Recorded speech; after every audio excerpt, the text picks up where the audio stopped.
With your abilities you could make a fortune in the city. Before long you might become a high-ranking official and ride a fine steed. They even said I would soon find a beautiful wife. I was a young man from the countryside, and at the urging of my fellow villagers I came to the city.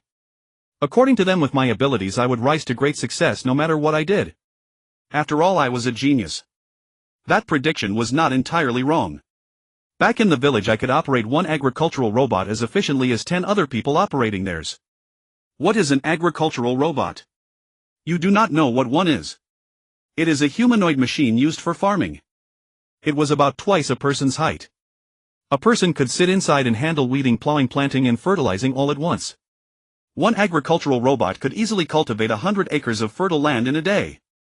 When I was 6 I secretly took one out to play in the wilderness. I saw the adults planting in the fields what they had cleared away as weeds a few days earlier. Had they lost their minds? My young heart decided to help them. I drove the machine over the field and quickly removed all the newly planted weeds. By the time the adults noticed, nearly 1,000 acres had been cleared spotless. They were astonished that a 6-year-old could operate an agricultural robot so well. A genius like me was rare across the entire galaxy. My father began clapping while several people beside him urged him to stop. I merely stared silently at his hands. I wondered why my father seemed so delighted. Why did his hands keep landing on my backside? When I grew a little older I did the stingy owner of the village transport depot a very great favor. That was when I finally earned the title of genius, meaning in their words a naturally gifted fool. Similar incidents happened several times. In truth there were only a dozen or a few dozen of them, certainly fewer than 100. The villagers finally recognized my unusual nature.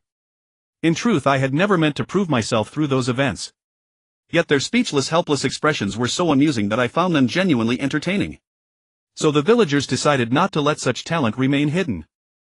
After obtaining my family's consent, the villagers sent me off aboard a cargo starship from the great city. With reluctant farewells behind me I began my own interstellar voyage. The luxury and beauty of the great city far exceeded anything I had understood from the picture books of my childhood. The people here were remarkably welcoming. Within a few days helpful strangers had carried away my heavy luggage and even the money in my pockets. Walking along the silent streets I hunched my body as much as possible to keep the cold from stealing my warmth.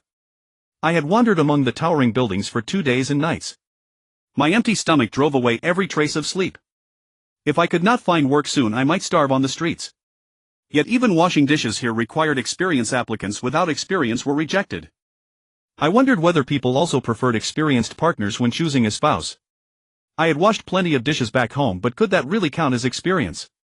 Suddenly a huge recruitment sign caught my eye. All healthy citizens aged 18 or older who are willing to serve are invited to apply.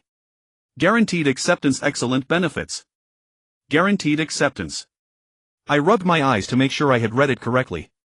Could such good fortune be real? Half skeptical and half hopeful I followed the arrow and soon reached the Imperial Woyomoko City recruitment office. Next.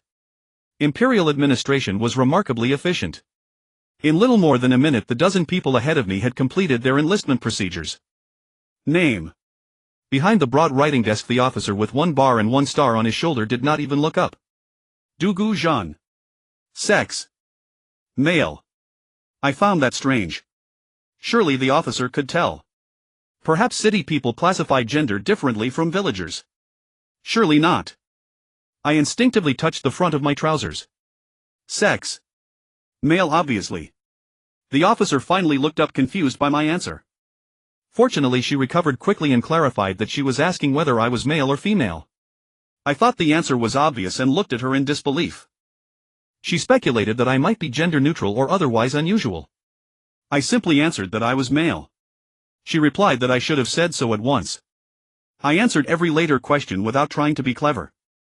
After the interview I received a recruit identification tag and underwent a physical examination.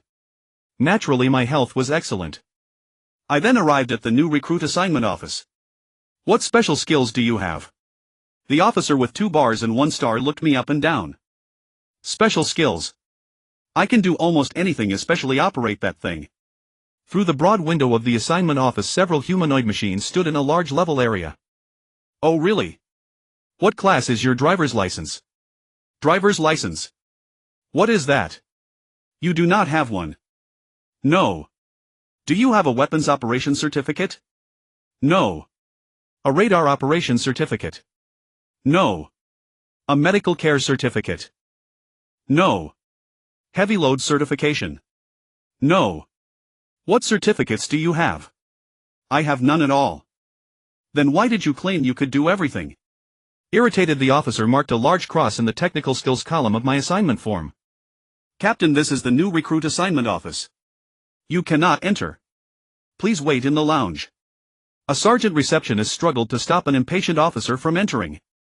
The assignment office had strict rules. Anyone who was not staff could not enter, preventing officers from abusing their authority and interfering with the normal distribution of recruits. Wait. I have been waiting nearly a week and not a single recruit has been assigned to me.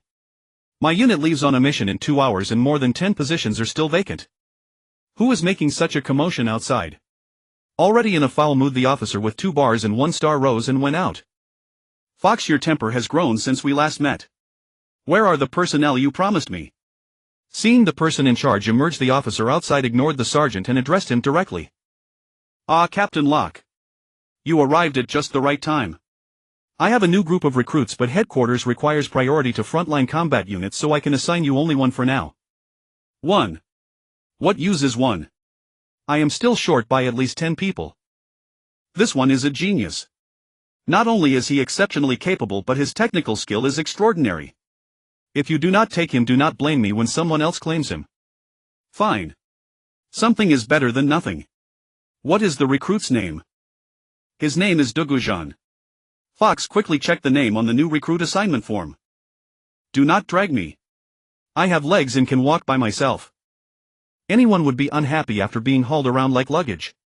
The lean man was about my height, yet he moved me with surprising ease. I was a chubby man of about 170 centimeters, and in his hands I seemed almost weightless. If he had been willing, my weight could certainly have slowed him down, but there was no time for such thoughts. Move faster. We have 1 hour. If we cannot reach Hadelong Planet 4, 732 billion kilometers away, within that hour both of us will face a military tribunal. Captain Locke jumped from the air taxi and dragged the recruit toward Dock 16. The two vanished from the taxi driver's view like a gust of wind. At that moment a federal coin completed its arc through the air and landed on the soft seat beside the driver's controls. That was a federal hard currency coin, a federal gold coin. The taxi driver was delighted by the unexpected tip and placed the marked coin in his pocket. As the war continued, imperial money often depreciated while federal gold coins remained a popular hard currency even though they belonged to the enemy nation. Phew. We finally made it. Locke boarded the 80 Firebird-class assault ship and let out a breath. Ha! Locke, if you had been any later I would have left without you. So this little fellow is the recruit sent to reinforce your unit. Captain Holm had been waiting anxiously on the deck. Seeing his old friend Captain Locke return in a foul temper with only a somewhat chubby youth in tow, he could not help asking. Yes. Hurry and clear the port. If we wait any longer I will be late. Only then did Locke release his tight grip. Relax. We will arrive early, never late. Go rest in the lounge. I will call for you when we get there. Holm headed for the bridge. Thanks. Wake up. We are here. A sharp sting on my face pulled me from a troubled dream. We are there. I stood and stretched. Looking around I found myself still in the same lounge. How could we possibly have arrived? The hatch creaked open and a head beneath a wide-brimmed hat peeked inside. Locke, we have reached the outskirts of Hadelong. Half an hour remains. Should I send someone to take you down? Captain Holm asked. No need. You still have other duties. We will descend in an escape pod. Captain Locke declined Captain Holm's kindness. Under the braking rockets the escape pod landed intact on Hadelong's surface. Locke kicked away the hatch warped by the heat of descent and leapt out. By experience, recruits who endured their first plunge at extreme speed usually fell unconscious. Locke was about to help the rookie out of the pod when the chubby youth crawled unsteadily from his seat on his own. I crawled out of the seat and struggled to support myself. That descent had truly frightened me. The madman had waited until only 500 meters remained before activating the brakes. My poor, lovable, handsome, exceptional, incomparable young life had nearly been lost. I crouched down and nearly kissed the ground. Solid, boundless earth had never seemed so lovable. I spat into the dust and silently swore that I would never ride in an escape pod again, at least not in the same one as Captain Locke. Once they had arrived, Captain Locke no longer seemed in such a hurry. He took a rolled cigarette from his coat, lit it, and smoked at leisure. In a war zone, an unidentified craft falling from the sky would usually draw military police investigators. To avoid needless trouble, even with prior arrangements, some courtesy still had to be paid. Locke had barely taken 2 drags when dust rose in the distance.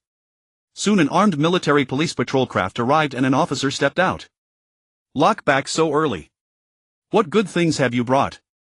The military policeman called out, his eyes gleaming. Launching dry tobacco. Somehow Locke produced a backpack from the escape pod, took out 2 long rectangular packages and tossed them into the military policeman's arms.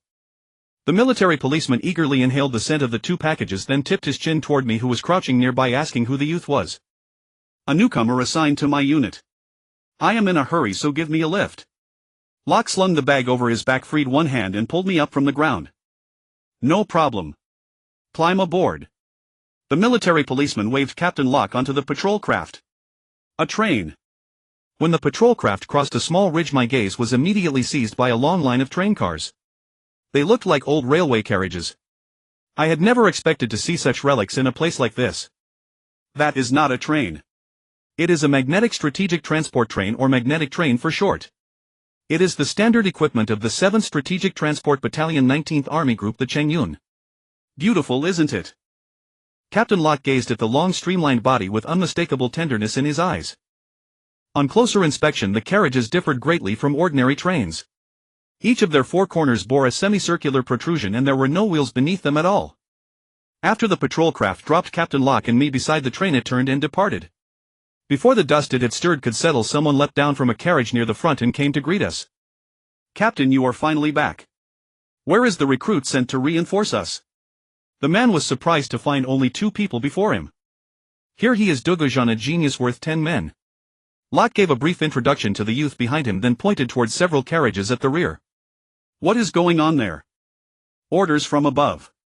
The Angel front is in urgent need, so we have to carry 5 additional carriages of reinforcements there. The man's face showed his difficulty. The general agreed to this. He did. He said everything must serve the front line and a small sacrifice was only proper. Yet he refuses to delay his inspection schedule, so this is what we are left with. Locke's expression darkened. A magnetic train convoy longer than 10 cars was far more likely to draw attack. It felt as though someone intended to use them as a shield once again. 2 minutes until departure. Take the newcomer to the dining car to wash dishes. Free 2 service robots, install advanced repair programs in them, pull 2 people from maintenance, send 1 to the air defense squad and keep the other as mobile reserve. Let us hope the journey stays smooth and we meet no enemy air hunters. All right, get aboard. Prepare to depart. The Empire and the Federation had long fought back and forth over Haidalong, their war locked in a stubborn stalemate. The Empire continually sent reinforcements through its convenient space routes. Yet Haidalong, a strategic Federation stronghold in the Haiti star system, had been cultivated for years by Federation forces who still maintained relative air superiority over the planet.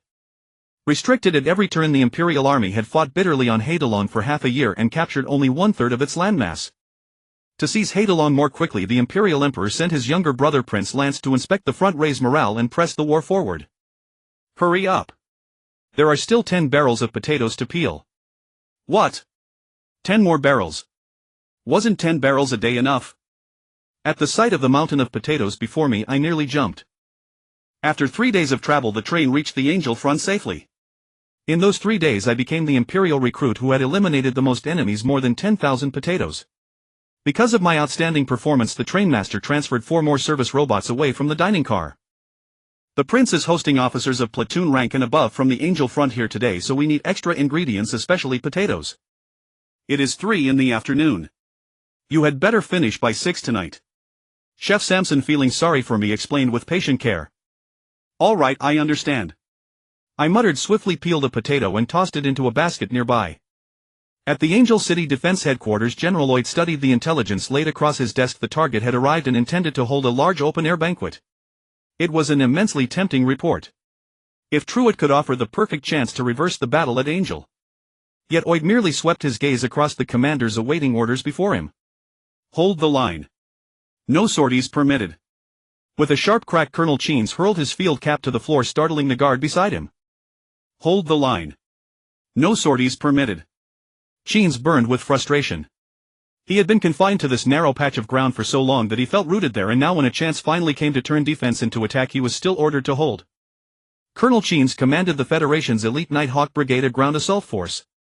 Being forced to use his mobile offensive troops in static defensive warfare had long rankled him. Colonel, I believe the general made this decision for the long term. AG, the Nighthawk Brigade's staff officer, bent to pick up the cap and brushed away the dust. Long term. I think the old man is simply afraid and conservative. There is a perfect chance to strike back, yet he is letting it slip away. I cannot accept this. AG, contact the general again and request permission to strike. The intelligence had cost several Nighthawk scouts dearly. Cheens had no intention of letting it go to waste. Yet the request was rejected once more. Prince Lance dared gather every officer above platoon rank in such a place. A surprise strike by a small force could scatter the Empire's ground command at the Angel Front and win initiative across the theater. Used well, the opportunity might even reverse the Federation's strategic decline and drive the Empire from hate alone. As the Nighthawk Brigade's strategist, AG understood Cheens's feelings well. He had drafted several plans after receiving the intelligence, and now every one of them seemed doomed to fail. But, AG, what if we do it ourselves? Cheens spoke as AG hesitated. Would that be wise? The general is acting cautiously. If we move without authorization, it will be fine. We will not send a large force, only a small squad to strike the place where they hold their banquet. If it succeeds, there will be nothing to say. If it fails, we pull back. Even if we cannot, the loss of one squad will not endanger the line. If the old man finds out, I will bear it. At worst, I will step down. What do you think? Cheens cut AG off. Seeing the sharp light in Cheens's eyes, AG knew the colonel had made up his mind. AG also believed the plan workable. One of his own drafts had followed the same course. This decision belongs to both of us. Whatever follows, we will bear it together. Smiling faintly, AG handed the dusted cap back to Cheens. Ha! I knew you would not oppose me. Then let us prepare an unexpected gift for His Highness. Cheens laughed openly, took back his cap and put it on once more. The banquet was held outdoors. Having peeled potatoes all day, I swayed my chubby frame, striving to keep the tray balanced on my hands as I moved as lightly as possible through the crowd. Fortunately, this was a buffet-style affair, no plating required, only drinks to serve. Otherwise, I, the sole living waiter, would surely have been worked to death. Gazing at the uniformed figures before me, their shoulders adorned with various colorful stripes, I couldn't help but wonder, is this a battlefield? Is war really like this? But I had heard that wars claim countless lives. How unbelievable. I carried my tray around a service robot and headed toward a group of people who kept waving at me. Before I had even drawn near, a deafening roar erupted in my ears. The distant rumbling did not disrupt the banquet in the slightest, though it nearly made me toss the tray from my hands. The banquet did not conclude until the sky began to pale with the first hint of dawn. Just as I was scrubbing with all my might, there were enough dishes to fill 2 freight train cars. A denser, more continuous roar echoed from afar. This time the sound was far less thunderous than the previous one. Yet it lasted an extraordinarily long time, enough to keep me utterly exhausted after finishing all my chores, wide awake for hours. Accustomed to the tranquility of the countryside, I simply could not fall asleep. Half asleep, I suddenly felt someone approach with measured, heavy footsteps. Then came a clattering sound, as though a large pile of something had been placed beside my bed. I struggled to open my heavy-lidded eyes. Azan, I thought you were asleep. It was Chef Sang Song. I can't sleep. What are all these things? I asked, gazing at the large pile stacked by my bed. These are your personal combat gear, Sang Song replied. Personal combat gear. Countless question marks swirled in my head. Personal combat gear. What exactly is that? You don't know. You don't know what personal combat gear is. Haven't you had basic military training? Sang Song's expression was as if he had just spotted a prehistoric dinosaur. Military training. No one told me anything. The moment I arrived at that, whatever it was called, I was immediately brought here. I scratched my head, trying to clear my thoughts. You came straight from the recruitment center. I suppose so. Damn it, kid, I don't even know what to say. Since you can't sleep anyway, come with me. I'll teach you how to use this gear. Oh, all right. In the clearing among the trees, I clumsily followed Sang Song's instructions, searching through the pile of equipment until I found the multi-pocket combat suit and began putting it on. Kid, you've got it on backwards, Sang Song called out before I had even finished. Backwards? Isn't the flat side meant to face forward? Shouldn't the side with the large pocket be on my back? The pockets go in front since they hold simple auxiliary tools and small devices. Wearing them on your back would make accessing them inconvenient. Sang Song explained methodically, then helped me redon the combat suit correctly. With the pockets facing forward, the combat suit looked absurd. I could hardly imagine what I with my chubby figure would look like with all those pockets stuffed full. I suspected I'd resemble those heavily pregnant women I'd seen back in the village. Old Sang, didn't I see someone wearing the pocket side on their back? Though I had only peeled potatoes on the train for a few days, my eyes hadn't been idle. I'd observed quite a bit in my spare time. Oh, those people are different from you. You don't need to wear it that way. Next up is the protective armor, first the armor vest, then the wrist and elbow guards and the leg and knee guards. Piece by piece the equipment was fastened to various parts of my body. Before long I looked as though I had stepped out of ancient times, not unlike some long-lost warrior. Satisfied that the gear was mostly in place, I took a few steps back and forth. It felt loose and awkward. Walking like this was already a struggle. Fighting an enemy in this condition was unthinkable. Hey kid, don't rush. You still need to put this on. Sang Song placed a full-face helmet onto my head. The moment it settled, a faint buzzing sound accompanied the sudden transformation. The combat suit and all attached armor pieces instantly tightened, conforming smoothly to my body. Hey! How does this work? I asked in astonishment. The gear features an automatic adjustment system. You can control it through the personal main computer inside the helmet. Impressive. But what if it breaks on the battlefield? My earlier excitement gave way to worry. Break? If this thing breaks, you probably won't need it anymore. What do you mean? Do you think dead men still use gear? Oh. Then what if? If it happens, it's fine. The system locks automatically after adjustment. Once damaged, it will maintain the locked state. To readjust, you can switch to manual mode. Sang Song deftly detached a piece of armor from my body. That's more like it. And what are those? Those are weapons. This is a combat blade, useful for chopping wood or digging trenches in the wilderness, but nearly useless in actual combat unless you possess extraordinary arm strength capable of piercing an enemy's combat suit. For close combat, most people prefer the DLA-10 Thunder Pulse gun. Its effective range is 1 kilometer, and within that range it can easily pierce 100 millimeters of composite armor. If you're hit head-on while wearing the current equipment, don't worry about a gaping wound. Your armor and body tissue will deflect the projectile's trajectory. It will likely exit your body only to be stopped and rebounded by the armor on the other side. So generally you'll end up with 2 or 3 puncture wounds. Good heavens, it's not that terrifying, is it? Then what's the point of wearing this protective gear? I stared at the palm-sized handle connected to a half-foot-long metal barrel, deeply skeptical. If you don't want to be taken out from a kilometer away, you'd best wear it. The DLA-10 Thunder Pulse gun is compact and portable, making it one of the most effective weapons for close-quarters encounters. And then there's this demolition grenades.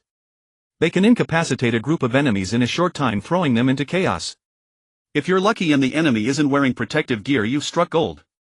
Such situations are rare, usually occurring during surprise attacks or when you encounter a band of madmen. Ha ha. I've drifted too far off topic. First, get familiar with the DLA-10, it's a lifesaver. I took the Thunder Pulse gun from Sang Song. It was surprisingly heavy in my hands. How do I use this? First, insert this battery. This is the magazine loaded with 69mm projectiles. After sliding a metallic battery pack into the slot, Sang Song guided my hands to push the magazine into the chamber. Is that it? The DLA-10 in my hands felt considerably heavier now. I suspected that throwing it directly could kill someone. Also, you need to flip the output switch before firing. Is it this one? A bit impatient, I spotted a rotating knob at the rear of the DLA-10's half-foot metal barrel. With my thumb I flipped it, click click click, 3 quick motions, and I had it set. Raising the weapon, I aimed at the treetops of a distant tree and pulled the trigger. Back home I was the village's renowned sharpshooter. Whether it flew in the sky or ran on the ground, nothing escaped my aim. Later I found those flying and running targets too large and lacking in challenge, so I switched to shooting leaves. It might have seemed easy, but it wasn't about hitting any random leaf, it was about striking specific leaves, targeting only the stem without damaging the leaf surface. My favorite was shooting leaves on windy days, watching them flutter down one by one in the breeze. Ha! It was like snow falling. The villagers gave me the nickname Madman for this. Later I read in an old book that people who could shoot leaves at 100 paces were called master marksmen, capable of piercing a willow leaf at 100 steps. Though they used a weapon called a bow, while I merely used a slingshot made from a rubber band. Still, I was confident that even if I missed the target, I wouldn't stray too far. However, with a thunderous bang, the sudden recoil nearly sent me flying. Fortunately, my considerable weight allowed me to stumble backward 2 steps and regain my balance. Only then did Chef Sang Song's warning reach my ears. Careful. Are you alright? Seeing Sang Song clutching his ears and hunching his neck, his face twisted in discomfort, I hastily asked with concern. Hey kid, are you alright?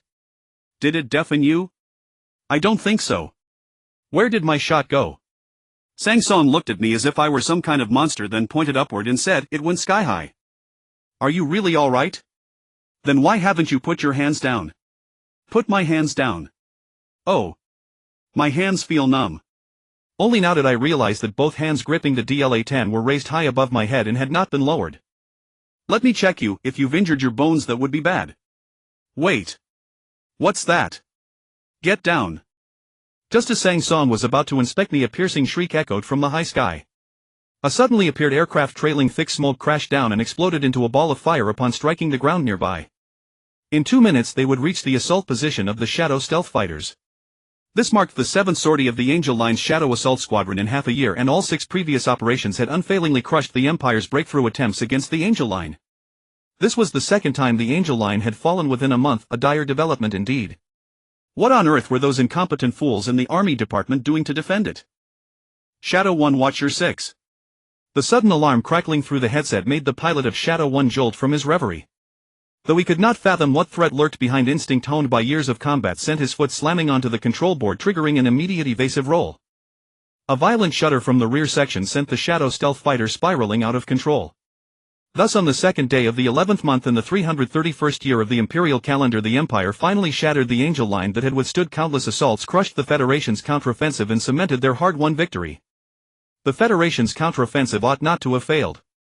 Yet fate proved unkind. Just as their stealth fighters slipped into their concealed attack positions, they were detected and destroyed by the Empire, reducing what should have been a flawless counterattack to ashes.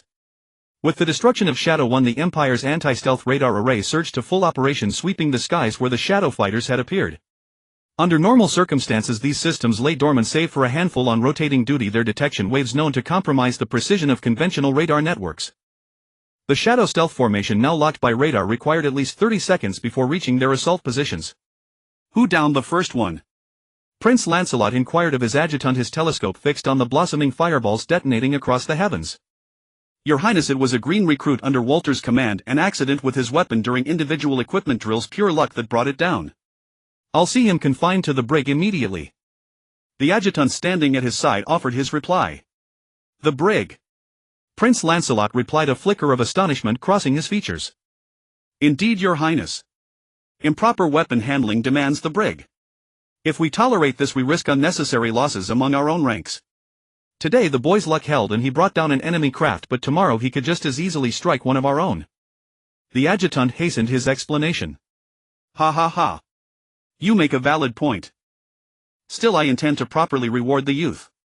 Here is my decision: confine him as the regulations demand, but upon completion bestow upon him a bronze medal and promote him to corporal. The forces need more such fortunate souls. It makes this war far more winnable. After all, thanks to him, our victories from last night stand secured, and we have destroyed one of the Federation's elite Shadow stealth fighters. Hadalon Star belongs to us now. The opening salvo of anti-aircraft fire reduced at least a third of the Shadow stealth fighters to blazing debris in the sky. Deprived of their stealth advantage, the Shadow aircraft became sitting ducks. The Shadow stealth fighters, in a desperate bid to lighten their load and regain maneuverability, began unleashing their onboard armaments. The sky erupted in a ferocious barrage of tracers weaving through crackling energy beams, a terrifying spectacle. The majority of the descending fire fell wild and inaccurate, inflicting only light casualties on the Imperial ground troops and sparing their equipment, while the rest detonated harmlessly among the scattered trees and boulders. General, the 7th Shadow Stealth Brigade was spotted by the enemy before reaching their attack positions and is now taking heavy anti-aircraft fire. The adjutant laid the latest combat report before General Lloyd. Recall them. Order a full retreat. The unexpected blow threw General Lloyd into disarray. It is too late, General. What are our losses? The 7th Shadow Stealth Brigade has been annihilated. What in the how were they detected? Weren't they employing full-spectrum anti-stealth countermeasures? We cannot say for certain, but intelligence recovered from a downed Shadow fighter indicates the Empire scored a first-shot kill on the squadron leader's aircraft without any anti-stealth radar guidance. The adjutant replied with uncertainty.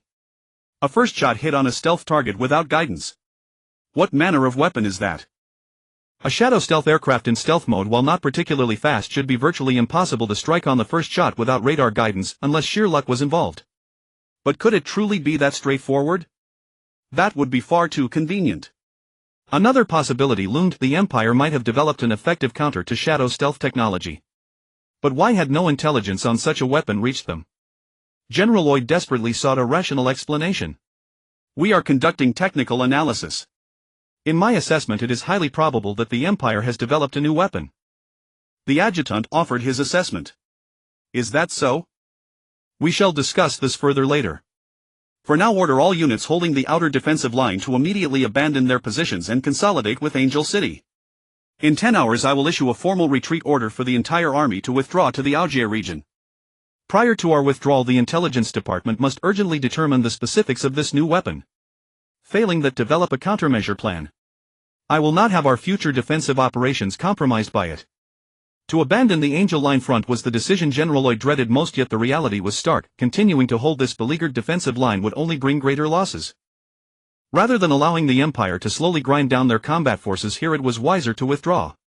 With their remaining strength they could still delay the Empire's vast planetary assault forces on Haidalong for a year or more. By tying down the Empire's ground troops they would simultaneously strangle the logistical supply lines of the Empire's formidable space fleet. Should the Empire's spacefleet logistics falter, the Federation's own vessels would find an opening to exploit. Alas! He prayed the Federation's spacefleet would find luck, for the consequences otherwise were unthinkable. Once the Empire secured Haidalong, they would be free to launch harassment raids and attacks against the Federation's rear at will. Yes, General. The adjutant saluted and hurried off. What is the matter with him?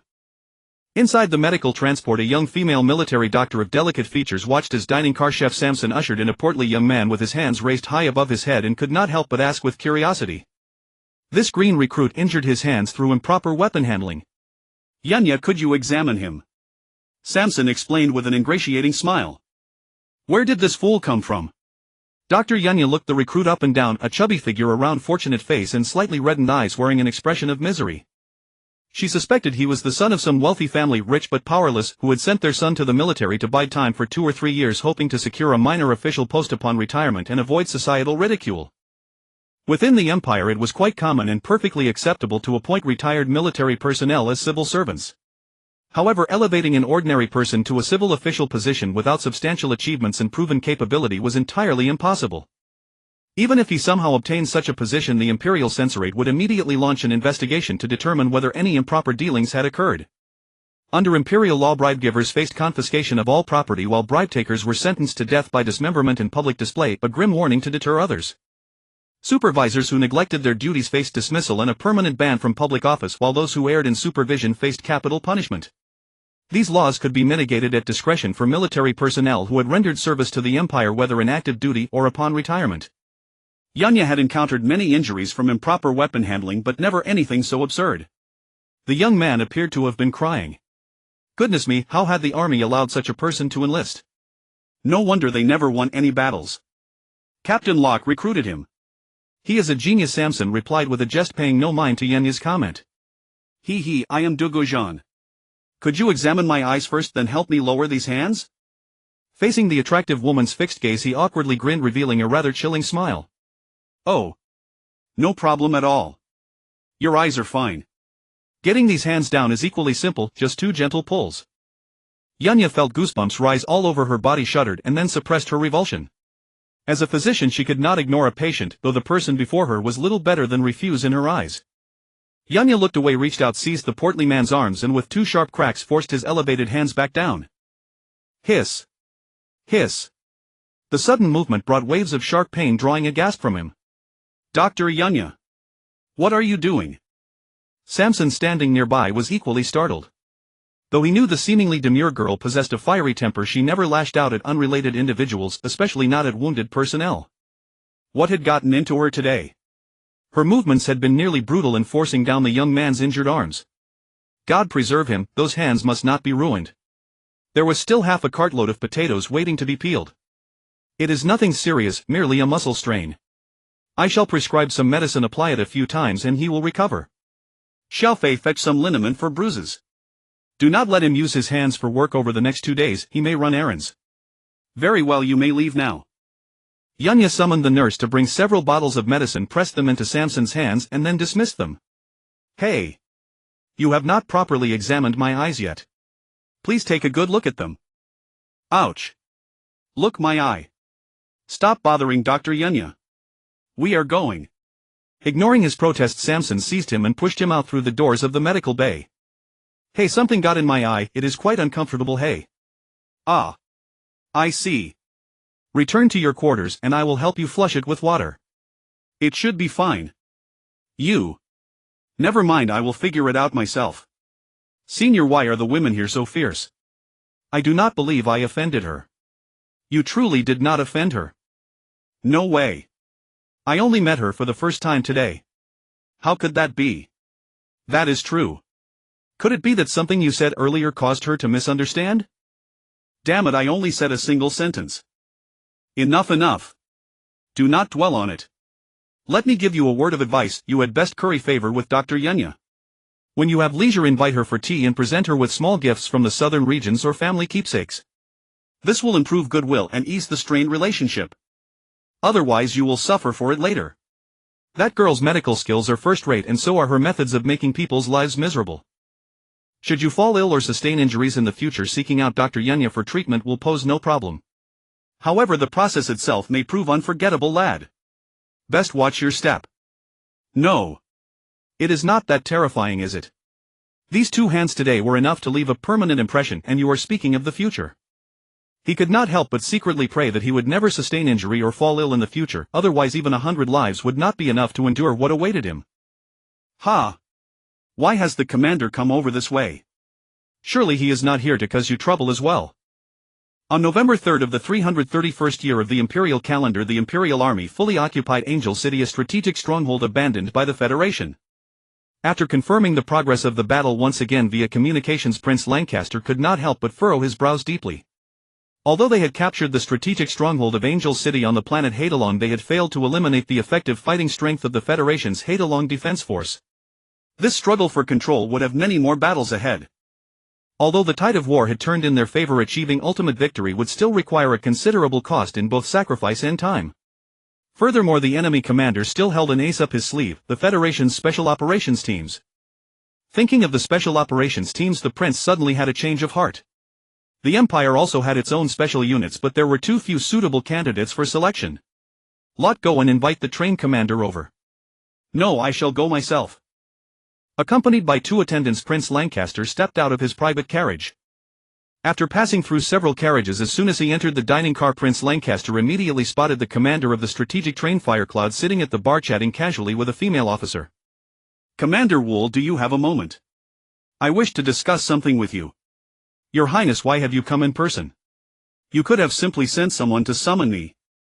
By the way, this is Lieutenant Yunya, our medical officer. Wool hurriedly left the bar, stood at attention and rendered a military salute. The female officer glanced at the marshal's insignia on the prince's shoulder, then rose to return the salute. Please do not be so formal. Let us speak over there. Lieutenant Yunya, I apologize for interrupting your time, but I must borrow Commander Wool for a few minutes. Please do not mind. As Prince Lancaster led Wool aside, the female officer sat back down at the bar and continued to enjoy her drink at her leisure. Your Highness, you are too kind. I do not mind at all. How is that new recruit doing? The recruit? Oh.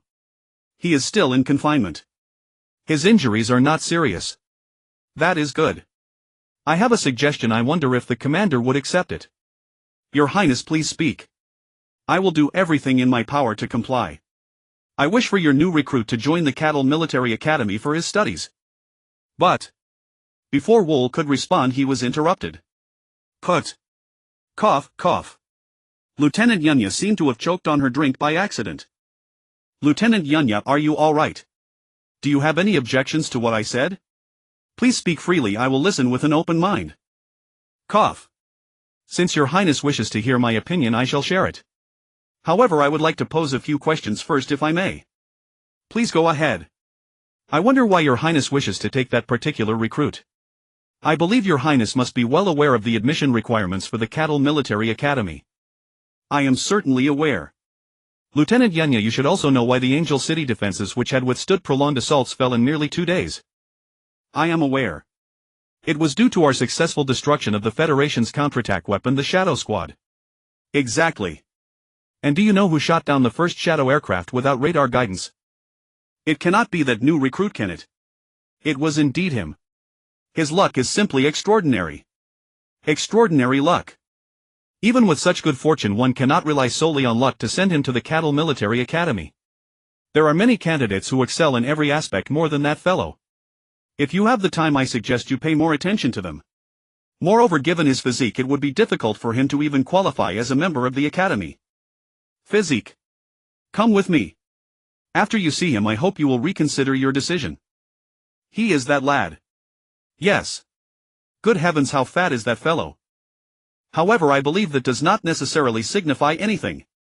Without some special capability, it would be impossible to survive the full power discharge of a DLA-10 weapon unscathed. The recoil is comparable to being struck by a truck traveling at full speed. Even soldiers from specially trained special forces units would find it difficult to withstand such force. But you yourself said it was merely his good luck. Perhaps it was simply due to certain accidental factors that he happened to escape with no greater injury. Are not his hands still unable to move properly? If you insist on taking him, you will surely regret this decision in the future. It is not that serious. It will certainly be far more serious than that. Lieutenant Yunya. I apologize, Your Highness. My subordinate has offended you, please forgive her. I do not oppose Gu Zhan attending the Cattle Military Academy, it is simply that we do not yet know him well enough. Could we conduct an assessment first before making a final decision? Seeing Yunya and the prince who wore the marshal's insignia becoming somewhat heated in their argument, Will hurriedly stepped in to mediate. Although it was rumored that this prince was approachable and amiable, after all he was not an ordinary person. Very well, let us decide it this way. Haha, it has been a genuine pleasure conversing with you both, especially with you, Miss Yunya. Might I invite you for a drink? I am sorry, my rest period has already ended, so I cannot join you. Goodbye. Having said this, Yunya left without looking back, leaving the gracious Prince Lancaster standing there in awkward silence. Alright, we begin at 50 energy. Fire. My blissful life of confinement ended right then and there. I was simultaneously informed that Prince Lancaster would personally evaluate my individual combat abilities, which gave me quite a fright. In my impression, anyone bearing the title of prince should be some extraordinary figure. However, for someone like me, if a person of such high status took an interest in a lowly individual like myself, it usually meant nothing good would come of it. I recall that back in the village there were also many important figures who took an interest in me. Of course those people could not compare to a certain prince, but even so it already brought me no end of trouble. This time will surely be even more daunting. Listening to the commands of the training officer at the temporary shooting range, I carefully adjusted the firing power of my LDA-10 to exactly half. Aiming at a rock beside the paper target, a rock I had long found displeasing, I pulled the trigger. Shooting complete. Accuracy 0. The training officer called out the score after I had emptied the magazine, then continued speaking. Energy level 80. It seemed he did not care about my shooting accuracy. Very well, let us proceed. With a loud bang, the LDA-10 flew from my hands and struck my forehead with considerable force, sending me sprawling to the ground with a thud. Fortunately, the projectile did not injure anyone else. Alas, my hands had only just healed and now I had a large bump on my head. What the? Prince Lancaster's face turned dark as he watched the scene before him. That wretched state of Gu Zhan was truly embarrassing him. Had he truly misjudged that fellow? Your Highness. Commander Wool wished to offer some words of comfort to Prince Lancaster, but upon recalling the rather comical scene he could only suppress his laughter and remain speechless. Very well, the evaluation is concluded. Commander Wool, please proceed with my schedule as originally planned. Prince Lancaster composed himself and spoke to Wool. The gains from this trip to the Angel City defenses had been substantial. The next step was to visit the Takahan Theater of Operations. Although that region appeared on the surface to be under Imperial occupation, Federation combat units were unusually active underground. This prevented the numerous mining operations in the area from resuming production, forcing the Imperial Army to be unable to sustain the war effort through local resource acquisition. Consequently, this had already placed a significant strain on the logistics of the Empire's vast outer space fleet. If this problem remained unsolved, it would inevitably bring extremely adverse effects upon the Imperial outer space fleet. Hey lad, you didn't do that on purpose, did you? Samson asked quietly as he supported me on the way to have my head examined. Senior, look at my appearance. Who in their right mind would intentionally give themselves a bump on the head for fun? I replied with an expression of utter innocence. I still think you did it deliberately. TSK. For what reason then? He. Let me guess, have you set your sights on our Miss Yunya? Knowing full well she would treat your injuries, yet you still went out of your way to get hurt to gain her sympathy. I advise you to give up that notion early. You do not wish to die a miserable death. Hey! What is wrong with you? Where are you going? Unexpectedly, although Samson was roughly my size and no faster than me, just as I managed to break free from his grip, he seized me again in an instant. Truly heaven and earth are my witnesses. Before I injured myself, I had genuinely forgotten to consider that terrifying female medical officer. Oh, I am fine. I believe this bump will disappear in a few days. There is no need to see a doctor. I shall return to my duties. I strive to appear perfectly healthy, attempting to escape this predicament. No. Looking at your dizzy state just now, you must be examined. What if you suffer a concussion?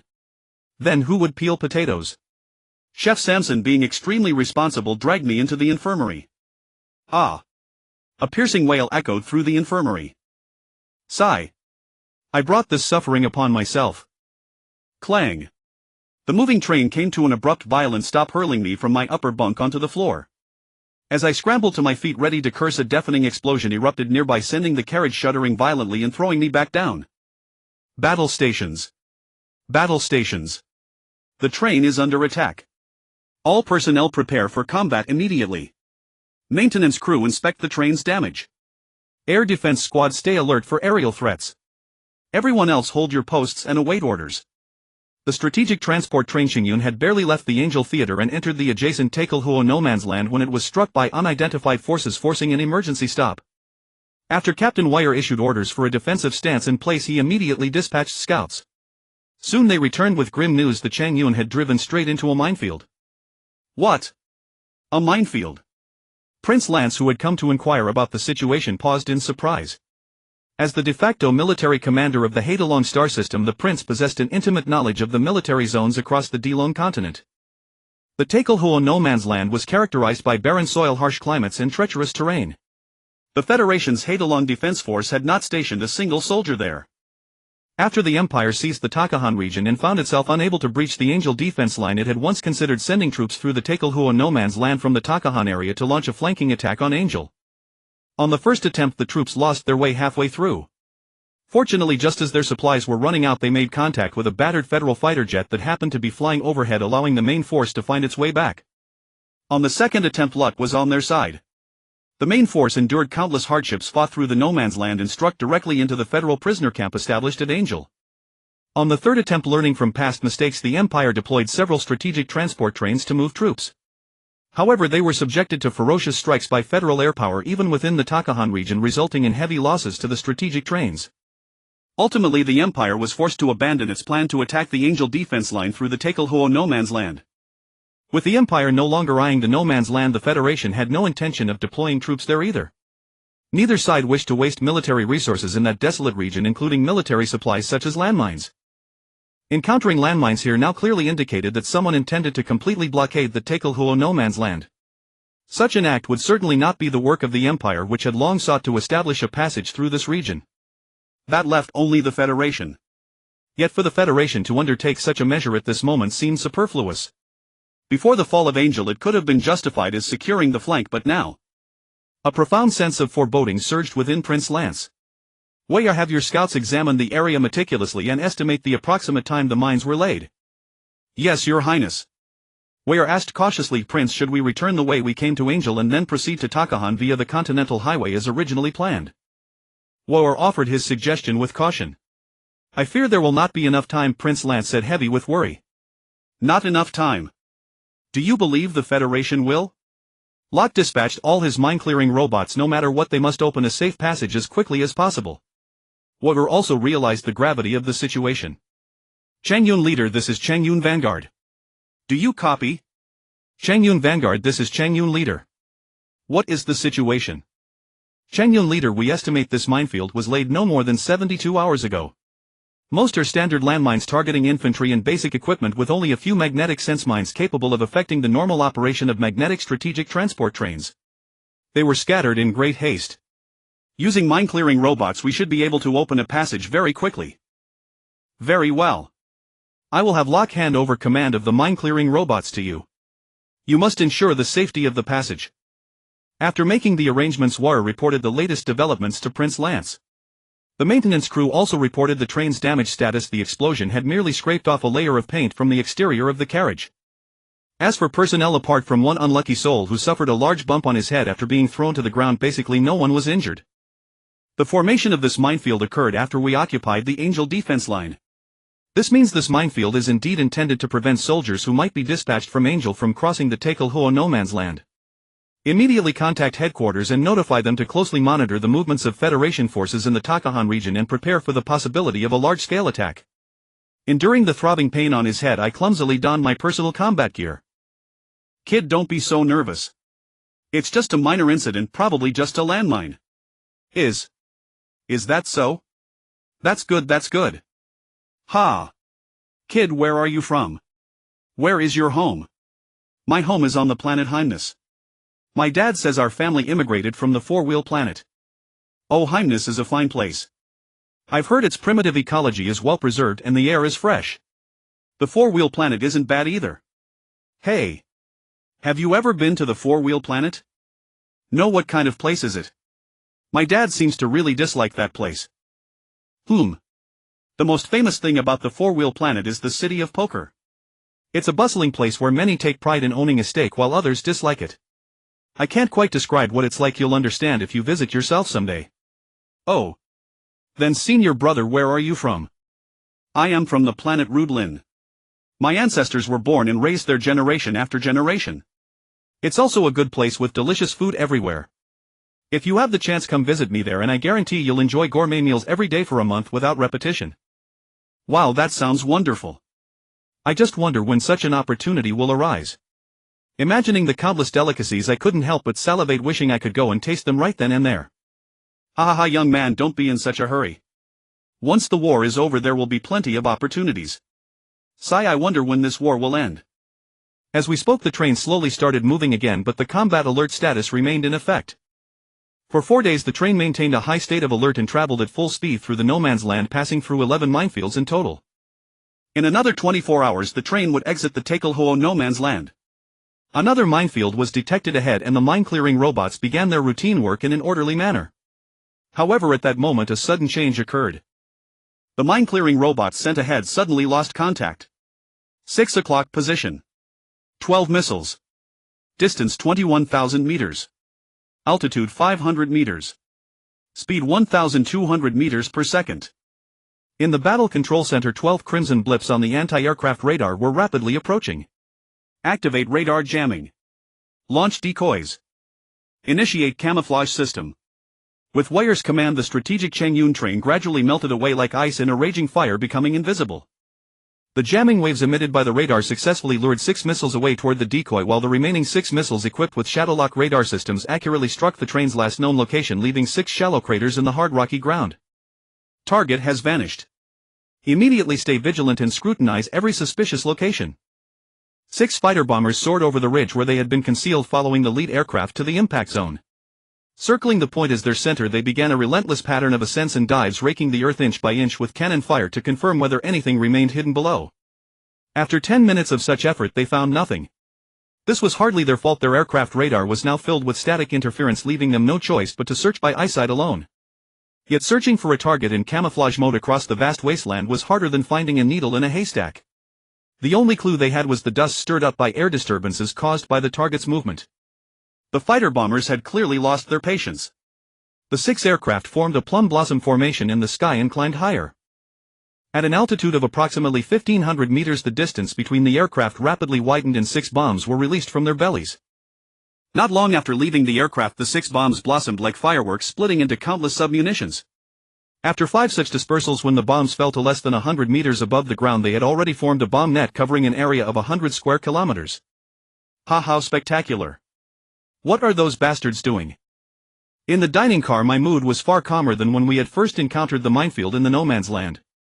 Perhaps it was because this attack had conveniently freed me from my potato peeling labor. Peering through the window at the bomb clusters blooming in the sky like flowers, I couldn't help but ask Sang Song curiously.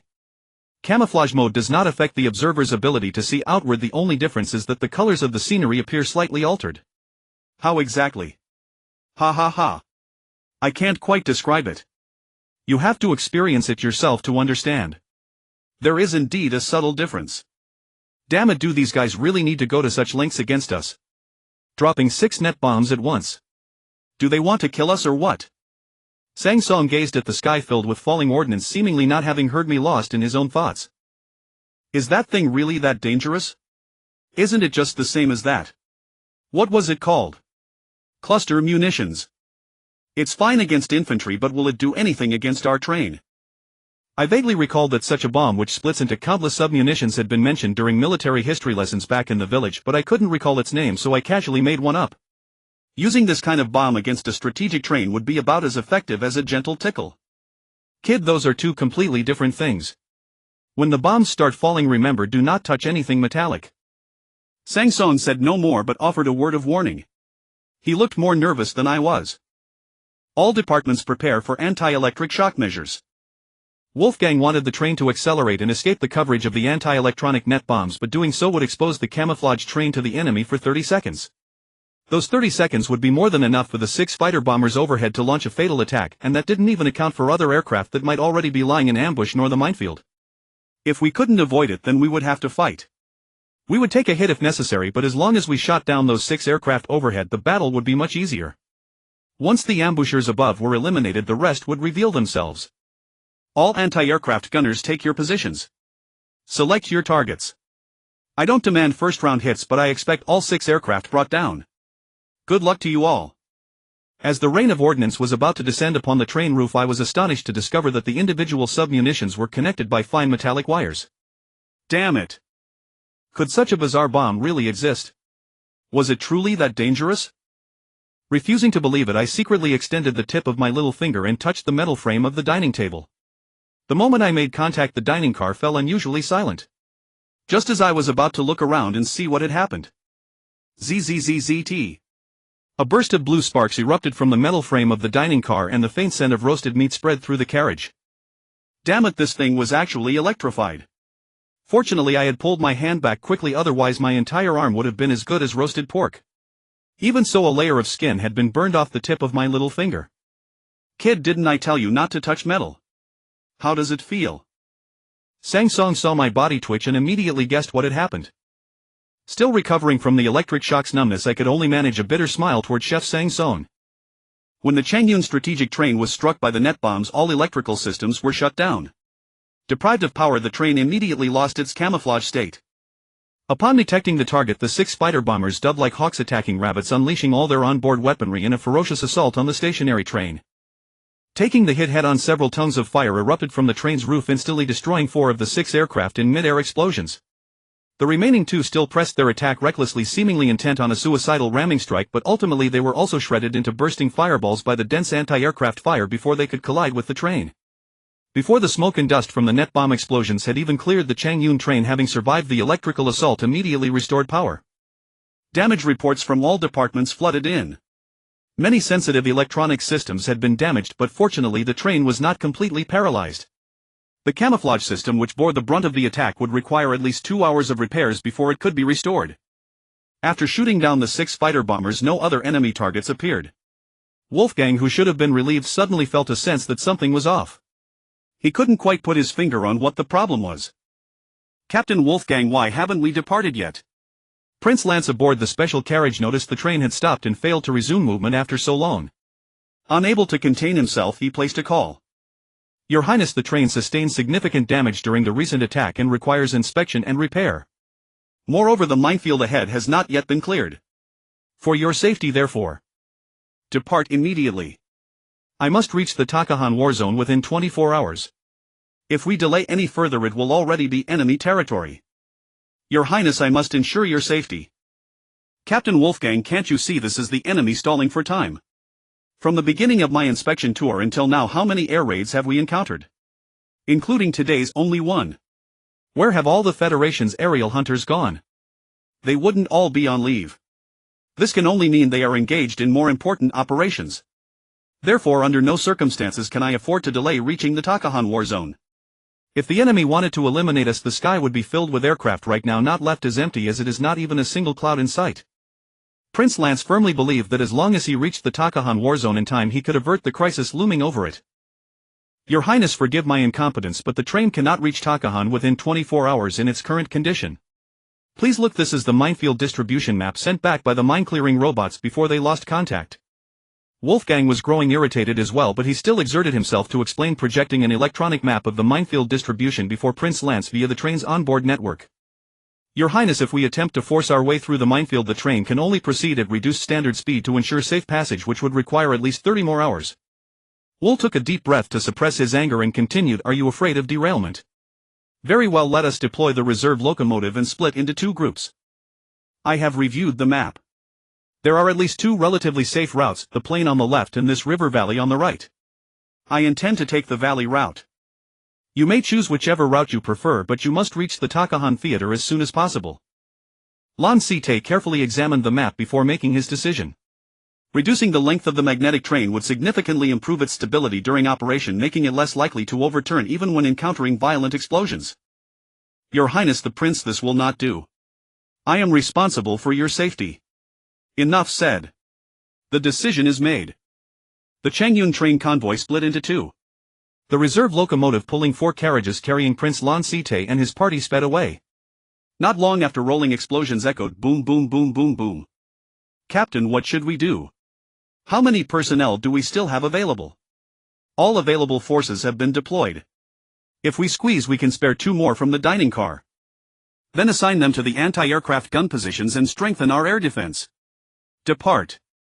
Full speed ahead, we will force our way through on the other route. Captain, perhaps we should repair the camouflage system before departing. No need. This may actually make things safer for the prince and the others. Fortunately, we do not need to escort 5 additional carriages of reinforcements to the Takahan Theater, or it would truly be troublesome. The Changyun train, traveling at full speed, plunged into the minefield across the flat plain. Sensing mines triggered by the train's approach, they detonated in rapid succession, surrounding the Changyun in a sea of fire. For a moment, the strategic transport train resembled a mine-clearing vehicle. The train, bouncing violently up and down, resembled a small boat in stormy seas thrown upward and cast downward. One wrong move and it would be swallowed by the sea of fire. Admiral Jean Mouhuete watched the battle report in his hand, a smug smile spreading across his face. Our guests have been divided into 2 groups. Admiral Jean Mouhuete handed the battle report to Admiral Wide. Oh, you predicted it correctly. Then let us entertain them at 2 separate tables. Admiral Wide examined it and remarked. Shall I detach some forces from my side to assist? No need. Focus on executing your own plan. We cannot afford to lose now. Wide, you are too cautious, that is both your strength and your weakness.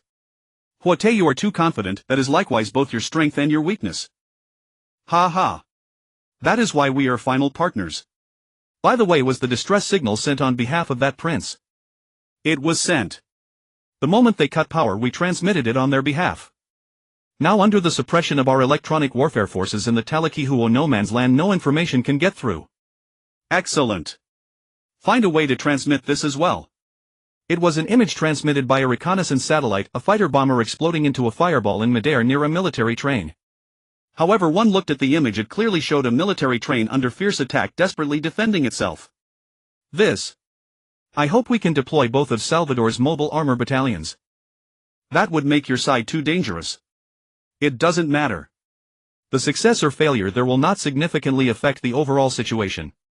Besides, the Nighthawk Brigade is executing the mission, they will not want anyone else's help. The key is your side. If we win, we can turn the tide. If we lose, the Federation has no chance. How wide, you are being a bit too pessimistic.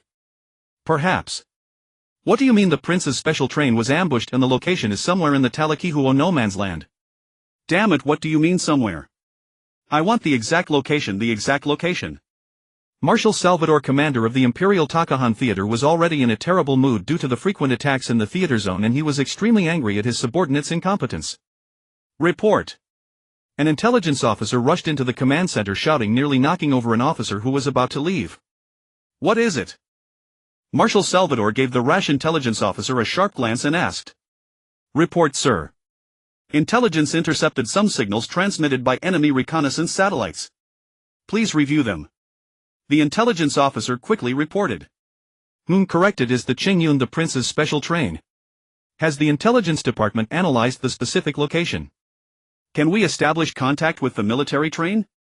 Taking the materials from the intelligence officer, Marshal Salvador quickly found from one of the image materials that it was indeed the attacked prince's special train.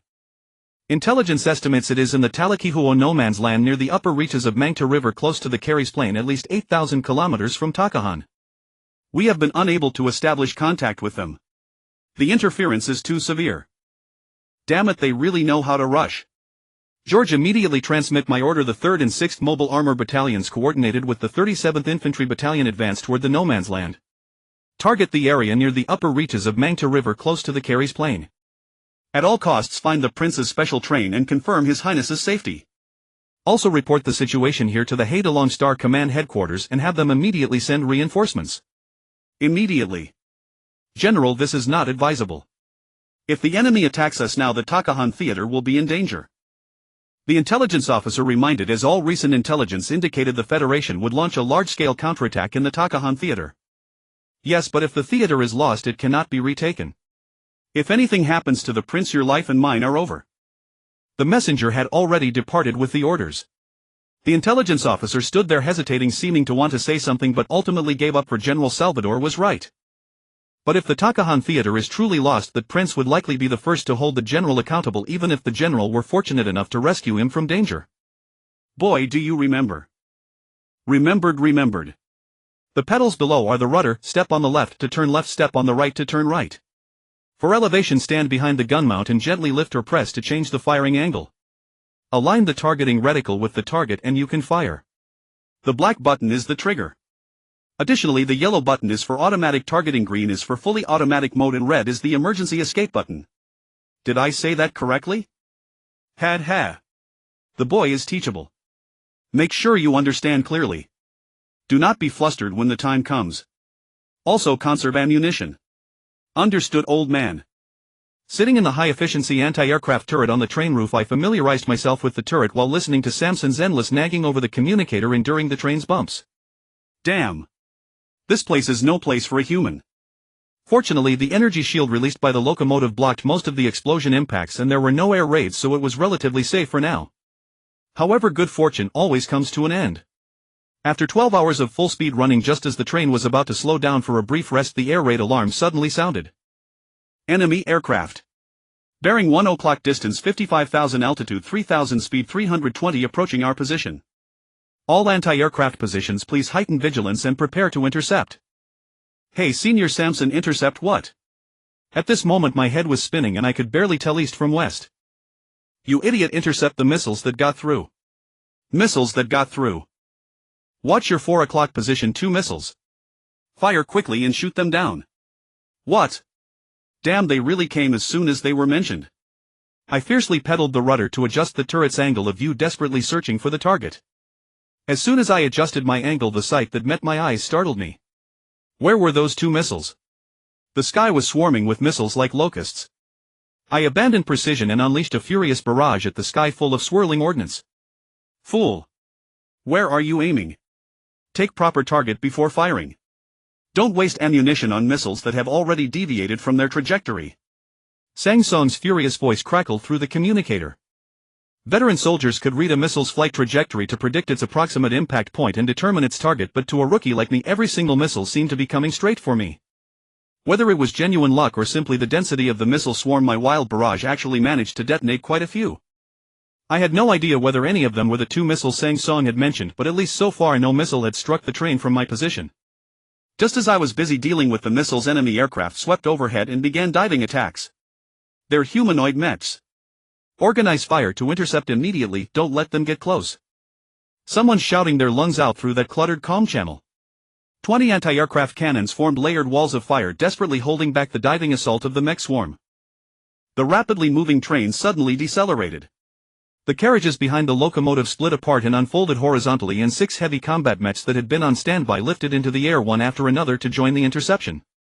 The Changyun strategic transport train was forced to deploy its most powerful defensive force and its last resort.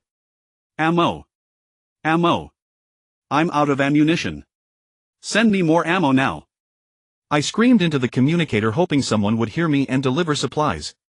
Although Sangsong frequently reminded me to conserve ammunition, I had long since exhausted my supply. Fortunately, I had been assigned to the rearmost turret, so my situation hadn't severely impacted the train's overall defense. But the poor fellow manning the other rear turret had to shoulder defensive duties on both sides while I could only stand by and fret. One assault mech spotted a rare defensive gap on the train, adjusted its flight posture slightly, and swung its plasma vibration blade toward the rear car. It seemed its ammunition was also nearly depleted. The train, already smoking from everywhere, could only slow down. There was no hope of escaping by accelerating. Watching that gleaming blade descend toward my head, survival instinct drove me to press the emergency ejection button without hesitation. Bang! The ejecting cockpit shot me out like a bullet. Caught completely off guard, the attacking mech mistakenly assumed it was some new weapon and immediately countered, raising its arm to block. Thankfully, my physique was tough enough. Being struck by the assault mech's mechanical foot only left me spitting blood a couple of times. The intense pain sharpened my mind considerably. The battle raged on, stray bullets flying everywhere. Determined not to die pointlessly, I endured the pain and crawled and stumbled into the overgrown weeds.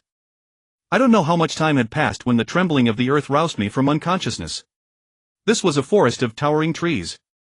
Could some monster have come here hunting for food? After falling from the train, I lay in the grass for a short while before pulling myself up. Something told me that if I didn't leave this wretched place quickly, the consequences would be dire. The battle had moved far away with the train's advance. Occasionally, one or two assault mechs trailing thick smoke would streak across the nearby sky, fleeing the battlefield. It seemed the enemy had suffered considerable losses as well. I had no idea about the train's current condition. There was not a single sound from the communicator. I could only follow the train's tracks left across the wilderness and press onward. After dragging my exhausted body into this forest just to catch a brief rest, I was awakened again. Sigh. What unfair fate. I found a tree with dense foliage and climbed up. Through the gaps between branches and leaves I could vaguely see metallic glints in the distant woodland. It's a humanoid mech. Wow, this is a windfall. I won't let prey that walks right up to me slip away. Poof. Don't think just because you're piloting a metal machine that you're something to fear. You gave your old master quite a hard time earlier. Now it's my turn to teach you a lesson. I had considerable experience dealing with these machines in the forest. When I was young, I often stole agricultural humanoid mechs to drive, and people would chase me through the hills on them. From that point on, I devised countless ways to ambush and disable the mechs pursuing me in the woods. Eventually, no one dared to chase me there anymore because those mechs always ended up as my trophies, reduced to scrap metal in my hands. Since they wouldn't let me drive them, I'd at least dismantle them for fun, haha. I quickly set up traps among the trees and timely created suspicious noises to lure the humanoid mech over. Wow. It's truly beautiful. Up close, the mech's silver-gray hull flowed with sleek lines, and with its mounted weapons it looked far more imposing than the agricultural mechs back in the village. I wondered if the mechs that attacked our train were as impressive as this one. During the battle I had been too busy fighting to properly observe them. If I had known such fine machines existed out there, I would have enlisted long ago. The unguarded humanoid mech stepped into the trap and had no idea what had happened. It stood there rotating its iron head to scan around, trying to figure out the source of the noise. After inspecting for a while without result, it continued moving forward. I picked up a wooden club fashioned from a broken branch and quietly followed from behind. My trap was simple. I found several tree vines, tied them into loops, and laid them across the path. Stepping on them wouldn't trigger an immediate reaction. The vines would wrap around the mech's feet and as it moved jam into the joints of its legs, ultimately causing abnormal movement. At that point the pilot would still not realize he had fallen into a trap, assuming only that he had accidentally tripped over some vines. He would then try to maneuver the mech to free himself. But it wouldn't be that easy. The vines were specially selected and their placement was carefully calculated. Unless an entire tree was uprooted, escape would be nearly impossible. Moreover, once the vines jammed into the joints, even breaking free would still impair the mech's mobility. The humanoid mech ahead had stopped. It seemed the pilot had realized his feet were caught by vines. He brought the mech to a halt and climbed out of the cockpit. Soon after, he severed the tangled vines. As long as he cleared the vines jammed in the joints, he would be fine. Clearly a smart fellow. Rather than foolishly trying to wrench free with brute force, which would only make the jammed vines harder to remove, he had chosen the correct approach. If I hadn't been lying in ambush nearby, his handling would indeed have been correct. But now it was undoubtedly foolish and fatal. Taking advantage of the moment when the pilot removed his helmet and bent his head to inspect the joint condition of the mech's feet, I raised my wooden club and smashed it down with all my strength. I knocked the mecha pilot unconscious and did not bother to check whether he was alive or dead.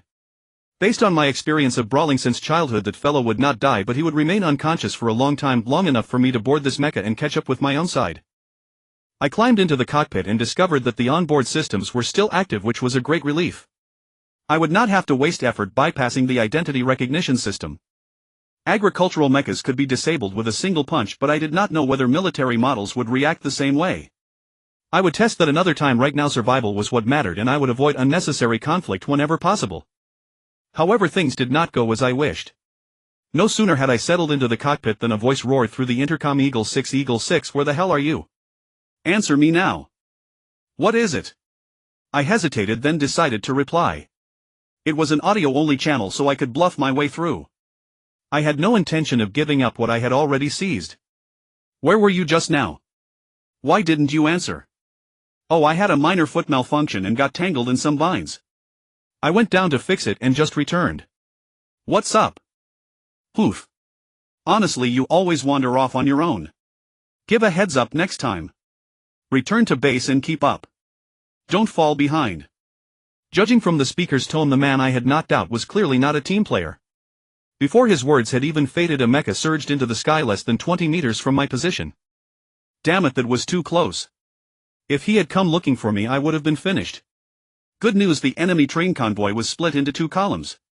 One has been severely crippled and the other destroyed. Admiral James Holt glanced at the latest battle report handed to him by an aide and spoke. Which column was destroyed? Asked Boyd, raising an eyebrow. The one that took the River Valley route. And the one that was crippled. It was rescued. Guess how many reinforcements Salva dispatched? 2 mobile armor battalions. Plus 1 infantry battalion. It seems that so-called Prince really is important to Salva. He didn't even care about his own life. How is your operation proceeding? Smoothly. All infiltration units have reached their designated positions. Then why haven't you closed the net? Haha, I wanted to enjoy the praise predicament a little longer. By the way, should the Nighthawk Brigade under your command be withdrawn directly to your sector, or? Admiral James Holt set down the battle report, poured himself a cup of tea and sipped it slowly. No need. Let them stay in your theater as strategic reserves. Although the Empire's 4th and 11th Group armies have been whittled down by your piecemeal attacks, a lean camel is still larger than a horse. I know that principle, and so do you. Boyd rose from his seat and paced a few steps across the room. Ha ha. Indeed. With them here, I am even more confident of annihilating the Empire's 4th and 11th Group armies. Messenger. Admiral James Holt smiled and issued the order for a full-scale assault. Old friend, don't speak too boldly or open your mouth too wide. Eliminating 80% of their combat effectiveness will suffice, handle the rest as circumstances dictate. I still need to drag out a stalemate with the Empire using the forces we have for another 10 days or so. No problem. After this battle, the Empire will certainly keep quiet for 10 days or more. I only wish our outer space fleet could move faster. Otherwise. Ah. Indeed. Otherwise all our efforts would be in vain. Enough of that. Are you really going to send the Nighthawk Brigade commander to a court-martial? If he had not disobeyed orders and launched a premature attack, the Empire would not have exploited the opening. Angel City would not have fallen so quickly. You know, I opposed this counteroffensive plan from the start, yet here I am forced to support you. Ha. To be fair, if Angel City had remained in our hands, the encirclement of the 4th Group Army would hardly have proceeded so smoothly. True, but exposing our forces to the enemy is hardly advisable. You are keeping the Nighthawk Brigade away for now so that Cheens can earn some merit and redeem his earlier fault, correct? James Holt guessed Oid's thoughts. Ha! That young man is a rare talent. It is a pity he is too impulsive, more so than you were at his age. Oid said with regret. Hey, see those officers coming to welcome us. Don't flatter yourself. They are here to check whether we survived. Ha! Our brigade fought a brutal battle. We lost so many men just dealing with one train. Hey, if the officers hear you talking like that, they'll charge you with undermining troop morale. TCH, I'm just telling the truth. I'm not afraid of them. That said, it was fortunate we were assigned cleanup duty this time. Otherwise at least half our squad would be saying goodbye. Damn it, how did you become a mech pilot with such little courage? You should just resign. TCH. Only you would be reckless enough not to fear death. If you're so fearless, why don't you throw yourself down right now? Pa. You jinx. Say one more word like that and I'll. Hey! Captain, I'm receiving a distress signal. It's Eagle 6. You're hearing things. Wasn't Eagle 6 trailing behind us? Captain. I received it too. Handle it as you see fit. He's running. Stop him. The pilot I had knocked out regained consciousness sooner than I had expected. When I realized my identity was compromised via the comms, I immediately maneuvered the mecha marked Eagle 6 to turn away.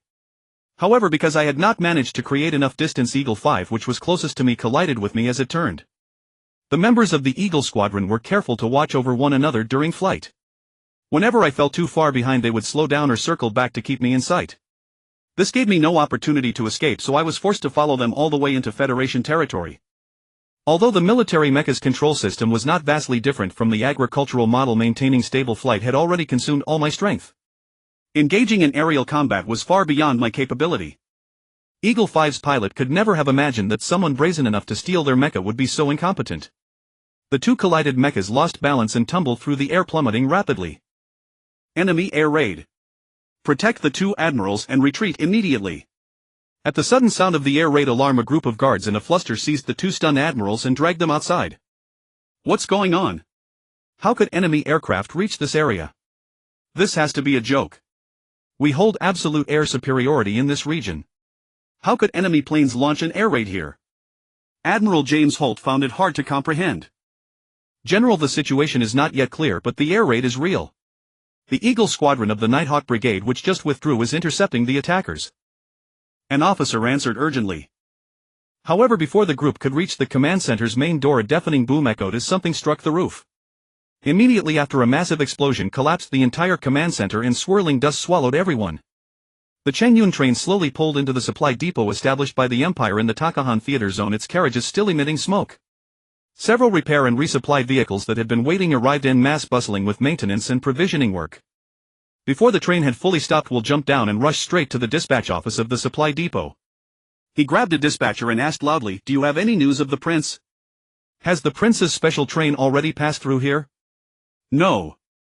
No, it hasn't. Aren't you on Prince Lansite's special train? The dispatcher was startled. There is another one as well. Do you have news of it? Will shook the dispatcher twice, trying to clear his head. Ah. There is another one. No way. The somewhat dazed dispatcher was even more confused. The prince took another route and separated from us. Do you have any news of them? Wool's patience had reached its limit. If he did not get a correct answer soon, he would surely strangle the poor fellow before him. There is no news yet, Major. Please calm down. Someone nearby intervened in time. Although the answer was not what they hoped for, at least it saved the life of the poor dispatcher, who had yet to understand what had happened. Wool released the dispatcher and glanced around, quickly spotting the one who had interrupted. He was about to question why the man had spoken out of turn while a superior was asking questions when his eyes caught the man's shoulder insignia. Whom? A lieutenant colonel. Major Wool, captain of the Changyun strategic transport train. May I ask who you are? Wool suppressed his anger and returned the military salute. Lieutenant Colonel Lamoses, highest commander of Depot Alpha A7 in the Takahan theater zone. You may ask me directly. Please do not interfere with my subordinate's work. The enemy is attacking, and every minute of delay here will cause unpredictable losses to the front lines. The lieutenant colonel also returned the salute politely. Oh, very well. Could you help me contact Lieutenant General Salvatore? Everything on our train has been reduced to scrap. Certainly. Please follow me. Scissors Hemostat's scalpel. Yunya carefully sutured the wound, then let out a long sigh. She had finally finished treating all the wounded. She took the handkerchief handed to her by her assistant, wiped the sweat from her face, and walked out of the operating room. The Changyun had barely survived this trip. Only one heavy fighter mecha from a squad had returned, and only 3 of the anti-aircraft turrets on the roof were still barely operational. 21 crew members, including the heavy mecha squad, were killed, 6 were seriously wounded, 2 lightly wounded, and 1 was missing. The entire unit had suffered over half in casualties. If they had not encountered the mech battalion sent to rescue them, the Changyun would have been erased from the Empire's roster. That chubby fellow must be the one missing. I heard he was in charge of the rear anti-aircraft turret. The rear of the train was the most severely damaged area, with 0 chance of survival for anyone trapped there. Sigh. I shouldn't have been so harsh with that boy. If he couldn't handle it and became a vengeful ghost coming for me, it would be troublesome. A bitter smile touched Yunya's lips. Bang bang bang. Medical officer. Is there a medical officer on board? A burst of knocking and shouting from outside the carriage pulled Yunya out of her thoughts. Yunya walked to the nearest carriage door and looked out.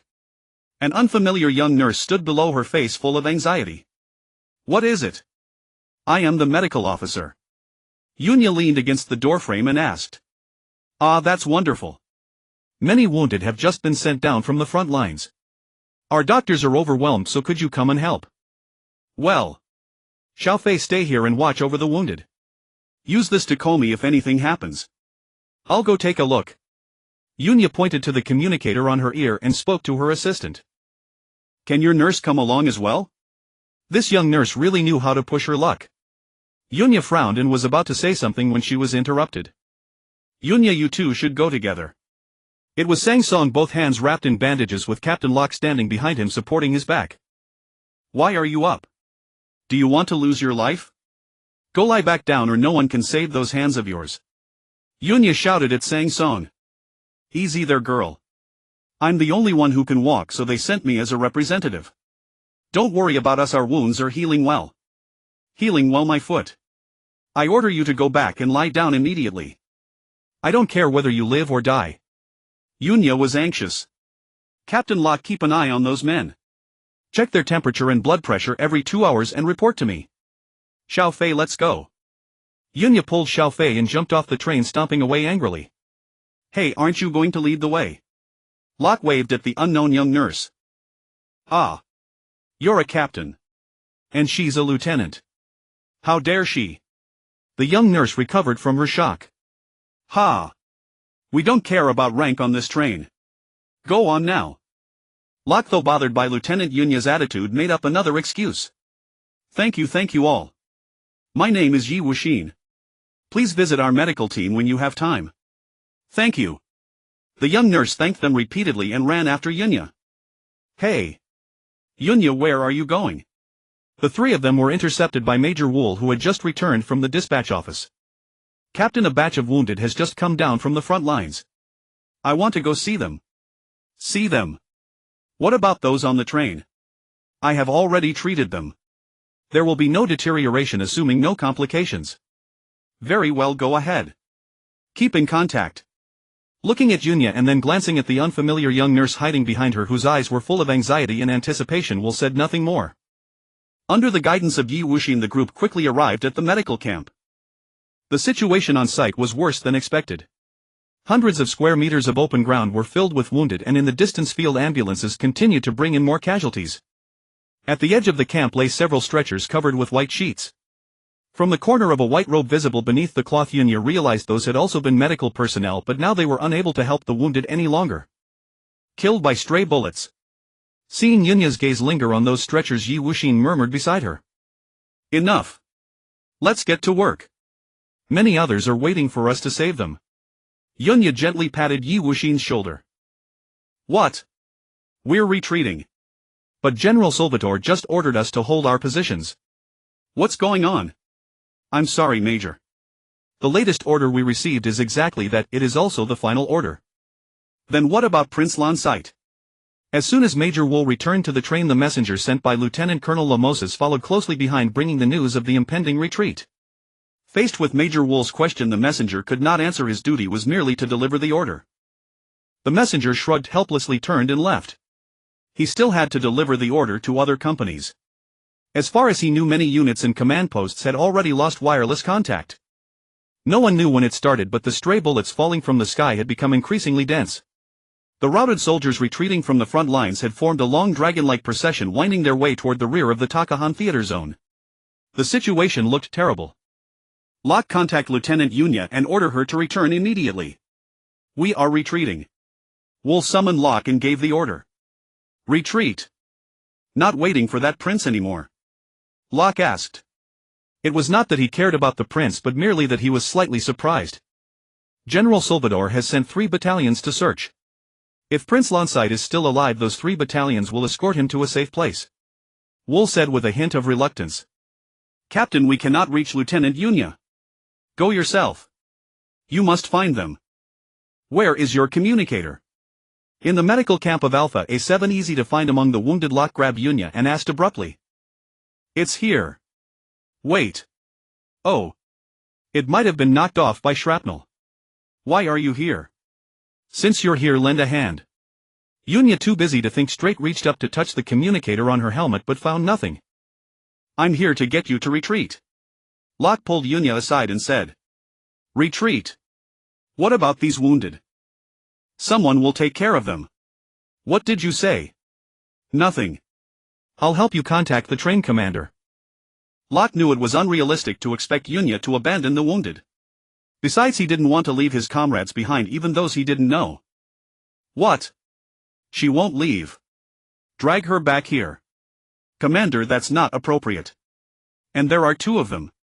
Locke knew his own difficulties. How are the wounded? Not good. There are too many. It looks like the medical camp also needs to retreat, but... Alright, have her send the wounded who can't be transported to the train. Ah, okay. Thank you, Commander. Stop wasting time, go. Thank you, Major Wolf. Hearing the thanks from behind, Commander Wolf turned to see Major Lamosis, the highest commander of Alpha A7 Depot. Major Lamosis, what brings you here? Why thank me? I've been worrying about evacuating the wounded. You know the battle is critical. With my forces alone I cannot evacuate all of them, so... This is only what should be done. I also need to trouble you to find 2 spare train cars for me. I'm afraid my current space won't be enough. No problem. I noticed your anti-air turret is almost gone, so I took the liberty of bringing some high-caliber machine guns. See where you need them installed and direct them. Those men are staying with you now. Though not as elite as yours, better than nothing. Thank you. I should be the one saying that. I should say it too. Haha, at this critical time for the Empire, let us not bother with polite words. Alas, this war was lost too quickly. Major Lamosis adjusted his military cap and saluted Wolf. Without waiting for a return salute, he turned and walked down from the train. Hurry up. Get the seriously wounded onto the train first. Bury those who have fallen on the spot. Lieutenant Locke calmly directed the evacuation of the wounded onto the train. Out of the corner of his eye he suddenly saw Yunya, who was providing emergency treatment, pushed to the ground. Not knowing what had happened, Locke ran over and immediately understood. Don't you touch him. He's still alive, still alive, still alive. A wounded soldier with bandages wrapped around his head, clutching a half-body corpse, howled and shoved away anyone who tried to take the body from his arms. Locke approached and without a word slapped the soldier hard across the face. Idiot. He is dead, dead, dead. You bastard, I'll fight you to the death. The struck soldier jumped up and lunged at Locke. Locke delivered another punch, knocking the soldier unconscious. Find someone to bury him and put him on the train. Locke pointed to the corpse rolling on the ground and the unconscious soldier, saying to the stunned medical staff standing nearby. Are you crazy? How can you treat a wounded soldier like that? Can you take responsibility if anything happens to him? Coming to her senses, Yunya kicked Locke, catching him off guard and sending him sprawling. Ouch, don't you think that was the best method? I'll say it plainly, you all hurry and load the wounded onto the train. Xiaofei, come with me. Yunya led Xiaofei running toward the distant highway. Hiss. This girl doesn't know how to respect her officer. Hey, where are you going? Locke sucked in a breath as he got up from the ground. Someone collapsed over there, we're going to check. Yunya answered without looking back. Go quickly and come back, time is short. Locke wanted to follow, but the wounded soldier was too heavy for the 2 nurses to carry, so he had to stay and help. In the twilight, the twin stars of Haidalong gradually sank below the horizon. With night falling, I, desperate to escape, found myself even more confused about directions. Then again, since sitting in the cockpit of the Flying Eagle No. 6, I had never been able to tell east from west. I thought it might be better in the dark, at least I could use the stars to navigate. Now that the stars have appeared, I realized I don't know which directions they represent on Haidalong. All I can do now is aim at a star and fly toward it until the fuel runs out. Because I don't know how to land. Moreover, there's a group of pursuers behind me and I have no idea when I'll be able to shake them off. The warning sound of beep, beep sounded again, telling me that Flying Eagle No. 6 had been locked onto by missiles once more. I had no choice but to adjust my attitude, making the aircraft spin like a top tracing arcs as it flew forward. That was a flying technique I had just learned. Counterattack. Sorry, out of ammunition again. The ammunition was mostly depleted when I crashed into the roof of that unknown building while hugging Flying Eagle No. 5 and frantically pressing buttons. Many years later when I learned that the building destroyed by that barrage of random shots was the Federation Army's Takahan frontline highest command, I was so surprised I could hardly speak. In the chaos I successfully broke free from Flying Eagle No. 5's entanglement. And when taking off in Flying Eagle No. 6 I accidentally triggered the afterburner. The humanoid machine accelerated instantly, shooting straight into the clouds, narrowly missing several other humanoid machines attempting to intercept while decelerating for landing, thus escaping alive. But after all, one side was well trained while the other was just a rookie who had been unusually lucky so far. So not long after I was caught up with again. After exhausting all my ammunition against the pursuers, I had nothing left but to run. Because the sensation of colliding with Flying Eagle No. 5 and tumbling in the air was still vivid in my memory, that sensation of the world spinning was truly exhilarating. As I fled I tried to recreate that feeling. Through trial and error I developed the spiral flight method. I also discovered that this method is excellent for dodging attacks, although timing is crucial when dealing with missiles. Once I miscalculated, and as a result Flying Eagle No. 6 is now missing one leg. Being completely defenseless made me very frustrated. After scanning the cockpit for the nth time I finally discovered a button covered by a translucent lid. Aha! That must be the trigger for a powerful weapon, so it was covered to prevent accidental use. Oof. You want to chase me? Let's see how you die. I smashed the cover with my fist and viciously pressed the orange-red button underneath. Self-destruct system activated. The system will self-destruct in 20 seconds. Please leave the cockpit. Self-destruct system activated. The system will self-destruct in 20 seconds. Please leave the cockpit. What? Self-destruct. Damn it. Why is there such a thing? A rookie indeed. I didn't even know about the self-destruct device. Sigh. In the dark night 2 snipers lay in their chosen positions waiting for prey to appear, but after lying in ambush for a long time not even a bird could be seen. Instead they were chilled to the bone by the cold mist rising at night. Hey, Tony's still awake. Han Jaraway couldn't help breaking the silence. Yeah, in a terrible place like this I can't sleep even if I wanted to, came the weak reply from the earpiece. Are you sure those guys are hiding up there? Tony the sniper had only entered his position after dark and wasn't clear about the enemy situation. Of course. During the day I personally saw the squad members chase them up there. Why not just charge in directly? Oof. Before dark a few brothers with the same idea as yours are now lying in that grassy area not far from you. There's also a disabled tank over there. If you think you can take that high ground alone, I'm happy to provide covering fire. Han Jaraway said this sarcastically. Tony, not a fool, retorted TCH. You might as well send me to die. But if you can get me a mecha, I'll take it down without hesitation. Keep dreaming. I wish I had a mecha too, at least I wouldn't have to freeze here. Han Jaraway said. Hey, I just noticed something. Have you seen it? Tony suddenly asked Han Jaraway. What's up? Han Jaraway asked back, used to such things. What about our mecha units? Didn't the commander say we'd get mech support at any time before the battle started? But it's been so long and we haven't heard a single sound from the mechas. Something must have gone wrong. Tony said worriedly. Ha! You've asked the right person. Let me tell you a classified piece of information. Our headquarters has been attacked and lost contact. Those officers are all panicking over there. Han Jaraway said mysteriously. Really? You're kidding, right? Tony couldn't believe it. If the base had been destroyed, why were they still here?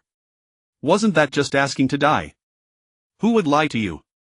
I heard it with my own ears at the battalion commander's headquarters. Otherwise, how could we not see our mechas? That's because all those guys have been recalled to reinforce. However, Han Jaraway sounded quite convincing. But Tony still trusted his own judgment. TCH. Who are you trying to fool? If that were true, it would be the Empire's guys chasing us everywhere, not us chasing them. Hey. If you don't believe it, fine. Battlefield matters aren't something you and I can understand. Hey, watch out. Something's falling from the sky. Han Jaraway suddenly spotted a target. A parachute was drifting down in the night sky, swaying under the starlight. Hey, could it be one of our own? One of our own. Doesn't look like it. Our people always come out in teams, and if someone gets shot down, the others won't leave until they confirm the landing spot.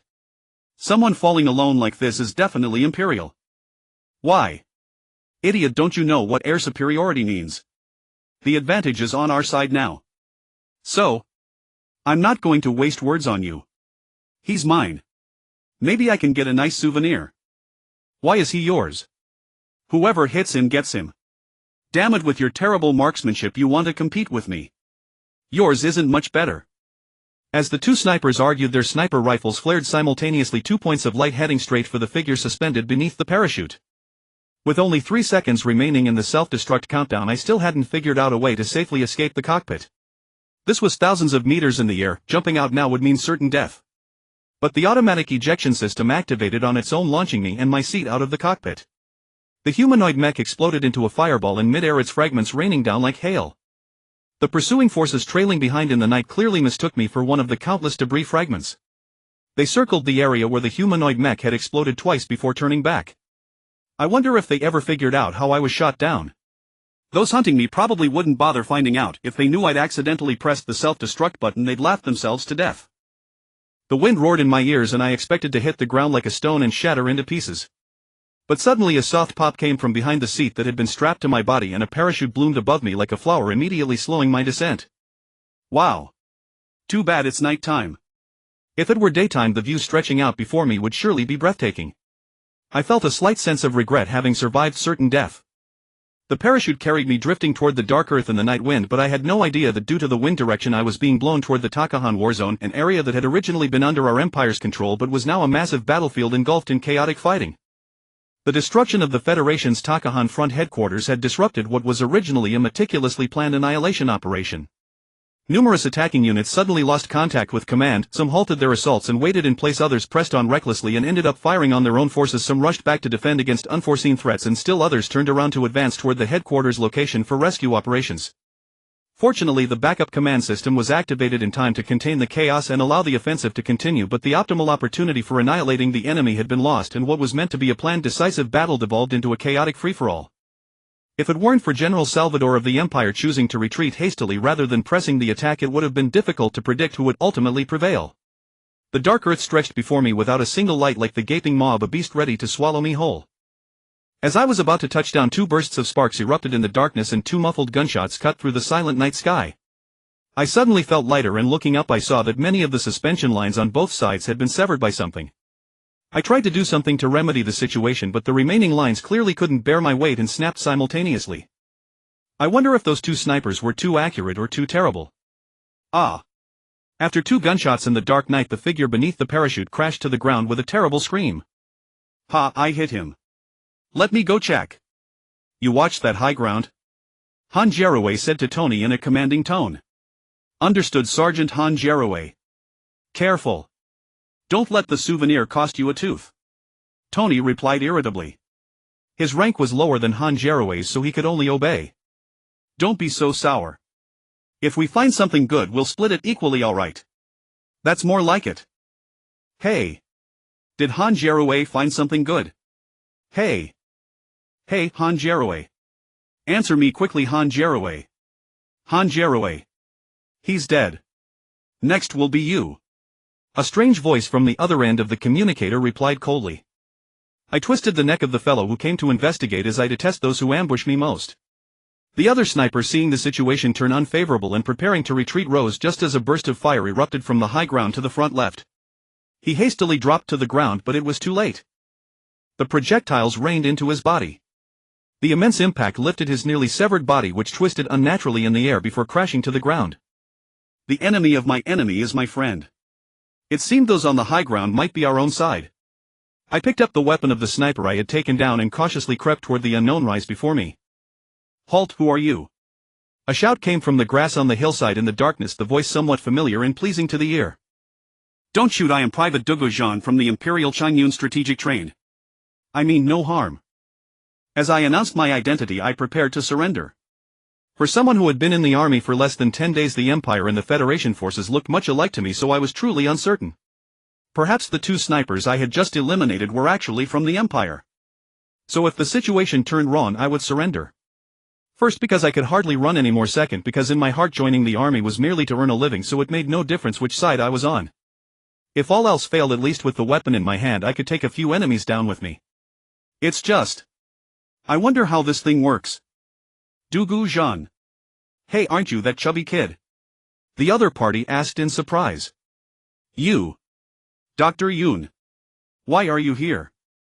At that moment I suddenly remembered who the owner of that pleasant voice was. Suppressing the urge to turn and flee, I asked with a trembling voice. Why are you here? Yunya asked at the same time. I was blown here by the wind. It was hard to explain why I had come here as I was confused myself. Really, why did I have to come to this place? Why did I have to appear before this terrifying female military doctor? Enemy. Follow me. Although Yunya did not understand what Gu Zhan meant, now was not the time to ask.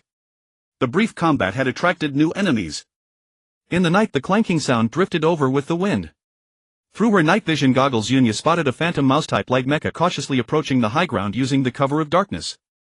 This type of light mecha possessed strong mobility and good concealment, making it one of the favorites among Federation scouts.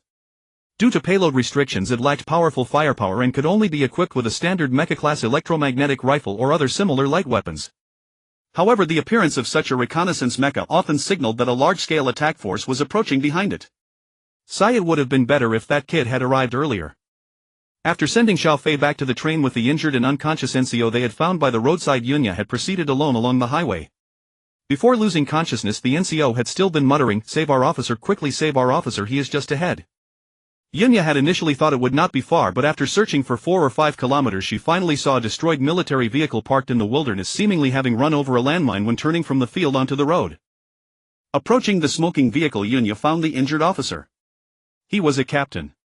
Checking his pulse, she found it still beating.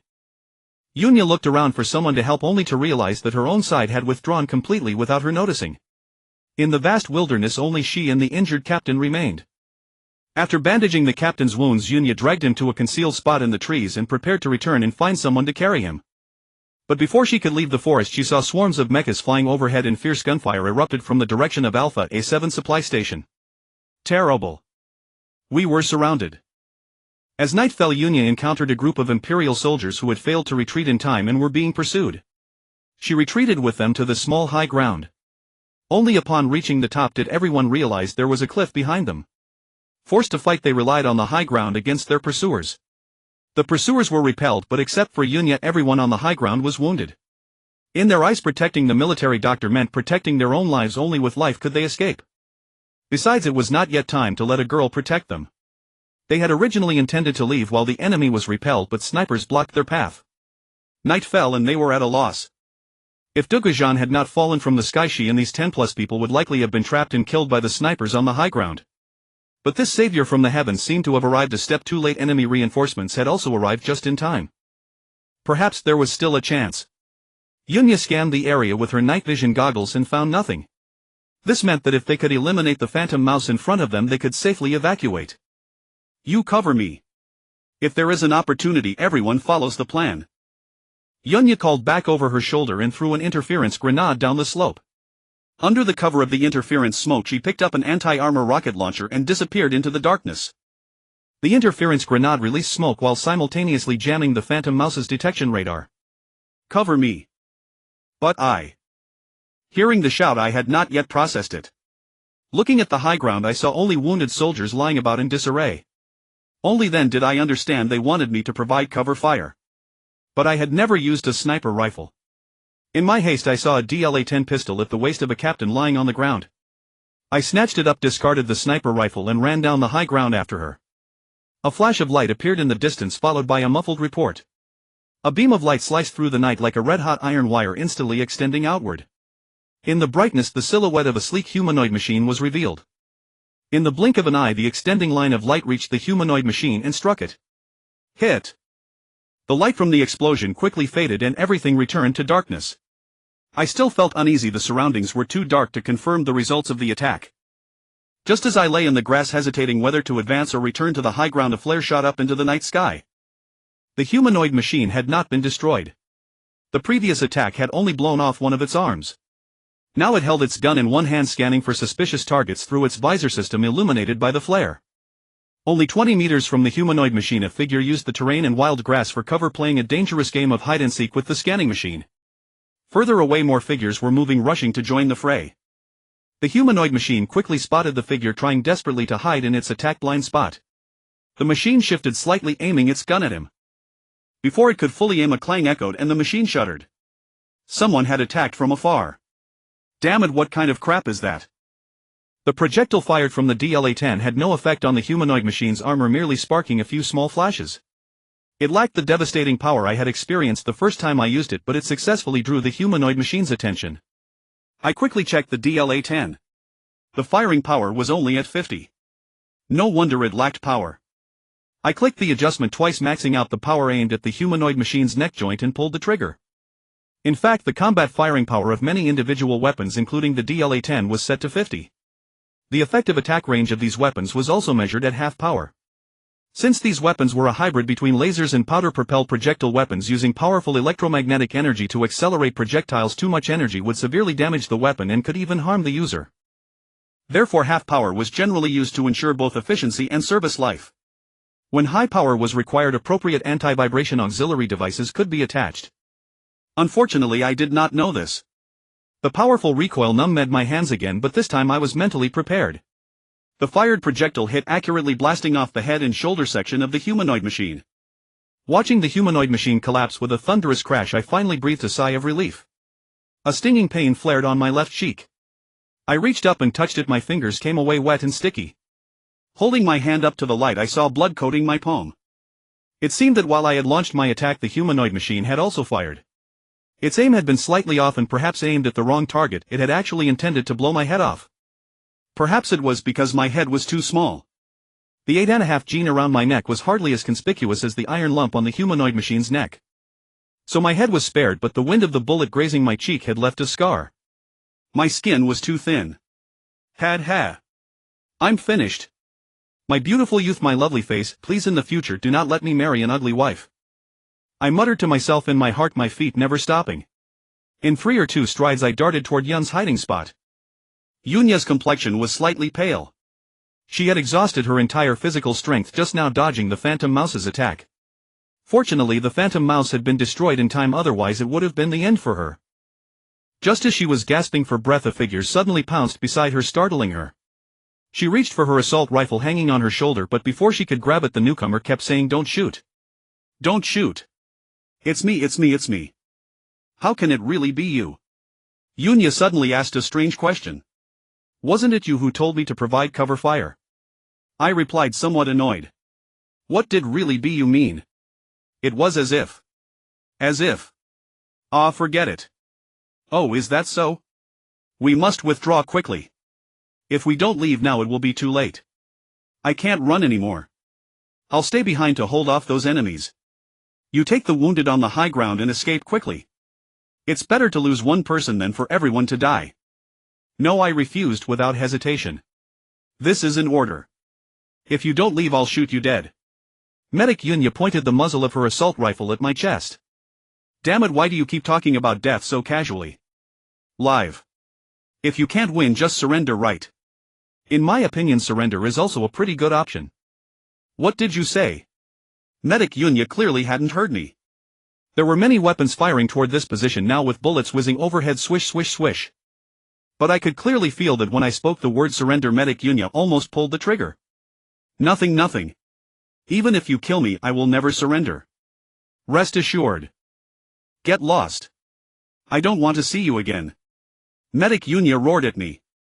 Ha! That sentence sounded a bit ambiguous. But given the current situation, there was no time to dwell on such thoughts. Seeing the muzzle of Yunya's gun tilt slightly, I seized the opportunity without hesitation and swung a punch, knocking her unconscious. Hitting a girl is wrong, but hitting a tigress should not be wrong, especially in a critical moment where life and death are at stake. Then Actually, it wasn't that complicated. I rummaged through my equipment bag and took out 2 fragmentation grenades. At the moment the illumination flare extinguished, I raised my hand and threw them out. The enemy infantry who were rapidly closing in saw this and immediately dropped to the ground to take cover. I did not stop for a moment. Carrying the unconscious Medic Yunya on my shoulder, I broke into a run. However, no explosion came from behind. Could it be that I didn't pull what out? Who cares? As long as the enemies didn't chase after us, it would do. I didn't know that the Federal infantrymen lying on the ground had mistaken those two unexploded fragmentation grenades for high-energy proton grenades with a delay fuse. Therefore they dared not get up for a long time. I on the other hand just ran straight ahead and soon vanished into the darkness. My rapid disappearance further solidified the Federal infantrymen's suspicion. Some soldiers who were close to the two grenades started crawling on all fours, moving as far away from the possible blast radius of the grenades as they could. If it were daytime we might have been able to throw those two grenades back at the enemy. But it was night now and no one was sure they could quickly find the grenades in the overgrown weeds. The effective lethal radius of a high-energy proton grenade was as high as 10 meters. Living things within this range would either die or be severely injured. For personnel without protection between 10 and 50 meters away it also had a certain killing power. Therefore such grenades were the nightmare of infantrymen. If you encountered one you could only pray that heaven would bless you to run far enough before the explosion. Because of their tremendous power, high-energy proton grenades were not suitable for close-quarters combat, as a careless move could blow oneself up. So an adjustable timing device was installed on them, allowing soldiers to adjust the detonation time according to the actual situation to ensure their own safety. As a result, many soldiers used them as timed bombs. Although high-energy proton grenades were not suitable for close combat, they were a good weapon for breaking through and suppressing enemy infantry pursuits. Here, this way. Carrying Yunya, I was about to head toward the high ground when I heard someone shouting from the bushes on the right side of the high ground. Following the sound I went over and found that it was actually those more than a dozen wounded soldiers. They had already withdrawn from the high ground on their own during the previous battle, waiting for me and medic Yunya to return so they could transfer. "What's wrong with Lieutenant Yun?" the wounded soldiers asked with concern when they saw medic Yunya being carried on my shoulder. Nothing. She just fainted from exhaustion. She'll be fine in a moment. Let's hurry and go. Can you all walk? I hurriedly explained and urged everyone to move quickly. Don't worry, it's no problem. Although we can't fight anymore, walking and carrying people is still within our capabilities. Let us carry Lieutenant Yun. A wounded soldier said, pretending to be relaxed. No need. I'm fine. Let's go quickly. My eyes grew hot and for a moment I didn't know what to say. I just mechanically urged them on. What high-energy proton grenades? Those were just ordinary fragmentation grenades. The mech squad following behind the infantry found the two so-called high-energy proton grenades. Reporting to the captain, we have occupied the high ground and spotted enemy traces. Should we continue the pursuit? Defend in place. Pursue at dawn. They certainly won't run far. The captain, who had intended to order a pursuit, immediately changed his mind when he saw the destroyed phantom mouse. He suddenly understood why those infantrymen had mistaken fragmentation grenades for high-energy proton grenades. If he had also seen the scene of the phantom mouse being destroyed, he would have thought it was a proton grenade. It was a perfectly normal thing for the enemy who possessed the powerful firepower to instantly destroy the phantom mouse to have high-energy proton grenades. If they didn't, that would be strange. He did not want to engage the enemy at night who possessed such powerful firepower. Who knew what kind of ambush the enemy had set up? If he wanted to attack, he had to wait for the new reconnaissance mechs to arrive. In the gentle morning breeze, a burst of melodious birdsong woke Yunya from her dream. "Ah! You're awake. Do you want to?" As soon as Yunya opened her eyes, she saw a face she detested most appearing before her. In that moment she hated the guy in front of her to the core. How dare he knock her out and go surrender? Perhaps she had already become a prisoner of war. Thinking of this, gritting her teeth, Yunya kicked out with her foot. But because they were too close, she couldn't achieve her goal. However, she still kicked the guy's chest solidly. Seeing that medic Yun had woken up, I hurriedly approached to show concern. Unexpectedly, my chest felt as if it had been hammered by an iron hammer, and a great force came. My crouching body staggered backward a few steps and finally couldn't maintain balance. Thump! I fell to the ground and a mouthful of blood spurted out. "Hey! What's wrong with you? Are you okay?" Several wounded soldiers who were making breakfast saw me suddenly collapse on the ground and hurried over to support me. Nothing. Continue what you're doing." I waved my hands repeatedly to indicate everything was fine. You have also become prisoners of war." Yunya, seeing the current situation, couldn't grasp it for a moment. "Lieutenant, you're awake.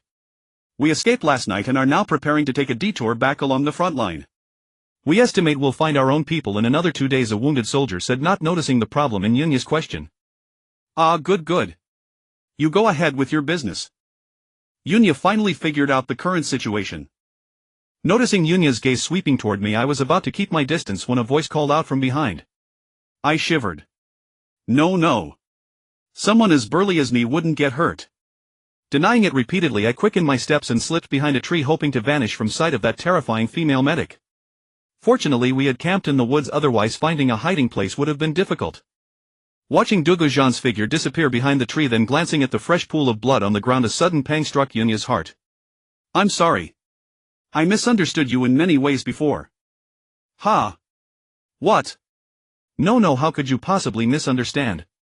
Yes, I wouldn't mind. Yunya's apology startled me.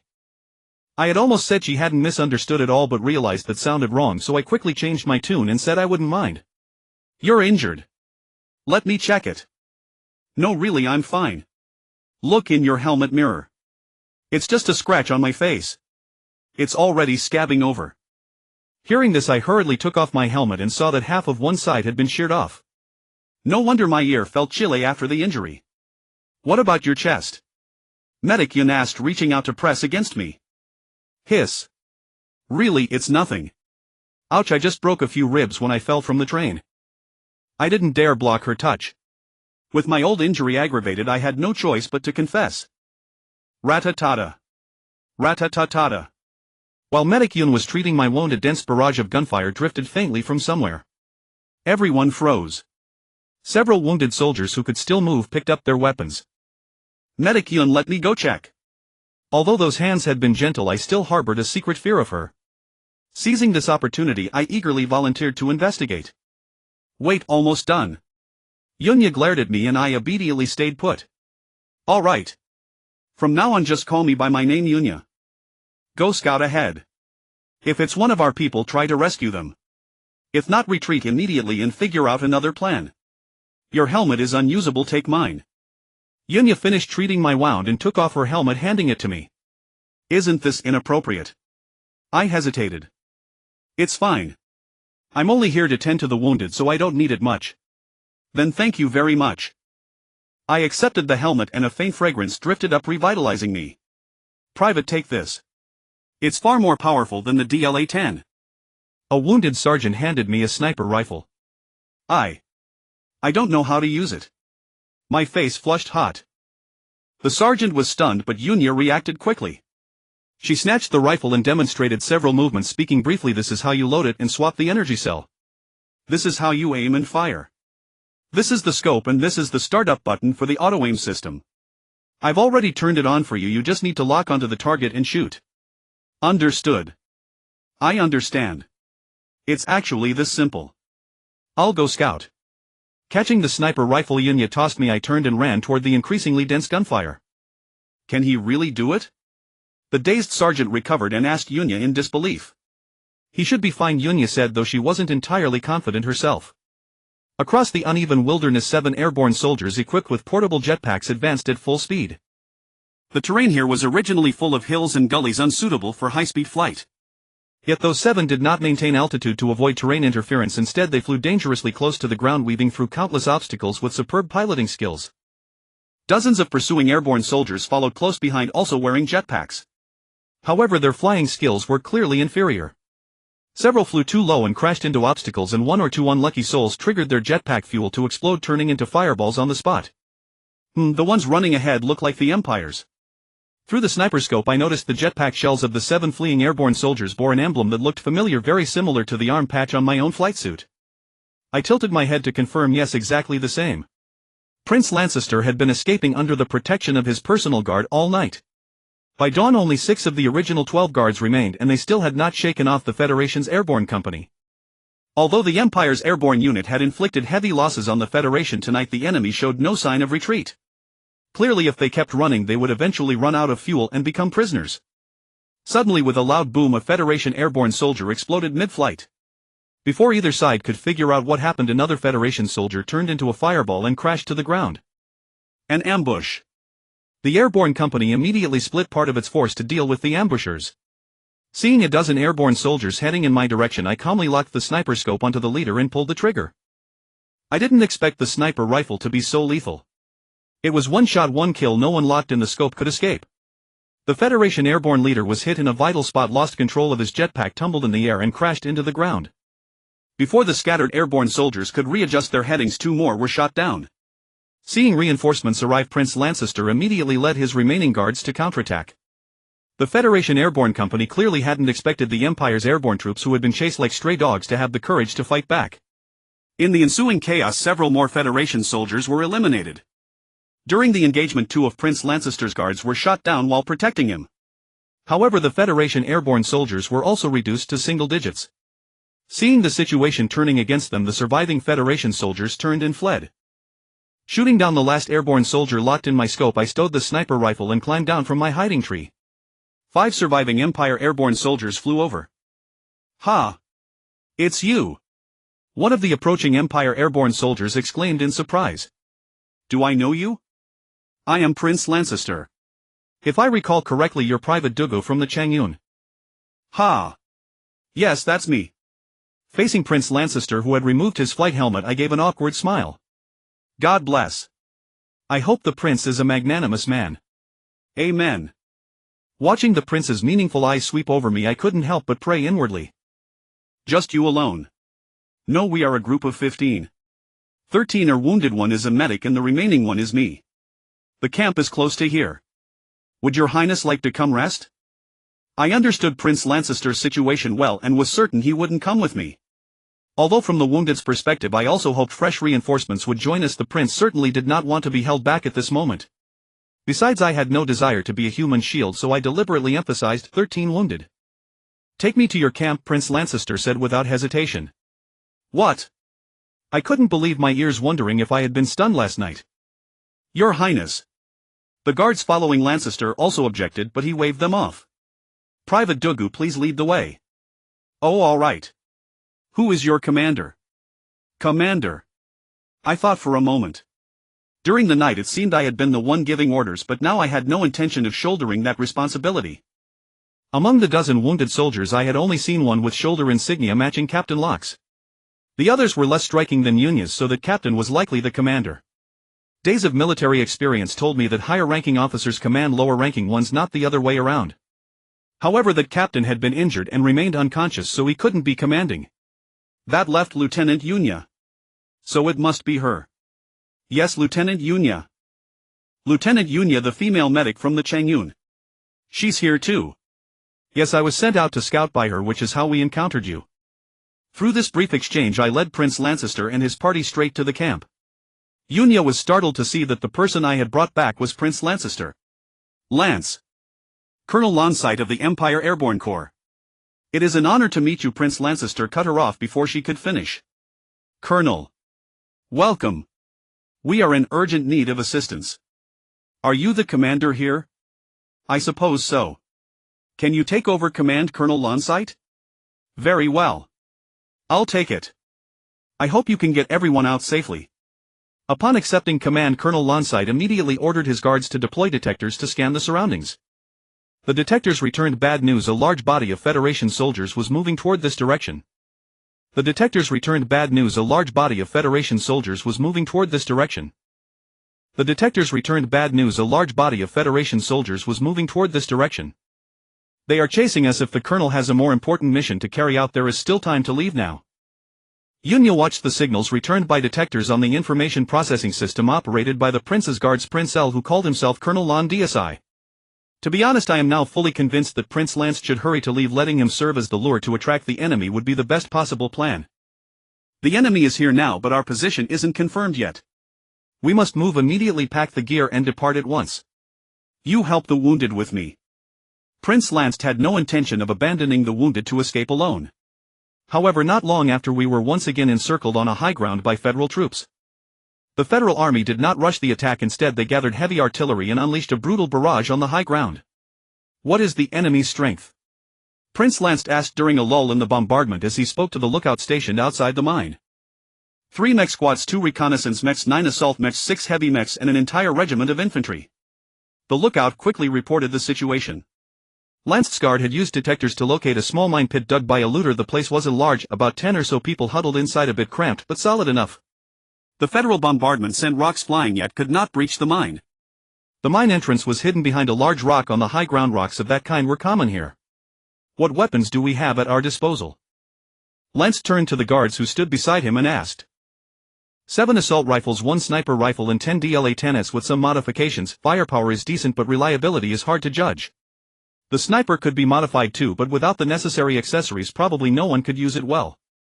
There are also 2 anti-armor rockets and some grenades. The guards scanned each person's gear. And do we have any high-energy proton bombs? We have only 1 left here. I don't know if they have any. What do you mean they or us? We are all Imperials now. It is time to unite as one. Yes, sir. I was wrong. I'll go ask. The guard's result was predictable. Naturally there weren't any. Modify the sniper, I'll use it. The prince spoke, not holding much hope in the proton torpedo after a moment's thought. Colonel, that won't do. That recoil is too strong, leave it to us. The guard naturally disagreed with Lance's suggestion. I can endure it. No matter what, that won't do. Don't argue. The sniper is mine, or at least give it to me. I'm thick-skinned and can withstand any force. Watching the prince and his guards babble on, I continue. The prince's eyes were full of doubt as he looked at me. Leave it to him. I've seen him use a DLA-10 to destroy a phantom mouse without any support gear. As Yunya spoke, a cry of astonishment rose from everyone in the mine. Seeing Prince Lance's gaze, which seemed almost enlightened, I suddenly felt like a hunter's trapped prey struggling in vain as the hunter's next move awaited. The enemy is coming. Ha! Why did they retreat again? The lookout's transmission came again somewhat odd. All who could move ran outside the mine to see what was happening. Would you still be willing to be his ally? If you want, I'll take your place. Yunya asked Prince Lance, who was behind her. Ha! I thought you'd have objections. Lance laughed. We are our own people and our rescuers have arrived. Outside the mine cheers erupted. On November 11, 331 Imperial calendar, the Imperial Haidalong Star Operations Headquarters replaced the former Takahan Theater District Commander General Salva, appointing Deputy Commander Lin Jiasen as the new commander to lead the 4th and 11th Group Armies, cooperating with the 1st and 3rd Group Armies under the operations headquarters to launch a counteroffensive. In truth, General Salva had no fault. Even if he hadn't achieved any merit, if he had saved Prince Lance, there would have been no blame. In the final moments, Salva didn't want his military force to face annihilation, and he believed his own life to be more important. With his life at stake, he ordered a retreat to save himself. But he clung to a sliver of hope, thinking 2 mech regiments plus 1 infantry regiment could rescue Prince Lance. The battle took an unexpected turn, and no one anticipated that the Federation would fail to conclude their assault plan. In the end, the Federals redirected their strength toward the 3 regiments heading into the Tokliho no man's land to rescue Lance, and the 3 regiments were all annihilated in Tokliho no man's land as the prize slipped away. Thus the prince was not saved and took the blame of retreating at the front lines without orders. Yet the Empire's counterattack came in time and rescued Prince Lance from the peril. Less than 30 hours after the Federation captured the Takahan Theater District, it changed hands again. To avoid being surrounded by the Empire, the Federation retreated swiftly. It truly came fast and went even faster. The Empire, unable to press forward with a direct assault, could only follow the Federation in retreat. After retaking Takahan Theater District, they pushed the front forward nearly 100 kilometers, but after meeting the Federation's stubborn resistance, they finally stopped unwillingly. Captain Dugu War. Driver, are you calling me? Seeing the anger on the warcar's face as it seemed to glare at me, I knew those calls were meant for me, but when had I become a captain? Captain Dugu, here is your commission and medal. You are now a captain. You don't need to work here any longer. Prince Lance wants you to go to his private car compartment for a ride. Is there any business? I asked. How would I know? You'd better hurry. You don't need to do this job here anymore. We had returned to the Changyun for almost 2 days now, and I worked in the newly assigned mess car as before. Because Sansong's hands were injured, he would take at least a week to recover, so I was promoted to temporary head chef. Although the kitchen had automatic cooking machines, the meals they cooked were indistinct, so someone still needed to season and plate the dishes. Although I was a latecomer to cooking, with the help of the cooking machines I managed to do reasonably well. Sangsong often sneaked out of the battlefield hospital to guide me. One day I might open a restaurant in the village, though I'm not sure the villagers would want that. Putting down the work, I wiped my hands and took from Chief Ball a rolled document and a small lacquer box. Without looking, I hurried toward Prince Lance's private car. Lance, do you know how many mistakes you've made this time? Your Majesty, I know. Good that you know. You must change that tendency to let emotion govern you. You were lucky this time to not have joined those wounded in death, but next time there may be no such luck. Remember not to be swayed by feelings. Your safety comes first. I still need your help. Yes, your majesty. You still won't call me brother, will you? Your majesty, I. Sigh. Remember to protect yourself. I do not want to lose my only brother. As the figure on the screen faded, the interstellar line also cut off. Lance lowered his gaze and sighed. He too wished he could say the words, but time would smooth it all over. Your Highness, he's here. A guard knocked and announced. Understood. How is his mood? Not very happy, it seems. Oh. Let him in. After permission, I trudged into the private car's cabin where the prince's private office had been refurbished. I muttered inwardly that this was ridiculous, whether I should meet him or he should meet me, and whether I even deserved permission, yet I still raised a hand and gave what passed for a half-hearted military salute. Please sit. Do you know why I asked you here? The Prince Lance nodded, indicating I should take a seat. Thank you, Your Highness. I'm not sure why. But there are some items I must return to you. I said, addressing the prince as Your Highness, and walked to his desk, placing the book and the small lacquer box on the table. Ha! When did you learn to call me Your Excellency? Lance looked surprised by the way Captain Gu spoke, as if the latter had suddenly learned to say Your Excellency in one breath. Reporting, Your Excellency. I learned it a long time ago. Although I had only recently learned to call him Your Excellency while shopping for supplies, I told the truth, there was nowhere else to verify. The Cheng Yun's supplies had been badly depleted during the escape, and I had been promoted to temporary head chef. After 2 days of rest, the captain ordered better meals, so I'd been out and about and met many more officers bearing more insignia than I did, which naturally led to my habit of calling people Your Excellency. What are these? Don't you want them? Prince Lance pointed at the items on the desk. Yes, Your Excellency. I am just an ordinary man who did what I could, so I cannot accept these. Please give them to someone more worthy. Joking aside, with such trifles you expect me to risk my life? Not a chance. Now then, let's talk. You will go to the Cater Military Academy for training. When do you plan to depart? Your Excellency, may I refuse? Training. It should be yes. Damn, I'd rather be killed than accept this. Refuse. Haven't you heard that Cadet Military Academy is the dream of every imperial? Sorry, Your Excellency. I haven't heard of it. I believe what you say is true, but that is not my dream, Your Excellency. Gayson, come in. Lance shouted at the door. A guard answered. Show Captain Gu some basic skills you learned at Cater, the simplest will do. Yes, Your Highness. Gayson, upon receiving the order, looked around the room, then dragged a steel-framed chair from beside the door and placed it in front of me. Without any flourish, he struck the chair's back with his palm, and the sturdy chair instantly bent into a pile of scrap metal. Very good, you may go. With the prince's praise, Gayson saluted and stepped out. Staring at the mangled chair, I secretly sneered. It may destroy, but it cannot build. That would be the chair I'd sit on, yet now I could only stand. How is it impressive, isn't it? Don't you want to be as formidable as him? Prince Lancaster pointed to the twisted chair, continuing his persuasion. Reporting, sir, I do not. I answered with resolute decisiveness. Don't you wish to become a general commanding armies like me? No, sir. Commanding armies was indeed tempting, but I had no desire to be chased like a rabbit by Prince Lancaster. Don't you wish to protect those you love most? Prince Lancaster was nearly out of options. Sir, I haven't even started dating yet. As the conversation continued, my eyes, originally fixed straight ahead, could no longer resist their restlessness and began darting about. Glancing at the luxurious decorations in the prince's office, the gold-trimmed ceiling, the silver-threaded floral wallpaper, the carpet soft as a green lawn, I couldn't help but sigh inwardly. People are so different. A prince's modest office could be decorated with such opulence. No wonder there were so many beggars on the streets. What difference does it make? Aren't your parents and siblings the ones you love most? Sir, those are people I love, but not the ones I love most. The one I love most is singular, there can be only one. If there were more than one, I suppose it could no longer be called most. Sir, please pay attention to your wording.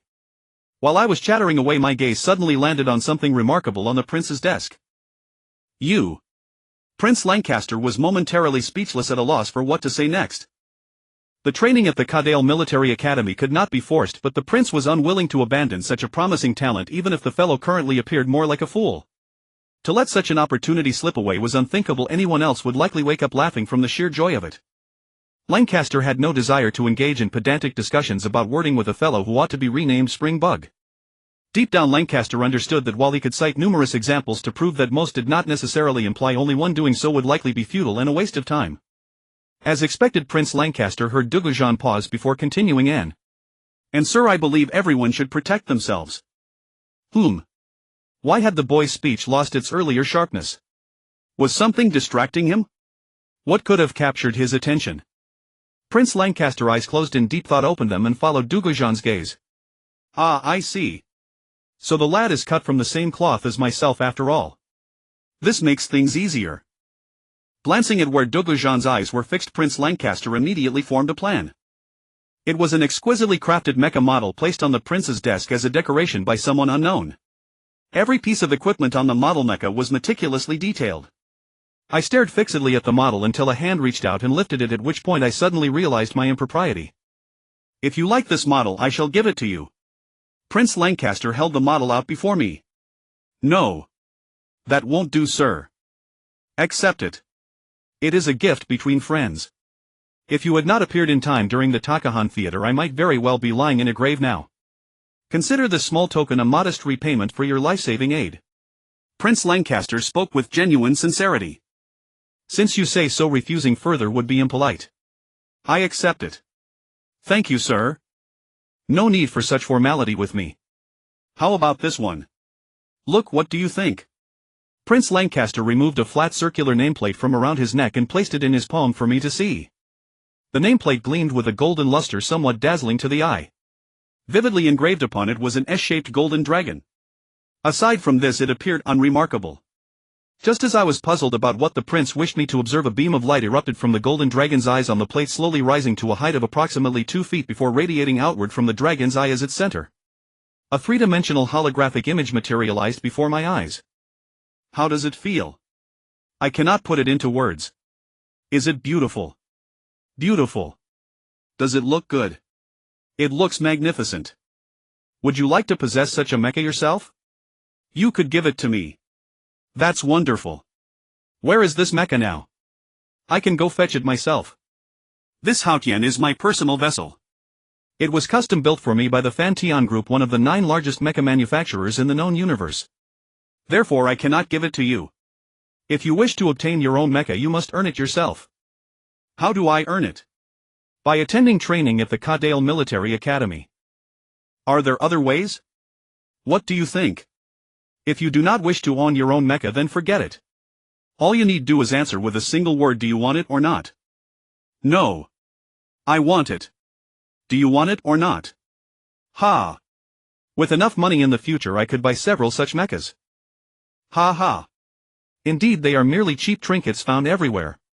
Take the one in your hand for example. It is the latest assault mecha released by the St. Philly Company, priced at around 3 million credits. Even as a captain, your annual allowance amounts to less than 30,000. Even if you neither ate nor drank, it would take 100 years to afford such a decent mecha. If you undergo training at Kadale, I can guarantee that upon obtaining an A-class mecha license, I shall gift you a state-of-the-art custom-built mecha. With your true capabilities, securing it should be effortless. Surely you do not lack confidence in yourself.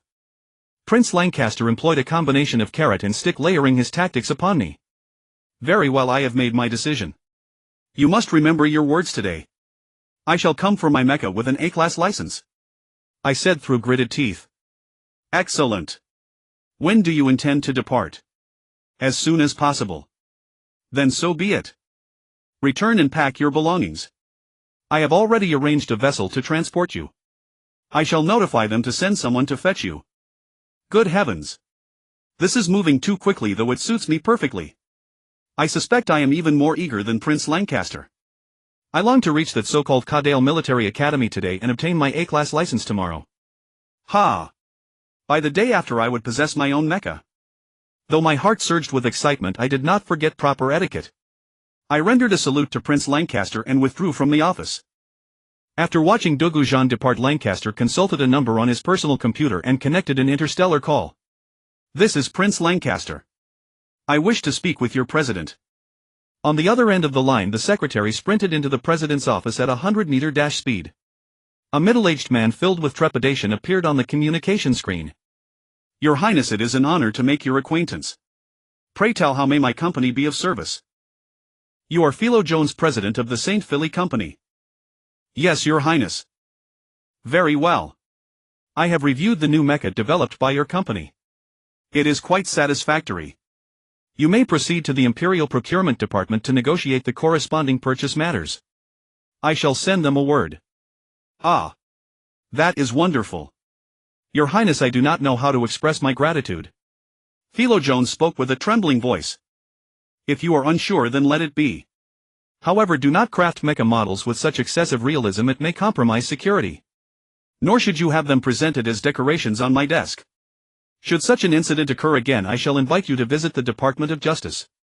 For future new models, simply provide the relevant parameters and performance specifications directly. I will assign a liaison officer to reside at your company. Yes. Under Prince Lancaster's stern and imperious tone, President Philo Jones of the St. Philly Company could only repeatedly affirm yes. Enter. The moment Prince Lancaster had terminated the interstellar call, he heard a knock at the door. Calling out to the exterior, a personal guard entered carrying a large folder. Have all the materials been analyzed? Lancaster inquired, taking the folder from the guard. Yes, Your Highness. The results are not particularly favorable. There is only a 9.7 probability. How can it be so low? Have there been errors? None, Your Highness. Although he joined the Galaxy Union on Himes early on, his work completion rate over the past 6 years has remained below 30. Thus we believe his capabilities require further assessment. Had he not assisted Your Highness in apprehending that notoriously infamous interstellar fugitive, he would likely have received an evaluation probability of merely 0.7. I see. Are there any other reference situations?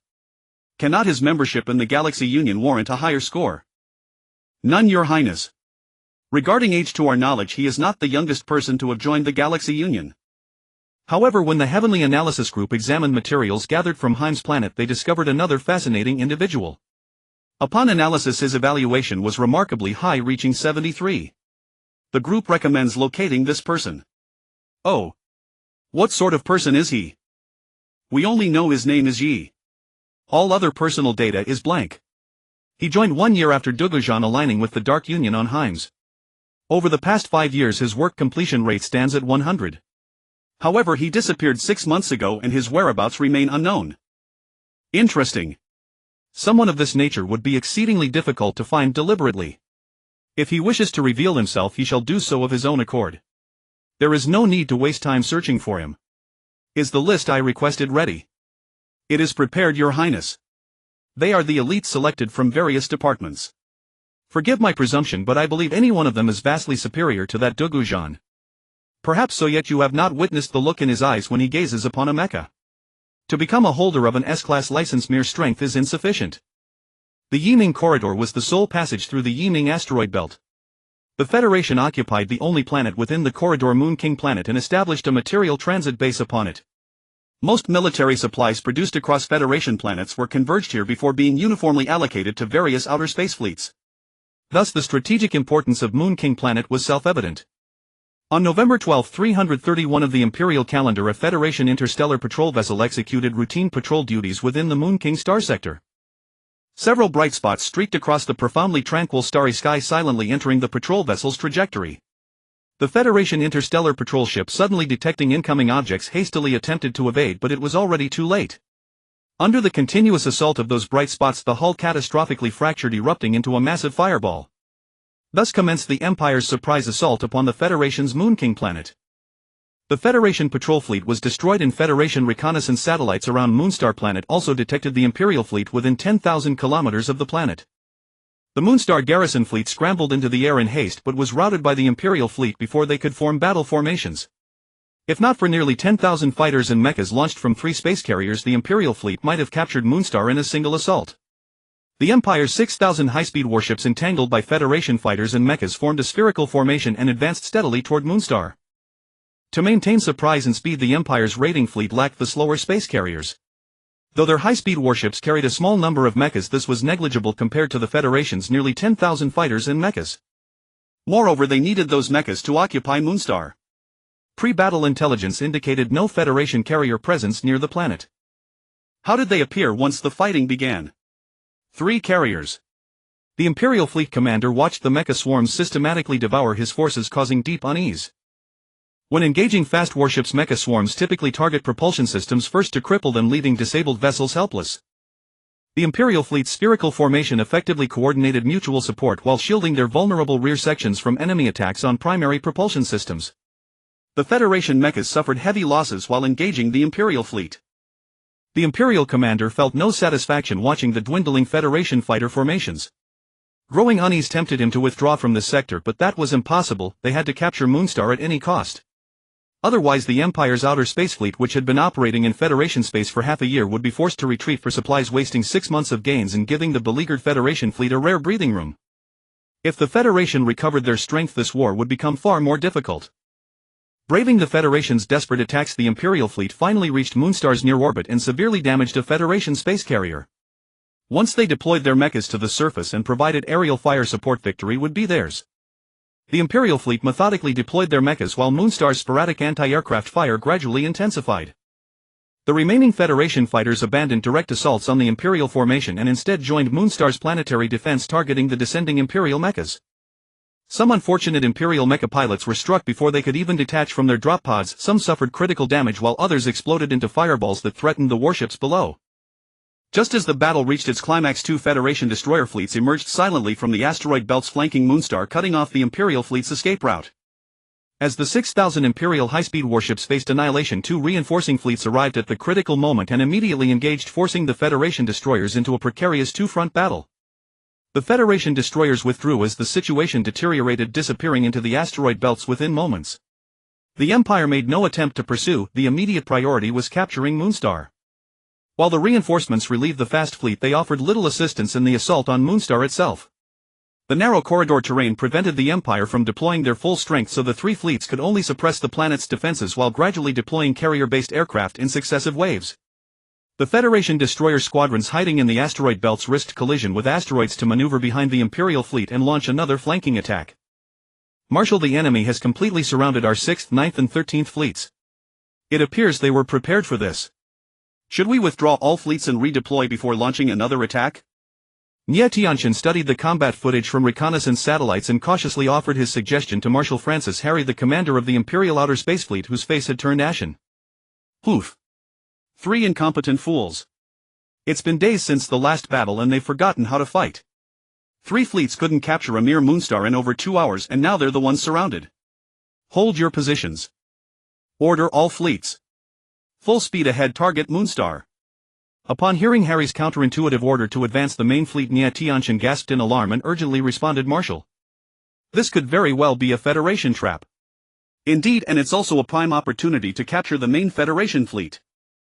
But in such confined space, if the enemy uses planetary fortress cannons against us, the situation will be highly unfavorable. I'm aware, but the fortress cannons on Moonstar can fire at most twice. The losses we'd sustain are manageable given our fleet size. What if something unexpected happens? Unexpected. Fortune won't favor the Federation forever. Issue the order, target the enemy destroyer fleet, fire at will. Before the words had finished echoing, the Imperial main fleet had entered the effective range of their main cannons. At Marshal Francis Harry's command, each warship's main guns unleashed massive energy beams in a race to strike the Federation destroyer formation, blocking their path ahead. Not yet, wait a bit more, just a little longer, perfect, now. Open all fortress cannon emplacements. All emplacements open. Target locked, Imperial fleet main force. Target acquired. Excellent. Prepare for simultaneous fire, execute. The fortress cannons on Moonstar, already charged with accumulated energy, unleashed devastating beams upon the Imperial fleet compressed within the narrow space. Marshal Francis Harry's estimate of the fortress cannon firing frequency was roughly accurate, but he failed to account for the sheer number. Following the convention of 1 planetary fortress per world, he had only anticipated a single installation, yet the Federation had positioned 6 cannons on Moonstar.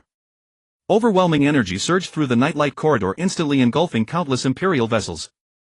As the glare faded and energy dissipated, surviving ships re-emerged from the devastation, crippled and combat ineffective, little more than floating scrap metal now obstructing the maneuverability of the remaining Imperial fleet. The coordinated salvo from Moonstar's 6 fortress cannons destroyed nearly 10,000 Imperial vessels on the spot and rendered over 20,000 more combat ineffective. Of the Empire's 110,000-strong outer space fleet, 30% of its combat power was eliminated in an instant, the sole consolation being that some Federation ships unable to retreat were caught in the devastation as well.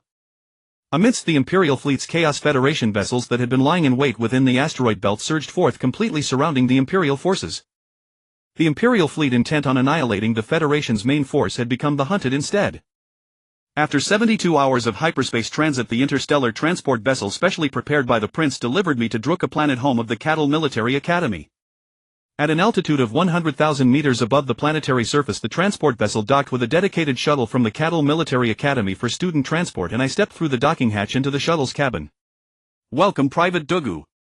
I am Sarah Ito, President of the Student Council. On behalf of all faculty and students, I welcome you to our academy. During our brief journey ahead, I'll give you a concise overview of our school's distinguished history. A uniformed officer appeared before me, greeting me warmly. The man before me had fair skin and well-proportioned features, a straight-nosed square jaw, and nearly 2 meters in height, giving him a handsome, dashing appearance.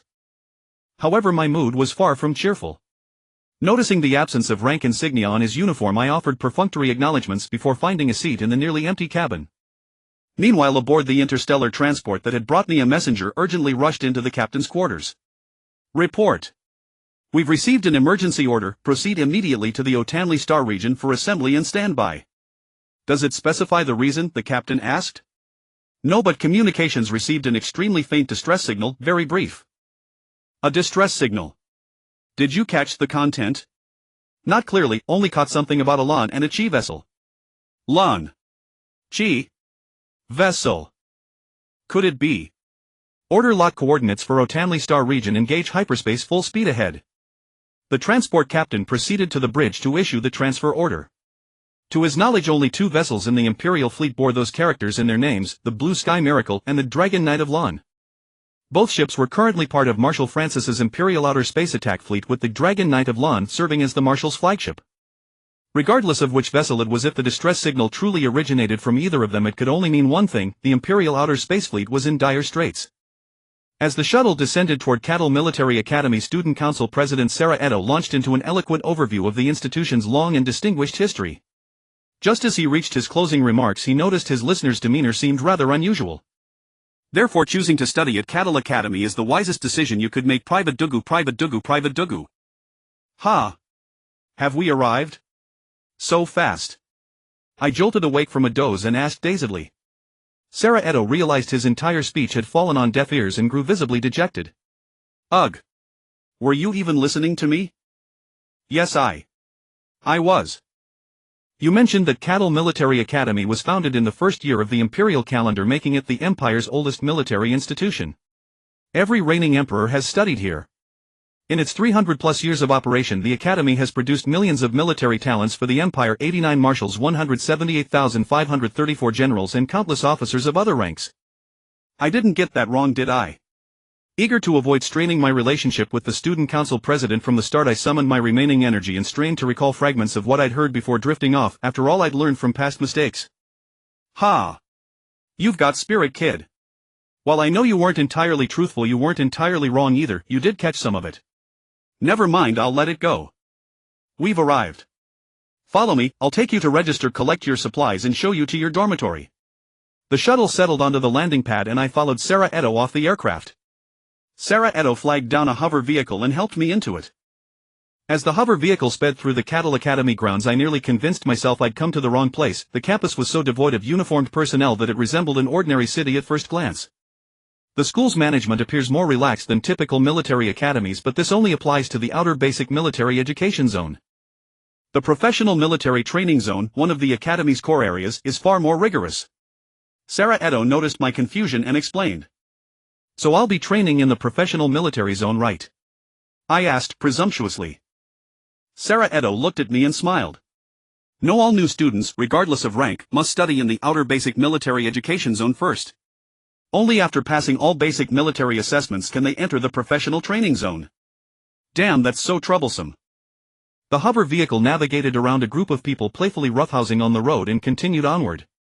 Sarah Edo suddenly remarked without context, "Huh? Why are these guys out so early? Something must have happened." At Sarah Edo's gesture, the flying car came to a halt at the entrance of the Academy's General Affairs building. After paying the fare and stepping out, Sarah Edo led Gu Zhan to the registration desk. "Instructor J, what are you busy with? Could you help register this new student?" In a modest office, an officer was busy organizing a file cabinet. Hearing someone call him, he turned around and greeted us. "Oh, it's Sarah Edo. Just a moment, I'll be done soon. So this is the new recruit. Why is he alone? Didn't they say there would be 2 batches of new students today? Why is there only him? The officer closed the file cabinet and walked over to his desk, turning on the computer and connecting to the inter-academy network. Another batch. I didn't know about that. I only received word about him. Let me check. Oh, that batch was cancelled on short notice. It seems something serious has truly happened this time. So you're Gu Zhan, correct? The military has already forwarded your records. Just place your hand here, either hand will do. Yes, like that. Gu Zhan followed the instructions and placed his hand on the template. After a moment, a card was ejected from the machine beside the computer. Identity confirmed. Your tuition and fees have been prepaid for 5 years. However, if you fail to graduate and obtain a Class A license within 5 years according to the agreement between the school and your sponsor, you will be required to remain at the academy until you achieve the necessary qualifications. Expenses during that period will be borne by your sponsor. If you complete your studies ahead of schedule, the school will refund the remaining tuition and fees. Keep this card safe, do not lose it. It is quite useful. The officer handed over the card. I was still processing what he had just said, mechanically accepting it. Instructor J, has something happened at the academy? Sarah Edo asked. You don't know? Oh, you were out picking someone up. The academy announced a suspension of classes half an hour ago. The resumption date will be notified separately. Suspension. Why the sudden cancellation? Who knows? But as far as I'm aware, all the commissioned officers within the academy have departed and the warrant officers have been assembled in the specialized military zone on standby. If you had arrived any later, I would have been ordered to report to the specialized military zone as well. I should be going now, no more chatting. After leaving the registration office, Sarah Edo led me to the logistics department, where I received a steel basin, a steel lunchbox, a set of toiletries, and a roll of bedding. Hey, wait. That's 576 yuan in total. Are you paying cash or by transfer? As I turned to leave with my arms full of belongings, I suddenly heard the logistics officer call out to me. What? Didn't I already pay the tuition and fees? These are separate charges, nothing to do with tuition and fees. I turned to look at Sarah Edo. Sarah Edo nodded with a slightly embarrassed expression. It's the academy's rule. I was dumbfounded. I don't have any money on me. No money. You've got to be kidding. What about your savings? You must have some deposit, right? I've never had a bank account. The moment I finished speaking, Sarah Edo stumbled and nearly fell. Good heavens. In such an advanced civilized society, there's actually someone who's never saved money. It's rare to be surprised by uncommon things. If you want to save money, you need money to save in the first place. When the villagers sent me away, I had absolutely nothing. My father always used to say young people who need money should earn it themselves. He only threw me a few bags when I left, and I never even had time to open them and see what was inside. Later, when I joined the army, apart from free meals each day, I didn't get a single penny. Where's your identity tag? Let me see it for you. Sarah Edo seemed to have thought of something. Is this it? I took out the card I had just obtained. No, your name tag. Name tag? What's that? Sarah Edo finally couldn't help but shout, the thing you hang around your neck. Didn't they give it to you when you enlisted? They gave it to me when I enlisted. I think there was something like that. Should it be hung around the neck? I thought it was a keychain. You look for it, it should be on my belt. I recalled receiving a small metal piece with a chain when I enlisted, but I hadn't paid much attention to it at the time and just tucked it into my waist. You. Sarah Edo was so exasperated he was at a loss for words, but seeing my hands were full, he came over and helped me find the name tag. Sarah Edo took the name tag and inserted it into a card slot on the logistics department's automatic cashier machine. After a moment, several lines of numbers appeared on the display. The Empire's identity nameplate is issued to every recruit from the moment of enlistment. Besides recording the recruit's name and basic information, it can be connected to terminals to check the holder's assigned unit and rank, and it also serves as proof for receiving allowances. Wow. You're so rich, and you said you had no money. Sarah Edo exclaimed, looking at the numbers. Rich? No way. How much? I carried a large pile of things and leaned in. 1,10,000, 10,000. 100,000. 500,000 and 1,110. Seeing the balance displayed, I was so excited I nearly dropped everything I was carrying.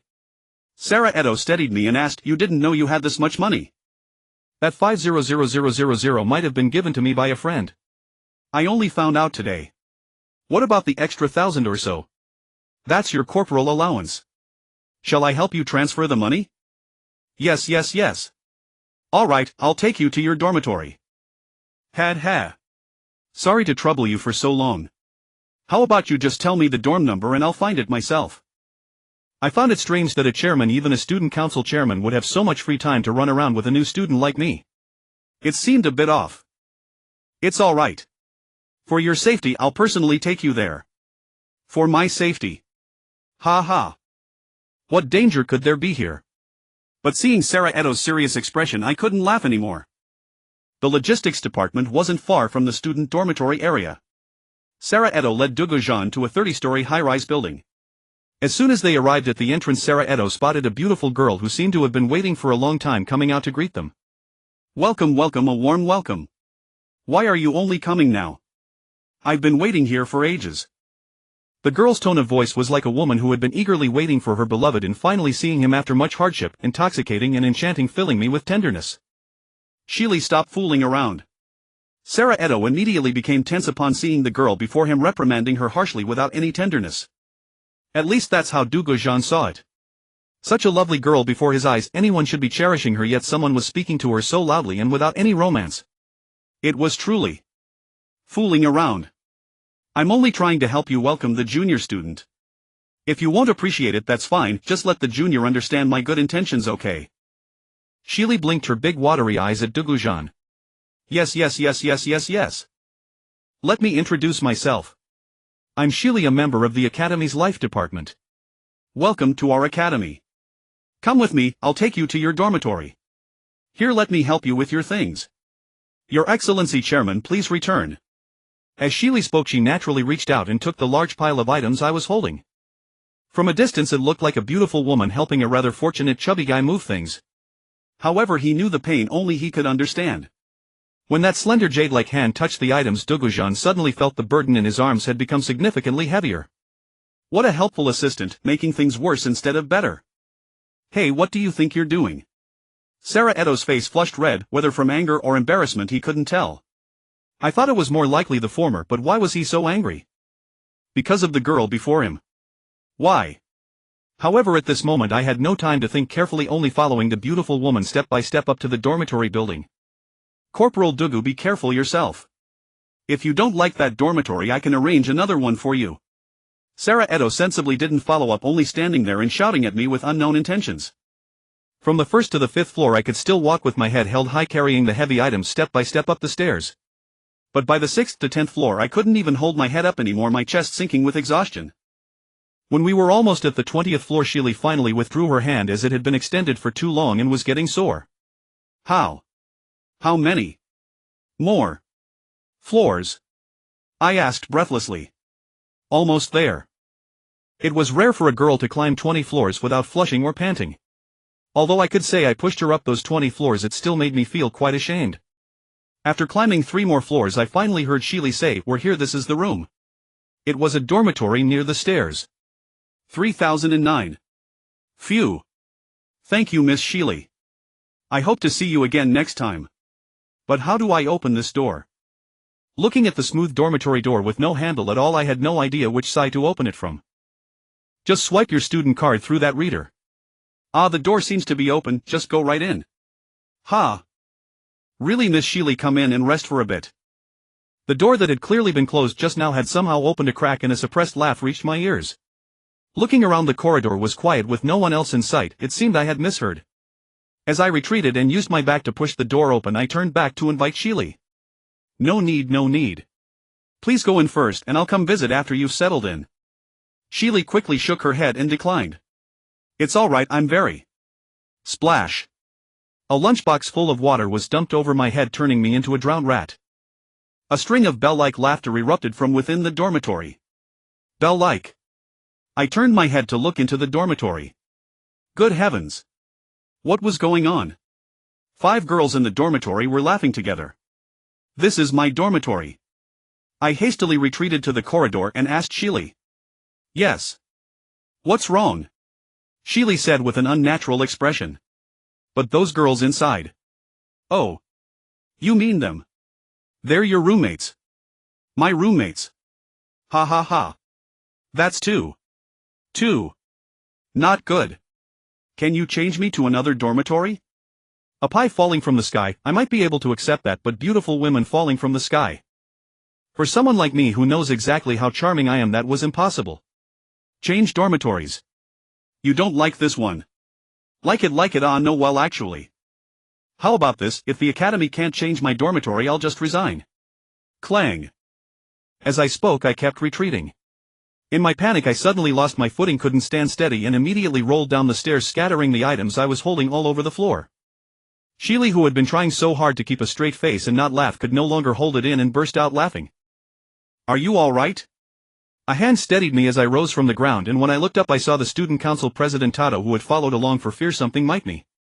55555 President Saliato, I want to change dormitories. I wailed, my face a funeral mask, and gripped Saliato as if he were a lifeline. Hey little fatty, no need to wheeze for sympathy like that. Do you want the big sisters to help you pick up your things? Poof. I thought our academy was sending another remarkable figure, but it turns out to be a pudgy wretch. TSK, someone like him becoming a sergeant, those officials' eyes must be blind as ever. Ha, this is quite amusing. We should come back to toy with him again sometime. But if he cries rivers of tears, our academy will be in trouble. Floods are no joke. Excuse me, President Saliato, I must trouble you to do some ideological work to calm the students. Do well in next year's election and we will each vote for you. This chubby fellow really is pitiable. When the 6 girls saw the student council president arrive, they knew they couldn't push further and left with laughter. As they passed by me, they threw a sly insult as well. Hey! Who are they? Are you all right? Saliato, who had only moments before worn a mournful look, suddenly asked with a flat expression. It's nothing. But what background do those 6 have? They are known as the Academy's 6 witches, and they have caused trouble for many people. But you came at a bad moment. People wonder who will take charge. You'll understand soon enough. There are those who want to intervene but cannot.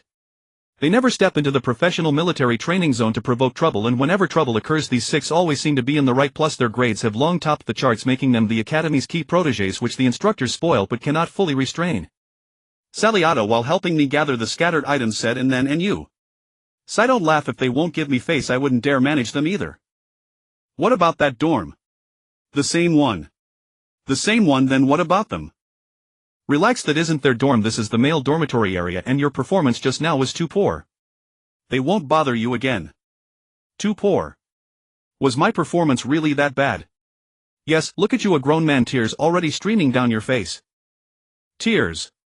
I reached to touch my face, it was damp, a cool breeze sent a chill through me, and seeing how soaked I was, I understood what had happened. I couldn't be bothered to speak more with Saliato. I shouldered my things and went into dorm 3009 again. Inside there were 6 beds, only 1 empty, so 5 must have lived here before. I wondered where those 5 had vanished to. Saliato took his leave and I dumped my things on the empty bed, then squeezed in myself and fell asleep. This ordeal had worn me out. Nierong, Wang Shangyun, Naikotele Siming and Long Jixiang were hiding on the grass behind the flower bed near building 02, not far from the dormitory, watching the 6 girls laugh and leave the building. 5 pairs of eyes relaxed. Nierong, watching the 6 girls vanish, whispered to Naikote, I hope your girlfriend will show mercy and not ruin the newcomer. Fortunately she is your girlfriend, not mine. Naikote retorted, you dare say that? Isn't she the one your sister led astray? You dare call my sister bad? Nierong cares about others, speaking ill of his sister, even his friends know better. How about a fight? I'll join you. Naikote's mood darkened. Lei Siming, sensing things might escalate, cut in, what are you two doing? This isn't the time to stir up trouble, hurry and see how that freshman is doing. They combine to attack. Shut up already, you never stop talking about us. If you have time, advise your sister not to always plot against people, we'll all be pitted against her eventually. Hey, don't say it too harshly, her sister isn't lacking, she has looks and a figure. Oh, what are we doing? I'm just defending your sister. Gu Zhan frowned at the insinuation. Do you have a problem with my sister? Be honest or else. Lei Siming raised an arm to drape over Long Jixiang's neck, saying, enough of this misunderstanding talk, oh dear. My neck, there is nothing between me and your sister. With my current state, your sister wouldn't look at me anyway. Wang Shangyun, who had remained silent, wanted to say something, but seeing the precedent swallowed his words and said, I'll go back to take a look first. Wang Shangyun then ran toward the dormitory stairs. Nierong watched his back and nudged Long Jixiang. Is this kid troubled by something? Yeah, you've noticed it. What is it? How would I know? You don't know. Then that's the point. What is it? Spill it now. And stop squeezing my neck like old Lei. Lean closer. Long Jishan whispered in Niarong's ear, and Niarong wore a look of disbelief. They both know as well. Niarong asked, pointing at Naikote and Lei Siming behind him. Before Long Jishan could answer, Naikote and Lei Siming moved quickly, each taking Niarong by the shoulders and grinning as Lei Siming spoke. We three happened to see it the day we were out. We thought you knew, so we didn't tell you. Haha, you wouldn't mind, would you? There's no need to be so intimate. I didn't think it was a big deal. By the way, Xiao Yun and Xiao Xiang resemble each other quite a bit. Naikote, Lei Siming and Long Jishan were taken aback and asked, what does that mean? The two of them don't know how to spell the word death. What's the situation inside? Niarong asked as he reached the dorm door and found Wang Shangyun only peeking through a narrow gap. They're lying down inside. Are they dead? Long Jishan asked with worry. Naikote glared at him and said, not likely, they shouldn't be so reckless. Don't hide by the door, go in and take a look. Lei Siming pushed several people away from the entrance. Hey, they moved, they're alive. At the front, Wang Shangyun saw the little chubby kid move a little.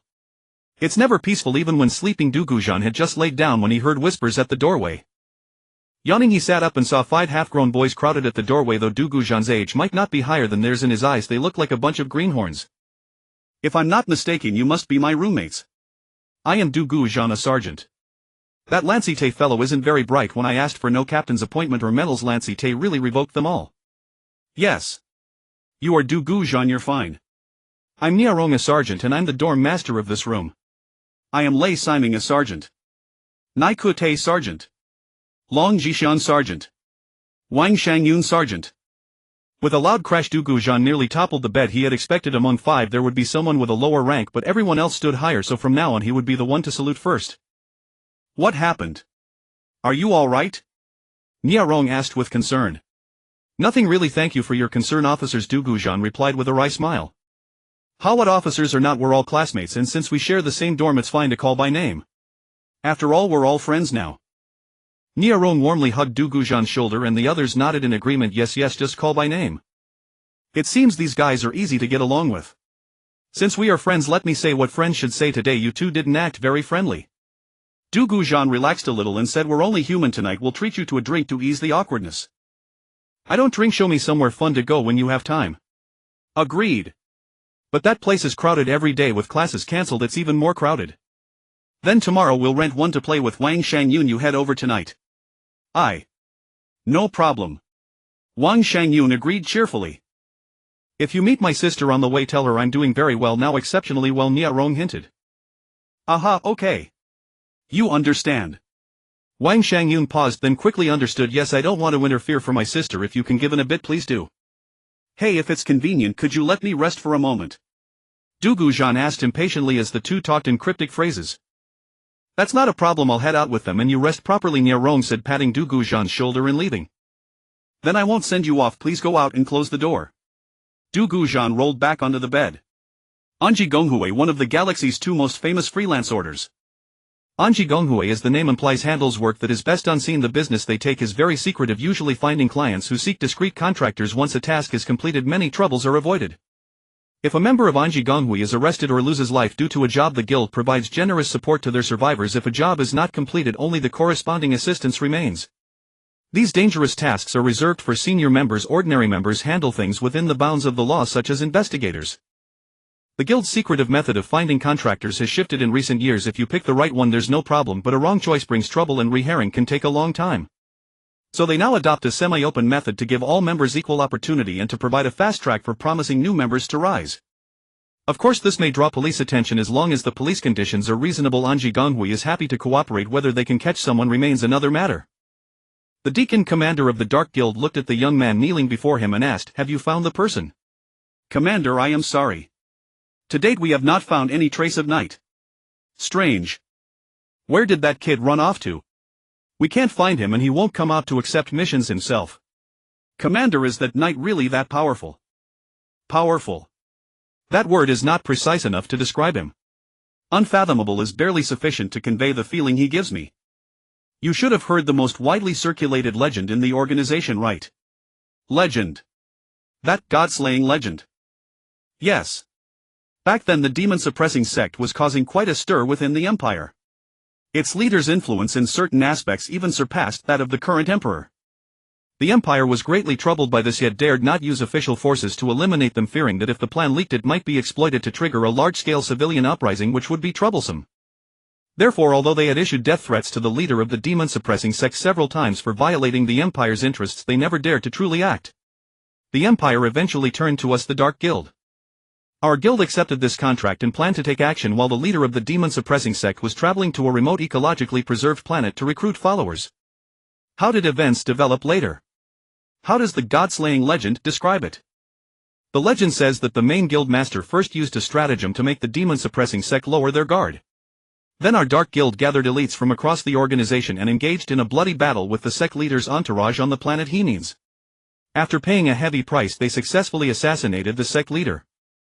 That account is partly correct, but only partially so.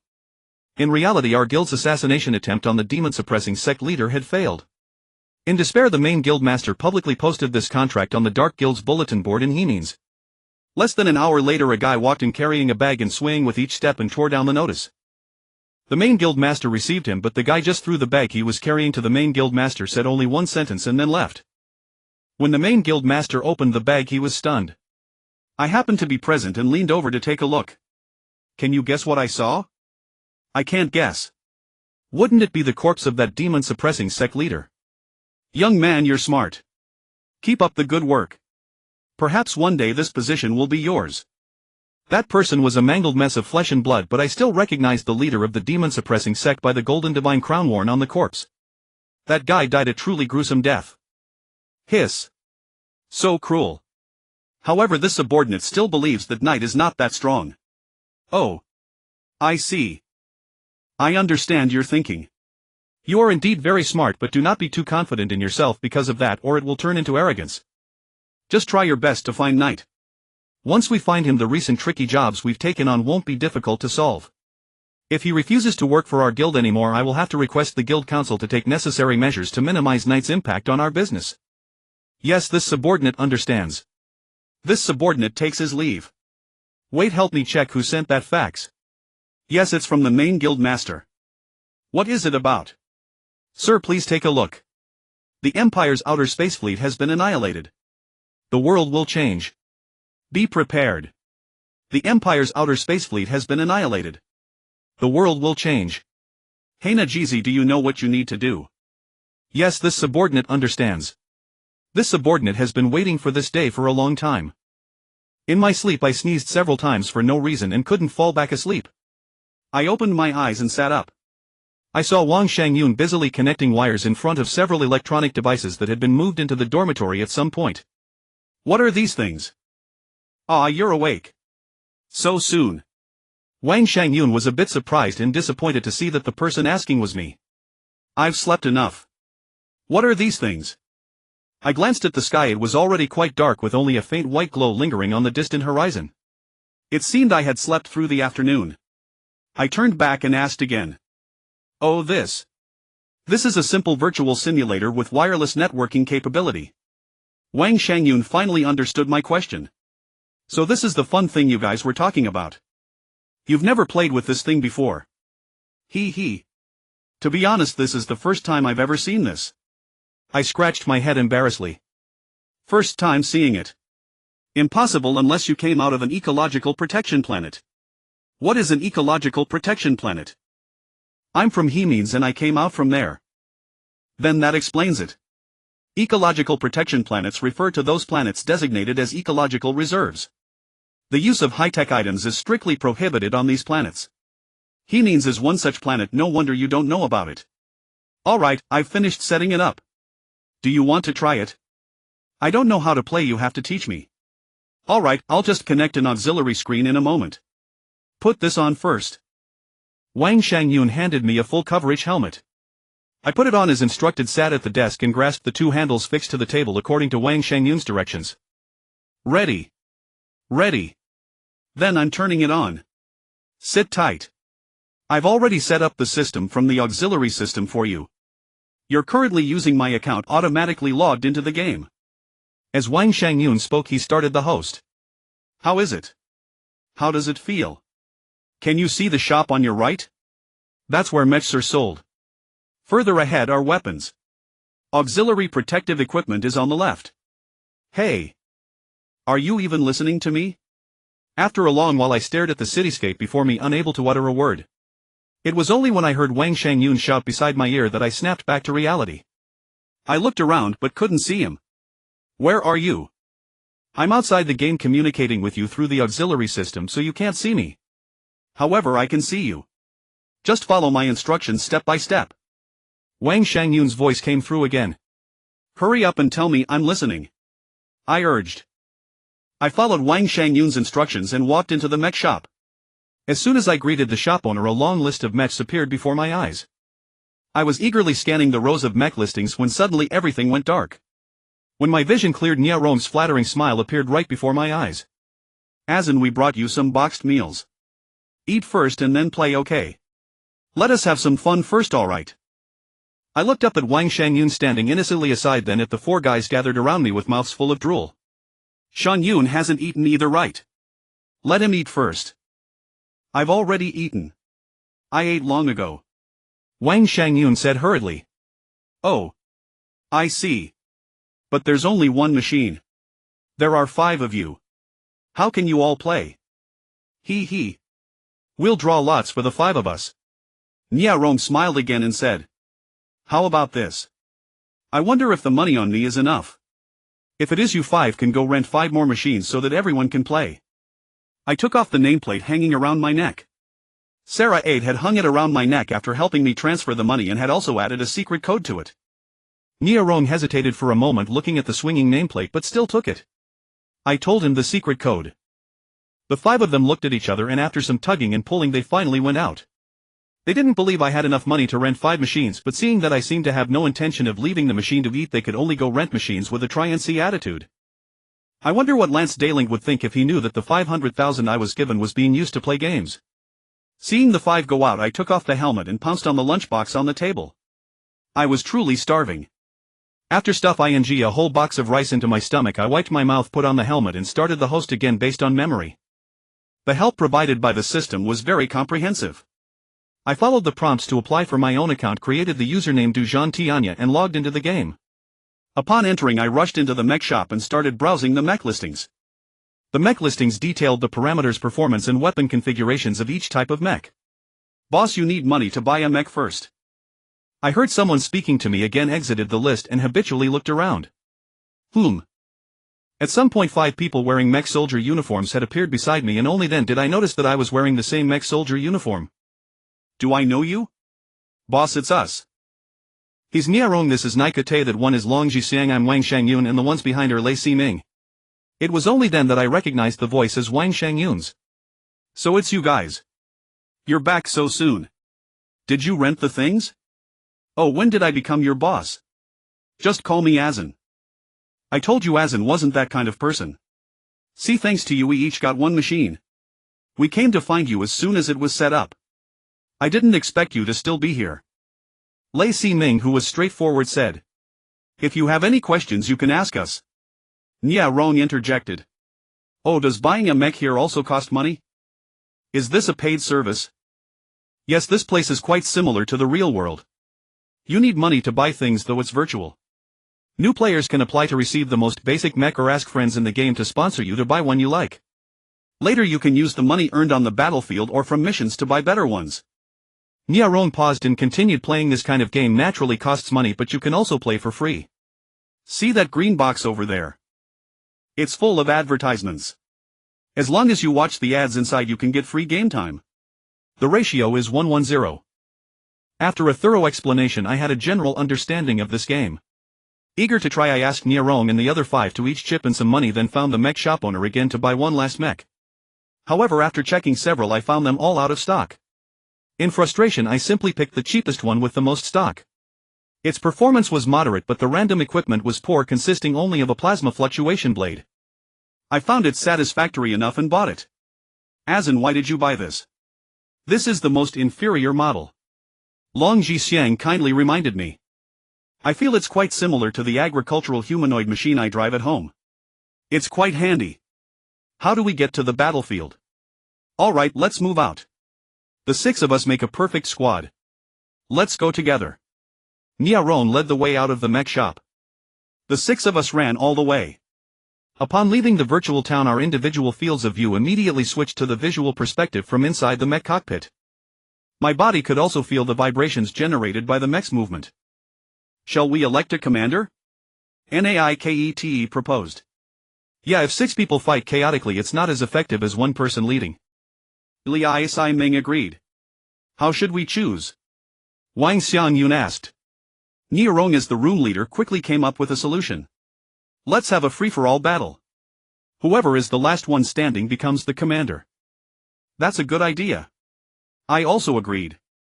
Then let's begin. As Long Zhi Xiang spoke, he launched the first attack. I was the first to fall while the remaining 5 engaged in a chaotic battle, kicking up clouds of dust. Niarong and Le Ziming piloted heavy mechs, their coordination seamless as they combined forces against the 3 assault mechs controlled by Nikt Long Zhi Xiang and Wang Xianyun. Although outnumbered 2 to 3, the heavy mechs possessed superior armor and firepower compared to the assault variants. Nikte's 3-person team had devised a solid strategy: concentrate their fire to eliminate one heavy mech first before turning their attention to the second. However, they made a tactical mistake. Relying on their numerical advantage, all 3 rushed toward Niarong's heavy mech simultaneously. Niarong and Le Ziming's crossfire disabled Nikte's lead mech, leaving the remaining 2 to realize too late that they should have used their assault mech's superior mobility to harass the heavier machines instead of engaging directly.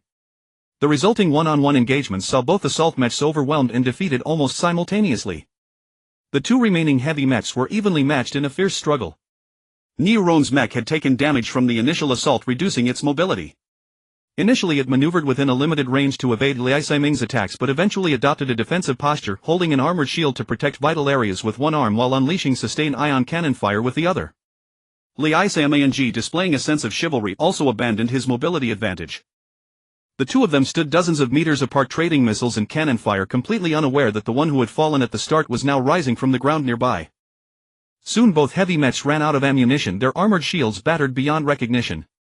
With simultaneous roars, the pilots maneuvered their barely upright mechs forward step by step toward each other. While I lay on the ground earlier, I took the opportunity to familiarize myself with the control system. Now was the time to show what I could do, though it felt dishonorable to defeat 2 opponents who had already lost all ability to resist. Walking up to the 2 heavy mechs leaning against each other, I gave them a gentle push and both crashed to the ground with a thunderous crash. You're cheating, Liai Sai-ming said resentfully. If you're not convinced, let's start over. In this virtual game world, it was indeed quite convenient. Niarong and the other 4 returned to town and within moments emerged piloting 5 repaired mechs. As soon as the 5 of them came out, they surrounded me. Ha!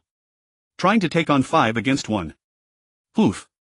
Let's see if you dare to play dead now, Liai Sai-ming said triumphantly.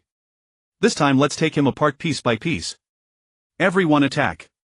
At Long Zhi Xiang shout, all 5 mechs opened fire on me simultaneously.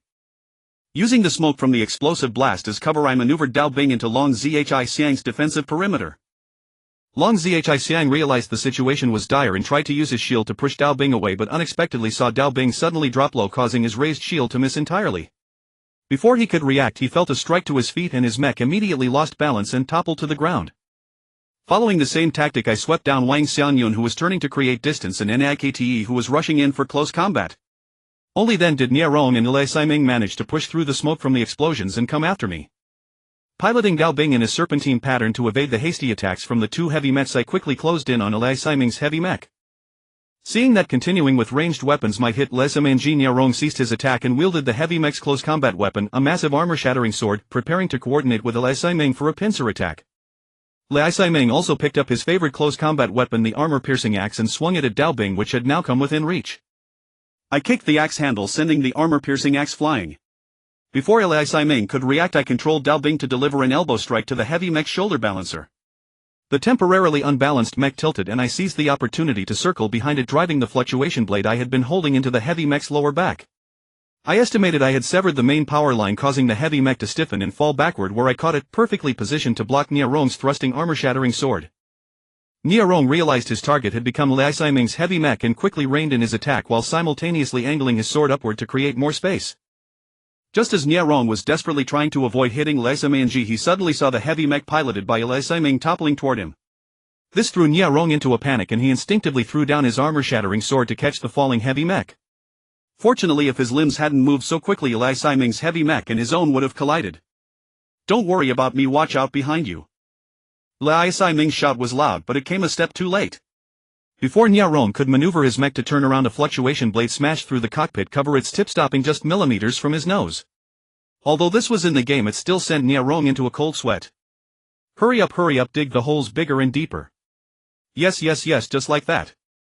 Gu Zhan directed the 5 defeated opponents who were diligently digging large holes on the ground. "Commander, why are we digging so many holes?" Although Niarong and the others were still unconvinced, they accepted their defeat and let Gu Zhan become their commander.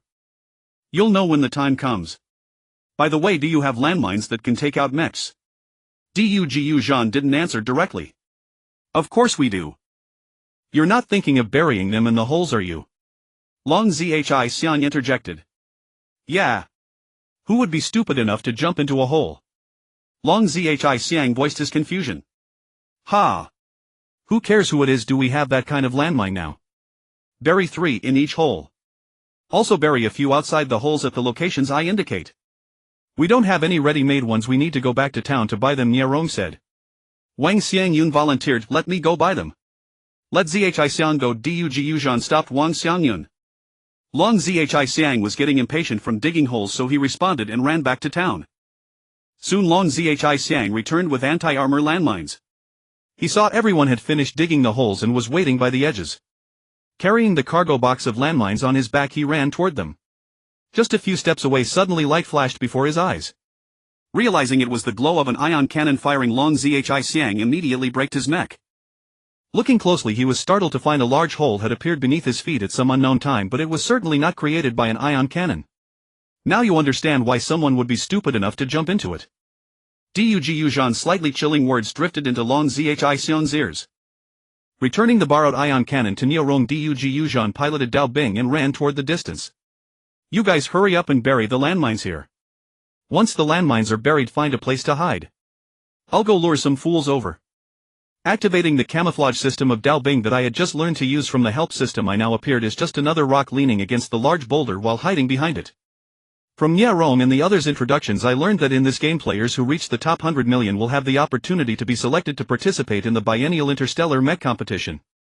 Those who reach the finals will not only receive substantial prizes but also gain opportunities that ordinary people could hardly imagine. Therefore, the number of players who have participated in this game so far has exceeded 100 billion. It is said that the current population of the entire galaxy is only around 90 billion. Few people know whether this data is accurate, and since the data was published by the authoritative Imperial Population Statistics Bureau, no one dares to question it. Watching the fierce battle taking place not far from the large boulder, I suddenly understood why there were so few prey in this area. It turned out there was a formidable opponent here. Actually, I was only half right. The main reason for the lack of prey was that it was too close to the city. In this game, attacking enemies controlled by the system only earns money and does not improve your ranking. To enter and maintain a position in the top 100 million, you must continuously attack mechs piloted by other players. The situation before me was a 3-against-1 scenario, a reconnaissance mech, an assault mech, and a heavy mech besieging a single assault mech. Yet all 3 were decisively eliminated by the assault mech. After eliminating the 3 opponents, the assault mech collected the equipment scattered on the ground and walked toward a rock. It seemed to have heard an unusual sound near the rock. Unexpectedly, as he approached the rock, there was a clang sound. The cockpit cracked and a fluctuation blade struck directly on his face, causing him to dissolve into data streams and disappear. I picked up the mech equipment scattered all over the ground and hid behind the large boulder again. I figured that guy would definitely come back for revenge. As expected, soon that assault mech fully equipped again appeared in my field of vision. This time he had learned his lesson a bit. Using his detector to locate my position but not using ranged weapons to attack me. It seemed he wanted to avenge that blow and defeat me in close combat. Unfortunately, as soon as he got behind me, I controlled Dao Bing to turn around and pounce like a tiger, knocking him to the ground. Then with one slash the assault mech was destroyed again. When that unlucky guy angrily appeared again, he was met with a barrage of fire from afar, the dense smoke engulfing him. As he struggled to find a target in the smoke, he was surprised to discover his mech had lost control and could only helplessly collapse and disappear. In that final moment before vanishing, he saw on his radar screen that ghost-like red dot was next to a nearly disappeared green dot. "Hey, leave some for us, will you? We've been waiting here for a long time." Nia Rong's complaint came through the communicator. Don't worry, there'll be plenty for you to enjoy soon. Before I finished speaking I felt the ground beneath my feet trembling. Looking out, I saw that assault mech destined to have bad luck today, leading 12 mechs as they surrounded my hiding place. 13 mechs, I couldn't handle them. I took off running. When Dao Bing was stationary the camouflage device worked adequately, but as soon as I started running the target was completely exposed. The 13 mechs immediately formed a crescent shape and pursued me. In the chase and flight I had already approached the pre-dug trap pits, which were on a small hill with a slight slope. Following my memory I zigzagged around the trap pits and landmines. The pursuing soldiers behind me thought I was doing this to avoid their attacks. After climbing over the hill I immediately hit again. The pursuers behind, fearing they would lose their target, accelerated and charged forward. The 4 fastest ones tumbled headfirst into the trap pits. 3 of the lucky ones were destroyed by anti-armor landmines as soon as they fell in. The other one was even luckier. Falling into the trap pit didn't immediately trigger the landmine, instead the landmine was triggered when he activated his flight device to fly out. The remaining 9 mechs also reacted quickly. Hearing the explosion they immediately stopped and took defensive positions. Only after determining the cause of the explosion did they rise to their feet and cautiously advance forward. The mechs equipped with energy shields activated them so they wouldn't be caught off guard if attacked again. The remaining trap pits were all destroyed under their weight. Seeing that the trap pits seemed to be gone, the 9 mechs prepared to charge up the hill in one go. Unexpectedly, as soon as they lifted their feet they stepped on landmines again and 2 more mechs were knocked down on the spot. One of the mechs that fell forward triggered more landmines and the intact mech was blown into pieces. Seeing that it was about right I gave the order to fire. Nia Rong and the others who had been waiting impatiently opened fire on the few mechs that had luckily escaped the landmines, disabling 3 more. The remaining 4, seeing the situation was dire, turned and fled, including that guy who had been destroyed by me 3 times. Unfortunately for him I intercepted him again. Knowing he couldn't defeat me he tried to change direction and run, but I kicked him and he fell into a trap pit, triggering the landmine inside. Earlier they had only cleared the cover over the trap pits without clearing the landmines inside the holes. Brothers pursue. Just as I was about to follow and chase, a green box fell from the sky and landed right in front of me. I was stunned. The game time we gave you has run out. You need to watch some ads to continue playing. We won't keep you company. Nia Rong explained with a smile as he rushed past me to pursue the remaining enemy mechs. This actually happens. I'm not playing anymore. I raised my hand and took off the helmet, turning off the main console. The great evacuation of Haidalon planet had been underway for 20 hours. Since the Imperial Outer Space Fleet had been completely annihilated in the Yuewine star sector by the Federation fleet, the battle for Haidalon planet had become meaningless for the Empire and even dangerous. With the threat of the Imperial Outer Space Fleet eliminated, the Federation fleet could appear near Haidalon at any moment, coordinating with the Federation Defense Force on Haidalon to annihilate the Empire's ground combat forces. The Imperial fleet stationed at Haidalon nervously conducted defensive patrols around the transport fleet anchored in Haidalon's synchronous orbit. In another 2 hours all ground forces would have completed their evacuation. Your Highness the Prince, it appears the enemy will not be coming, Vice Admiral Willick said, watching the small green dots moving back and forth on the 3-dimensional display. Prince Lanzis stood by the viewport on the bridge of the Scorpio-class battlecruiser Sea King Knight, quietly gazing at the ever-shifting cloud cover over Haidalon planet as if he had not heard what General Willick of the Haidalon Alert Fleet had said. After a long silence, Prince Lanzis suddenly asked Willick, if you were in the Federation's position, would you abandon this opportunity to attack us? No. How many warships would you send to attack us?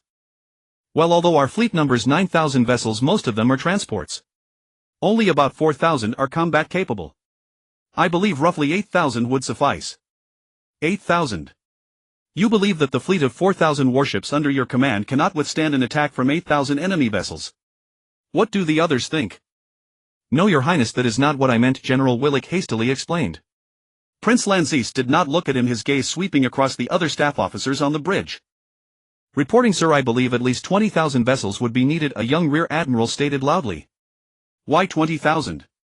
To completely annihilate our fleet, the Federation would need to assemble at least 20,000 warships. There are 3 possible approaches the Federation could take to eliminate us. First, they could pin down our alert fleet, destroy the transport group, and then attack the alert fleet in a combined strike. Second, they could concentrate their forces to destroy the alert fleet first, then eliminate the transport group. If the Federation employed either of the first 2 methods, some of our vessels would have a chance to escape. Only the third approach could achieve complete annihilation, simultaneously attacking both our alert fleet and transport group to establish a pincer movement. However, regardless of which method the Federation chooses, they must defeat our 4,000-ship alert fleet to secure final victory. To merely defeat those 4,000 warships, 8,000 vessels would indeed be sufficient. But we must not only defeat them, we must destroy them entirely. Letting them escape would be like releasing tigers back to the mountain, creating significant complications when the Federation later launches campaigns against Imperial planets. Therefore, we need 2 groups of 8,000 plus additional ships to attack the transport group, no less than 20,000 vessels in total. Do you understand, Rugman? I understand, General Longketa. This time we have brought 27,000 warships. The Empire's Haidalong evacuation fleet has no escape. Theoretically, yes. But water takes no constant shape and warfare admits no fixed strategy. We can only strive for the best possible outcome. I have a premonition that this operation will not proceed smoothly. Then let us attack quickly before they escape. Be patient, young man. A skilled hunter always chooses to strike when the prey believes itself safe. Now. Lock coordinates. Coordinates locked. Initiating spatial jump. Spatial jump commenced. 27,000 Federation destroyers emerged from the shadow of Haidalong planet, led by 2 motherships and arrayed in 2 massive formidable wall-shaped formations on either flank. Under the command of Admiral Longketa, they advanced toward the Imperial fleet anchored in Haidalong's synchronous orbit. Rear Admiral, your name? Morong Yuntian, Staff Rear Admiral, the young officer replied. Your assessment was correct. The Federation clearly intends to annihilate us completely. General Willick, proceed with the operation as planned. In future decisions, give greater weight to your Staff Officers' Council. You have an excellent advisor. Upon sighting the Federation fleet bearing down upon them, the Imperial Transport Group immediately ordered remaining ground troops to abandon their heavy equipment. Personnel boarded ships with urgency and several fully loaded transports broke orbit around Haidalong planet, beginning preparations for spatial jumps. Imperial warships patrolling near the transport group assembled into a wedge formation, zigzagging along the outer perimeter away from Haidalong planet to flank the Federation's left wing. They needed to buy the entire transport group 60 minutes. General. The Imperial transport fleet is attempting to break away, Major Rugman reported to General Longketa, who had been closely monitoring Imperial fleet movements. They cannot escape. Transmit my order. Tianchang will activate the jump jammer with Tiandu relieving it in 10 minutes, Admiral Longketa commanded with confidence. General, the enemy is transmitting jamming waves severely disrupting the transport fleet's spatial jump sequence. General, the Federation's left wing fleet is turning toward us. Reports from all sectors indicated the Empire's precarious position. Their jamming will not persist indefinitely. Press forward. If we can engage either of the 2 fleet groups before us, we still have an opportunity. General Willick's brow beaded with cold sweat. They're opening fire. The Federation fleet's wall-shaped formation, slowly bringing its guns to bear, unleashed suppressing fire against the rapidly maneuvering Imperial warship fleet. General, if this continues we will lose formation integrity, Major Rugman observed as the Imperial warships shielded by energy barriers began to break free from the Federation fleet's engagement range. Launch carrier-based aircraft. Hold them off. Order the Akoti fleet to press forward and attack the transport group. Upon General Longketa's command, waves of carrier-based aircraft were deployed into the void, swarming toward the Imperial warship fleet like a dense cloud of insects. At this moment the 2 Federation wall-shaped formations had nearly achieved a back-to-back positioning. The Imperial fleet, under attack by Federation fighter craft, suddenly altered course and charged directly into the Federation's wall formation. Terrified Rugman cried out, "Good heavens!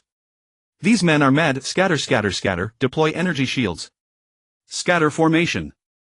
General Longketa had no choice but to issue the same order. At this range, attempting to contract formation and employ a dense array to exchange ship for ship against the enemy's column assault on the Akoti fleet's rear was impractical. A vessel without active energy shields colliding with one at full shield capacity would suffer certain destruction. The unshielded ship would be the one wrecked. The distance was too close for the Federation fleet's main batteries to recharge. In the blink of an eye, the Imperial warship fleet surged into the Federation ranks. The newly activated energy shields could not withstand the impact of fully powered barrier fields. Some vessels, unable to evade, crashed into the tangible energy barriers and were deflected, tumbling through space to collide with neighboring ships. The Federation fleet descended into chaos. The Imperial carrier-based assault units seized the opportunity to press their advantage, simultaneously blocking the pursuing Federation fighter squadrons. The Federation Akoti fleet, receiving General Longketa's warning, hastily reversed course to engage. However, the massive wall formation could not turn on a dime. In the confusion, the Imperial warship fleet seized the opening and with 2 simultaneous volleys destroyed nearly 3,000 Federation destroyers. Your Highness, the Federation's jamming persists. What shall we do? Though General Willich had expected the Federation's jump interference to be temporary, an hour had passed and it continued unabated. Worse still, numerous Federation Defense Force mecha capable of space combat had launched from Haidalong planet and were en route to the battle zone. Willich had no choice but to seek Prince Lanzist's guidance. It appears the enemy has deployed 2 jamming units. Have you determined their positions? Affirmative, Your Highness. The interference originates from 2 enemy motherships. Willich pointed toward the 2 space motherships heavily guarded by the Federation fleet at the center of the wall formation. Prepare the Outyen. Prince Lanzist turned to leave the bridge. Impossible, Your Highness. I cannot permit you to risk yourself. Willich hastily blocked the prince's path. I will be safer aboard the Outyen. I am everyone's only chance, am I not? We could send another officer. How many combat-capable vessels do we still have? Fewer than 3,000. Then do not squander our remaining forces. General Willich, fulfilling your mission is the greatest support you can render me. Prince Lanzist patted Willich on the shoulder and continued toward the dedicated hangar. Your Highness, please allow me to accompany you. Rear Admiral Moron Yuntian hurried to catch pace with Prince Lanzist. You would only become a burden. Your duty is to assist General Willich. Prince Lanzist boarded an internal shuttle without looking back. One day you will see that I am no burden. Rear Admiral Moron Yuntian stood stunned, shouting after the receding shuttle. General, please discipline me. Major Rugman confessed ashamed of his loss of composure during the Imperial fleet's assault. Having restored formation stability, Lonketa fixed his gaze upon the Imperial warships maneuvering about and said, now is not the time for punishment, nor was it ever my intention. Major, maintain your post.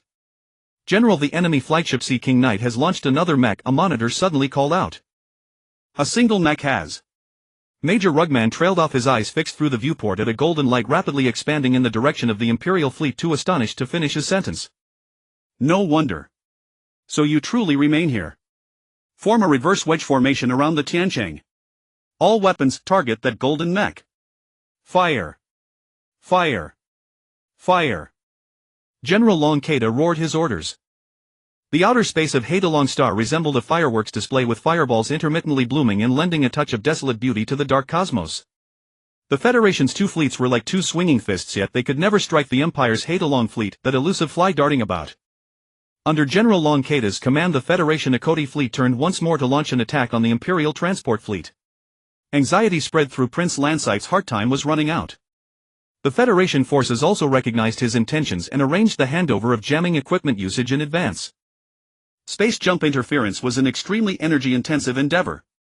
Even mobilizing a space mothership's massive power system could only sustain it for about 10 minutes, so 2 units were used in rotation to replenish energy and maintain uninterrupted interference. Originally, the Tiandu space mothership from Adike's fleet was to handle this 10-minute interference mission, but General Lonketa, uncertain whether the jammer aboard the Tiancheng would survive beyond those 10 minutes, ordered it to continue the operation.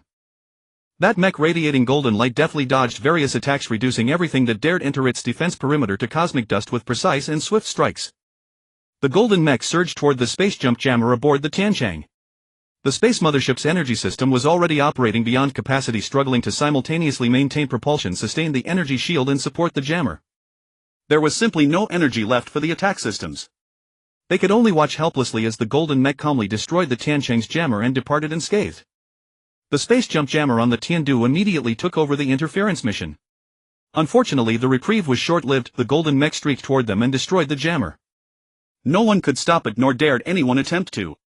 The Empire's surviving transport fleet entered jump space and withdrew from the battlefield. Your Highness, we must also withdraw. Please return to base immediately. General Wake's voice came through the earpiece. I understand. Lonsai piloted the Outyen and swiftly disengaged from the battlefield. General Adike's Federation fleet, unwilling to let the Empire's remaining warships escape after losing the transport fleet, gave pursuit. General Adike, halt the pursuit. Watch your front. The order confused Adike. Watch the front. Ahead of his fleet, only a mech had suddenly halted, blocking their advance. With nearly 9,000 ships, a single broadside could annihilate the Empire's 2,000 warships. Adike refused to abandon the opportunity. The golden Outyen sat motionless, its energy seemingly depleted after fierce combat. The Federation fleet saw no reason to attack what was now a negligible threat despite its still blinding radiance. All vessels under General Adike's command raced toward the escaping Imperial fleet, seizing every moment. As the Federation ships prepared to pass the lone Imperial mech, the lead destroyer altered course slightly, intending to ram the obstacle into fragments with its bow. But the vessel shuddered and came to an abrupt halt. Regaining his composure, the destroyer captain peered through the porthole in astonishment to find every ship in his formation stopped. The Federation's 9,000 ship wall formation had been halted by an invisible barrier that had appeared in space. A dike, retreat immediately. Retreat. General Lonkeda's fleet had already ceased pursuit and was rapidly pulling away from a dike's formation. Retreat. General Lonkeda, do you know what's happening? Can you tell us what we're facing? A dike was a man who refused to accept things without understanding them. Now is not the time for this. Retreat immediately. Lonkeda seemed unwilling to explain. A dike raised his hand and switched off the communication channel. Fire target directly ahead. Free fire. A dike suspected the golden mech blocking their path was responsible, but regardless of what it was doing, it could not withstand the combined firepower of 9,000 destroyers. The main guns of the 9,000 destroyers fired in succession, creating a dense barrage of light like a rainstorm. The projectile struck the unknown barrier, sending out concentric ripples of golden energy. As expected, a dike sneered. While it was impressive that a single mech could sustain such a massive barrier, it still could not escape his scrutiny. Cease fire. Prepare for a coordinated broadside. Just as a dike was about to order the broadside to break through the fragile energy barrier, something unexpected occurred. The countless golden ripples rippling through the void converged into a single point. The Outyan's golden radiance vanished, replaced by a blinding white light that expanded outward like waves. The nearby Federation destroyers twisted like paper toys in the light shockwave before exploding into fireballs. Retreat! Retreat! Retreat! The surviving Federation destroyers hastily fell back under General Adike's panicked orders. General Long, what weapon is that? Adike, having suffered a devastating blow, contacted General Lonkeda. The Radiant Wing classified military intelligence. General Akoti, gather your fleet and withdraw. This operation has failed. Lonkeda issued the order without expression. What a fortunate accident. With the data obtained today, the Federation would surely develop their own Radiant Wing soon enough. The Empire's days were numbered. At this thought, a barely perceptible smile crept across General Lonkeda's lips. In the Federation's top-secret weapons archives there was a record weapon named Radiant Wing. Weapon type: defensive offensive weapon. Weapon power unknown. Countermeasure: retreat. Development recommendation for this weapon. In an office on the rooftop of the Prometheus Entertainment Corporation headquarters, a young man was completely absorbed in playing an old video game. The interstellar phone on the desk emitted a pleasant ringing sound. The young man, clearly wanting to continue his game undisturbed, let it ring for a moment before it automatically connected. Mr. Otis, we have a customer complaint. Have the customer department handle it. Mr. Otis, this complaint is rather unusual. Please review it. Unusual? How so? Someone is complaining that players are using traps in our game. Using traps? Someone is using a trap program. No, someone is using legitimate game mechanics within the normal environment. Instead of engaging opponents directly, they're defeating them through traps. Ha ha ha. Is that so? That's wonderful. President Yu. Ha ha. I'm just glad someone finally understands how to play Mecha World correctly. President, how should we respond to the complainant? Tell him to carefully read the introduction to Mecha World. Excerpt from the introduction to Mecha World: anyone can fully utilize the environment provided by the game to achieve victory. The one who wins is not necessarily the strongest, but a person with intelligence will always place themselves in an invincible position. If you are a wise person, then you have already grasped the key to opening the door to victory, but whether you can reach the door depends on whether you can fully utilize the power in your hands to make yourself strong. Talyuona, why didn't your boyfriend come find you last night? Is he angry with you? How dare he? Hey look, someone is still running in the rain. How strange. Oh. Really? Trapped in the dormitory by the rain and unable to go out, Chanli was listlessly passing the time when she suddenly heard Talyuona and Hua Shuayin on the balcony talking about someone running in the rain. What a strange fellow, she had never seen anyone like that before. Chanli dashed to the balcony in 3 quick steps. Where? Where is he? Over there. Chanli followed Talyuona's pointing finger and saw through the rain and missed a chubby figure running at a leisurely pace toward the highest point of the academy, Shangfeng Mountain. Normally at this time there were plenty of cadets who went to Shangfeng Mountain for morning exercise, but on a rainy day no one would come out. Looking at the chubby boy's focused expression while running, it seemed he wasn't in any hurry to reach the mountain. Besides, apart from some flowers, plants and trees, there was only the Shangfeng Pavilion with its open walls on the mountain. Running up there was either for viewing the scenery or for exercise. This guy comes out to exercise on a rainy morning. What an interesting fellow. I seem to have seen this guy somewhere before. Maybe it's that new recruit. Hua Shuayun with her sharp eyes recognized who the chubby boy was. The new guy. You're not seeing things. Damn it, we were played by that kid yesterday. Chili watched the chubby boy sprint up Shangfeng Mountain in the rain, completely unfazed by his soaked clothes, maintaining a steady pace. His agile figure bore no trace of the clumsiness she had seen the day before. No way yesterday he got drenched and fell down the stairs. How could he have been the one playing tricks on us? Nie Xianxian happened to arrive at the balcony and overheard Chili. Lei Shuya and Fang Lingji also crowded onto the balcony to watch the spectacle. Chili reached up and touched Nie Xianxian's ears, speaking with relief. Good, they haven't grown longer. I was half afraid your ears had turned into donkey ears too. Poof. You're always finding clever ways to insult people. I can never catch on. Miss, don't be angry. Look at that guy running back and forth in this downpour as if it were nothing. That water they splashed on him yesterday might have been exactly what he wanted on his head. With his skills, I'm convinced that even 6 lads pushing him down the stairs wouldn't have been enough to make him lose his balance and tumble. Come to think of it, that does make sense only. Nie Xianxian found Chili's analysis somewhat reasonable, but she couldn't understand why the chubby boy would deliberately embarrass himself.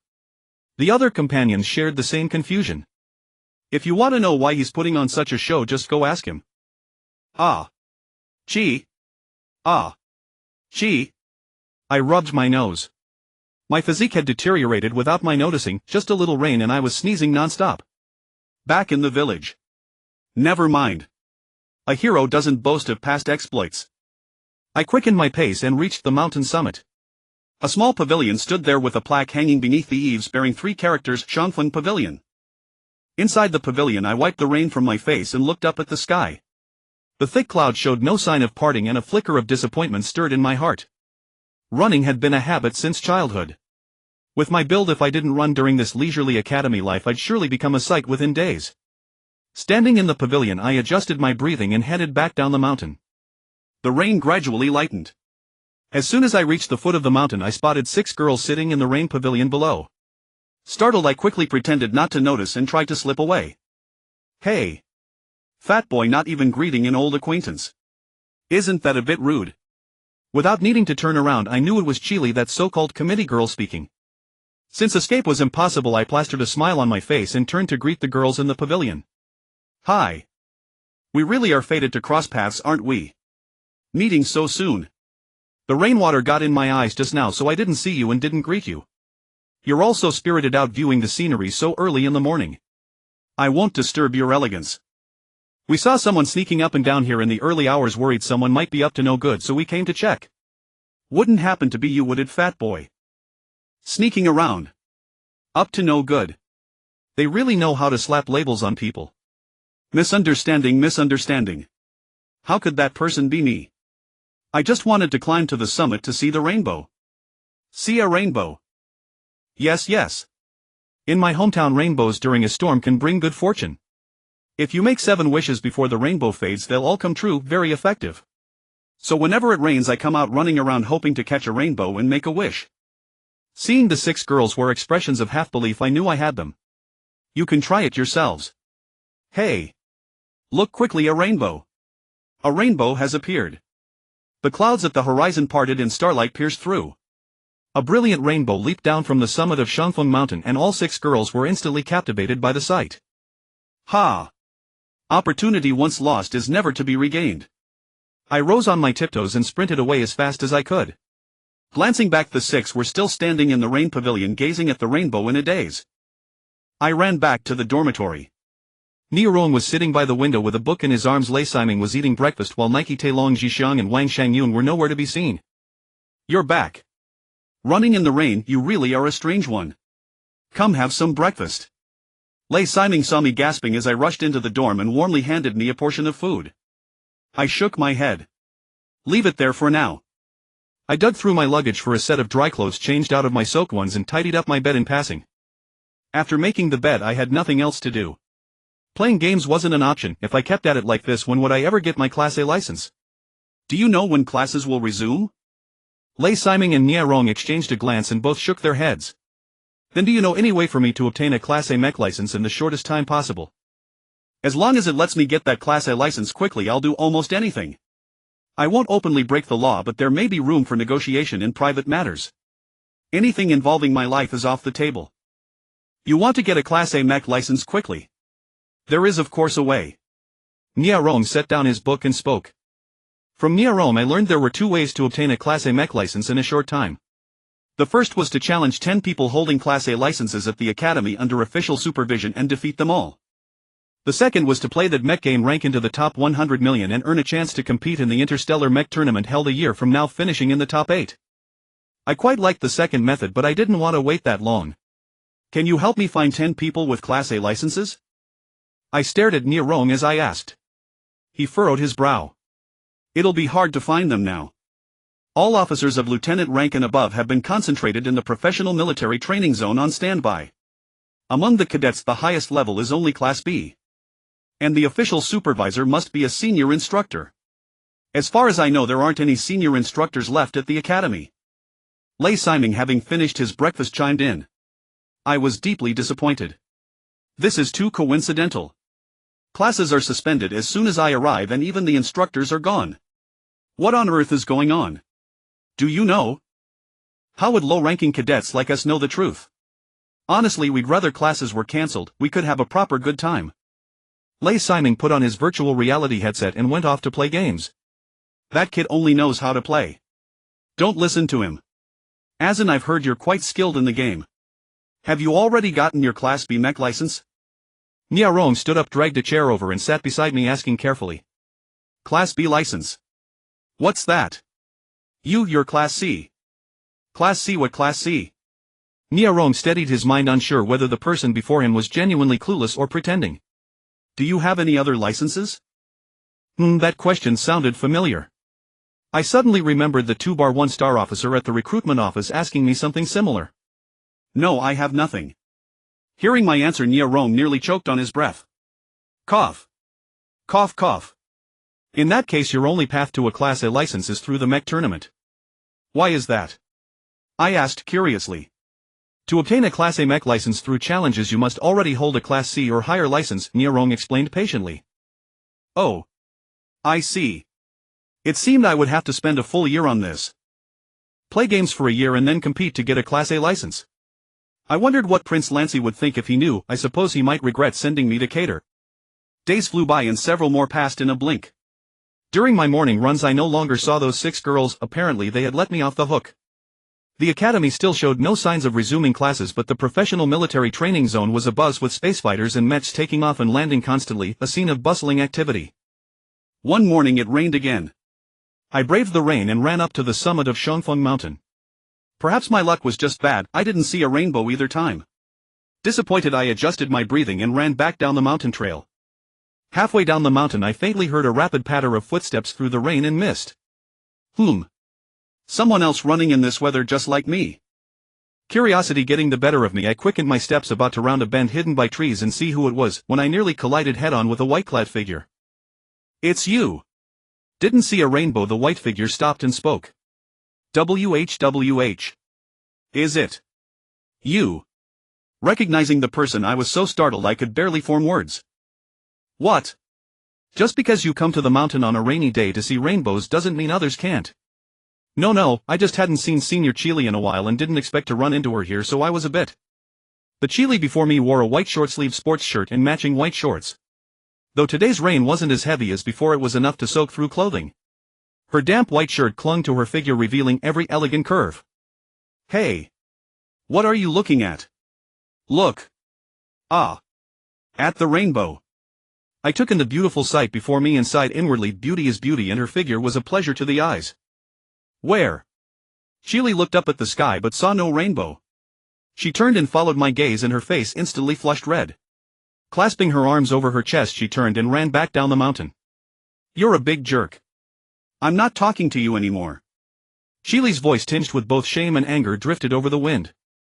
Watching her hurried figure descend the mountain, a warm current surged through my weary heart. Senior Chile, if you could temper that bad temper of yours, you'd be a very lovely girl. Hearing my shout, Chile stopped, bent down, picked up a stone from beside the trail and flung it at me with a whoosh. Mind your own business. Wow. What a graceful figure. If she could only stretch a bit more, it would be perfect. The force behind the throw was considerable. This girl was truly angry. Unfortunately, her aim lacked precision. Otherwise, that perfectionist halfway up the mountain would have ended up with a very colorful head. Ah, Zhan, you're back.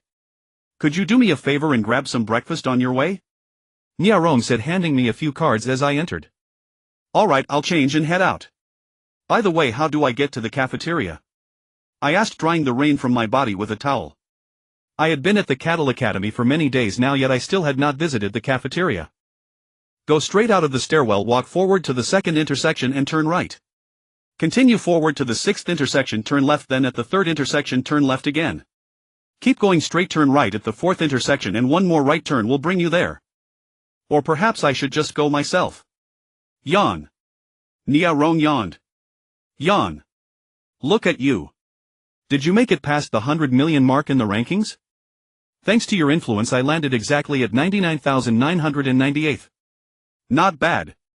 Then who is at 99,999? Why? On. It's old Lei. I wonder if he's overtaken me yet. I'm exhausted and need a nap. Be careful not to get lost. Niarong, having not slept for 2 nights, sat in the chair with his eyelids already fluttering. Don't worry. You'd better go lie down on your bed. Thanks. Muttering to himself, Niarong drifted off. I changed clothes, grabbed the cards and stepped out to buy breakfast. The morning drizzle had stopped at some point, but a crowd had completely blocked the sixth intersection where I needed to turn left. What was all this commotion about so early in the morning? Curiosity getting the better of me, I pushed my way into the crowd. Never seen anything like this, have you? This is the latest model of anti-gravity flight suit. With it you can fly around in the sky. A handsome young man in the center of the circle was showing off to the crowd an article of clothing that looked much like an ordinary jacket. What are these buttons for? Pushing up to the young man's side, I noticed a few inconspicuous small buttons near the elbows of the suit and was about to ask for an explanation when the boy lifted his hand impatiently and shoved the people surrounding him away. Go away, go away. If you don't understand, don't touch things. If you break it, you can't afford to pay for it. As if by coincidence, when he raised his hand, his arm struck my fingers. I don't know which button I had accidentally pressed, but the boy let out a scream and shot straight up into the sky. In no time at all, he disappeared into the clouds. Fortunately, the boy had decent reflexes and soon regained control of the flight suit, returning to the ground. The only pity was his stylish hair, which had been blown into a mess by the strong convection currents at high altitude. Who was that? Which guy did it? If you've got guts, show yourself. There had been too many people and he hadn't been able to see clearly who had accidentally triggered the emergency ascent button on his anti-gravity flight suit. I quietly slipped out of the crowd only to be blocked by someone. Looking up, I saw it was Sarah Edo. It's you. Long time no see. What have you been up to? Sarah Edo smiled at me. What could I possibly be busy with? Classes are suspended, so I just read books and shop around every day. Where are you headed? I'm going to the cafeteria to buy breakfast. Let's chat later, I'm in a hurry. Hey. You're going the wrong way. Sarah Edo grabbed my arm to stop me. Wrong way. I thought this was the direction. After pushing through the crowd in a circle, I had become a bit disoriented. You look like you've never been here before. I'll take you. I'm going for breakfast too, so we can take a detour. Sarah Edo led me on a detour while the guy in the gravity suit was still searching the crowd for the person who had made him look foolish. With so many people around, some clumsy fool must have bumped into the emergency ascent button again. The guy screamed and shot straight into the sky amid the amazed cheers of the onlookers. What's so interesting about that thing? I asked, puzzled. That boy has been floating in the air all along. Didn't you notice? Sarah Edo had arrived earlier, so he saw things more clearly. Oh. I didn't pay attention, but the way he shot straight up into the clouds was quite entertaining. I feel the same way. After buying breakfast and returning to the dormitory, as soon as I reached the door, I heard the laughter of girls inside. They seemed to be talking about the guy who had been showing off his anti-gravity flight suit. You didn't hear about this? A whole bunch of people chased after him begging him to perform aerial stunts for them again. Panicked, he lost control and... As I pushed the door open, I saw Nia Rong, Niket, Long Jixiang and Wang Shangyun sitting with two girls. Upon hearing the door, they all turned to look. Their smiles froze on their faces. Aha, looks like we're all old acquaintances here. Gu Zhan placed the breakfast on the table, threw his arm around Nia Rong's neck and said, well, I suppose I have no choice. Why don't you introduce these two beauties to me? Let me explain. This is Tualan Na and this is my sister Nia Xian. Ouch, let go. Hey. You fat guy, don't bully my brother. The younger of the two girls glared at me and said, you're her brother. He doesn't look much like you. Gu Zhan loosened his grip and Nia Rong broke free. Who says he doesn't look like me? She's my own sister. Nia Rong punched Gu Zhan on the shoulder. Gu Zhan reached out again to grab Nia Rong's neck. You dare hit me. I still have scores to settle with you guys. Hey, don't run. Don't hide behind the girls. If your men, stand up and face me. None of you run away. Nia Rong dodged and darted behind his sister. Seeing Gu Zhan reach toward them, Niket and the others quickly followed Nia Rong's example and hid behind the two girls, leaving the girls looking bewildered. It really has nothing to do with us, Nia Rong said from behind Nia Xian. What has nothing to do with us? Xian, I'm sorry, I think I've entered the wrong room.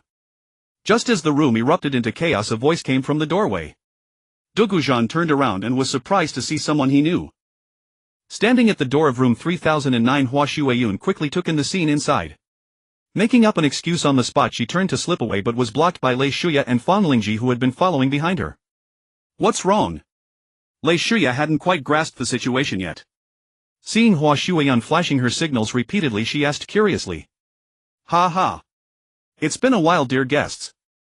What brings you here? Seeing Gu Zhan appear, Lei Shuya and Fang Lingji paused for a moment, then understood what was going on. We heard you rented a few dream machines in this dorm, so we came to play. You wouldn't refuse us, would you? Lei Shuya said confidently to Gu Zhan. Dream machines. Fortunately, Gu Zhan's mind raced quickly. Pointing to the few rented machines in the room, he asked, you mean those things? Yes. Please come in. We're delighted you're here. Hey. Why are you still standing there? Help serve the guests. Nia Rong and the others were clearly taken aback by Gu Zhan's sudden hospitality. At his shout, they scrambled to pull up chairs and pour tea. Just then a rapid series of footsteps echoed from outside the door. Lei Siming rushed in, grabbed a cup of water from the table by the entrance and downed it in one gulp. Ah, Zhan hasn't come back yet, has he? Have my sister and the others arrived? I had a stomachache just now. Realizing no one was responding, Lei Siming turned his head and saw the cup slipping from his hand and shattering on the floor. Fortunately, the cup was sturdy and didn't break. Ah, well. This. Seeing the whole room full of people with Gu Zhan staring at him with a wicked grin, Lei Siming stammered, not knowing what to say. Ha ha ha ha. Watching Lei Siming's dumbfounded expression, I could no longer hold back my laughter and burst out. Ouch. Just as I was laughing heartily, someone tapped me on the head. What's so funny? Was that really funny? The one who tapped my head was none other than Lei Shuya. Hey, who is he to you? Why are you defending him so fiercely? You two wouldn't be. I asked, struggling to contain my laughter. Lei Shuya shot me a fierce glare. I'm his sister. I pointed at Lei Shuya and asked Lei Siming, your sister? Seeing Lei Siming nod, I was so shocked I nearly fainted. Ha ha ha, everyone, let's play a game. Let's play. I'm going to eat breakfast. Have you eaten? Would you like something? By the way, where's senior sister Qianli? Weren't you all together? I tried to change the subject with a joke. Now that you mention it, we almost forgot. Senior sister Qianli went out this morning and came back in a terrible mood. Did you bully her? Nia Xian remembered one of the main reasons she had come to her brother's room early that morning. Nia Xian knew that Qianli had gone to Rainbow View Mountain in the morning to see the rainbow, but had returned shortly after in a rage apparently provoked by some reckless fool. No. Really not. Nia Xian and the others looked deeply skeptical. I ran into her this morning and just told her to temper her temper a bit. Nia Xian stared at me intently. That's it. And I also looked at her a few times more than necessary. Oh. You're dead meat. The five girls said in unison. No way. I scratched my head, but unfortunately no one paid me any mind. Niarong and the others struggled to keep straight faces while setting up the dream machines for the 5 girls and guiding them on how to play. Poof. Favoritism. I'll eat. I'll eat. I'll keep eating. Before I knew it, all 6 portions of breakfast had disappeared down my throat. So full. Sorry about the breakfast. I finished it all. For my lunch and dinner, I'll let you guys handle it.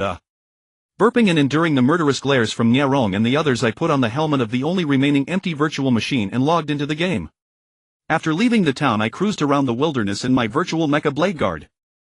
For days I had been circling around the town with Niarong and the others in the game, and now this is the first time I am alone in the virtual world.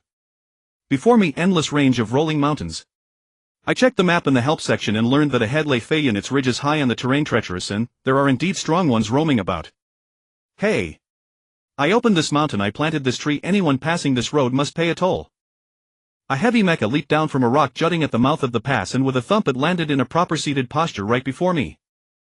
One kick sent the machine trying to rise, flipping onto its back, and I casually drew the oscillating blade swinging toward its cockpit. Please, big boss, spare me a life. If you cut me down, I won't have money to buy another heavy mecha, the pilot pleaded. Damn it. Is this how you play, kid? Robbing people and you don't want to get killed. That doesn't make sense, I said, lifting the oscillating blade for another strike. Boss, please don't cut me. If you spare me, I'll gladly be your ox and horse. The call answered. The guide is needed, would you be willing to help? Yes, yes. I can take you wherever you want to go. What's your name? Dalu. Do you know any places with lots of people? In these days my level and rank have risen quickly, but I'm still only within the top 500 billion in the rankings, so I'd really like to find a place with more opponents to fight a big match. The town is crowded. I know. I'm looking for a place with many people where I can fight. Do you want your ranking to enter the top 100 million? Then we can siege a city. Dalu stood up the heavy mecha. Siege a city. What does that mean? You don't know. I just finished this game not long ago. This way. A siege means attacking cities that can provide equipment. If you take one down, your rank will surely rise into the top 100 million. In this world there are 1800 large cities and 27000 towns plus countless other villages and fortresses. You can pick any city to attack and occupy it. Oh. I see. Then let's go siege a city. Right now. Dalla flinched, thinking the other guy must be crazy. 2 people wanting to attack a city when everyone there could spit to drown them. 2 people can't go to siege a city. It's not that, it's just... Dalu's words trailed off as I cut in. Don't just stand there, are there any decent towns nearby? Hurry up and take me there. I barked impatiently. Dalu stepped back, fearing I would strike him. Yes, beyond this mountain is Pangbak City. There are more than 100,000 people there every day, but I'd recommend starting with a smaller city first. Understood. Let's first go to Pangbak City and take a look. Besides climbing the mountains, is there any other nearby route? Looking at the layered mountains ahead, I doubted we could get out within half a day. There's a teleport gate nearby. Dalu led me to the mountain pass, and turning left we saw an oval light gate on a patch of flat ground among the scattered rocks. Pangbak City lies to the southwest of the Mecha world, the Mecha continent created within the Gainji Jiatianxia. It is also the region's largest economic and technological hub in the southwest. Here players can buy the finest mech weapons, equipment and supplies in the area. The current 5th City Lord General Shao Kai spent all his in-game savings to hire a nearly 500,000 strong mecha army, and after 3 days and nights of fighting wrested Pangbak City from the 4th City Lord. The rewards followed suit. General Shao Kai not only controlled Pangbak City's finances but, according to the game's settings, established his own legion. Though virtual, it still gave a strong sense of accomplishment. Under General Shao Kai's governance, Pangbak City ran like clockwork. The population was on the verge of breaking 1 million, and fiscal revenue was expected to surge. The army size would grow, and who would dare to eye Pangbak City in the future? The General Shao Kai looked over the internal affairs reports and smiled to himself. City Lord. Bad news, someone is coming to siege the city. An NPC gate guard rushed into the Lord's residence in a panic. Who led them? How many are they? Report, City Lord, the leader is Gu Zhan Tianya, the enemy is about to. The NPC guard answered in a mechanical, upright tone that nearly made Shao Kai's nose wrinkle in anger. Shao Kai drew a deep breath to calm himself. Scolding the NPC would be useless, it would only lower their goodwill. Send those 2 lunatics away. City Lord, issue the combat orders. The city guard stood there mechanically requesting orders. Drive them away. City Lord, issue the combat orders. You bastard. Stand by there. Shao Kai kicked the guard to the ground, thinking that later he would report to the game's customer service and demand improved NPC gate guard functions. Shao Kai did not want Pangbak City to plunge into war because of 2 lunatics. War state is a military status designed to help the city lord defend against siege attacks. In this state, population growth slows and city revenue drops greatly. He inquired which gate the 2 lunatics were at and immediately contacted online subordinates to drive them away. Scram, you 2 lunatics. Do you even know what place this is? Today our city lord is in a good mood and doesn't want to waste you. Get moving. With those broken mechs, they tried to cause trouble at the gate. A few mechs sprinted out of Pangbak City. The lead pilot steered his machine and attempted to push the blade aside. Why are there only a few of you here? I arrived at Pangbak City's gate and told the guards at the gate I want to siege the city. I expected Pangbak City's lord to have a large force ready. To my surprise, only 3 or 4 showed up. Unbelievable. It's a real underestimation of people. Using the Dao Bing, I sidestepped the advancing hands, then grabbed the opponent's arm with my right hand and with a brutal kick of the left foot reduced the arm to parts. I am here to siege the city. Mr. Otis, could you take a look? Prometheus Entertainment's director Hanfulan returned to President Otis's office. In less than a week, this director had visited President Otis twice, something unheard of in Prometheus Entertainment's 15 years of history. Any other interesting things happening? Otis set aside his work. Yes, someone is attacking Pangbak City. Have they breached? Otis asked, a hint of disappointment, but still went to check. They breached, took it in 5 minutes. Pretty fast. How many troops did the attackers deploy this time? According to Otis's estimate, taking Pangbak City now would require at least 1 million troops. Well, please go see for yourself.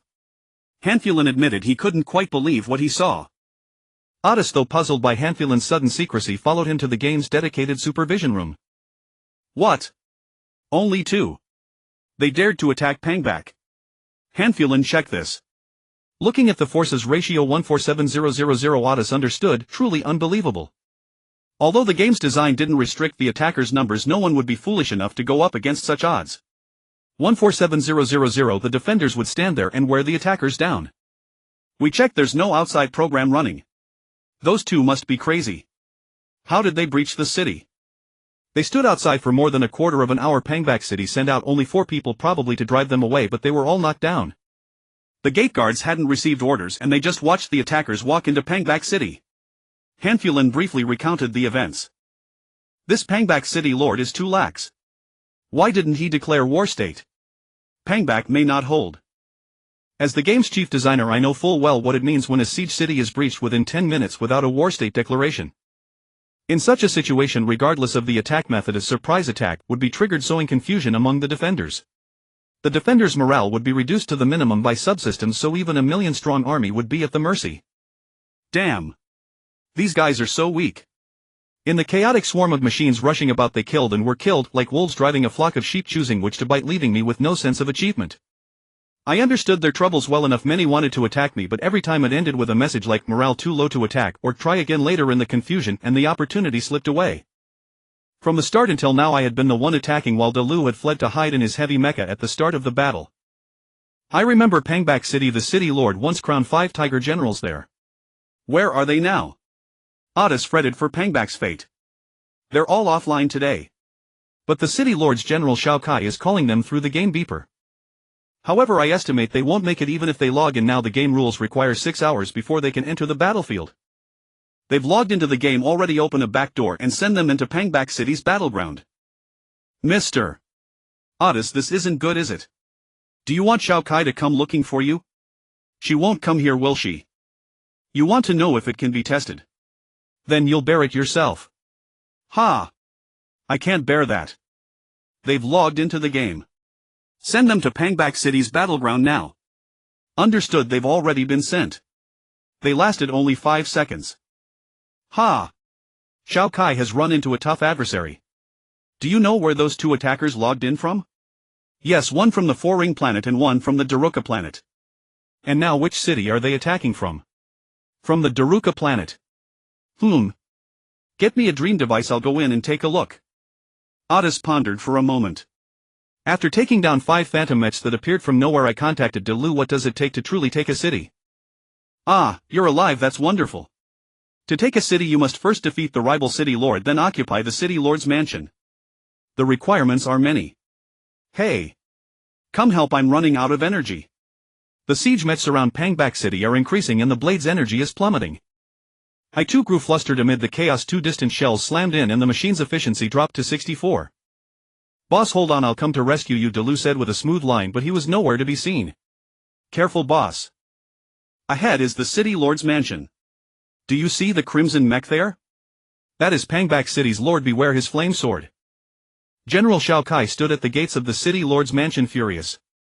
Those 2 lunatics had come to siege the city and his own carelessness allowed them to breach, causing huge losses in Pangbak City's manpower, resources and finances. Though virtual, after a year of online toil, it all vanished in the blink of an eye at the hands of 2 unknowns. Shao Kai longed to tear those intruders apart. Seeing the wobbling blade rush toward him, Shao Kai poured all his anger into the flame sword, shouting, "Fire dragon ascends." A blaze burst forth from the blade, the fiery energy surged like a fire dragon attacking the city invader. Deladia is a planet famed for its scenic beauty, one of the galaxy's renowned holiday destinations. Many rich people own villas there, yet money or villas cannot guarantee daily happiness. In Deladia's most luxurious villa district, someone was banging and smashing things. Damn, Gu Zhan Tianya. You'd better not let me meet you. Otherwise, see how I'll deal with you. Then with a hard stomp on the dream device helmet, the helmet itself was crushed to pieces. What's going on? Why is it off again? Has the power gone out? Just as I was about to be swallowed by the flames, everything suddenly went dark. I assumed Nia Rong and the others had shut down the machine again, so I took off the helmet to scold them. Instead, I found 5 girls standing bewildered, each holding their own helmets. Nia Rong, Lei Siming, Naki, Long Zhixiang and Wang Shangxian looked like ants on a hot pan, frantically checking the connecting wires all around. Boom! A deafening explosion erupted from downstairs, causing several of us to lose our balance and nearly collapse. Air raid. It's an air raid. I looked up through the dormitory window and saw countless black dots descending from the distant horizon. Before my words had even finished leaving my lips, I saw an absurdly large missile streak past the window. Leave this place immediately. Go to the underground bomb shelter. As the dormitory head Nia Rong reacted swiftly. She slapped the helmet from Nia Xianxian's hand and dragged her out of the dormitory. Cadet Cater Military Academy had come under attack from an unknown source, and my mere 7-day academy career came to an abrupt end. We ran out of the dormitory building amidst the panicked crowd. The moment we exited the main gate, we saw a missile that had struck the middle of the road. A hatch on its midsection had opened. A squad of fully armed soldiers burst out. Upon seeing people fleeing from the building, they opened fire without a word. Dozens of blue flashes streaked through the air and those hit collapsed to the ground, twitching as if electrocuted. Instinctively I crouched low and hurried forward, throwing myself behind a flower bed beside the dormitory. Several pursuing blue beams struck the flower bed, sending sparks flying in all directions.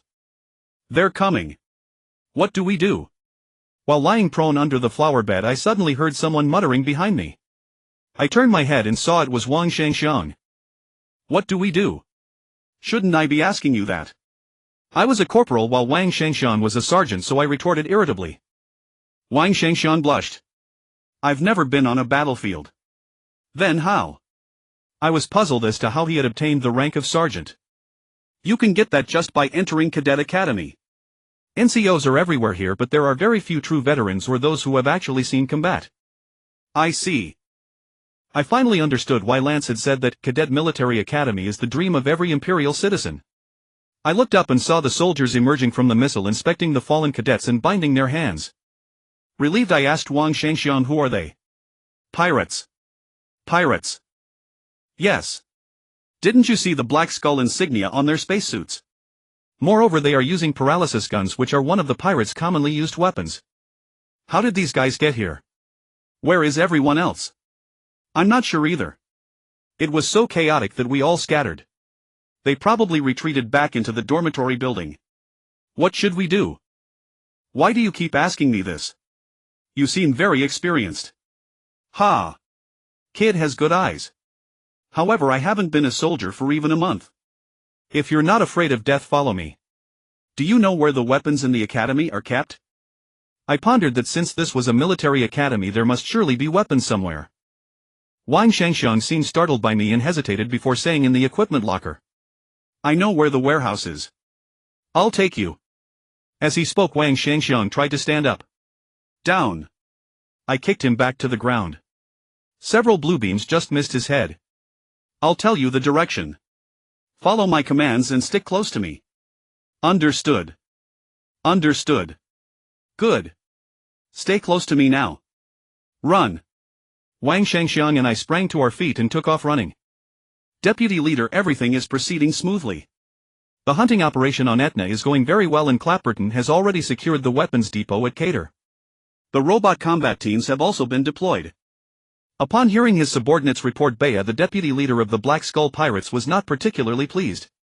What displeased him was not the results achieved but his dissatisfaction with how his subordinate addressed him. He only wished to hear the word leader and wanted no part of that deputy prefix. With the supreme leader absent, this was his chance to make a hefty profit. If this deal succeeded, the position of supreme leader would need to change hands. Poof. Good work. Have the transport fleet land and move all the cargo away. Deputy Leader, we haven't fully secured the situation on the ground yet. Shouldn't we wait before ordering the transport ships to depart? Who is the leader here, you or me? Go transmit my order immediately. A dozen transport ships flew out from the Black Skull Pirate space aircraft carrier docked in the synchronous orbit of Druka. Without encountering any resistance, they swaggered toward the location of the Imperial Cadet Military Academy. Wang Shangxiang and I sprinted wildly toward the armory. Along the way we encountered numerous groups of robotic soldiers who were shouting, "Put down your weapons and surrender," while firing at any moving non-allied objects within their sight. The moment we rounded a corner, we collided with a mechanical soldier. The mechanical soldier wobbled twice and its gun barrel swung around. "Put down your weapons and surrender." Seeing Wang Shangxiang and me sitting on the ground with our hands raised obediently, the mechanical soldier turned away to seek new targets. I hauled the dazed Wang Shangxiang up. "Let's go. Go. But didn't we just surrender? Damn it, nobody's watching you now. Run if you don't want to die. Hurry up and take me to the armory." The automated combat robots deployed at Cadet Military Academy seemed to be functioning well. They had captured quite a few prisoners, but all the mechanical soldiers would simply seek new attack targets the moment they saw their targets raise their hands as required. Fortunately, none of those targets had weapons in their hands, otherwise these mechanical soldiers would have been in trouble. Seeing the situation reported from the ground, Bea, the deputy leader of the Black Skull Pirates, turned green with rage and smashed the communication screen with a punch. Bea roared at the figure on the screen, "Didn't you say the mechanical soldiers you gave me were the best? Look at how their programs are set. I told you not to contact me unless it was urgent." The figure on the screen seemed unwilling to see Bea and said coldly, "Your mission is to cause chaos. The programs for those fully automatic mechanical soldiers were designed accordingly. Is there any problem with that? You promised us our share of the benefits." Bea said fiercely, his face dark as he stared at the figure on the screen. "You will receive generous rewards after the mission is accomplished. However, if your actions beyond the agreement lead to failure, what you will receive is punishment." The cold words carried a hint of threat. Poof. The Black Skulls have never known the meaning of the word fear. "I'd like to see how you can punish us." Bea raised his hand and cut off the communication, then turned and shouted to his subordinate beside him, "Prepare my equipment." As Wang Shangxiang and I just ran into the equipment area, we were met head-on by several beams of paralysis light. Wang Shangxiang couldn't dodge in time and collapsed to the ground. I lay on the ground, hoisted Wang Shangxiang onto my back, stood up and turned to run. Over here. Someone poked their head out from below a distant earthen ridge and waved at me. Carrying Wang Shangxiang, I ran over. All the pursuing paralysis beams from behind struck Wang Shangxiang's body. It seemed my decision to carry him on my back was quite correct. Hiding beneath the earthen ridge was Sarah Ado. He had also come to get weapons but had arrived a step too late, so he was forced to hide under the ridge and wait for an opportunity. "Is he okay?" Sarah Ado asked with concern upon seeing the motionless person on my back. "He's fine. He's still breathing. He should recover after a while. Is there any other place where we can get weapons?" I asked, placing Wang Shangxiang down under the earthen ridge. Sarah Ado thought for a moment and said there should be some in the Academy's General Affairs building. "Let's go." "What about him?" I looked at Wang Shangxiang lying on the ground unconscious. "No choice. We have to leave him here." The General Affairs building of Cadet Military Academy was 9 stories high. Among the numerous skyscrapers in the academy, most of which exceeded 10 stories, it was not conspicuous. Usually, aside from 2 guards at the entrance, there were also patrols inside the building. However, at present the entire building was eerily silent, giving one a false sense of security, as if the place that had been attacked was not Cadet Military Academy at all. Strange. I stopped Sarah Ado, who was about to push open the big door. "I smell something." What? Sarah Ado didn't quite grasp it at first. The General Affairs building has been attacked. I think this is their real target. Through the spacious glass door everything inside the General Affairs building looked normal, but I couldn't shake the feeling that the atmosphere was wrong. At the corner of the lobby a guard who seemed to have walked too far was drooping his head resting on a chair against the wall. From the main entrance only his hanging head could be seen. I slowly pushed open the door and tiptoed toward the guard. Suddenly I was pulled from behind. I turned my head and saw Sarah Ado pointing nervously at the ground near where the guard was located. Following his direction I saw a pool of dark red bloodstains beneath the guard's feet. He's dead.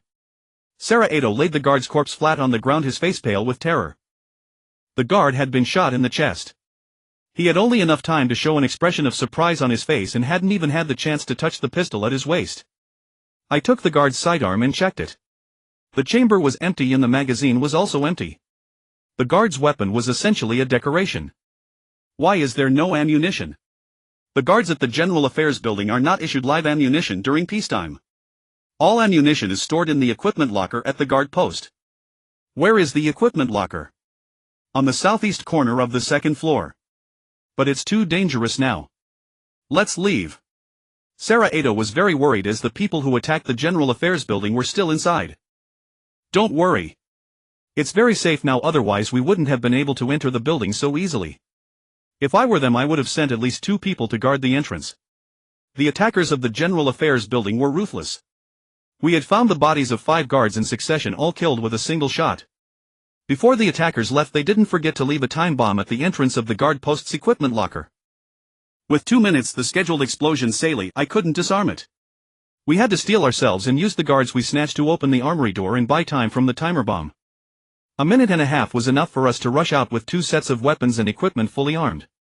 The timed blast detonated the remaining ammunition in the armory, causing half of the administration building to collapse. Saliato and I fully armed hurried toward the armory area, hoping to prevent pirates from carting off the academy's weaponry and equipment.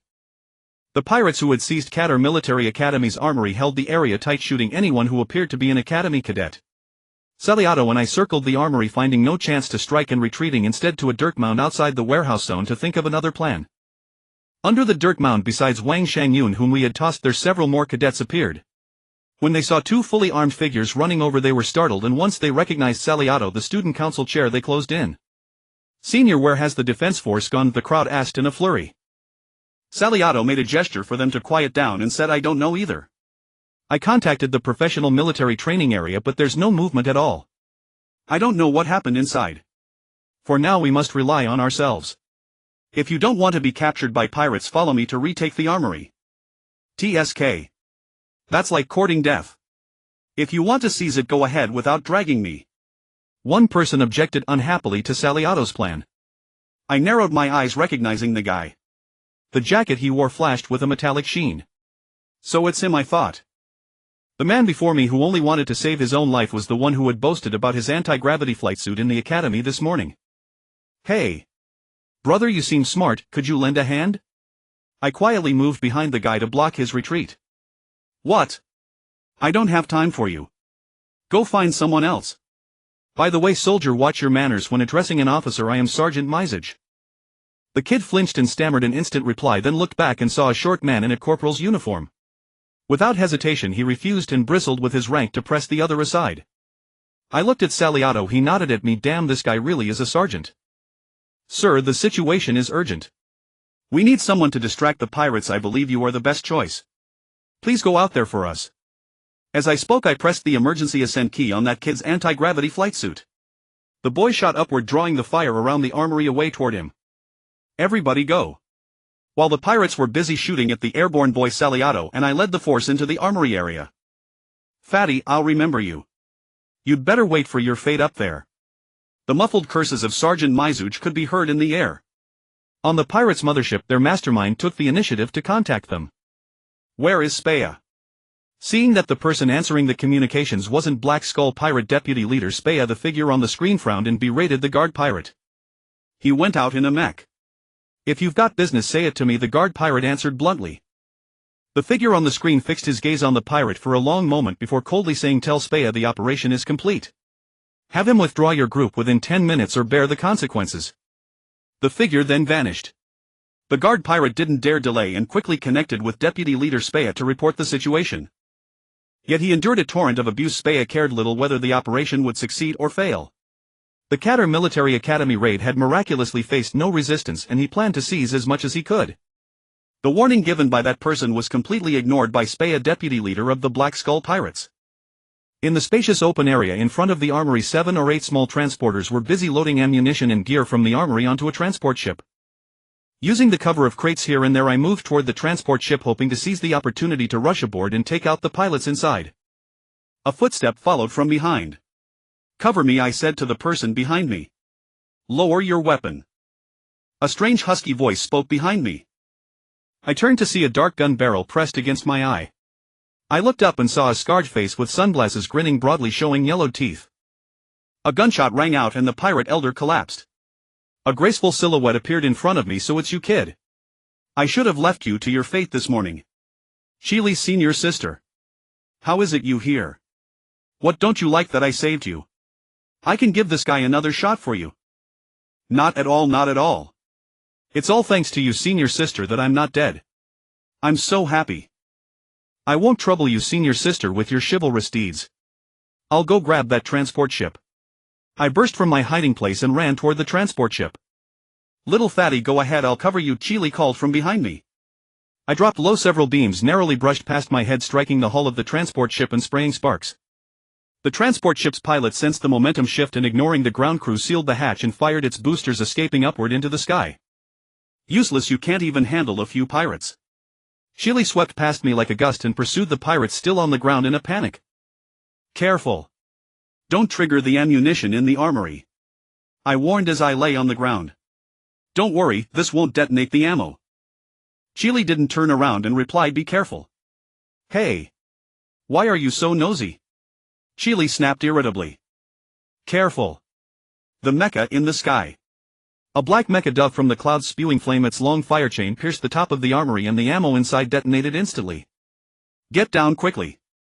I leapt up to shove Chili, but before I could reach her, the entire armory blew apart with a roar. Everything went black. My body was blown away like a leaf, hot air burning in my lungs, almost choking me. The violent shock and concussion drove consciousness from my mind, which in a way was a relief from pain. When I regained consciousness, I saw a sea of crimson light. The armory had become a burning crater. Enduring the bone-deep pain, I pried away a twisted heat pinning me down and stood calling, "Chili, senior sister, Chili. Saliato. Hey. Is anyone alive?" I called out several times, but there was no response. Despair rose within me. "Hey. Can you help me?" A faint voice floated over. Following it, I found Saliato under a toppled crate. "Are you okay?" I reached to help him up. "Ouch. Easy. First help me move this damned crate off my leg." Saliato's leg was pinned beneath the crate. With little effort, I moved the empty crate and freed Saliato. "Did you see Chili?" I asked, anxious. "Wasn't she with you before the explosion? And what about the others?" I remember 5 or 6 cadets who had rushed in with us. I had them positioned on the periphery to draw fire. They should be far enough away to be safe. As for Chili, I'll help you search for her. Saliato helped me stand.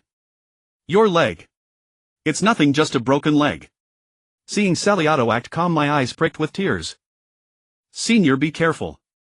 From the distant dirt mound, Wang Shangyun awoke and pointed to the sky to warn us. The black mecha returned to assess its damage. Seeing someone still alive, it dove again. In our hands, our weapons had vanished. We frantically searched for any shelter.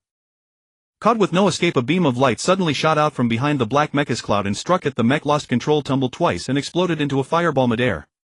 With the aerial threat removed, we quickly found Chili on the wreckage, barely clinging to life. A cruel fragment had pierced her chest, staining her clothes with blood. "Find a way to save her quickly." I couldn't move Chili for fear of worsening the wound, and Saliato stood nearby at a loss. A few cadets ran over from afar. Saliato shouted to them, "Hurry, find a doctor, hurry." "Little fatty, you're really lucky. We were almost side by side, but I got blown up instead." Chili's pale face opened her eyes and saw Gu Zhan beside her, and she said with envy, "Senior, it's not that I'm lucky, it's you who stood in front of me and kept me safe." "Is that so? Then I rescued you twice and I'm not happy about it. This was supposed to be a chance to get back at you." "Senior. Am I really that bad-tempered?" "Yes. You love to mess with people, you get angry easily, and you hold grudges. In your next life you must truly change. Tears welled in Gu Zhan's eyes, spilling onto her now cold face. He had thought he would never cry again in this life, yet when sadness arrived tears still poured down like rain. What? The Cadell Military Academy has been attacked, suffering heavy losses. Prince Lanceter was greatly shocked upon hearing the news from his guard. What about those cadets at the Cadell Academy? Your Highness, aside from one female cadet who unfortunately lost her life, the others were rescued by the passing 33rd Reserve Fleet. Due to concerns about a Federation attack, the 33rd Reserve Fleet along with the rescued cadets is retreating toward Otanli. The guard reported the latest situation. Prince Lanceter's greatest concern was Gu Zhan. Once the fleet arrives, find Gu Zhan immediately and bring him to me.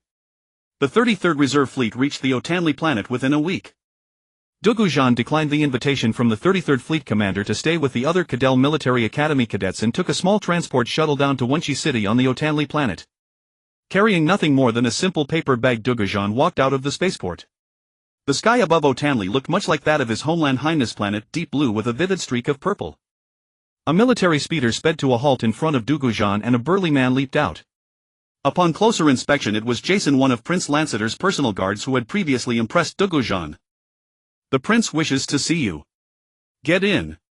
Without any formalities, Jason took the paper bag from Gu Zhan and nodded toward the speeder. Gu Zhan silently climbed into the speeder and Jason took the driver's seat, speeding away. My dear brother Lanceter, I know you have repeatedly placed yourself in danger, and as your elder I am deeply concerned. This also reveals that your guard's capabilities are insufficient. For your safety and the safety of the nation, I have selected one from among 10,000 in the Imperial Guard and sent him to you. May he keep you safe. In terms of combat prowess, this man is your equal and will surely be able to charge ahead and protect you.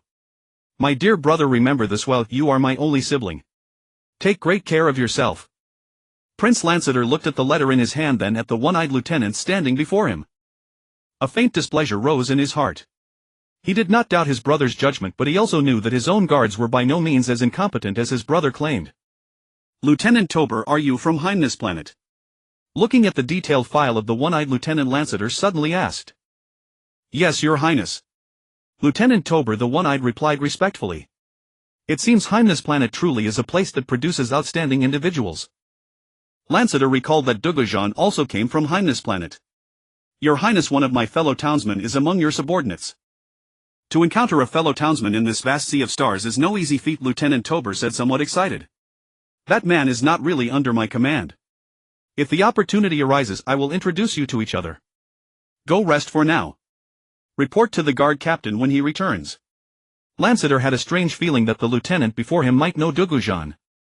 Tober bowed and turned to leave the prince's reception hall.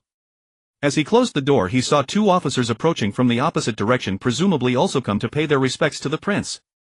Prince Lanceter was currently staying at the Addis Grand Hotel, the most luxurious hotel in Wenchi City. The reception hall was specially arranged by the hotel for the prince. People came day and night to pay their respects. Walking ahead was a captain. Lieutenant Tober politely saluted him, but the portly sergeant following behind ignored him, completely strode past, nodded to the guards stationed outside the reception hall and walked straight into the prince's reception room.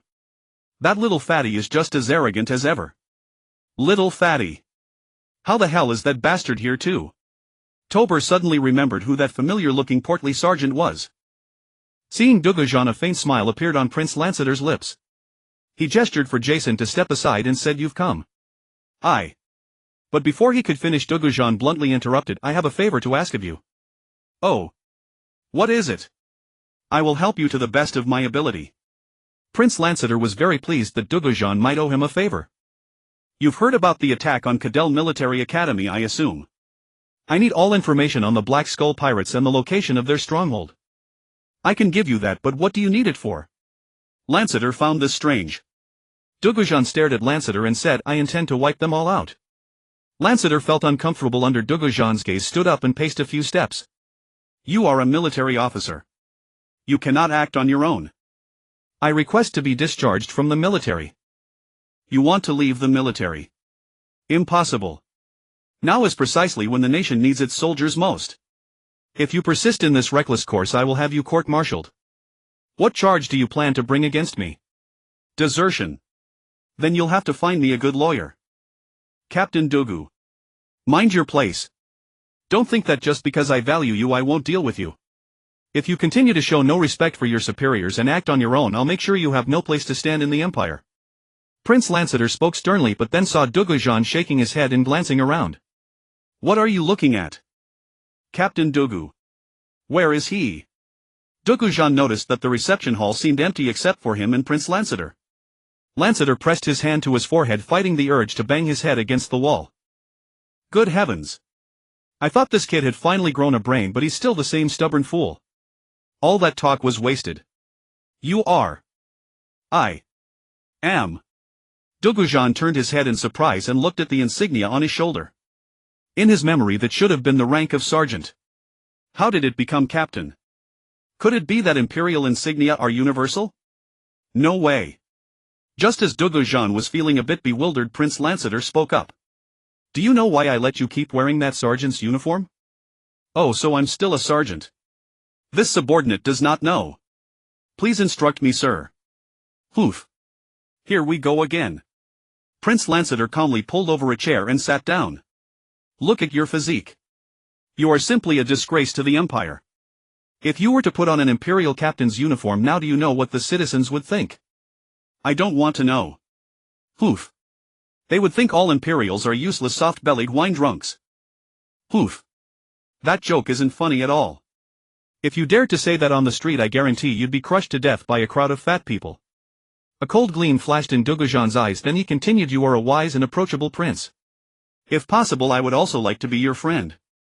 But if you won't help me, then today there will only be two outcomes. First, I take off this uniform and walk out of here. Second, I take off this uniform and you kill me. Why do you insist on hunting those pirates? Prince Lanceter slumped into his chair and asked. They offended me. Just for that? Yes. The information and coordinates can both be given to you, but with your current strength you'd likely be walking to your death. On my homeland there is a saying, after 3 days apart a man should be viewed with new eyes. So the current Gu Zhan is different from the one before. Prince Lanceter was quite surprised by Gu Zhan's confident demeanor. Oh. I'll pick a time to properly test you. As long as you pass the assessment, not only will I not stop you, I can also send troops to help you eliminate the Black Skull pirates. It's a promise. Better yet, let's do it tomorrow. If there's nothing else, the subordinate takes his leave. Seeing that he had achieved his goal, Gu Zhan turned to leave. Hey. Those fat guys were probably hired by you, weren't they? Lanceter asked a strange question. That's right. Even if you really stood on the street and said that no one would dare do anything to you. Reaching the door, Gu Zhan suddenly stopped. Can the mastermind behind this be traced? Prince Lanceter was startled. The mastermind. You also believe that someone else is behind the attack on Cadell Military Academy? I'm not sure. I just feel that Cadell was too easily overrun and there were at least 2 groups involved in the attack. Besides, the 33rd Fleet arrived too conveniently. You know the pirates are merely being used, yet you still want to hunt them. Yes. Because of them I lost a friend I had just made. Do you know? If you hadn't opposed me hunting the Black Skull pirates from the very beginning, you would be a corpse right now. Gu Zhan opened the reception hall door and walked out. Before leaving, he couldn't resist reminding the still stunned Prince Lanceter, don't forget to let me know if you find out. I left the reception hall and followed the hotel's corridor to the main lobby. Checking the floor plan on display, I chose a secluded passage leading to the hotel's back exit and walked straight out. Behind the hotel was a quiet little street. Though deserted, it was peaceful, perfect for an old friend to catch up. Sergeant Tober noticed that the little fatty ahead had disappeared. He hurried forward and stepped out of the hotel's back door, looking left and right but unable to find any trace of the fat man. Sigh. I never expected that after more than half a year apart you'd still be so reckless. I let out a long weary breath and stepped out from behind the concealed pillar where I had been using stealth. Tober glared at me in silence, fire burning in his eyes. Still want to fight? You damn turtle egg. I've told you before, the next time I see you I'll beat you for the sake of the Gerard family. If it weren't for you, Gerard's family would never have been destroyed. Tober pounced like a tiger, his fist swinging toward me. Tober's furious shout brought back memories from 6 years ago. Back then we were carefree youths, Gerard, Tober and I were the best of friends. The weather that day was beautiful, the azure sky touched with a vivid streak of purple. Tober had gone to the city to sell local goods and Gerard was helping his mother with household chores, leaving me all alone and bored playing with leaves at the village entrance. Just as the sun was about to sink below the horizon, a stranger arrived asking to see Buzabi Adiranda, Gerard's father. I led the stranger to Gerard's house. Who could have guessed that deep into the night Gerard's home was engulfed in flames? The fire roared into the sky, impossible to contain. By dawn, charred remains were found in the ashes. Soon rumors spread through the village from unknown sources claiming that the stranger who had come that day was an enemy of the Gerard family and had set the fire that killed them all. Tober, returning from the city, said nothing, grabbed a wooden staff and left the village. He roamed the outskirts alone for a month, but the stranger had vanished as if evaporated, leaving no trace whatsoever. Having found nothing, Tober collapsed from exhaustion in the wilderness. Fortunately, someone discovered him and rescued him.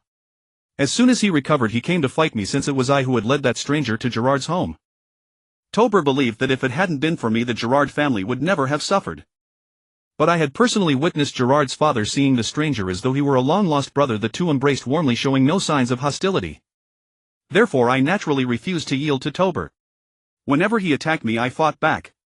It wasn't until half a year ago that I blinded him in one eye, after which Tober disappeared from the planet Heims. Memories swept through my mind like the wind, and a wave of confusion arose. Thinking of Celie, who had died 6 days ago, perhaps 6 years ago, the Gerard family had truly suffered misfortune because of me. While I was hesitating, Tober's fist struck my face heavily, knocking my body off balance until I leaned against the wall. Tober was surprised that I didn't dodge or block. He raised his fist again but did not strike. After a moment he said slowly, "I saw Gerard." "What?" I shot up in an instant, grabbing Tober by the collar and roaring. "Perhaps we were all deceived." Tober uttered words that shocked me. "Where is he?" I was desperate to find Gerard immediately and demand answers. "I don't know. I only caught a brief glimpse of him in the imperial capital, but I am absolutely certain it was Gerard." "Hey, let go of my collar." Tober could barely breathe with my grip so tight. "No wonder your words sounded strange. Perhaps his family didn't die after all." I suddenly realized it. The Gerard family might have faked their deaths. If so, whom were they hiding from? Whom? It's quite possible. The fragments found in the fire scene back then resembled carbon more than human remains. They could have been something else entirely. Tober was also reminded by my words. "It's a pity we fought for so many years and I even blinded your eye." "Ha! Don't mention that. If you hadn't blinded me, I might still be scraping by in the Dark Guild, perhaps even making lieutenant by now." "Where do you live these days?" "Not decided yet." "Why not live with me?" "No thanks. I'd rather not attract too much attention." "Ha! You're still as cautious as ever. Nobody here would know who we used to be." All right, let's go have a drink to celebrate." I said awkwardly, "I've quit drinking. Besides, after fighting you for so many years, the thought of drinking with you again feels a bit strange." Staring at the 7 shimmering iridescent chips on the table, Ariel Man couldn't help but marvel at human ingenuity. It was truly beyond imagination that such tiny chips could be crafted with such exquisite perfection. If he hadn't known their purpose beforehand, he would certainly have collected them as works of art. The indicator light on the table intercom began flashing with a buzzing sound. Ariel Man carefully placed the 7 chips back into their crystal case and pressed the intercom button. "Mr. Ariel Man, Mr. Heinz has arrived," a female voice came through. "Let him in." Before Ariel Man finished speaking, the door was pushed open and Heinz strode in urgently. "Commander, we've located the traces of night on the planet Ayatani." Ariel Man was not surprised to find night, for someone like him would certainly not endure solitude. "Oh. Can you confirm it's him?" "Through voice and facial analysis we can confirm it is him. However, he wears an eye patch over one eye which may be blind, and he is dressed in the uniform of an imperial lieutenant. He joined the Empire. And lost an eye. What is he doing on Ayatani?" Ariel Man pondered for a moment before asking. "We are investigating. However, the latest intelligence indicates that he is currently drinking in the bar of the Odysseia Grand Hotel with a fat man. The two appear to be old friends." "Whom?" "Find out who that fat man is. For now, do not send anyone to make contact with Knight. Instead, have our friends in the military try to gather information on his recent condition. Let's see what has happened to him over the past half year." Ariel Man's first thought was that the fat man beside Knight might prove useful. Later events would prove his judgment exceedingly correct, so correct in fact that the Dark Guild was eventually uprooted entirely, with that fat man playing the most pivotal role. "Yes, Commander." Unable to resist Tober's persistence, I accompanied him to the bar of the Odysseia Grand Hotel. Watching the waiter place a crystal-clear glass containing a red liquid before us, a rich and mellow aroma filled the air. "What is this red drink?" "Cough. Cough." Tober, choked by my question, coughed for a long while before catching his breath. You. How long have you been away from Heims? About a month, I think. No wonder. But you've risen quite quickly in rank. Keep working hard, and with your abilities you'll become a lieutenant in no time. Tober patted my shoulder. I offered no reply, picking up the glass and taking a sip to hide the bitter smile on my face. If Tober knew my current rank was captain, I wonder what he would say. Tastes good, doesn't it? Tober asked after taking a sip. It's sweet, almost like sugar water. The red liquid lacked the fiery kick of the homemade liquor from my village. Instead, it was pleasantly sweet. Cough. I give up on you. I'll never invite you to drink again. This is Yun Hongxiang, a specialty of the Delightia system. Every bottle is a century-old vintage and you call it sugar water. Tober was at a loss for words. I drained the remaining liquid in my glass, savoring it. Upon closer taste, there is a hint of alcohol. I ordered another glass of Yun Hongxiang, sipping it slowly as I asked, can we find Gerard? It's complicated. Perhaps it's better if we don't. Then don't look for him. I understood Tober's feelings. Being deceived by one's best friend, even unintentionally, still hurts deeply. No. I will find him. If you do, don't attack me the way you used to. Their family must have had their reasons. My old man used to say that everyone has a past they prefer not to reveal. If he doesn't wish to speak of it, just tell him take care and leave it at that. I know. I just want to ask him whether he truly considered us friends. Hey. As Tober spoke, he saw Gu Zhan having down 2 glasses of Yun Hongxiang, stumbling unsteadily and collapsing onto the small table in the bar. What's going on? Although this drink has a strong aftereffect, you couldn't possibly be knocked out after just 2 glasses, could you? Hey. I can't carry you. Wake up. Damn it, you're always causing trouble for yourself. In the 331st year of the Empire, it was a turbulent season for the Galactic Empire. The era of imperial supremacy came to an end and the balance of power was shattered by the Hongxing Federation. Once again, the galaxy entered a warring states period of competing factions. The destruction of the outer space fleet not only caused the Empire's military strength to plummet from its zenith, but also dealt a devastating blow to its prestige. Compounding the crisis, a mere band of pirates easily overran the planet Druka. The historic Cattle Military Academy nearly fell to them as well, sending shockwaves throughout the Empire. Some imperial provinces harboring long-concealed ambitions declared autonomy or outright independence, establishing their own defense forces. Others raised the banner of rebellion, aggressively expanding their military might. Occasionally, to mask their intentions, they would launch attacks on neighboring provinces, claiming those regions had rebelled against the Empire, though only heaven knew whether such accusations were true. In an instant, warfires ignited across the vast interstellar expanse of the Empire. It appeared that the Hongxing Federation need not even launch an invasion. The Galactic Empire was destined to fall upon itself. Curiously, the Imperial Emperor turned a deaf ear to the turmoil, merely concentrating his forces. He recalled troops scattered across the Empire and redeployed them to the few remaining provinces loyal to the crown, adopting a defensive posture as if bracing for the Federation's assault. What a bizarre world we live in. The weather swings wildly between cold and hot, and now earthquakes. Damn it, an earthquake. I scrambled to my feet and rushed toward the floor-to-ceiling windows, crashing through the glass and leaping onto the balcony. Just as I was about to vault over the railing to escape outside, a glance downward sent a chill of sweat down my spine. The figures below were as tiny as ants. Jumping from such a height would surely be fatal. Fortunately, the earthquake seemed to have subsided, so I carefully climbed back over the railing onto the balcony. Just as I exhaled in relief, a voice from behind suddenly spoke, "Captain Dugu, please dress and come with me." Only then did I notice 4 figures standing in the room, all clad in the prince's personal guard uniforms. 2 of them were none other than Jason and Tobal. The 4 men wore strange expressions as if they had encountered some bizarre creature. "Captain Dugu, please hurry." Jason pointed to a uniform placed on the bedside table and urged me again. I quickly grabbed the uniform and put it on, unexpectedly noticing that the shoulder insignia had been replaced with a new one. Ha! I've finally become a captain. Hey, what's going on? Are you pulling my leg? How did you become the prince's personal guard?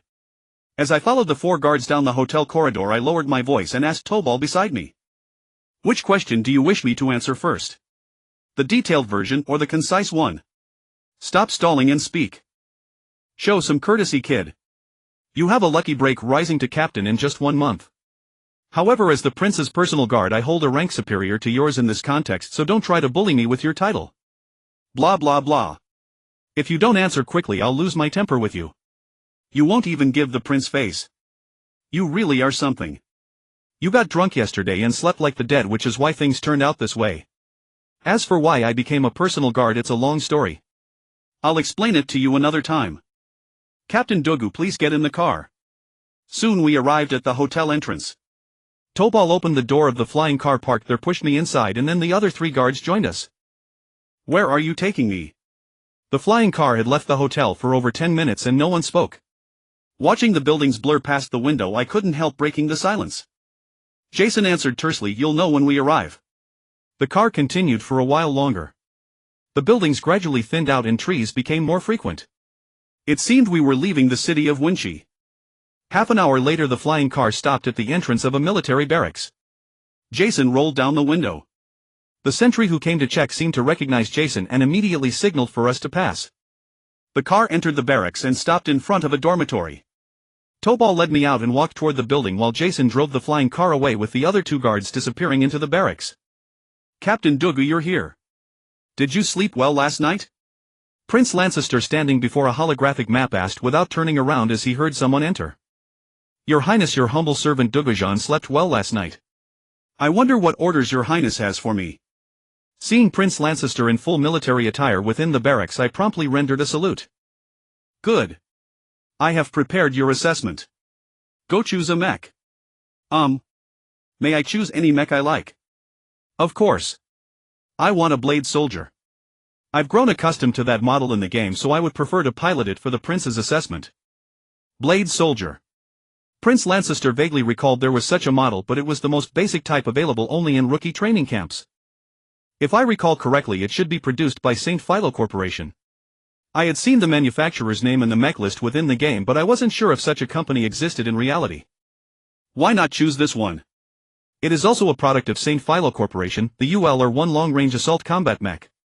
The ULR-1 General Long-Range Assault Combat Mech produced by St. Philo Corporation is commonly known as the Ghost Blade. Its shoulders can be equipped with either a 230mm 8-barrel or a 120mm 16-barrel rocket launcher, as well as an anti-ship torpedo system for space combat carrying 2 Orion high-explosive torpedoes. The hands can be fitted with portable 88mm laser guns. 2 can be wielded single-handedly. If one hand is chosen for a weapon, the other can be equipped with a powerful armored shield. It can also be equipped with a 120mm 406mm electromagnetic cannon wielded with both hands. The waist and back can store melee weapons or reserve ammo. The flight system uses anti-gravity photon vector composite thrusters.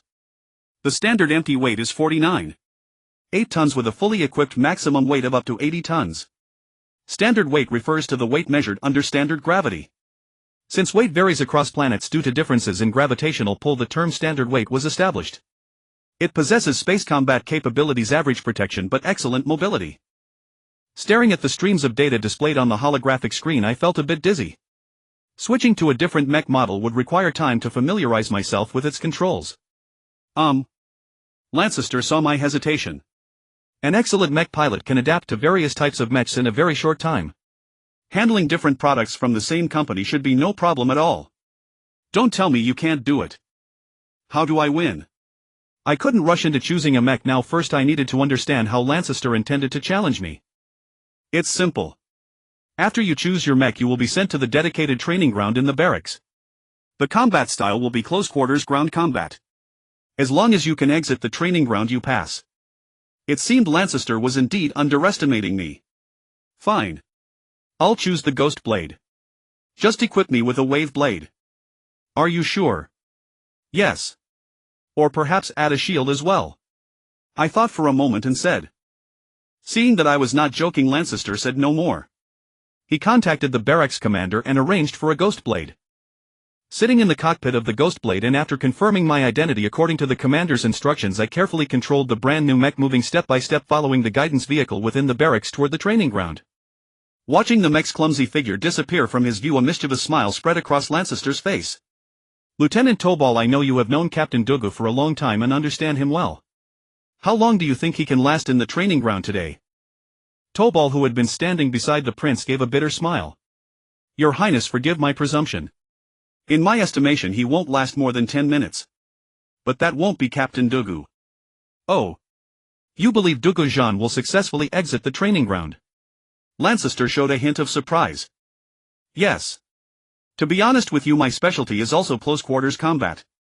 Having joined the Imperial Guards and undergone 6 months of training, I only have a 50-50 chance of drawing even with Gu Zhan. Is he really that formidable? Lancaster felt Tobal was exaggerating. Lancaster did not doubt Tobal's strength, rather he knew well the level of ability required to join the Imperial Guards. After a pause, Lancaster asked, "Where did you learn your close quarters combat skills?" A slight flush appeared on Tobal's face. It was honed through street fights since childhood.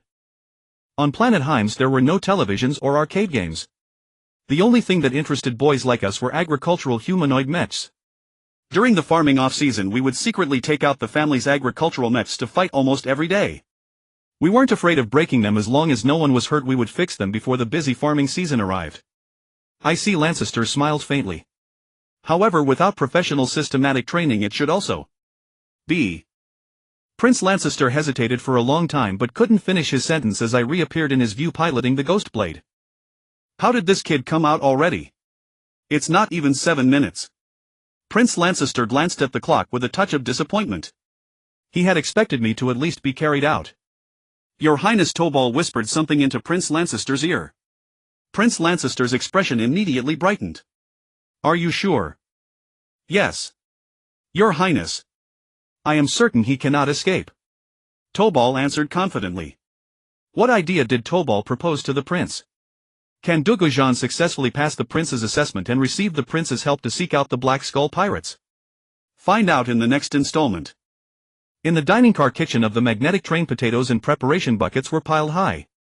Gu Zhan was here peeling potatoes and washing dishes. The Federation Army's City Defense Command Center in Angel City, equipped with intelligence and combat facilities, was where Oi Jeans and Ag discussed whether to launch an attack. I shut down the mecha and climbed out of the cockpit, a smug smile on my face as I approached Prince Lancaster. Your Highness, I've done it. You promised. Prince Lancaster smiled at me, a sly glint in his eyes. I will, of course. I must admit I underestimated you. To defeat an Imperial elite squad in such a short time is truly remarkable. Now all you need to do is pass the flight test. What? There's a flight test too. Didn't you just say? Seeing that Prince Lancaster was reneging on his word, I was momentarily at a loss for words. Captain Dugu, His Highness only said if you can complete the training ground course you pass. Passing means you're qualified to proceed to the next round of testing. Tober stepped in to smooth things over for the prince. I shot him a withering glare. The prince had indeed said those words, but still. Oof. Fine. What exactly does the test involve? I should have made that so Prince put it in writing. But the moment I thought about piloting a real combat mecha again, my excitement got the better of me and the prince exploited the loophole in his wording. Lieutenant Tober, you explained the details to Captain Dugu. Prince Lancaster was all too willing to pass the buck to Tober. The flight test is quite simple. You must pilot the UL-1 out of the designated area within the specified time under the given conditions. Is there anything after that? I didn't want another assessment popping up. Tober seemed to sense my overconfidence and hesitated. That's all. Prince Lancaster chimed in. You have 60 minutes. The area is this entire base. Colonel Sang Lei will explain the conditions. I hadn't noticed when Prince Lancaster had summoned the base commander. He was a somewhat portly middle-aged man with kind features exuding an approachable warmth, yet his uniform lent him an air of authority. Colonel Sang Lei, it's an honor to meet you, Captain Dugu. Colonel Sang Lei shook my hand enthusiastically, then continued. The conditions are as follows. First, you must fly. Walking or running does not count. Second, you will face an unknown number of attacks during the flight and you may counterattack. Third, if you crash to the ground at any point, you must return to your designated takeoff point and start over. You will not be attacked while on the ground. Fourth, within the 60-minute limit you may make multiple attempts. If your mecha is destroyed and loses flight capability, or if time runs out before you exit the base, you will have failed the test. Fifth, and this is crucial, when descending toward the ground, make absolutely certain you do not collide with any structures. Every facility here costs tens of thousands at the low end and millions at the high end. While I wouldn't mind if you wrecked 1 or 2 buildings, considering your current allowance it would take you over a decade or 2 to repay the debt you'd incur. So I strongly advise you to avoid crashing into any buildings. That's all. Oh wait, there's one more. Sixth. Actually no, that's it. Are you ready? I yawned and asked, can I withdraw now? Colonel Sang Lei paused, glancing at Prince Lancaster for guidance. You may. Since you believe you cannot pass the test, you will follow my orders. Prince Lancaster had already made up his mind. Where's the takeoff point? Take me there. What I wanted most was to find the Black Skull pirates. Once I found them I could dig out that bastard lurking behind the scenes. I wasn't counting on Prince Lancaster to help me unearth that fellow. Anyone with eyes could see that someone inside the Empire was colluding with the pirates. At first I suspected Prince Lancaster was behind it all. Otherwise why would something go wrong just a few days after I arrived at Cater Academy? That's why I had given Prince Lancaster a half-joking threat before leaving the reception hall. Watching his reaction I knew he wasn't involved. I piloted the mecha upward in a slow steady ascent. Flying was indeed not easy for me. My first ever flight had been when I commandeered a Federation Falcon Squadron assault fighter in the Tecliho no man's land. I knew this flight test idea certainly came from Tober. We all grew up in the same village on Heimness Planet. It would be strange if we didn't know each other's weaknesses. I'll have to teach that kid a lesson sometime. Abandoning an old friend to help some prince, unforgivable. This was my second time in the sky. Nervous I kept my eyes fixed on the attitude indicator and altimeter, preparing to dive once I reached a certain altitude and shoot straight out, minimizing my exposure to attacks. Tober was surely convinced I couldn't even fly. Oof. I'll show him. My plan sounded perfect, but I had greatly underestimated the personnel Colonel Sang Lei had dispatched to attack me. I had barely reached half my intended altitude when the warning lights in the cockpit began flashing and the beep beep beep alarm sounded. Before I could even look up to identify the source of the attack, the mecha shuddered violently and immediately lost balance, plunging toward the ground. Your Highness, there doesn't seem to be anything particularly special about that kid. Why are you in the underground shelter? Sang Lei watched the real-time 3D feed from the base's surveillance system as the UL-1 that had just taken off was merely brushed by one of his mecha pilots and immediately crashed to the ground. He couldn't quite understand why Prince Lancaster was placing such importance on that kid and going to such lengths to keep him. Perhaps so, but tell me, how long would your men take to take down one of my personal guard squads in ground combat? Prince Lancaster watched the falling mecha with a smile. Sang Lei fell silent. His mecha pilots had once clashed with Prince Lancaster's personal guard and barely managed to draw, even though his forces outnumbered the guard by 2 to 1. In one-on-one close quarters combat his mecha pilots had never emerged victorious. It was only through sheer numbers and a tactic of dividing and conquering that they had salvaged some face. I had lost count of how many times I had fallen from the sky. I dared not engage the afterburners. For one, I still hadn't fully mastered flying the Phantom Blade, and for another, I was afraid that if I was shot down at high speed and wrecked the mecha, it would all be over. Besides, I was genuinely afraid of crashing into the barracks buildings. Each one cost hundreds of thousands. Whether that was true or not, I didn't want to end up sold into indentured service to pay off the debt. I struggled to steer the mecha clear of the buildings and crash-landed in an open area. The mecha's performance metrics dropped again, edging dangerously close to the red zone. I had only one attempt left and time was running out. Barely managing to drag the mecha back to the takeoff point, I slammed the throttle to maximum and engaged the main power supply. With a thunderous roar, the UL-1 Phantom Blade shot straight into the sky. The mecha pilots who had been attacking me were so accustomed to my takeoff rhythm that precisely because of that predictability they had been able to shoot me down with such accuracy and control. But this time my takeoff speed caught them completely off guard. Their reaction was not slow and they opened fire with all manner of weapons. Most of their shots missed, though several struck buildings in the camp below. I later learned that those so-called buildings, each supposedly worth hundreds of thousands or millions, were nothing more than training structures for mecha pilots. The total value of them all was barely over 100,000. Shaking off the dizziness, I quickly adjusted my posture and flew out toward the edge of the barracks. Ha! This kid. Looks like he's actually going to make it out. Prince Lancaster sighed. It was truly a pity. If this kid had been properly trained under his command, he might have truly achieved the legendary status of a mecha master. Seeing Prince Lancaster's disappointment, Sang Lei suddenly spoke. Not necessarily, Your Highness. I can guarantee he will stay. Prince Lancaster looked at Sang Lei in confusion. What plan do you have? I cannot renege again. Your Highness need not worry. I am the commander of this base and only I know its exact boundaries and layout. Ha! Then it's up to you. Train that kid well for me. Prince Lancaster grinned knowingly. Your Highness, he has landed again. Sang Lei watched as the UL-1 touched down on the ground once more. Exactly 60 minutes. Let's go take a look. Prince Lancaster, accompanied by Colonel Sang Lei, walked toward the corridor leading out of the underground shelter to various parts of the base. Your flight test has failed. What? Hearing the result directly from Prince Lancaster, I found it hard to accept. I pointed behind me toward the barracks and asked why. Didn't I fly out as required? Colonel Sang Lei casually pointed toward a distant wire fence. Do you see that fence? I followed Colonel Sang Lei's finger. Not more than a few dozen meters away a gleaming wire fence glittered under the starlight, glaringly obvious. That. Yes. That is the outermost boundary. Truly a pity you were only that much short. Colonel Sang Lei kindly finished the words I had been too stunned to speak, expressing sincere regret at my near success. I turned to Tober in desperation, but that kid just kept a deadpan expression and pretended not to see me. I drew a deep breath, clenched my jaw and said that I surrender to your. I will obey your orders. Even though I knew the princes were something, again I surrendered anyway, for my flying ability is truly poor. While it can lift the mecha into the air, it cannot fight there, for air combat is not like ground combat, and hovering in the sky robs you of the familiar freedom of roaming. My eyes could not track the view and my limbs refused to respond. If not for having some prior flying experience, I might have exhausted myself to death.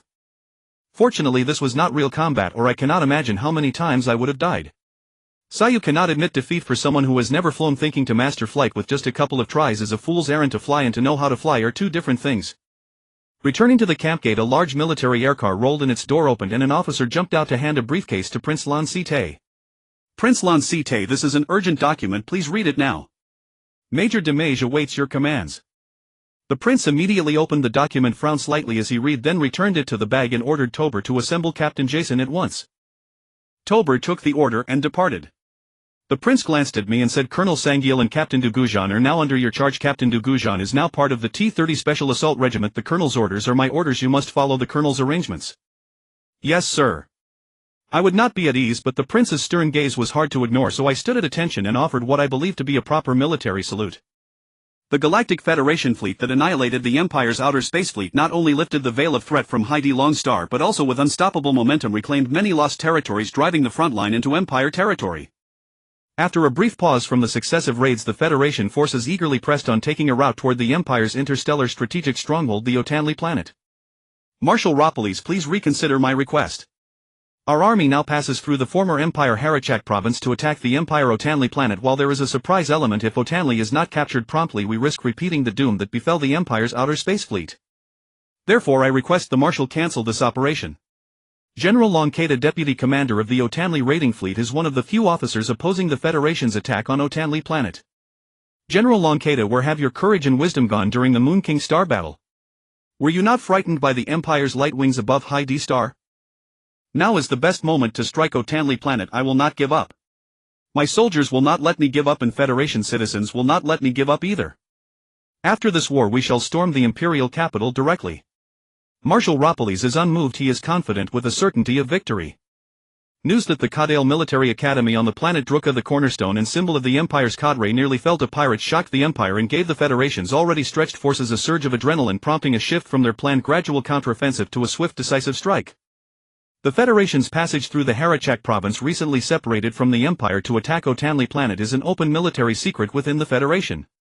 The military has dispatched reporters to cover the impending victory, and many Federation news agencies have sent press units aboard the fleet to report Otanli raiding fleet movements at home and abroad. At this moment nearly everyone in the Federation believes the Empire's interstellar defense is so fragile that pirates could not defend them, would crumble before the Federation's mighty fleet. Hello audience. I am NTN frontline reporter Danlin Rang, reporting from the Federation on the Dunka carrier Dana Congiaheo. A beautiful NTN interstellar television reporter is conducting a live broadcast aboard the Dana Congiaheo in the midst of the Otanli planet raiding fleet. Danlin Rang concluded, and the camera panned to a row of Federation armored soldiers. Now we meet the elite of Federation mecha troops, the Jilung Squadron. Since its formation they have downed 1794 enemy aircraft and destroyed 346 large vessels, including the Empire's famed Murchison warrior-class space carrier and the Mythilene Knight battleship cruiser. Gupu Air Major and squadron leader stepped to the front and introduced himself to the camera. Nimad Ku. The introductions finished quickly and Danlin Rang returned to Major Gupu Air. Squad leader, I have heard the Empire possesses a super mecha named Aotion with tremendous power. If you encounter it in this battle, will you be afraid? Gupu Air, clearly taking offense at such a blunt question, raised his voice. Miss Danlin Rang, you should ask the pilot of Aotion. As long as he dares to come, the Jilung Squadron will make sure he has no life to return. TSK. What kind of hero are you trying to be? You'll still rely on the two of us when it matters. In a luxurious double-berth cabin aboard the Dana Congiaheo, a dissatisfied lieutenant stares at the intercom screen, grabs the pistol on the table and blasts the screen in a single shot. The blast resounds, startling the sister still asleep on the bed. She wakes with a start and realizes what happened. Grabbing a heavy object near the pillow, she hurls it at the culprit, shouting that he should stop using his hands to switch off the TV. If he does not want to, he should use the remote. Damn it, always blasting with that gun. Every time it breaks I have to find someone to fix it. This time you go fix it yourself. A stray unknown flying object zooms toward them. The lieutenant dodges easily and realizes it is his comrade's XD pocket music player.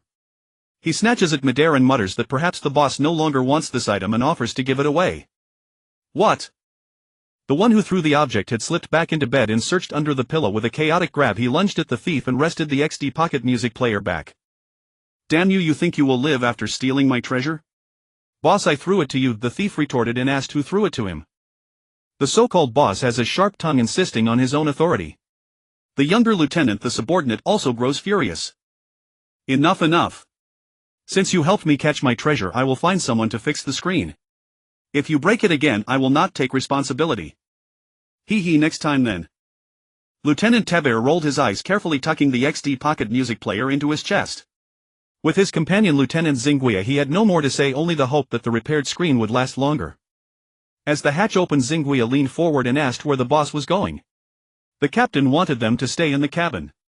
I offered to go with him to fix the screen. Would you like to come as well? Go and come back quickly. When the captain arrives, I will hold the fort. It would be nice if the maintenance crew could armor the cabin screen so it would not bounce back bullets at anyone. After watching the Imperial reconnaissance satellites capture the Federation signal relayed by Federation communications satellites, Prince Lan Site smiled wryly and signaled General Willick to switch off the projector. Ladies and gentlemen, the enemy is advancing in a swaggering fashion. What clever countermeasures do you have? Lan Site has been formally appointed Grand Marshal of the Empire, and he will command the newly established Empire Outer Space Fleet charged with defending the Otanli Star region. The Jilin squadron is as familiar to him as an old friend, and he knows the squadron has the strength to match Aotian. Although naval guns still dominate space warfare, the battles between carrier mechs have become a decisive factor. As certain technologies that restrain mecha power advance, carrier mechs may replace main guns as the primary force in cosmic warfare. Recent battles further confirm this. In the Empire's assault on Federation Moon King, the Empire's raid fleet was entangled by Federation mech groups, turning raids into sieges, and ultimately the Federation's forces paid a heavy price for the main fleet. On Heidi Longstar, one man held back the Federation's vast pursuing fleets. Perhaps this time a mech battle could shield the enemy's assault. Yet most of the newly formed Empire Outer Space Fleet is drawn from various reserve fleets lacking training and combat experience. Stopping Federation elites will be difficult. If that kid could help, it would be wonderful. Time is not on our side. If we had a year and a half, perhaps he could gain the strength to help hold the line until we can again employ the light wings to block the Federation. The light wings cannot be used at will. Last time the Federation commander grew complacent and was unaware of the light wings, and that is why they achieved such an effect. The light wings also have a weakness. When attacked, they emit energy waves toward the attacker, but the energy feedback can injure the pilot. After waiting for so long, none of the officers spoke. The generals sat around the conference table in the war room, eager to see what plan the young Grand Marshal Lan Site would propose. Lan Site scanned the room and began, since no one can offer a good suggestion, I will share my plan. While Lan Site and the generals debated how to counter the Federation raid, I endured the hellish training that Colonel Sangil had prepared for me. Pay attention to coordinating your movements. Do not hesitate, operate the mech as you see fit. You will learn through repeated falls. Do not act like a foolish boy just learning to dance with a girl, bewildered and unsure. Wrong. Restart. You have no natural talent for flight. Try again. When learning to dance with a girl, remember two things: do not step on her feet and keep up with the rhythm. For mech flight there is only one rule: you must control the mech, not let it control you. It is like dancing, you must make the mech follow your lead. Damn it. Is this guy teaching me mech flight or how to pursue a girl? Allow me to introduce my relentless instructor, Captain Yadingold. Colonel Sangil did show me some consideration by not assigning an instructor of lower rank than myself. Excellent. Keep your eyes on the fire control radar. Correct. Prepare to lock onto the target. Your hands. Watch your hands. How many times must I tell you? Your fingers may only touch the trigger after locking onto a target. It is like pursuing a girl. Just because she shows interest does not mean you can act impulsively. You must wait for the right moment. You must wait for the right moment. Do you understand? Acting too eagerly will only ruin everything. If you do not correct this behavior, I will chop off all your fingers. This guy has a way with explanations, yet he always drags girls into his lessons. Sometimes I wonder if he is more skilled in mech aerial combat or in courting women. For 9 consecutive days, mornings were devoted to physical training and spatial tactics, afternoons to spatial combat flight drills, and evenings to basic equipment handling. I was so exhausted that all I could see or think about was mechs. The Federation's assault on Aotanli, as Lonketa had predicted, failed to achieve a swift victory. The Federation's Aotanli assault fleet spent nearly 200 hours clearing a safe cosmic corridor for the main force. Marshal Robolus convened an emergency military conference aboard his flagship to discuss the next phase of operations. Marshal, the enemy has deployed extensive minefields and layered defenses throughout the Aotanli star sector. Our fleet has lost the initiative and the Imperial fleet is fully prepared. It would be wisest to withdraw before we engage the Imperial fleet. Otherwise we risk being drawn into a protracted war of attrition. If the Halakia province behind us faces any turmoil, our Aotanli assault fleet will be caught between two fires with no hope of survival. Lonketa immediately proposed his recommendation to retreat. General Long's suggestion is reasonable, but I believe he has completely misjudged the situation. The fact that the Empire has filled the Aotanli sector with mines and obstacles only proves the weakness of their defensive capabilities there. We have barely carved out an attack corridor toward the planet. Aotanli is within our grasp. Ayadike request permission to lead the 10th Fleet as the vanguard. I guarantee we will breach the Imperial defensive lines and land on Aotanli within 24 hours. Ayadike had clashed with Lonketa since the Battle of Hadalone. Seizing this opportunity, he wasted no time. As soon as Marshal Robolus gave the order, he would lead his fleet forward, capturing Aotanli and embarrassing Lonketa, who had opposed the assault. Ayadike's words drew widespread agreement. Most officers present shared his sentiment: why let such a prize slip away? Both generals make valid points. However, this battle is no longer merely about the Federation military, it concerns the morale of our entire nation. Billions of eyes are watching us from behind. We can only win, not lose. Victory makes us heroes, defeat sends us to the military tribunal. Marshal Robolus glanced at the assembled officers and continued, I order General Ayadike to lead the vanguard, General Raman's fleet to take the left flank, and General Danasia's fleet to take the right. General Lonketa, you will command the rear guard with your 6,700 ships. The 3rd, 7th and 11th fleets will form the center under my direct command. Attack begins in 3 hours. Return to your ships and prepare. Finally, I passed the evaluation for the Universal Combat Mech license. Colonel Sangal, expressionless as ever, handed me a Class C mech pilot certificate. Not bad. Given your skill, passing the Class B evaluation should have been easy. It seems the training intensity was insufficient. Hearing this, my face turned pale. More training. Do they not care if I live? To be honest, the only part of the Class B license I failed was the written exam. Fortunately, Colonel Sangal retained a shred of humanity and granted me a day off before the next round of intense training. Eager to make the most of my rare day of rest, I rose early to stretch my stiff body from hours in the simulation pod. Before I could even leave, a piercing alarm shattered the sky. Emergency assembly. Emergency assembly. The enemy has launched an attack. All mech pilots report to the combat room immediately. Hey! Why are you still standing there dazed? Come with me to the combat room. Just as I was frozen in shock, Yadingle burst in. Am I supposed to go too? I thought my training was not yet complete and I was ineligible for combat. Hurry up. Yadingle turned and ran. I hurried after him. Reporting. Reporting. By the time we reached the combat room, we were already late. Colonel Sangal stood at the entrance.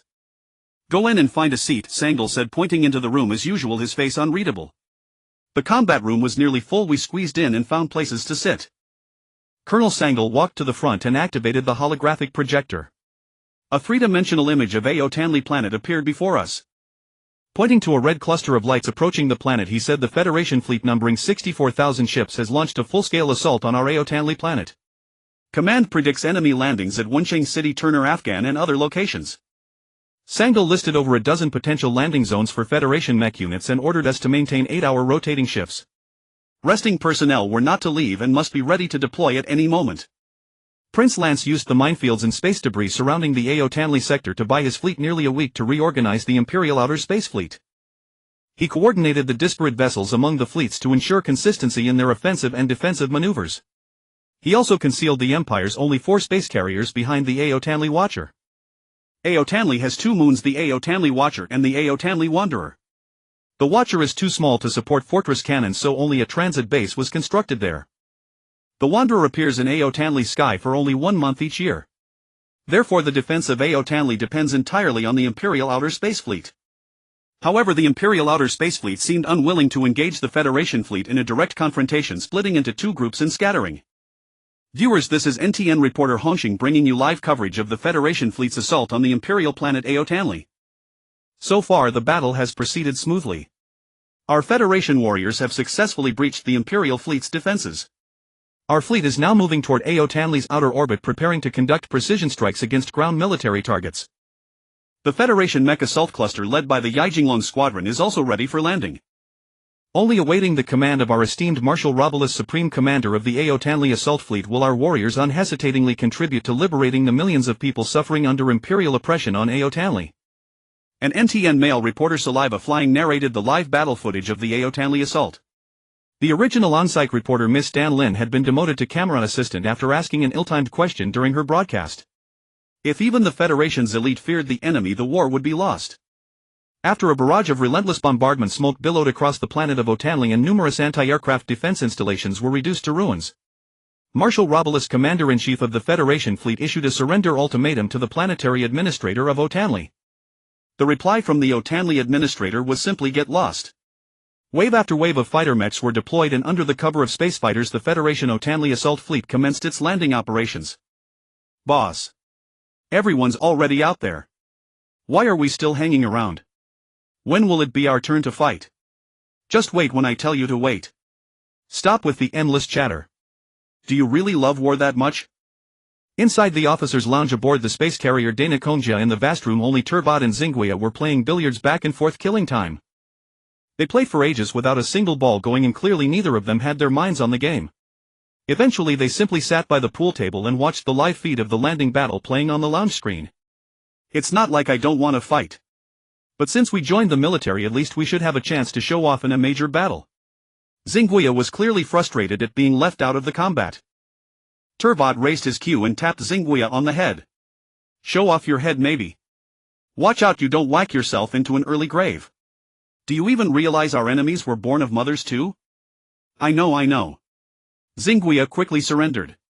He would rather go find someone to brawl with than endure another one of Turbot's lectures repeated countless times before. All you ever do is scold me.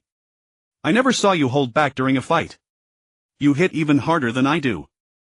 A soldier must be prepared to sacrifice and die, Turbot said with a gloomy expression. Since war is unavoidable, it is better for our enemies to bear more casualties than us. I have no desire to die young. Sigh. Then tell me, why are we fighting the Empire in the first place? You're asking me. Who should I ask? Anyway, it's your turn to shoot. Ah. Someone's coming. Xinguia dragged Turbot under the pool table. The two had snuck out of the rest room and had no intention of getting caught. It's a woman. Wait. Looks like that female reporter. She's quite beautiful, huh? Boss, wanna go say hi? What? Hearing it was a reporter, Turbot, who had been quite interested in approaching, immediately changed his mind. Let's go. Why? What's there to be afraid of a female reporter? Xinguia could not understand why Turbot had suddenly grown so timid. Have you forgotten we are the boss's secret weapons? If we get exposed by a reporter like this, what do you think the boss will do to us?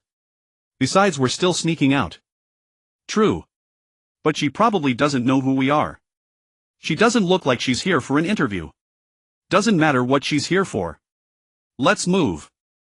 Just as the two were about to use the pool table for cover and slip away from the lounge, a violent tremor shook the Dana Konja space carrier, sending them both sprawling to the floor. The ship's alarm bells blared throughout. You go to the hangar and get our mechs ready. I'll check on that lady and catch up soon. Crawling to his feet, Turbot shouted at Xinguia. Are you kidding me? Always hogging the good stuff. Grumbling, Xinguia ran out of the officer's lounge. Turbot bounded over to Dan Linlong, who had also been knocked down by the impact, and helped her up. Miss, are you alright? I'm fine. What happened? Dan Linrang rose to her feet enduring the pain and asked. Probably enemy fighter mechs breaching our fleet. Those old deadweights shipped all our mechs down to the planet's surface. Who could blame the enemy for breaking in? Turbot blurted out. Who are you? Dan Linrang had never before encountered a soldier who dared to call his superiors old deadweights. Realizing his words were inappropriate, Turvod quickly covered. I'm a lieutenant, just a lowly lieutenant. You should return to your cabin quickly. It's too close to the outer hull here, it's not safe. Don't forget to put on your protective suit. With that, Turvod turned and bolted. Hey! You haven't even told me your name. I want to do an exclusive interview with you. Hearing Dan Linron's call from behind, Turvod ran even faster. As Yading Lade's wingman, I joined the counterattack against the Federation Otanli Assault Fleet's landing group. This was my first time piloting a mech in formal combat. I closely followed Yading Lade's mech weaving through the battlefield. Though I never fell behind, he had already destroyed 3 enemy mechs, while I could only see red dots and green flashes across the entire radar screen, unable to spot a single enemy. Hey! Where are the enemies? I can't see a single one. Just keep your eyes on the radar. As long as no red dots appear behind us, you're fine. You not seeing enemies is a good thing. If you could see them, that would mean big trouble for us. What do you mean by that? If even a rookie like you can spot the enemies, it means there are so many of them that elites like us can't handle them. Oh. So you consider yourself an elite too? No wonder you're so full of yourself after only taking down 3 mechs. Ha! Watch out. The enemy's main force is coming. Follow me, let's dive into the clouds. Yading Lade rolled his aircraft into a somersault, evaded 2 long-range air-to-air missiles, and dove into the cloud cover. The 2 missiles, suddenly deprived of their targets, quickly reacquired lock onto my UL-1 Phantom Blade, still following close behind Yading Lade. Watching the 2 missiles bear down on me, too panicked even to curse, I maneuvered the mech into a spiraling sidestep, raising my left shield to protect the body. The 2 missiles detonated in succession, shrapnel pinging against the shield with sharp metallic rings. Regaining control of the Phantom Blade, I cursed loudly, "Idiot! What the hell were you doing? You nearly got me killed." Ha! Kid, you have no respect for your instructor at all. If you can't even dodge a couple of missiles, all my training these past days has been wasted. How about it feel more relaxed now? Yading Lade replied with a laugh. Having dodged the 2 missiles, my confidence surged and I handled the mech with far greater agility. Piloting the Phantom Blade, I followed Yading Lade into the clouds, preparing to sneak through gaps in the cloud cover and launch a surprise attack on the Federation landing forces. The moment we entered the clouds, a voice crackled through the calm. Huh? Why are those guys flying back? They're retreating. Everyone chase them. Don't let them escape. I checked the radar screen, and indeed those dense clusters of red dots were retreating off the edge of the display. The Federation fleet operating in the outer orbit of Otanli came under a 3-pronged ambush from the Imperial Mech Combat Group and the Imperial fleet that had withdrawn to the flanks. The Imperial Mech Combat Wings launched from the Otanli Watcher Base, and the concealed space carriers behind it let the Federation landing mech groups pass and swarmed toward the Federation fleet like a plague of locusts, easily piercing through the fleet's formation, which had been solely focused on defending its flanks. Marshal Robolus, who had assumed Otanli would fall with ease, finally realized his foolish tactical error. He should have captured the Otanli Watcher first before attacking the main planet. Marshal Robolus simultaneously ordered the deployment of remaining carrier-based aircraft to block the Imperial Mech Combat Groups, while also ordering the Federation combat groups currently landing on Otanli to turn back and attack Otanli's moon, the Otanli Watcher. On top of that, he had to contend with the Imperial fleet's assaults on both flanks and the anti-aircraft counterattacks from Otanli's planetary defenses. In an instant, the brilliant Marshal Robolus was thrown into utter chaos, busily juggling every direction at once. After repelling the Federation landing forces, the Empire's T-30 Special Assault Battalion received new orders: reinforce the Otanli Watcher and by any means necessary assist the carrier group stationed there in holding off the Federation offensive. Lon CT's original defense plan had intended to use the Otanli Watcher and its 4 carriers as sacrificial bait, drawing the Federation fleet's attacks, while the Imperial fleet conducted guerrilla operations on the periphery, coordinating with mech combat wings launching from Otanli to strike the Federation fleet and whittle down its combat strength. The greatest flaw in this plan was that mech combat wings launching from Otanli, constrained by their energy limits, could only engage in combat for a very short window of time. However, unexpectedly, the Federation launched a direct assault on Otanli itself, completely ignoring the Otanli Watcher. Lon Site was only too happy to adapt, adjusting the plan on the fly. The mech units originally designated to defend the Watcher and carrier group were repurposed as an attack force, while the assault units on Otanli were reconfigured as defenders. The Imperial Mech Combat Group, having inflicted heavy losses on the Federation fleet, saw the enemy reinforcing their rear and cutting off their retreat. Unfazed, once their ammunition ran low, they disengaged and flew toward the Imperial fleet, maneuvering along the Federation flanks to resupply with ammunition, energy and carrier-based aircraft, then took turns launching surprise assaults against the Federation fleet. The fleet engagement on this front was overwhelmingly favorable to the Empire. The critical question was whether they could hold the Otanli Watcher. If the Federation captured it, not only would they gain a formidable forward base, but they would also be free to redirect their full strength against the Imperial fleet. At that point Otanli itself might fall to the Federation with alarming ease. For space carriers which had been lying in ambush behind the Otanli watchtower were now circling the watchtower, intercepting wave after wave of Federation attacks before they could reach the watchtower. If it were not for the energy shielding of the space carriers, the mech soldiers guarding the ships would likely have been wiped out long ago. Because of the protective shield, the Federation forces had to pierce through it before they could strike the Imperial mech soldiers stationed around the carrier. However, the shield's energy frequency shifted constantly. If the attackers failed to synchronize their frequency and forced their way through, the consequences ranged from the loss of their own shields and damage to their machines to outright destruction upon impact with the barrier. Inside, the shield attacks toward the exterior were unaffected, much like a person in the water can strike someone on the shore, while the person on shore is hindered by the water when trying to attack the swimmer. The Imperial T-30 Special Assault Battalion, using the space carrier as cover, struggled to hold off the Federation mech forces that outnumbered them by hundreds of times. When the Federation failed to break through, they changed tactics, sending waves of mechs to skim across the carrier's shield like dragonflies touching water, only to retreat immediately. The carrier's shield, composed of a special energy form, possessed a unique oscillation frequency. This frequency was not random. By coordinating with the carrier's central computer, friendly forces could adjust their own mech shields to match, allowing them to move freely around the vessel without being repelled by the energy barrier. A single broadside from the warship's main cannons, numbering over 1,000, would have been enough to reduce the carrier's shield to zero in 2 volleys. However, the Federation fleet was currently entangled with the Imperial fleet and unable to break free, forcing them to rely solely on their mech forces for attacks. Seeing that direct assaults were causing heavy losses with little effect, the Federation mech combat groups shifted their strategy. They prepared to detect the frequency variation patterns of the Imperial space carrier's energy shield before launching a decisive strike to destroy it.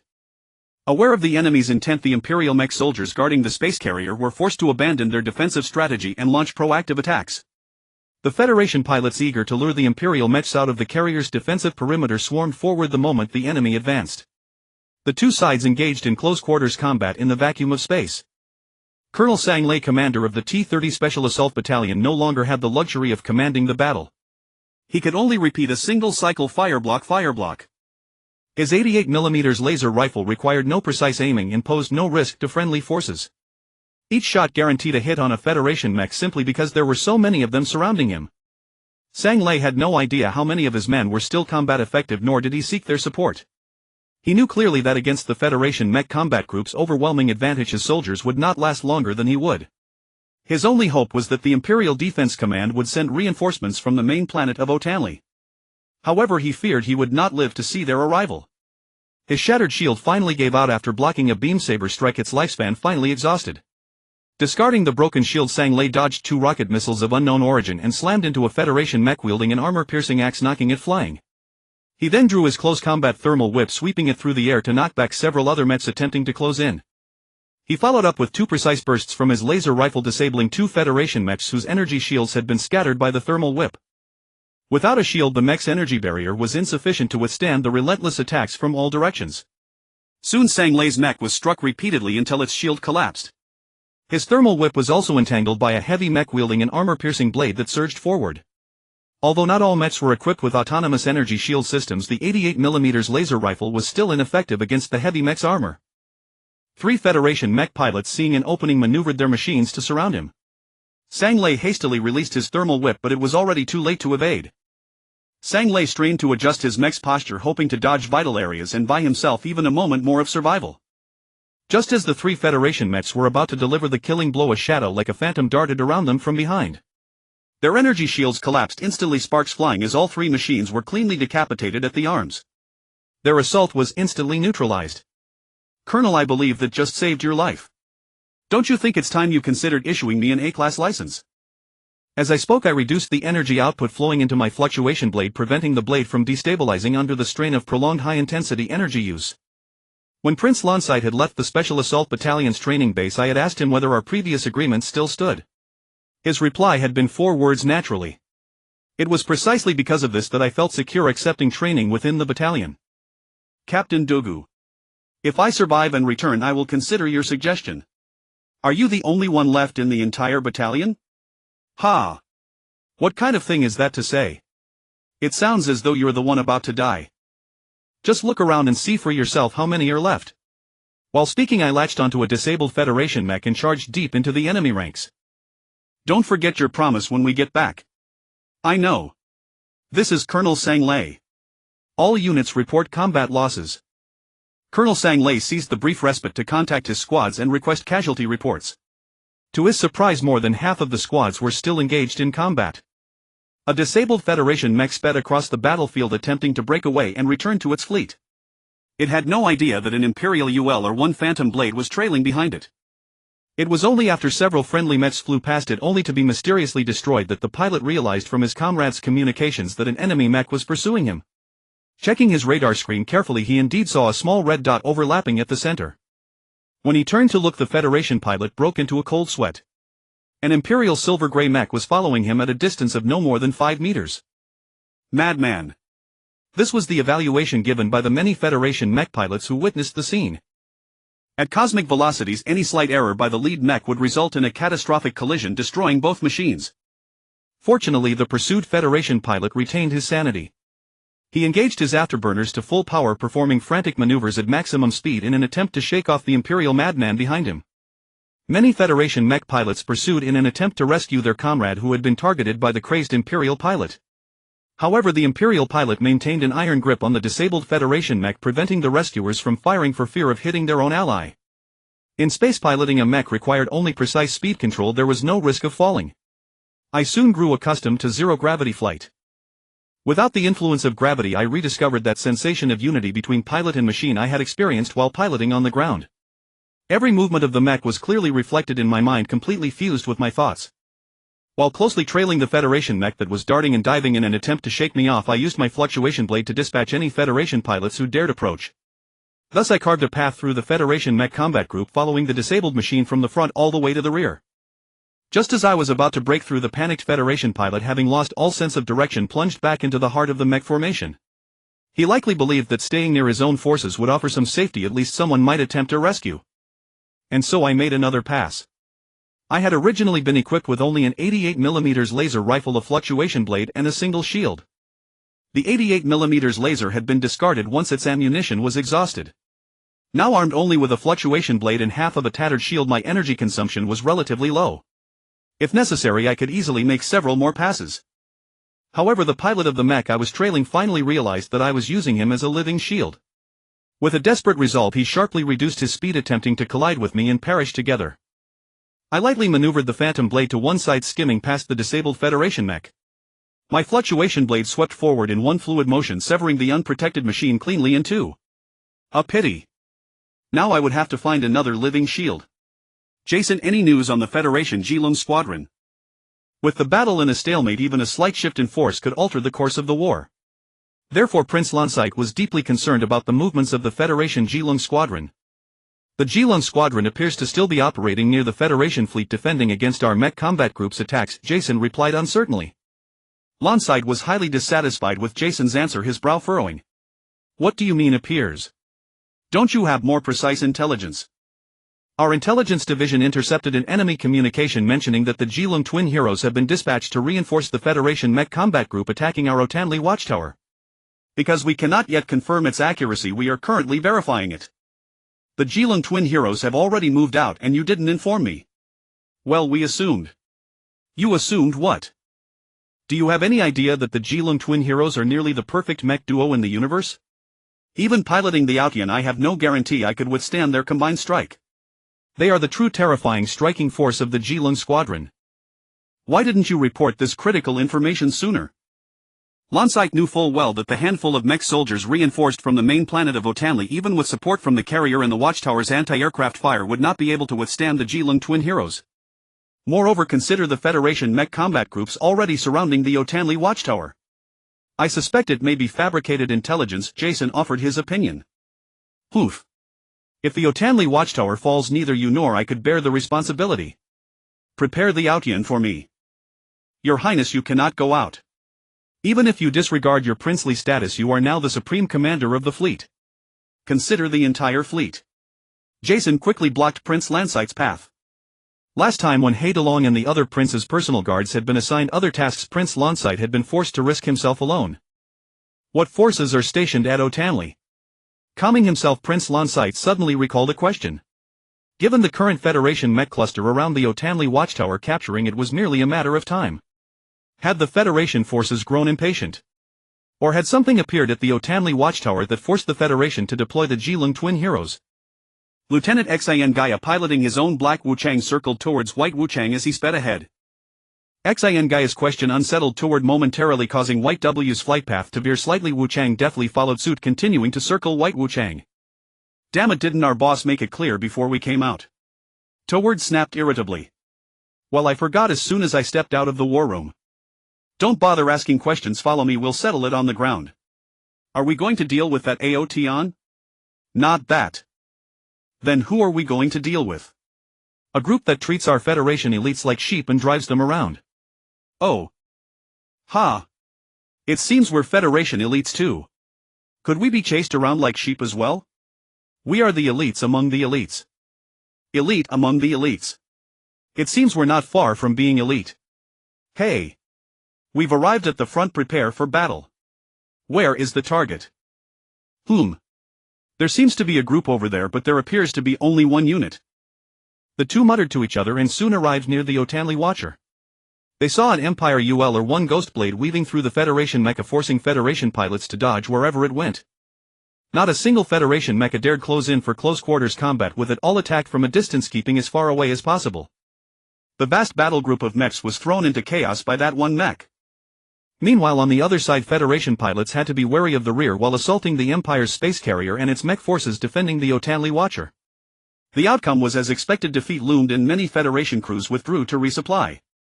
Over and over the Federation mechs learned quickly. As soon as they saw us closing in, they ran.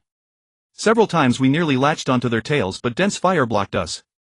Finally I latched onto another heavy mech, its pilot far less capable than the Federation ones I'd followed earlier, clearly preferring to run toward the cluster of mechs. Leave it to me, I can handle it alone, Xian Gaia said with confidence. Wait came towards cautious command over the comms. Waiting for what?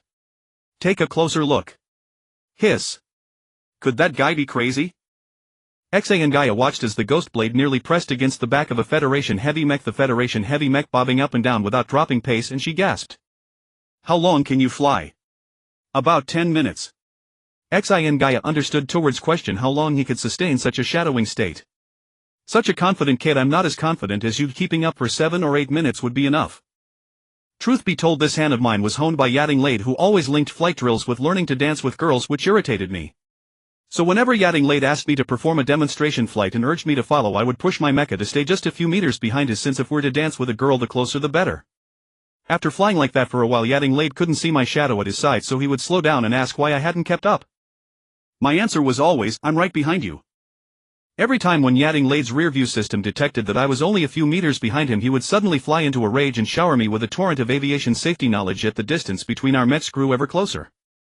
The latest time I stayed within a meter of him for 5 minutes. Yating Lade couldn't take it, he charged his mech toward me, but I dodged and he tumbled to the ground. Too bad the height wasn't higher, or he would have had a chance to visit the hospital to flirt with a nurse. Watching the Empire ghost blade tailing the Federation heavy mech, Xian Gaia groaned inwardly.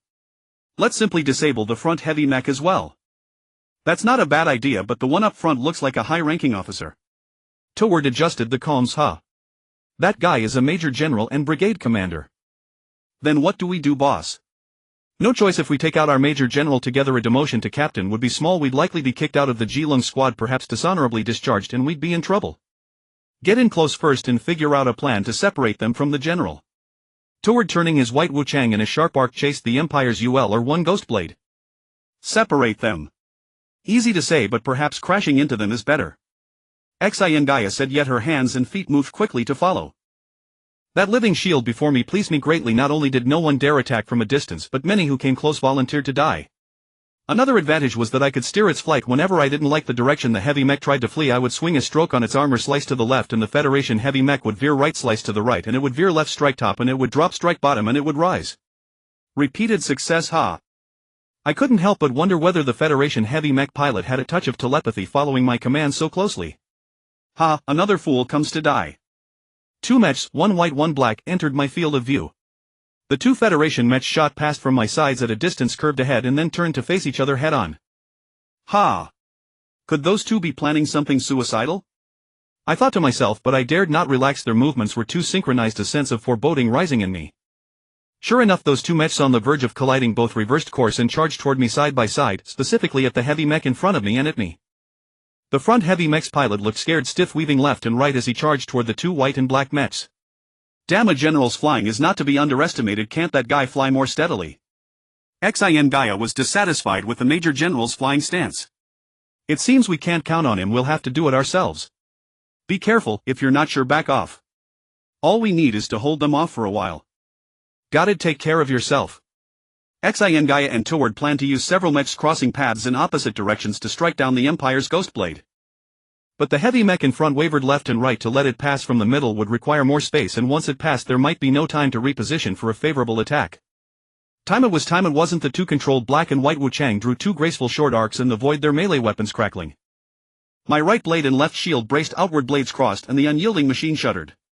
The forward momentum halted and the tremendous force left me gasping in the cockpit as I jerked the mech backward. Seeing that my sword and shield were gone, the left robotic arm hung by a few cables. The shattered shield didn't fully block the blow.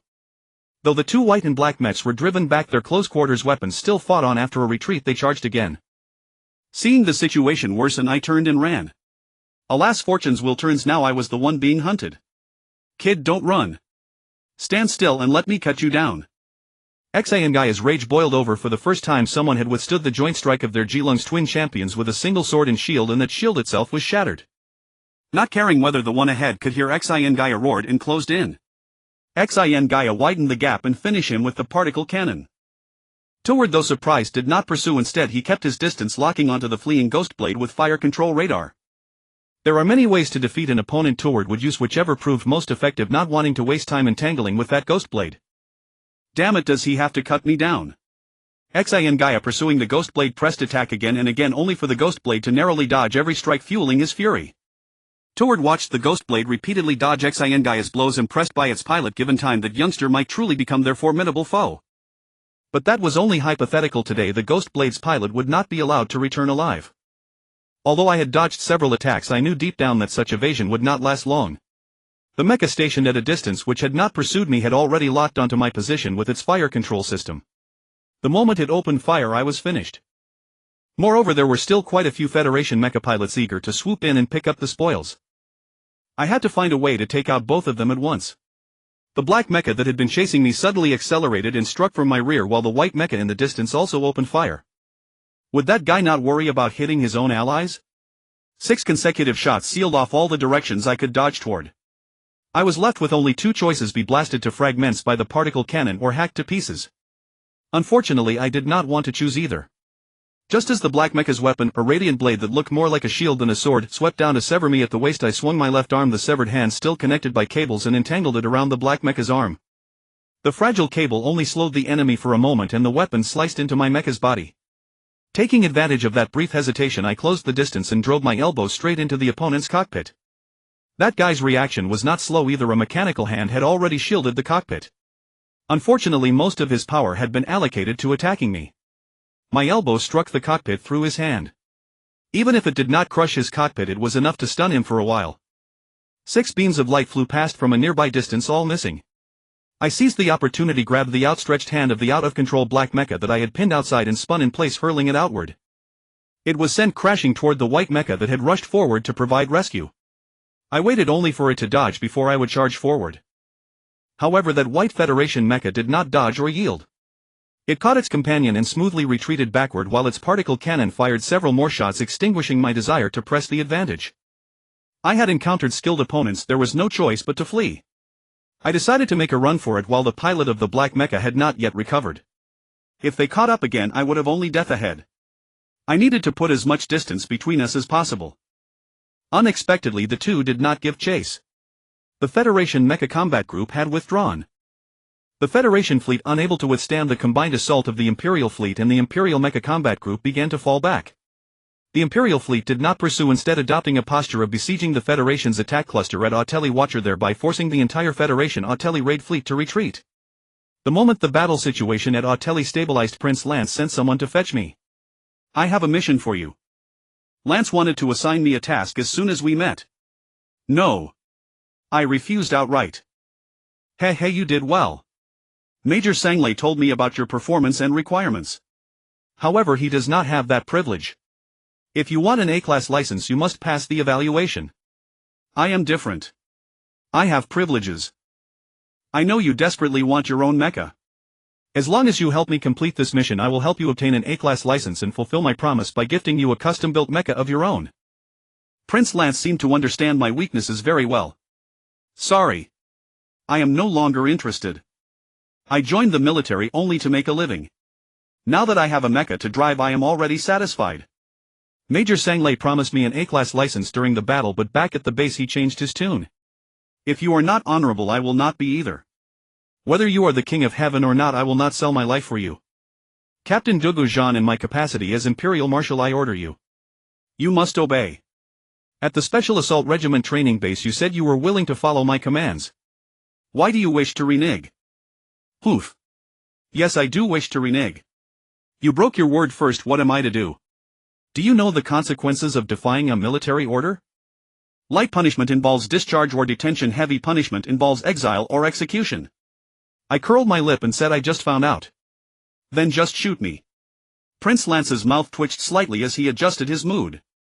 Captain Jason, come in. Jason entered upon hearing his name. Damn it. Does he really intend to execute me? Remove Captain Dugu's rank insignia and cap badge. He is no longer fit to be an imperial citizen.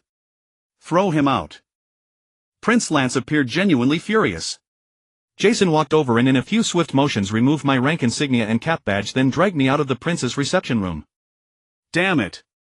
Could he really flip so quickly? I only wanted to negotiate a better price. Fine. If I cannot remain a soldier, I will have free time to go hunt down the black skeleton pirates anyway. What I did not know was that after I was pushed out by Jason into Prince Lance's reception room, Lance pressed another intercom button. Lieutenant Tober, you may proceed with the plan. Inside the Prometheus Entertainment Company, Mr. Otis, the president, who had been closely monitoring the new Lord of Pound Buckle City, asked Humphrey, has that player Gu Zhan Tianya not been online these past few days? Yes, Mr. Otis. Shao Kai has not been seen in a long time either. Humphrey had been monitoring the situation in Pound Buckle City these past few days. However, that Gu Zhan Tianya had not appeared in Pound Buckle City since disconnecting that day.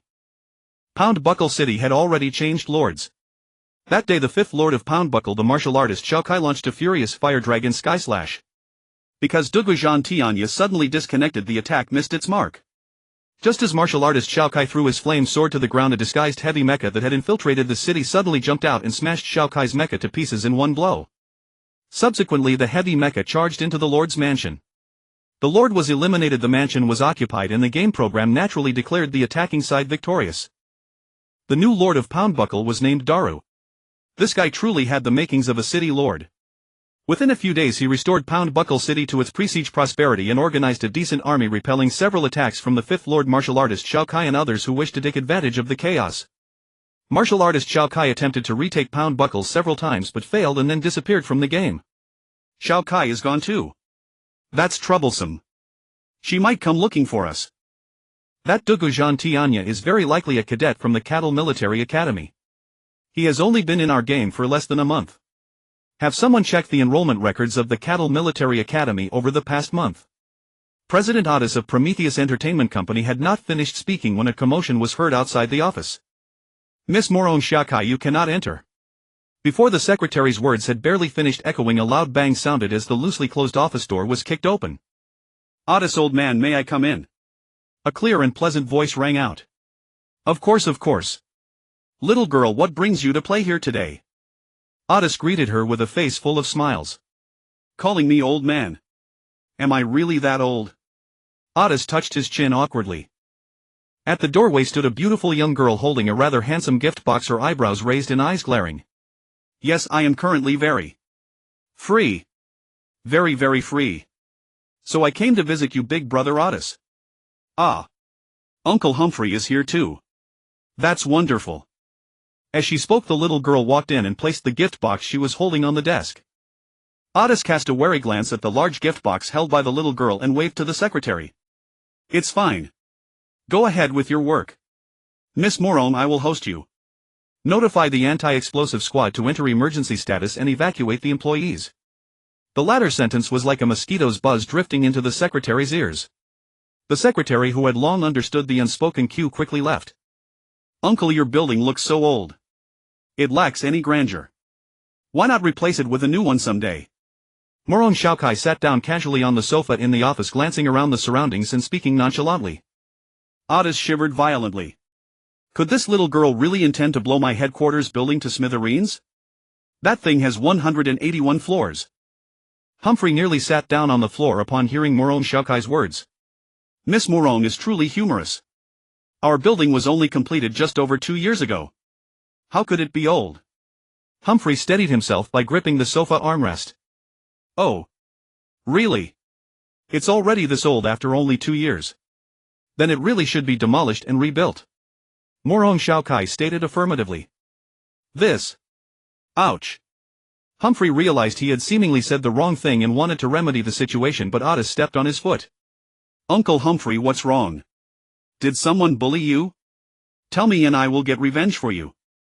Morong Xiaokai's eyes darted back and forth between Otis and Humphrey, making the two elders' hair stand on end. Nothing. I just remembered something important. But since Miss Morong Xiaokai is here, I will put it aside for now. I am in no hurry. Humphrey hurriedly explained. He had intended to take this opportunity to slip away, but Otis subtly pulled him back with an unfriendly expression, forcing him to stay. Yes, nothing serious. Is your grandfather doing well? Otis grabbed Humphrey and deftly changed the subject. He's fine, eating well and sleeping soundly. He even asked me to bring you a gift. Morong Xiaokai pushed the large gift box toward Otis. Otis carefully accepted the gift box. This is too kind. It should be us giving him a gift, not him giving one to us. If you don't want it, never mind. Don't blame me if Grandpa gets angry later. Morong Xiaokai reached out to take the box back. No, we'll accept it. Otis hurriedly hugged the gift box to his chest. Exactly. If you make me carry it back, I won't know how to explain it to my grandpa. Morong Xiaokai withdrew her hand and casually asked, oh, by the way, I made a friend in your game recently. Can you help me find them? Oh. Xiaokai has made a new friend again. What's their name? We'll definitely help you find them. Otis asked knowingly. Gu Zhan. Very well, we will definitely track down that person for you. Humphrey. Otis quickly demonstrated his attitude and secretly kicked Humphrey, who was sitting beside him, prompting him to speak. Yes, Miss Morong, we will certainly investigate. However, it will take some time, so please wait patiently. Once we find the information, we will provide you with detailed records. Humphrey immediately understood and said so. Morong Xiaokai was clearly not very satisfied with their answer and furrowed her delicate brows. No ready-made records. Otis and Humphrey shook their heads repeatedly. Alright, then let me see what Grandpa sent. I don't even know. Morong Xiaokai stood up and took the gift box from Otis. With a few quick tears, she removed the gorgeous fluorescent wrapping paper to reveal an exquisite pastry box. Wow. Cookies. They smell so good. Let me taste one first. Morong Xiaokai opened the pastry box, picked up a cookie and took a bite, savoring it. Tastes great. Never mind, I won't disturb you anymore. I'm leaving, this place is boring anyway. Morong Xiaokai said, took another cookie from the box and left Otis's office. Brother Otis, no need to see me out. You stay busy. Cookies. Otis and Humphrey stared at each other, dumbfounded by the pastry box, completely unaware that Morong Xiaokai had already left. Mr. Otis, should I call the bomb disposal experts to come up and inspect? Hanfulan asked cautiously. Otis took out the cookies layer by layer but found no hidden compartments or abnormal items. I don't think that's necessary, there doesn't seem to be anything hidden inside. Are they really cookies? Let me taste. Humphrey picked up a cookie. Tastes good. Probably really sent by Old Master for Xiaokai. Otis also confidently took a piece and put it in his mouth. The office door opened and Morong Xiaokai with a beaming smile poked her head in and said, Brother Otis, Uncle Humphrey, the special cookies I sent are delicious, right? He. Eat more so you don't go hungry later. You must help me find Gu Zhan. Goodbye. Ugh. Girl, what did you put in the cookies? Otis jumped up and chased after her. Don't worry, I didn't put explosives, just a little seasoning. Morong Xiaokai vanished in the blink of an eye, leaving only her melodious voice echoing from afar. For a long time Otis and Humphrey felt nothing unusual after eating the cookies, assuming the girl was just scaring them. However, by dinner time they finally understood the purpose of that little seasoning. Although the dishes smelled delicious, they tasted like chewing wax, utterly flavorless and terribly unpleasant. The Imperial troops' efficiency was truly remarkable. As soon as I returned to the T-30 Special Assault Brigade training base, the guard at the entrance stopped me and handed me a paper bag containing all my meager belongings. Being a soldier is hard, but becoming a civilian is even faster. Carrying the paper bag, I left the base gate and walked along the highway toward Wengchi City. Luckily, I caught a ride on the way. The driver was very enthusiastic and dropped me off right at the entrance of the most famous bar in Wengchi City. I thanked him, got out and looked up at the bar's sign Blackbat. I pushed the door open. It was still early and the place was nearly empty, with only a few drunkards sitting at tables drinking in silence. I went to the bar, ordered a drink and sat down. Scanning the few sparse customers, I asked the bartender, "Excuse me, I'm an adventurer. I'm very interested in pirate treasure. Do you know anyone here who might have information about pirates, perhaps an older crew member?" "Sir, if you're looking for someone or seeking information, I'd be happy to help, but everyone's out right now. You can either wait a bit or come back later," the bartender replied politely. "All right, thank you. How much?" I drained my drink and prepared to go out for a walk and return later tonight. "Thank you, 100 yuan. Put. So expensive." I spat out the drink I had just sipped. "That also includes the fee for gathering information." "Oh. I see. I don't have cash on me. Here, use this to settle the bill." I took off the ID tag hanging around my neck and handed it to the bartender. Soon the bartender returned with my ID tag. "Your military account has been cancelled. Do you have any other accounts?" "Ah. What?" I was stunned. That guy Lonsite was too ruthless. "I don't have any other accounts. Can I owe it for now?" The bartender still spoke politely. "I'm sorry, sir. We do not allow credit here." "Then can I wash glasses, scrub plates, or do some chores to pay off the debt?" "No, sir." Just as I was at a loss, someone behind me said, "I'll cover his bill." I turned around and saw a middle-aged man dressed plainly, wearing gold-rimmed glasses. "Thank you, mister." "Woo." The bartender took the cash from the middle-aged man, thanked him and walked away. "Thanks. Please leave your address with me. I'll pay you back once I have money." For some reason the middle-aged man gave me a strange, uncomfortable feeling, and I didn't want to owe him money. The middle-aged man laughed. He. "Young brother, don't be so polite. Come have a drink with me. 100 yuan is nothing, consider it a gift." "All right, I won't be polite about the 100 yuan. But I have things to do, so I won't stay for a drink." I picked up my paper bag and walked out of the Blackbat bar. Strolling down the street, I suddenly heard footsteps behind me. Someone was following me. I quickened my pace and the person behind me sped up to catch up. Before long they were right behind me. I suddenly stopped, turned sideways, and the guy behind me, caught off guard, rushed past me. He looks familiar. It's that kid Tobo. I quickly changed my reaching hand from a push to a support, helping him steady himself. "Hey. Why are you following me?" Tobo barely managed to stand straight and said, "You have the nerve to ask. I heard you were discharged from the military, so I went out looking for you. Why did you disobey the prince's order?" "Ha! I was just trying to negotiate for a better deal. Who knew it would turn out like this?" I scratched my head and said. Tobo punched my shoulder. "Do you think this is still the guild where you can take missions and haggle? This is the military. Do you want me to plead your case to the prince?" "Never mind. If you're really my brother, help me check with the prince if there's any news about the Black Skeleton pirates. If there is, let me know." "Do you have a grudge against them?" Tobo asked in confusion. "Sort of. Oh, by the way, I'm broke. Give me some money."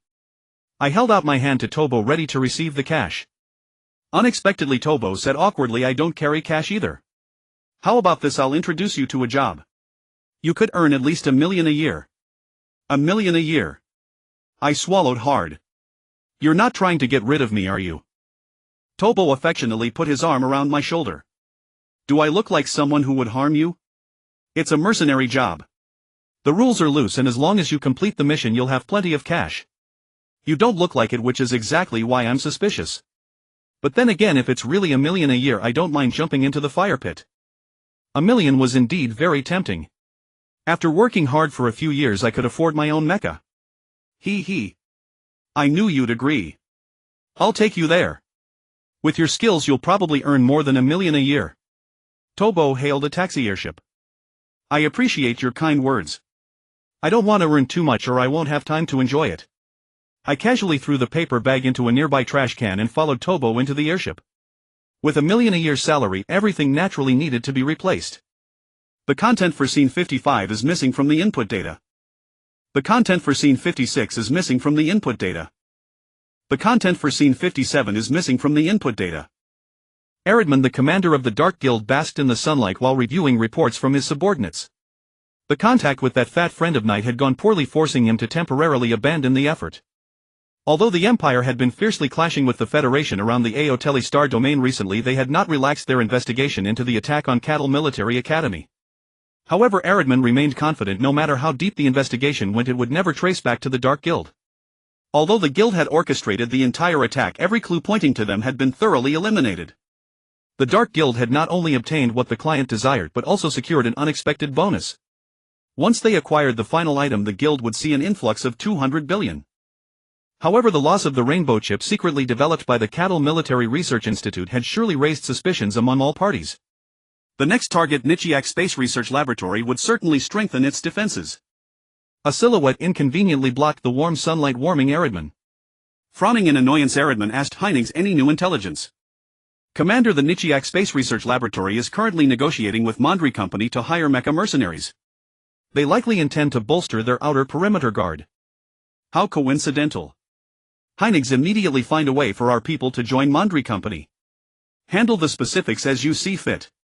At least 2 of ours must infiltrate the outer guard of the Nichiak Space Research Laboratory. Aridman wondered how such a coincidence could occur. Knight had just introduced his friend to Mondri Company, and now Nichiak was discussing mercenary hires with Arya Company. It seemed necessary to establish direct contact with Knight. Yes, Commander. Is there anything else? No, you may go. By the way, remember not to block my sunlight next time. Oh, I shall remember, sir. I take my leave. Heinings hurriedly stepped aside. Hey. I want to speak with Wu Tianling. Aridman casually connected the interstellar call. Hello, Mr. Wu. I have a favor to ask. I will give you 100 billion to persuade Knight to serve us. 100 billion should be enough. I don't care how much you use to bribe Knight. Keep the remainder as operational funds. If you feel 100 billion is insufficient, I will find someone else. Oh, no problem. That is good. I await your good news. You are Knight. Who are you? I think you have the wrong person. I am Lieutenant Tober of the Empire, currently serving as personal guard to Prince Lancaster, not Knight. Ha ha. Correct, I am looking for you. I am Wu Tianling, sent by the Dark Guild. They offer 10 million for your continued service. I'm sorry, this is not about money. I am now a citizen of the Empire. 50 million. I said I am now an Empire. 100 million. I am currently 500 million. Damn it, can't you hear me clearly? I am a citizen of the Empire, currently the Prince's personal guard. I have been away too long and must return immediately. Ha. I know you were sent by the Prince on a special mission. It seems the Prince values you highly. However, even with a smooth career, it would take you 7 or 8 decades to earn 1 billion. Moreover, from what I see, neither you nor your friend knows who will become the sacrifice. What do you mean by that? Who exactly are you? How much do you know about our plan? Speak or I will kill you. Tober grabbed Wu Tianling by the collar. Young man, stay calm. Don't think that because we are in this dark alley no one can see. There are at least 10 snipers aiming at you from the surroundings. Wu Tianling had come prepared, leading Tober here specifically. 2 billion. I want 2 billion. Do they also want what is in the Nichiak Space Research Laboratory? If so, I need to find a friend to assist me. You are a smart man. Your guess is correct. The Dark Guild will send someone to assist you. Is your friend reliable? At least more reliable than you. Tober dropped Wu Tianling and walked away without looking back. That guy doesn't seem as formidable as the legends say. A figure emerged from the shadows in the dark alley. Could that kid be playing games? Wu Tianling also felt that Knight seemed too easy to bribe. Ha. That is none of our concern. Let the Dark Guild worry about it. We will proceed with our own plan. The microspace inventory system will certainly be ours. Work hard and soon you will return home in glory. The shadow patted Wu Tianling on the shoulder. Mondri Company was a decent mercenary agency. The company not only provided interstellar phones for its mercenaries to facilitate communication but also supplied necessary equipment, though the prices were steep. Renting a standard interstellar mobile phone cost 8,000 credits. Renting a mecha cost 100,000. Before I even earned my million credit annual salary, I was already in debt of 108,000. Tober had handled everything for me. By the time I realized it and sought to settle scores with him, that guy had already vanished. Approaching drop zone. Prepare for deployment. At the transport ship captain's command, the rear hatch slowly opened. The 12 mechas inside the cargo bay inspected their equipment in sequence, lining up at the hatch to prepare for deployment. This was my first job with Mondri, serving as mecha security for the Nichiak Space Research Laboratory. The monthly salary was 150000. Due to the war, Nichiak paid double the usual rate to hire 12 mecha guards, including me, from Mondri. Following the person ahead, I jumped out of the hatch. My parachute deployed overhead and the mecha drifted through the air toward the primitive forest below. The Nichiak Space Research Laboratory was located in the Kolasnal mountain range on Aoteli. Based on ancient agreements, the laboratory served no nation and belonged to none. It had its own guard force and defense system.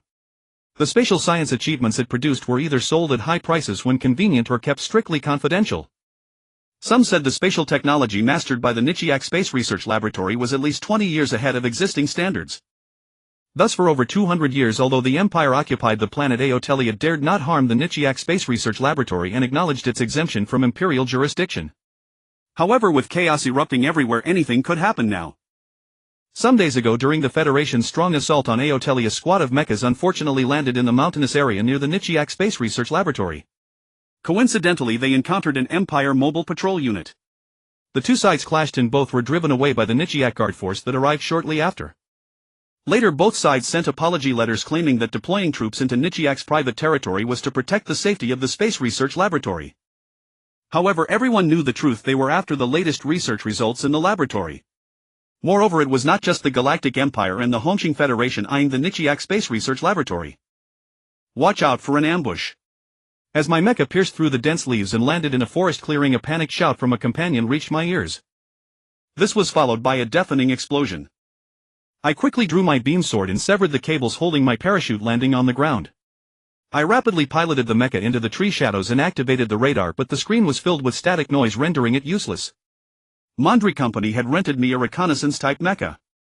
Its combat armament was not powerful, but it had strong long-range anti-jamming capabilities. Yet the moment my feet touched the ground, I was given a harsh lesson. Ignoring the others, I identified the direction and sprinted toward the assembly point. Before departure, we were informed that the contract would only take effect upon reaching the assembly point. The person picking us up would wait only 30 minutes. Late arrivals would have their contracts cancelled, and the company assumed no responsibility for accidents en route. Perhaps my luck was good. I only encountered a few traps along the way. When I arrived at the assembly point, I checked my chronometer. It had only been 20 minutes. Standing at the assembly point was a mecha painted in camouflage. Seeing me, it charged without a word and swung a beam blade at me. I blocked it with my beam sword and was about to counterattack when I heard the pilot say, "All right. You passed. Wait 10 more minutes and we will return to camp." Damn it, is this how you greet people? I grumbled, piloting my mecha to the side. If not for the money, I would have sliced that guy into pieces with my beam sword. 10 minutes later, another 4 or 5 mechas arrived at the assembly point. Only one of them had withstood the camouflage mecha's initial strike. Sigh. These guys are so picky. So many incompetents. Alright, let's move. The pilot of the mecha picking us up said. What about them? Another qualified pilot pointed at the mechas lying on the ground, his voice sounding familiar. Someone will come to clean them up. With that, the pilot of our pickup mecha turned and drove into the jungle. We quickly piloted our mechas and followed. The Nichiak Space Research Laboratory sat in a clearing surrounded by mountains. If I had not known beforehand that this was the site of a scientific research facility, I would have taken it for a vacation resort in a scenic area. Exquisite 2-story houses dotted the grassy meadows with a small river winding through the landscape.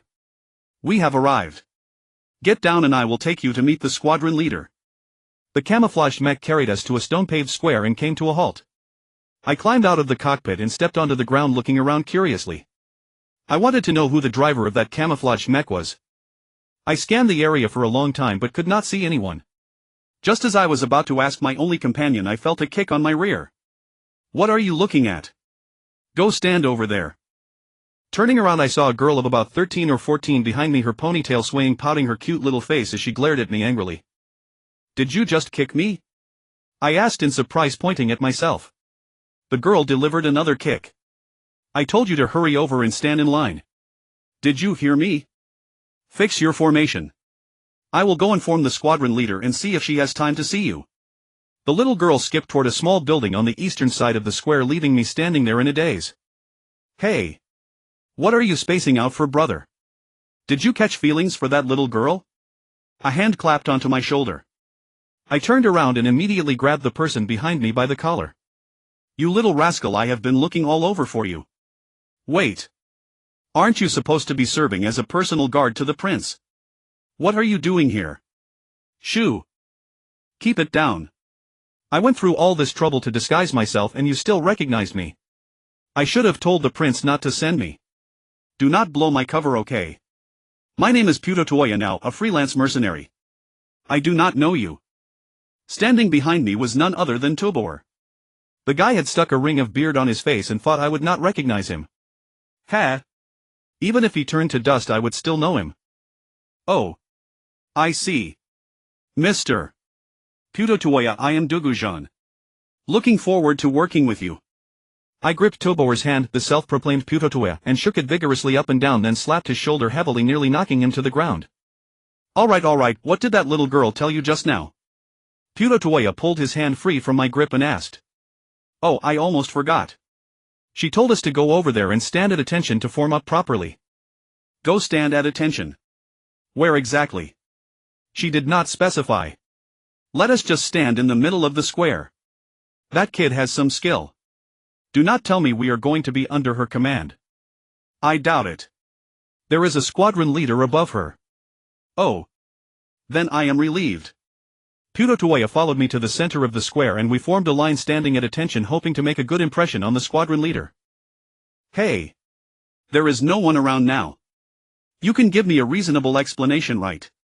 Even though I had a pretty good guess, I still wanted to hear what Tobor Putotoya would say. "This is a long story. Cut the nonsense. Was all of this arranged by you in advance? If you do not tell me, I guarantee your plan will fall apart." Just as Putotoya and I were whispering, the girl ran to the building entrance, pounding on the door and shouting, "Sis! I am back. I brought 2 idiots with me. Do you want to come out and see? Give them some assignments." Her voice drifted over from afar, leaving us at a loss for whether to laugh or cry. 2 idiots. That little girl really has good judgment. "Little sister, I got it. The door is not locked. Come in yourself." "Ha! The door is not locked. Why did you not say so earlier?" The girl pressed something on the wall beside the door with her hand. Upon entering, she saw a woman downstairs in the living room with a ponytail like hers but with a much more mature figure, who was intently studying electronic materials on the desk in front of her. "Sis, what are you looking at?" The little girl curiously leaned over. "Information on those 2 idiots." "Oh, just these 2 people. One named Gu Zhan and the other Putotoya. Strange, I do not think I have ever heard of them before." "If you had heard of them, that would be the strange part." "I have not even heard of them. Big sister. Alright, I am not messing with you anymore. One of them recently retired from the Empire a few days ago and the other is an obscure freelance mercenary with very little information available. Their appearance and physique match the records, but we cannot rule out the possibility of impersonation. Little sister, what do you think?" "Poof. I think that Gu Zhan is definitely someone sent by the Empire. What are the chances that he would retire right when we need to hire people and then come run as a mercenary? That Putotoya is certainly no good either. Let me go deal with them." The little girl acted on impulse and was about to turn around and go out to eliminate those 2 idiots and scoundrels when her older sister reached out and grabbed her around the waist. "Little sister, wait. The fact that they could block your attack shows they are not weak. Taking them down might not be as easy as you think. Driving them away so easily would be letting them off too lightly. Another group is coming in a couple of days and who knows what factions might try to infiltrate during this time. Keeping them here could help monitor the various forces. Besides, watching what schemes they come up with right under our noses would be quite entertaining, would it not? That is right. Big sister is always more thorough in her thinking, hee hee. This is going to be interesting. How do you plan to arrange those two idiots? How about making them your subordinates? No. I do not want to. You be their squad leader. When you have time, mess with them a bit. If uncle finds out, just tell him it is training. Does that sound good? Well then. Alright, I will reluctantly be the captain of those two idiots. Hee hee. Just do not drive those two crazy, or I will not be able to help you with uncle. Do not worry, I know my limits. Those two idiots will not go crazy that easily. By the way, I have some good news for you. Xiao Kai is coming to visit us. What? She is coming to visit. There is a war going on outside. How is she coming? I am not sure about that. She might get her brother to help. Her brother is a general after all. This small matter certainly will not be a problem for him.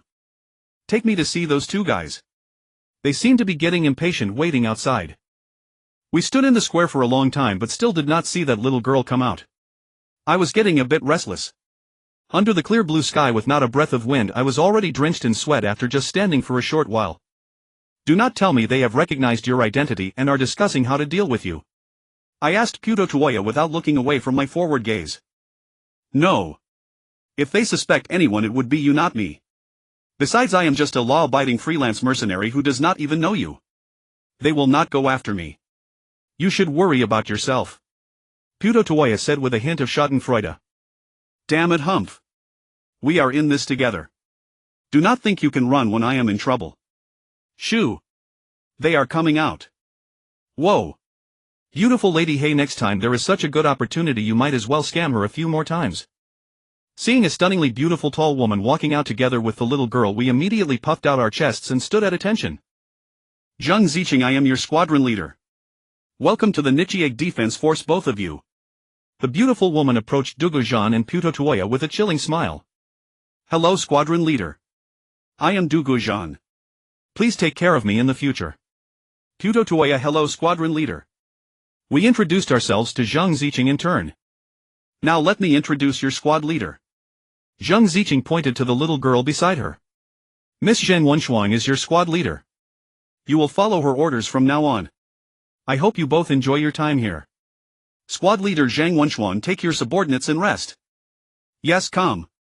Commander. The little girl named Zhang Wenshuang gave Zhang Ziqing a proper salute, then turned to issue commands to the two of us unfortunate souls. At attention, stand at ease. Alright, I will first take you to the hangar to park your mechs, then I will show you to your quarters. Now follow my commands. Directing us to board our respective mechs, Zhang Wenshuang led the way toward the hangar. After parking the mechs in the hangar, I quickly caught up with Puto Tuoya and wrapped my arm around his neck in a feigned display of warmth. Mr. Puto Tuoya, it is truly a pleasure to meet you. We will be working together from now on and I will definitely take good care of you. You jinx, your words are surprisingly accurate. We really ended up as that little girl's subordinates. Just wait until I strangle you. Tober, using the alias Puchoya, saw off our young captain Zhang Wenshuang. He quickly closed the door and turned around, scanning the room left and right as if searching for something. You. I was about to ask when he put a finger to his lips in a silent gesture. Tober thoroughly searched the room we were staying in but found nothing. Alright, it's fine now. What do you want to say? Tober said, brushing the dust off his clothes. I have nothing to say. Patrol starts tomorrow morning, I want to sleep early. I rarely bothered with Tober and lay down on the bed to rest. I still have something to tell you. I already know about your schemes. You want me to cover for you? Fine, I'll cover for you. No, it's not that. Someone's offering 100 million for that item. I sat up abruptly. What? How much did you say? 100 million. 100 million. You agreed to their offer. Damn it, you're looking for death. Even if Laniste lets you go, the Empire won't. Write your last will, I won't mind delivering it to your family. You're cursing me. If we're brothers, help me out. Such a small amount, not worth it. Besides, you don't even know me, how could we be brothers? I pulled the blanket over my head and went back to sleep. Oof. I didn't expect you to be so stingy. I was just following orders. I lost an eye because of you and I didn't hold a grudge yet you're still complaining. Believe it or not I'll ruin your other eye too. I sat up suddenly again. This is the last time. Tell the buyer at least 200 million not a cent less. Keep it all yourself. I'll just help you get the item.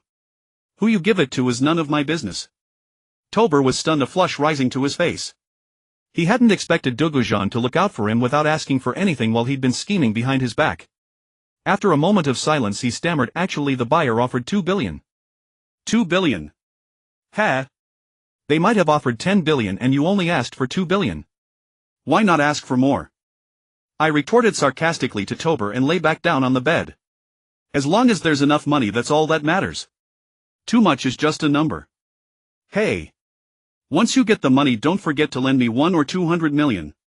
I want to buy my own mecha. When you die I'll burn some paper money at your grave every year to pay you back. Stop cursing me, will you? I'm not cursing you, that's just the truth.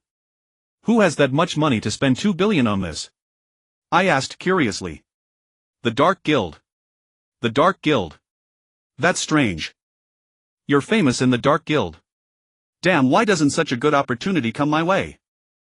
I've been in the Galaxy Guild for 6 years and you've only been in the Dark Guild for 5. Hey, do you have some trick to boost your reputation? Tell your brother, let me learn from it. I am the Knight of the Dark Guild, Tober said seriously. You're the Knight. What's that? I didn't understand what Tober meant at first.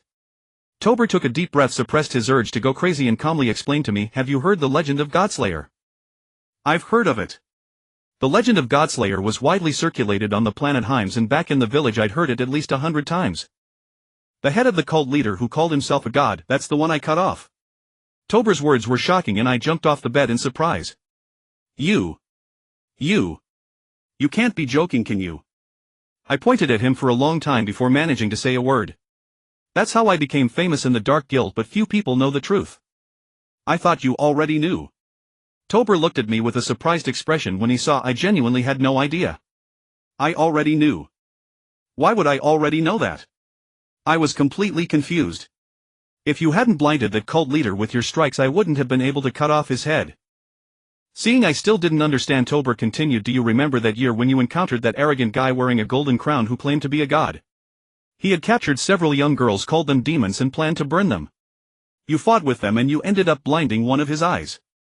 That guy was the cult leader of the evil-dispelling divine sect. Ah. That old bastard was the cult leader of the evil-dispelling divine sect. I thought he was just some old scoundrel who crawled out of some corner. If I had known I wouldn't have let him escape. I suddenly remembered it was true. Do you understand now? I understand. Without you my title of knight wouldn't be worth so much. Tober sighed. He. I don't know you and your knight has nothing to do with me. There's no way you're dragging me into this. As soon as I finished speaking I saw Tober collapse to the ground, probably furious at my words. About 2 years ago I took on a delivery task from the Galaxy Guild heading to a small town called Dropu located 600 miles away. On the planet Himes there were quite a few people like me who delivered goods for others at a young age, though the cargo was always worthless. Usually we'd travel with caravans doing odd jobs along the way to cover our expenses. That time I followed the caravan as usual to Dropu, only to discover that the item I had been carrying close to my body, a simple letter, was gone. I had no idea which blind kid had stolen it. With no other option I wandered around Dropu town, hoping against hope to run into the bastard who'd taken my letter. Instead of finding the thief I stumbled upon a procession of robed figures chanting as they paraded through town with wooden cages containing several girls. Behind them came an ornate litter carried by 8 burly men, with an old man wearing a yellow circlet standing atop it spouting nonsense about devils and holy spirits, drawing crowds who stopped to watch or even knelt in worship. Some people were hurling whatever objects they could find at the girls trapped in those wooden cages as if harboring some indescribable grudge against them. Standing behind the crowd I watched the old man in the yellow circlet perform with his theatrical gestures. Something about saving those girls and stopping this madness stirred something in me, so I followed the white-robed figures who fancied themselves holy and pure. Then those guys got into a fight with another group and both sides were badly wounded, but in the end the white-robed ones came out on top and wiped out everyone who attacked them. While that old man with the yellow circlet was laughing arrogantly at the sky, claiming to be an invincible god, I fired 2 slingshots at him and immediately gave him a bloody face. The surviving white-robed men panicked and fled, protecting their leader as they ran. I didn't bother chasing them, I just freed the girls trapped in the wooden cages and headed home. The deadline for the commission I'd accepted was approaching. If I missed the deadline without completing the Galaxy Guild's task and didn't return to explain, I'd face punishment and my reputation would plummet. Once that happened, I'd never get another profitable assignment. If I'd known back then that the old man was the leader of the evil-dispelling divine sect, I probably wouldn't have dared to blind him. It was the Dark Guild that wanted the old man's head, not the Galaxy Guild. After he was killed, the followers of the evil-dispelling divine sect had offered a huge reward through the Galaxy Guild for the head of whoever killed their leader. Eventually it just fizzled out. The task had been posted at the Galaxy Guild for about half a year. Many coveted the bounty, but nobody dared to take it. I wanted to accept it, but my reputation was too poor and my rank too low, so I could only watch. In the end, the task was cancelled and the followers of the evil-dispelling divine sect disappeared without a trace. I never expected that taking down that evil-dispelling divine sect leader would somehow involve me. Fortunately, I didn't take that bounty hunter task back then. You didn't misread the map, did you? No, the route is drawn this way. Early the next morning, Puchoya and I began our patrol in the mountains as ordered by the squad leader. The route was customized by that little girl Zhanwenshuang, and we had to take notes along the way for her to inspect after we finished. We followed the map for 3 hours only to discover a winding bottomless canyon ahead. What sane person would come to such a place besides some monsters? Was there even any point in patrolling here? But the red line marking our patrol route clearly entered the canyon mouth and emerged from the other side in a twisted curve. I maneuvered my mecha down into the canyon using both hands and feet. It was relatively easy since I wasn't carrying long-range attack equipment. Behind me, Tober struggled considerably with his assault mecha, which required both arms to hold the 230mm electromagnetic cannon. Without me leading the way, he would have likely tumbled all the way to the bottom. Halfway down, I suddenly stopped. What's wrong? Tober quickly braked his mecha's forward momentum, nearly colliding with me. Dragon gold flowers. There are dragon gold flowers at the bottom of the canyon. About tens of meters away at the canyon floor, clusters of golden flowered herbaceous plants about half a foot tall were growing scattered about.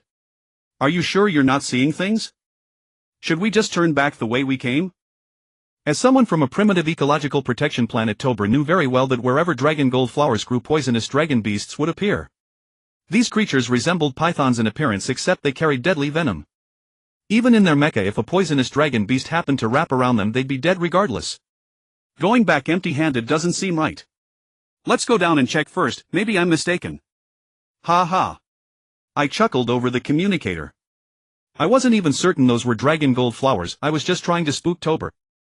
They do look different, but let's stay careful. I don't want to lose my life here. Reaching the canyon floor, we could finally see clearly. The golden flowers resembled those on the planet Himes, but each had at least twice as many petals. Tober breathed a sigh of relief. Do rich guys all have a fear of death? You're not even a billionaire yet. I led the way with disdain. Yeah. I don't have nerves as thick as yours. I hate poisonous dragon beasts the most. I hope there aren't any here. Tober followed cautiously behind me. You're afraid of poisonous dragon beasts? Not afraid, just don't like them. I can't stand cold, venomous creatures. What's the diff? Clang. Tober's slightly angry voice came through the communicator. Why did you stop again? We hit the jackpot. Don't move, there's a poisonous dragon beast ahead. Before long, the sun reached its zenith. Starlight poured directly from the canyon's peak, dispersing much of the mist below. In our path, 3 or 4 poisonous dragon beasts were lazily moving their barrel-thick bodies. The sudden clang sound startled them, and they reluctantly raised their massive heads to glare at the 2 unwelcome visitors. Hey! What are you doing? Don't act recklessly, we don't know how many of these monsters are in this place. I noticed Tober was secretly adjusting the electromagnetic cannon in his hands and quickly warned him. They might not be poisonous dragon beasts. They have horns on their heads and their bodies are much shorter than those creatures. Right. Check if you can find any information about these creatures. How do I check? You came out earlier than me, you should have a way to look it up. Oh, I've got it. Let me see if I can connect to the interstellar network. No, the canyon is too deep and the signal can't get in. I'll check directly in the Mecha's main computer database. Got it. Rock python prefers living in groups, mostly inhabits deep mountain canyons, highly venomous. Its single horn on the head can easily break through rock walls, and existing land combat armor has extremely limited protection against its attacks. Damn. We seem to have been set up by that little girl. I also pulled up information on the creature from my Mecha's main computer, and it looked like we were in serious trouble. Not seems like, it's definite. Strange, if she's going to pull a prank she should target you. Why is she involving me, an innocent bystander? Ha! You call yourself a good person. You look like a wolf in sheep's clothing, definitely no good. If she's not pranking you. Hey! They're coming over. 4 rock pythons slithered toward us, their bodies undulating. Standing here isn't an option, we need to think of something, either charge through or retreat. Let's keep moving forward slowly, don't make any sudden moves, they don't seem hostile. But retreating was risky, the moment we turned around those rock pythons would likely charge. I suggested pressing onward instead. How do you know? If they wanted to attack, they wouldn't be moving this slowly. Wild beasts have their own strategies and ways of assessing strength. Those 4 rock pythons were testing whether these 2 unfamiliar creatures before them were strong or weak. Any sudden movement on our part would mark us as easy prey. We were certainly no pushovers, but we didn't want to trade a minor nuisance for a major disaster. Who knew how many of these rock pythons lurked in this canyon? 4 or 5 we could handle, but 100 or more. Honestly, we wouldn't need that many, just 10 or 20 would make today our death anniversary. The distance closed bit by bit. Before long the rock python was only 5 or 6 meters away. It halted once more, raising its head to intimidate us. Suddenly a clear melodious cry descended from the sky and the posturing python scattered in all directions. Phew! What a close call! What kind of bird was that flying overhead? I exhaled in relief and looked up, spotting several large birds circling above the canyon. Run! Those are cliff eagles, fierce and combative by nature. They will view us as rivals encroaching on their hunting grounds and attack. We must leave this area immediately. Once we exit their territory, they will cease their assault. Torber spoke in a flustered rush. What? How do you know that? I was taken aback. It was in the manuals. I came across it while researching the natural predators of the rock python.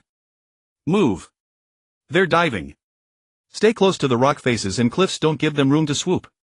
I reasoned that if those cliff eagles were intelligent enough, they wouldn't risk crashing into stone and sheer walls. The cliff eagles were remarkably clever, their intelligence exceeding our expectations. One by one the cliff eagles banked downward, sweeping past us at close range. Though they did not make direct physical contact, the dust and gravel stirred by their wings made them formidable adversaries. The splintering stones struck our armor plates with sharp ringing impacts. On the planet Hymenus, everyone knew that if one encountered the natural predator of a ferocious species, the wisest course was to flee without hesitation. Otherwise, even if you were powerful, you would ultimately suffer the consequences. Thus Torber and I dodged the cliff eagles' attacks without counterattacking. Heaven only knew how many times we would have to patrol through this canyon. If we exterminated these cliff eagles, the horned pythons would likely run rampant throughout the canyon. After painstakingly following the patrol route designated by the young girl, we completed our rounds and returned to our quarters. As I reached for the door, Torber stopped me. Wait. Someone is inside. Probably new arrivals, I said, dismissing it. Inside, 2 young men appearing roughly my age were frantically assembling their bedding. Upon seeing us enter, the 2 dust-covered youths paused their work. I am Gu Zhan, a recent arrival. This is Putatuya. Are you also new here? I gave a brief introduction of myself and Tor. Oh, I mean Putatuya. Tay. Delisi, this is my buddy Yaguksan. Could you 2 do us a small favor and help us set up the bed? The young man calling himself Delisi approached us, extending his hand enthusiastically and shaking ours. He spoke in a casual, uninhibited manner. General, the personnel dispatched by the Dark Guild to the Nichiak Space Research Laboratory have been wiped out. Additionally, 2 youths of unknown origin have infiltrated the laboratory security detail. Oh. If my guess is correct, they must be from the Federation. How is that individual named G? He and another veteran recently retired from the Imperial Empire named Gu Zhan have both joined the Nichiak Space Research Laboratory security team. That Gu Zhan is his friend. So in a sense, the Dark Guild also has 2 people infiltrating the Nichiak Space Research Laboratory. However, Tianling, do you truly believe that 200 million could bribe that Yi? General, do you think his agreement with the Dark Guild was merely a stalling tactic? Wu Tianling looked at the man in civilian clothes whom he addressed as General with some surprise. I do not know if it is a stalling tactic. I only know that it was far too easy. Inform our operatives to cancel the infiltration plan for the Nichiak Space Research Laboratory and prepare for a direct assault. With everyone pitching in, the bed was finally assembled. Torber said, let's go out and find a place for a drink. It seemed Torber wished to win over these 2 new companions. Great. Delisi agreed readily. I'll treat you. Young brother, no need for such formalities. Since you are new here, follow our lead, we will cover the bill, Torber said, putting on a particularly friendly front and draping his arm around Delisi's shoulder as he headed for the door. That kid wanted to pay himself, yet he dragged me into splitting the tab. Is there a bar here? I muttered discontentedly, trailing behind. There indeed was a bar, and a rather decent one at that. Inside the entirely wooden establishment, many patrons were already seated in small partitions cleverly separated by intertwined tree vines, drinking and chatting. Upon our entry, the once lively bar fell silent save for the gentle music and the dancing hazy lighting. Excuse me, we do not welcome outsiders here. Please go elsewhere. Although we sensed the tense atmosphere, we proceeded nonchalantly toward the bar counter carved from a massive log. Just as we were about to sit, we nearly choked on the words of the barkeeper, a portly old man. We are new security personnel. Are we considered outsiders? I asked, somewhat unwilling to accept that. The fat barkeeper's cold expression instantly melted into a smile. Ha ha. Why didn't you say so earlier? I took you for visitors from beyond the mountains. The bar returned to its usual clamor. Boss, you didn't give us a chance to speak, Torber said, somewhat annoyed. That's poor hospitality. You owe us a drink. No problem. Drink your fill tonight, on the house. Who is your captain? Why isn't he here? The barkeeper asked this because in the past, whenever new members joined the private defense team of the Nichiak Space Research Laboratory, the team captain would lead the entire squad to his bar for a welcome gathering. Since he recognized none of us upon our entry, he had mistaken us for outsiders. Well, we were momentarily at a loss for words. Just as we hesitated, a voice asked from behind, "What are you doing here?" We turned around and immediately stood at attention. Captain, we wanted to relax and also to welcome our two new comrades. Would you like to join us for a drink? Torber asked with a grin. Zheng Ziqing looked at us and said, "You have patrols tomorrow. It's best not to drink, return early and rest." She stepped aside. The four of us exchanged glances, realizing we had no choice but to leave immediately. What a dismal evening, even a simple drink was denied us. They seemed to regard you with great suspicion. Have you done something here before? Yaguksan asked suddenly on the way back. Torber laughed it off. Ha ha. We only arrived one day before you. We spent the entire day patrolling outdoors. Even if we wanted to cause trouble, there was no time. Besides, do we look like troublemakers?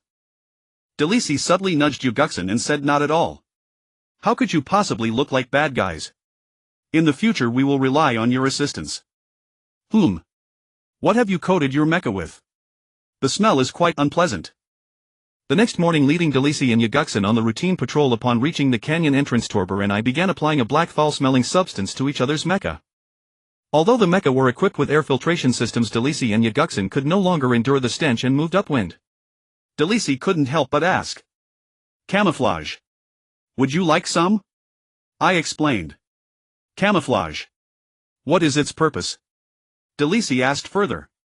Before I could answer, Torber interjected, "It's not of great use, it merely repels insects. Our mecha lack energy protection barriers, and this canyon is teeming with flying insects. We fear they might fly into the joint mechanisms of the mecha, so we apply this substance to drive them away." "In that case, we won't apply it. Delisi, let's head out first and wait for them ahead." Yaguksan's indifferent voice came through the communicator. "Little bug. Why won't you tell them the truth?" Not knowing what Tabor was up to, I asked in some confusion. "Don't be angry. I just want to see how they deal with those big bugs." Tabor transmitted his thoughts through our secret channel. "Just want to see how they handle those big bugs. You want to see if they're easy to deal with, don't you? If they get into a fight with those creatures, should we watch or lend a hand?" "Of course we should help." "Help whom?" "Naturally those two young men. Who else would we help?" Tabor found my question a bit foolish. "Oh. Don't you want to take the opportunity to eliminate those two young men? They might have the same purpose as you." I offered a friendly reminder. "That's not so likely.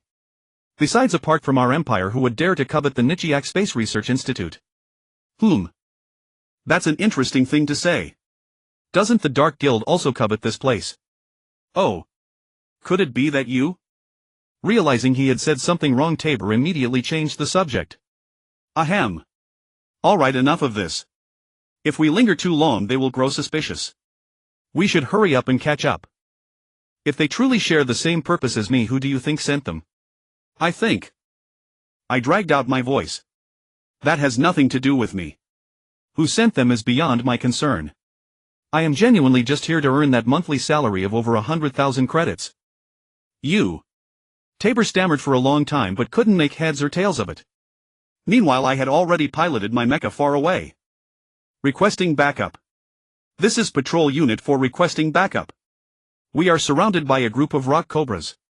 Patrol unit for requesting backup. The distress signal from Gorway Canyon was also received by the headquarters of the Nichiak Space Research Institute's Defense Force. Commander, we haven't assigned anyone to patrol the canyon area, the duty officer reported confused to Zheng Tianlong, the commander of the Nichiak Defense Force. What should we do? Zheng Tianlong paused for a moment before understanding. He said to the duty officer, understood. I'll handle it. Sending someone to patrol Gorway Canyon must be another one of his little sister's pranks. Zicheng, this is Tianlong. What is my little sister up to now? I told you to keep an eye on the newcomers, so why did you send them to patrol the canyon area? He. I think my little sister just wants to tease them a bit so they have no time to cause trouble. It was your idea, wasn't it? I only told my little sister to tease them whenever she had the chance. I never said to assign them to patrol the canyon area. Has something happened? Not yet. Just tell your little sister to change their patrol route and avoid such dangerous places. If they ruin the old master's plan to lure the wolf and drive away the tiger, you know how his temper can be. He. I understand. Tabor and I arrived at the place where Delisi and the others were surrounded. Delisi and Yaguksan, each piloting a mecha, were encased in semi-transparent light spheres surrounded by hundreds of rock cobras. Occasionally a rock cobra would leap into the air and strike the semi-transparent light sphere with the horn on its head. Just as I was about to step forward and help, Tabor stopped me. Wait. For what? I asked in surprise. Don't you want to see the capabilities of Nichiak's private defense force? They just sent a distress signal, so help should be able to receive it from outside this area. Let's wait and see. I think they've already arrived. You think they've already arrived? How do you know? Don't you feel like you're being watched? Actually, I don't have that feeling either. However, I saw a few blips flash on my detection radar screen and then disappear, so I suspect someone has entered the canyon to monitor us. Now that you mention it, I do feel a bit strange. Let's go then. Tabor piloted his assault mecha and charged ahead. The rock cobras besieging Delisi and Yaguksan smelled the black foul-smelling sludge coated on the mecha's exterior and quickly scattered to avoid it. These are the little bugs you mentioned, came Yaguksan's dissatisfied reproach over the intercom. No, we wouldn't care about these snake-like creatures. What we're worried about are those flying in the sky. Look. Those over there. They're tiny, aren't they? Seeing Tabor didn't respond, I confidently pointed to the flock of cliff eagles circling high in the sky. At that moment those eagles looked like mere tiny black dots. They really are tiny. The mechanical hand of Delisi's mecha shook and the semi-transparent light sphere enveloping his mecha flowed like water into his hand, transforming into a shimmering longsword. Meanwhile, the light sphere enveloping Yaguksan's mecha transformed in his mecha's mechanical hand into a weapon that was neither a sword nor a shield. I suddenly recognized that weapon. It was the weapon used by the black mecha among the two Federation mechas that had forced me to flee during the Battle of Otanli Watcher. They are Federation soldiers. I secretly grew on guard and was about to warn Tabor to be careful when I heard him say, "Ha! Don't be angry. You wouldn't know how formidable these creatures are unless you experience it yourself. Let's hurry along. If those feathered beasts swoop down later, they'll be even harder to deal with." Delisi and Yaguksan seemed to have no ill intent and they each put away their close combat weapons. Relieved, I no longer felt the need to rush to reveal their true identities to Tabor. This place was hardly suitable for a fight. Although it would be perfect for eliminating witnesses, it didn't seem necessary. The other party didn't know Tabor's true identity, besides someone was hiding somewhere monitoring us. The Federation and the Empire's offensive and defensive operations in the Otanli Star Sector had reached a stalemate. Last time they were on the verge of capturing Otanli Watcher, but news arrived from Harachak Province that Imperial warships had been detected there. To prevent the Empire from launching a surprise attack on Abilene Star in Harachak Province, where spatial jump navigation points were set up, the Federation fleet had to hastily retreat to defend their home sector. After returning to Abilene, they conducted a dragnet search but only found a few Imperial transport ships that were on the verge of being scrapped. Realizing they had been tricked, the Federation forces turned back to attack Otanli. However, they were ambushed by the Empire, which struck the transport fleet that had just arrived at Abilene to deliver reinforcements and supplies for the Federation's Otanli campaign. The second Otanli campaign came to nothing. Meanwhile, unfavorable news arrived from within the Federation. Two veteran Federation Army generals, Admiral James Hott and General Lloyd, had passed away successively. The news of their deaths came suddenly.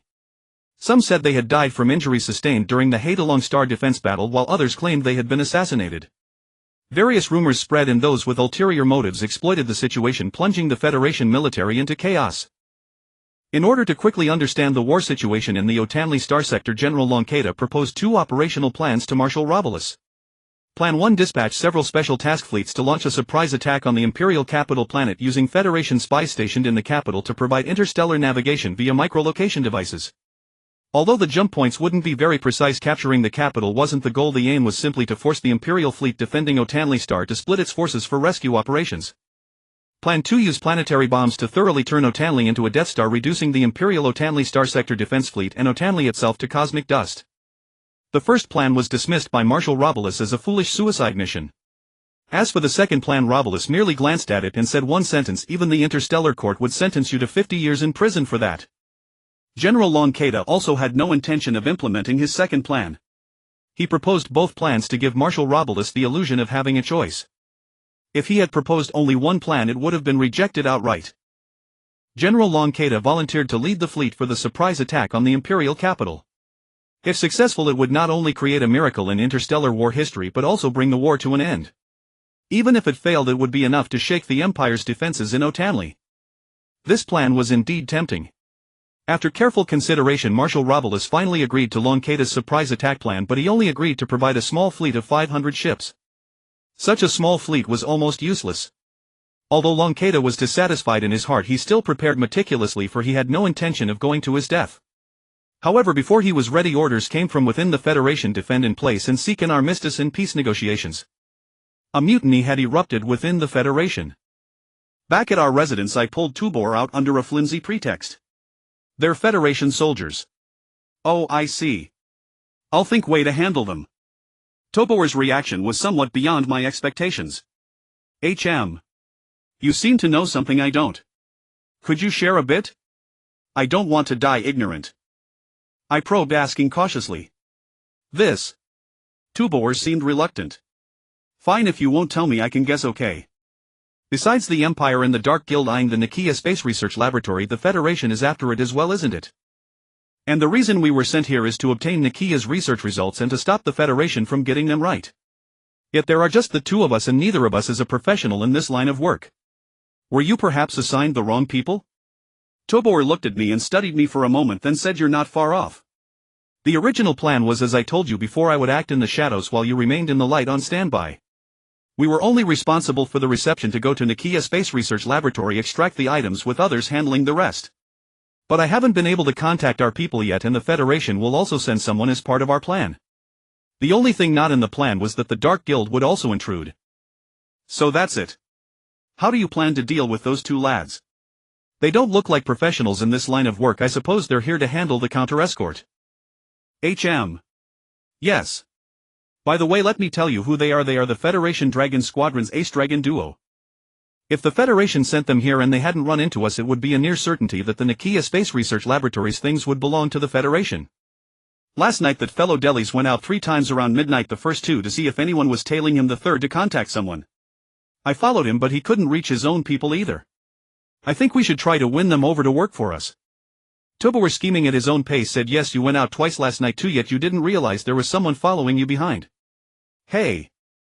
Since you two have come out and speak openly. The 4 of us should sit down and discuss a deal. As my words fell, 2 figures emerged from behind the trees.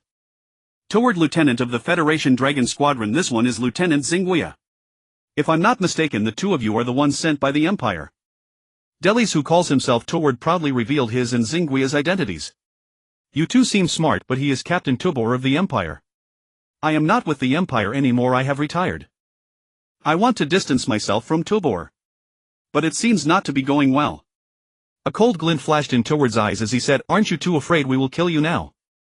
Ha! That line should be us saying it right. Tubor retorted, unwilling to back down. In a 2v2 your odds aren't very good. Xingguia stepped up behind Tuward and said likewise. Tubor, tell them the real matters, stop beating around the bush. If the people at Nikia Space Research Laboratory discover this, it's bad for all of us. I lazily sat on the grass. We Federation soldiers won't be bought, each to his own. Let us see who stands tall by true skill. Stop playing tricks or you'll meet a very ugly end. Tuward turned to leave with Xingguia. 2 billion neither for the Empire nor for the Federation, only for ourselves. Each of us can take at least 500 million. You can think it over. With your help our leverage would be greater. Without you we could still manage. Do you want to know who was the one who blocked your joint attack at the Aotali Watcher defense battle? Tubor deliberately teased and stopped the conversation. Tuward, who had paused, suddenly turned around and asked with a cold bite, who is it? Is it you? Not you. You're not as sly as that kid the one beside you might be. Me? Am I really that sly? I said somewhat innocently, pointing at myself. I'm an honest man. That's right. It's you. If opportunity arises, the Dragon Squadron's ace duo would be glad to learn from you. Tuward nodded, pointing at my nose. Xingguia stepped up to me. You are the pilot of the Ghost Blade. I, Xingguia, challenge you to a duel. It must be done. Whether you like it or not. Before she finished, Tuward slapped me on the back of the head, trying to pick a fight. You live too long not looking at whose turf this is. Watching Tuward grab Xingguia and walk away, Tubor turned to me and asked, will they consider cooperating? Maybe, maybe not. I hedged, maybe. Nonsense. Tubor snapped, displeased. They're asking me. Early in the morning before dawn, Captain Zhang Wenxuan woke us from sleep. A few thieves, guilty and nervous, stared at the little girl. When they learned she was just here to adjust our patrol routes, they breathed a sigh of relief. Zhang Wenxuan studied the map with an electronic pen for a long time, unable to decide on a new route. She didn't want those four to have an easy life every day, yet sending them through Gorwei Gorge would be painful. Just as she hesitated, someone outside shouted, nice job, Zhang Wenxuan, you won't come to pick me up. You became squad leader and you don't tell me about such a fun thing. Introduce your subordinates to me so I can see who among you is lucky to serve under the young lady Zhang. Ah. Xiaokai, why are you here so early? Didn't you say you'd arrive at dawn? Zhang Wenxuan, upon hearing the shout, dropped the electronic map and pen and ran outside, only to collide headlong with another girl dressed in a fiery red suit who hurried into the door. Little girl, you're still so impatient. Are you trying to knock me dead? The girl hugged Zhang Wenxuan. Poof. Who do you think is older? Wow. It's dawn. Wait a moment while I adjust the patrol routes for my 4 idiots, then we can go have some fun. Zhang Wenxuan only now realized that dawn had broken outside. These 4 are your subordinates. They don't look very stupid. The girl in red scanned us with a critical gaze, making us all uncomfortable. Quite fun looking. I'll arrange the routes for you. This circle will do. Let's go, Wenxuan, and see your grandfather. He said he has a gift for me. You all should work hard if you do well. I'll have Wenxuan send you a gift as well. The red-dressed girl walked to the table, picked up the electronic pen, drew a circle on the electronic map and pulled Zhang Wenxuan along as she ran off. Hee. What a naive and adorable girl, I smirked as I picked up the map. The smile on my face instantly froze. The awakened Tubor, Tuward and Xingguia noticed my expression of alarm and hurriedly crowded around the map. Their faces turned green at once. The new route involved a peak rising 7,000 meters above sea level. In the past 2 days we had quietly studied the terrain of the area. The peak Xingma Peak stands at 7212. 15 meters and is one of the few perennial snow-capped peaks in the Korisnal mountain range. Flying over it in mechs might be possible, but to attempt to scale and cross it step by step would be a death wish. Besides, the snow caves and ice pits and the soft snow would be enough to kill us hundreds of times. It's a wonder the heavy mechs wouldn't sink. What to do? Perhaps we should just fly over. Xingguia suggested to Tuward. The mechs they brought were their own old craft, only the exterior coating had been changed to all silver gray. Flying over the snow peak is easy, but there was a problem. When the equipment was declared, they concealed some capabilities of the mecha. Tuward glared at Xingguia and asked me and Tubor, what are you going to do? I pretended to be relaxed, crossing my arms and whistling Snow Mountain. Hee. I've never ridden a humanoid mech over a snow mountain before. Going up to play a bit would be fun. 2 days later, Zhang Ziqing happened to pass by the quarters of the 4 new guards and found that there wasn't a single person inside. She quickly found Sister Zhang Wenxuan to ask what happened. Little sister. Where did you dispatch them to patrol again? What happened, sister? Any trouble? Zhang Wenxuan had been accompanying Morong Xiaokai and didn't know that her 4 team members had been out patrolling for 2 days and had not returned. The 4 of them have been out for 2 days and haven't returned. Have you assigned them to patrol those places? Ah. If they don't come back, that's even better. We can take matters into our own hands. Let's see whether those people still dare to press Nakia's crooked influence in the future. Zhang Wenchuang does not care about the four guys' lives. Little sister. Tell me where you sent them. If they break into the forbidden zones, it will be trouble. Zhang Jiqing, being older, is more cautious. She fears those four would sneak into Nakia's crucial areas halfway through the operation. Zhang Wenchuang realized the situation was serious and said carefully, their routes were designated by Xiao Kai. I don't know them either. How could you let that crazy girl Xiao Kai meddle in this? This is nonsense. Zhang Jiqing's veins bulged as she yelled at Zhang Wenchuang. Hey! Sister Jiqing, who are you calling nonsense? A girl in fiery red Moron Xiao Kai pushed the door open. Who are you talking about? Zhang Jiqing wasn't afraid of Xiao Kai. Moron Xiao Kai, seeing that the elder sister was truly angry, spoke with some grievance. I didn't fool around. I only had them go up Xinghua Peak for a stroll to cool off so as not to disturb me and Wenchuang. It won't cause casualties. Is it really that tense? Xinghua Peak. They went up in mechs. Who on earth is the crazy one? Zhang Jiqing was surprised. Xinghua Peak, though gentle for foot travel, would be dangerous for a manual climb, 2 days at most to cross on foot. Those four kids were stubborn. Every patrol they insisted on riding mechs, truly. She hoped the Empire and Federation would keep fighting. If they grew angry and united against Nakia Space Research Laboratory, that would be trouble. To oppose a nation is headache enough. 2 nations would be even tougher, perhaps more than 2. The view from the snow peak was indeed splendid, but we dared not let the mecha stand upright. One slip of control and we would become airborne targets. It took us 2 whole days to climb up, crawling on all 4 limbs. We parked the mecha at the summit and I checked the time, then fixed my gaze on the detection radar. As expected, a scattering of tiny light spots appeared on the radar screen with impeccable timing. They had been spotted just a day earlier, albeit only a few isolated ones. These lights made excellent use of the mountain terrain and their appearances were exceedingly brief. It gave the impression that someone was gradually assembling forces somewhere within the Kulasanur Mountains. Hey! Are those light spots your people? Trevor and the others had also noticed them. We were about to ask the very same question. It seems those people belong to neither the Federation nor the Empire. This place is truly a delicacy that everyone wants a bite of. Tobal's voice came through the communicator. Could they be from the Dark Guild? I chimed in. No, they don't have that kind of capability. Besides, they value efficiency above all else. Having hired a top-tier expert like me, they wouldn't spend more coin on third-rate hacks to wade into these troubled waters unless I had failed. Tobal knew the Dark Guild's modus operandi well and naturally couldn't resist a bit of self-praise. So it was the Dark Guild who hired you. No wonder they had such deep pockets, throwing down 2 billion in one go. Are you well known in the Dark Guild? Trevor asked with keen interest. Indeed, he is the Knight of the Dark Guild, I answered for Tobal. The Knight of the Dark Guild. Never heard of that. Looks like someone's heading over there to investigate. Tobal suddenly spotted a lone figure making his way along the ridge toward the peak. He appeared to be a mountaineer, his hair and beard entirely white, whether frosted by ice or naturally so was unclear. His face was remarkably unwrinkled, suggesting he was not particularly old. Sir, climbing alone. Where are you from? This is private territory. Please leave as soon as you're done. I halted the mecha, exited the cockpit and approached the mountaineer, speaking in a polite tone. The 3 lads refused to leave Huan Wen's cockpit on the grounds that their body fat exceeded mine, so I had to go out and inquire personally. Speaking through a megaphone from inside the mecha cockpit might have triggered an avalanche. Private territory. Who are you people? I climbed this very mountain a year ago. When did this place become private? The mountaineer eyed me suspiciously. I identified myself. We are mecha security personnel from the Nichiak Space Research Institute. This area belongs to the Institute. The mountaineer expression shifted to sudden understanding. Oh. You must be new then. I nodded. No wonder you don't know me. I'm a regular visitor to your Nichiak Space Research Institute. I simply couldn't stay cooped up and came out for a stroll. This solitary mountaineer certainly knew how to build rapport. Ha! Since you're a guest of Nichiak, it's our duty to ensure your safety. Where are you headed next? Let us escort you. A regular visitor, my foot.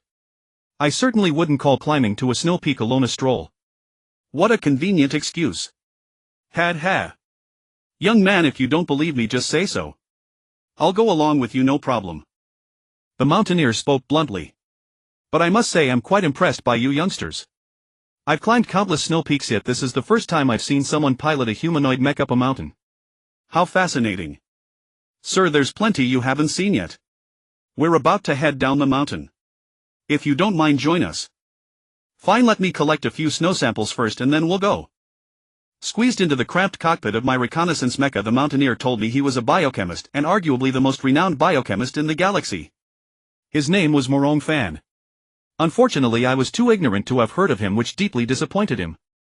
I asked him why he needed to go to such a great height to collect snow samples. Morong Fan grew enthusiastic and launched into a lengthy discourse on the survival conditions of organisms in high-altitude snowfields, the cold resistance of microorganisms and human cold tolerance, eventually steering the conversation toward genetic modification. I was utterly lost in his words, dizzy and disoriented, nearly driving the mecha straight off a cliff more than once. The disappearance of old Master Morong had given Zheng Tianlong quite a headache. Meanwhile, Morong Shaokai showed no anxiety at all, merely remarking, "Grandpa probably went up the snow mountain to dig for ice." She then dragged Zhang Wenxuan off to play, while the second daughter Zhang Ziqing had also vanished somewhere. If he had the chance, Zheng Tianlong would have loved to slip away himself, but as the overall commander there was no escaping his duties. That eccentric old Morong was even stranger than their own patriarch. Old as he was, yet he went climbing snow mountains to dig for ice. If he wanted ice, why not just use an ice maker? What if something terrible happened to him? From now on we'd have to keep a closer eye on our own patriarch, lest he be led astray by that madman surnamed Morong. Complain as he might, Zheng Tianlong couldn't afford to do nothing. He had to send people out to search. Nichiak's defensive forces were already stretched thin, and now they were even more strained. He hoped no one would take advantage of the vulnerability. That old man truly was a regular at Nichiak. After descending the snow mountain, we followed his guidance to an independent villa. The villa sat on a mid-slope position overlooking our entire town below. Morong Fan signaled for me to park the mecha. He stepped out and approached the electronic door control panel beside the villa entrance, pressing several buttons with practiced ease. The gate opened smoothly, and by then we had long ceased to doubt his identity. "Do come in for a stay, everyone." Morong Fan invited us warmly into the villa. That suited us just fine. This Morong Fan appeared to be not merely a regular but a distinguished guest of Nichiak. He could prove quite useful for our future operations. Sharing the same thought, everyone agreed at once. After parking the mecha, we followed Morong Fan into the villa. Dream simulation device. The moment we entered the villa, I spotted a small room beside the living area lined with virtual simulation pods. This Uncle Morong certainly had wide-ranging hobbies. I just wondered whether he enjoyed mech combat games. "Young man, you enjoy playing with these things too?" Morong Fan removed his thick climbing suit, revealing a crisp suit underneath. Paired with his salt and pepper hair, he cut quite the gentlemanly figure. "Yes.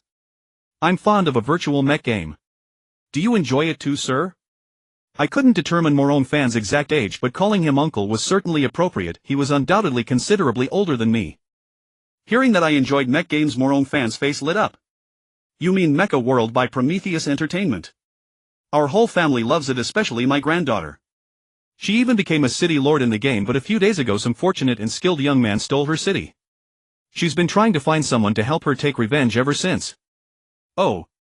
We enjoy that game as well. Who took your granddaughter's city? We'll help her win it back." Trevor didn't want to miss such a great opportunity to draw closer to Morong Fan. He and Xingguia were devoted veteran players of that game, ranking within the top 10. They were famously the twin lords of Xuanqing City in the Mecha continent. Had they not joined the military and had less time to play, they would likely have already unified more than half of the Mecha continent. Capturing cities and seizing territory for others was as easy as breathing for them in that game. "Ha ha. I was actually hoping to ask a favor of you, but not to help my granddaughter retake her city. Instead, I'd like you to pretend to be the young man who conquered it so my granddaughter can vent her frustration. Otherwise she might harm her health and the people around her would suffer as well. Just come play for a while so I can see your skills. Don't worry about your patrol duties, I'll speak to your captain and arrange a few days of leave for you." Morong Fan cared deeply for his beloved granddaughter, but he certainly did not want his old friend and his friend's nephew to suffer collateral consequences. Otis and Humphrey had been unable to eat or sleep soundly these past few days, losing a considerable amount of weight. Yet there was still no news from Lonely Warrior. Old Master Morong did not dare secretly administer the antidote to them, and the snacks Xiao Kai had brought were nearly gone. In a few more days they would truly face starvation. Just as the two of them were deep in worry, the surveillance system emitted a series of beeps, and Otis and Humphrey instantly perked up. Lonely Warrior had logged into the game. As expected, the fellow was a cadet of the Kert Military Academy, now deployed with the army to the planet Aotanli. A further lookup of his detailed address revealed he had actually gone to Nichiak. Humphrey was stunned. He wondered how Lonely Warrior could have come to the Nichiak Space Research Institute. Nichiak was certainly not welcoming to Imperial citizens. Had something happened at Nichiak? Meanwhile, a broad smile spread across Otis's face. Humphrey, prepare my private shuttle.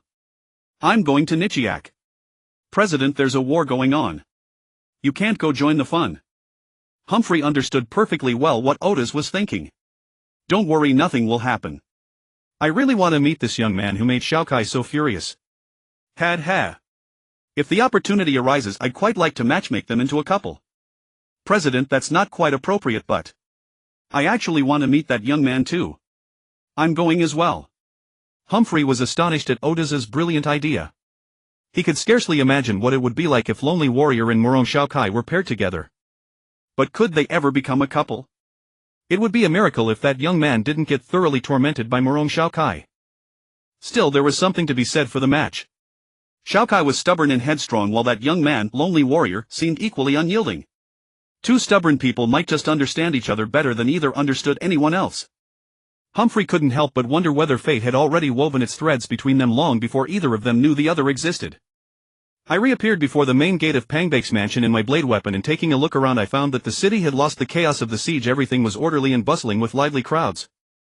I sighed inwardly.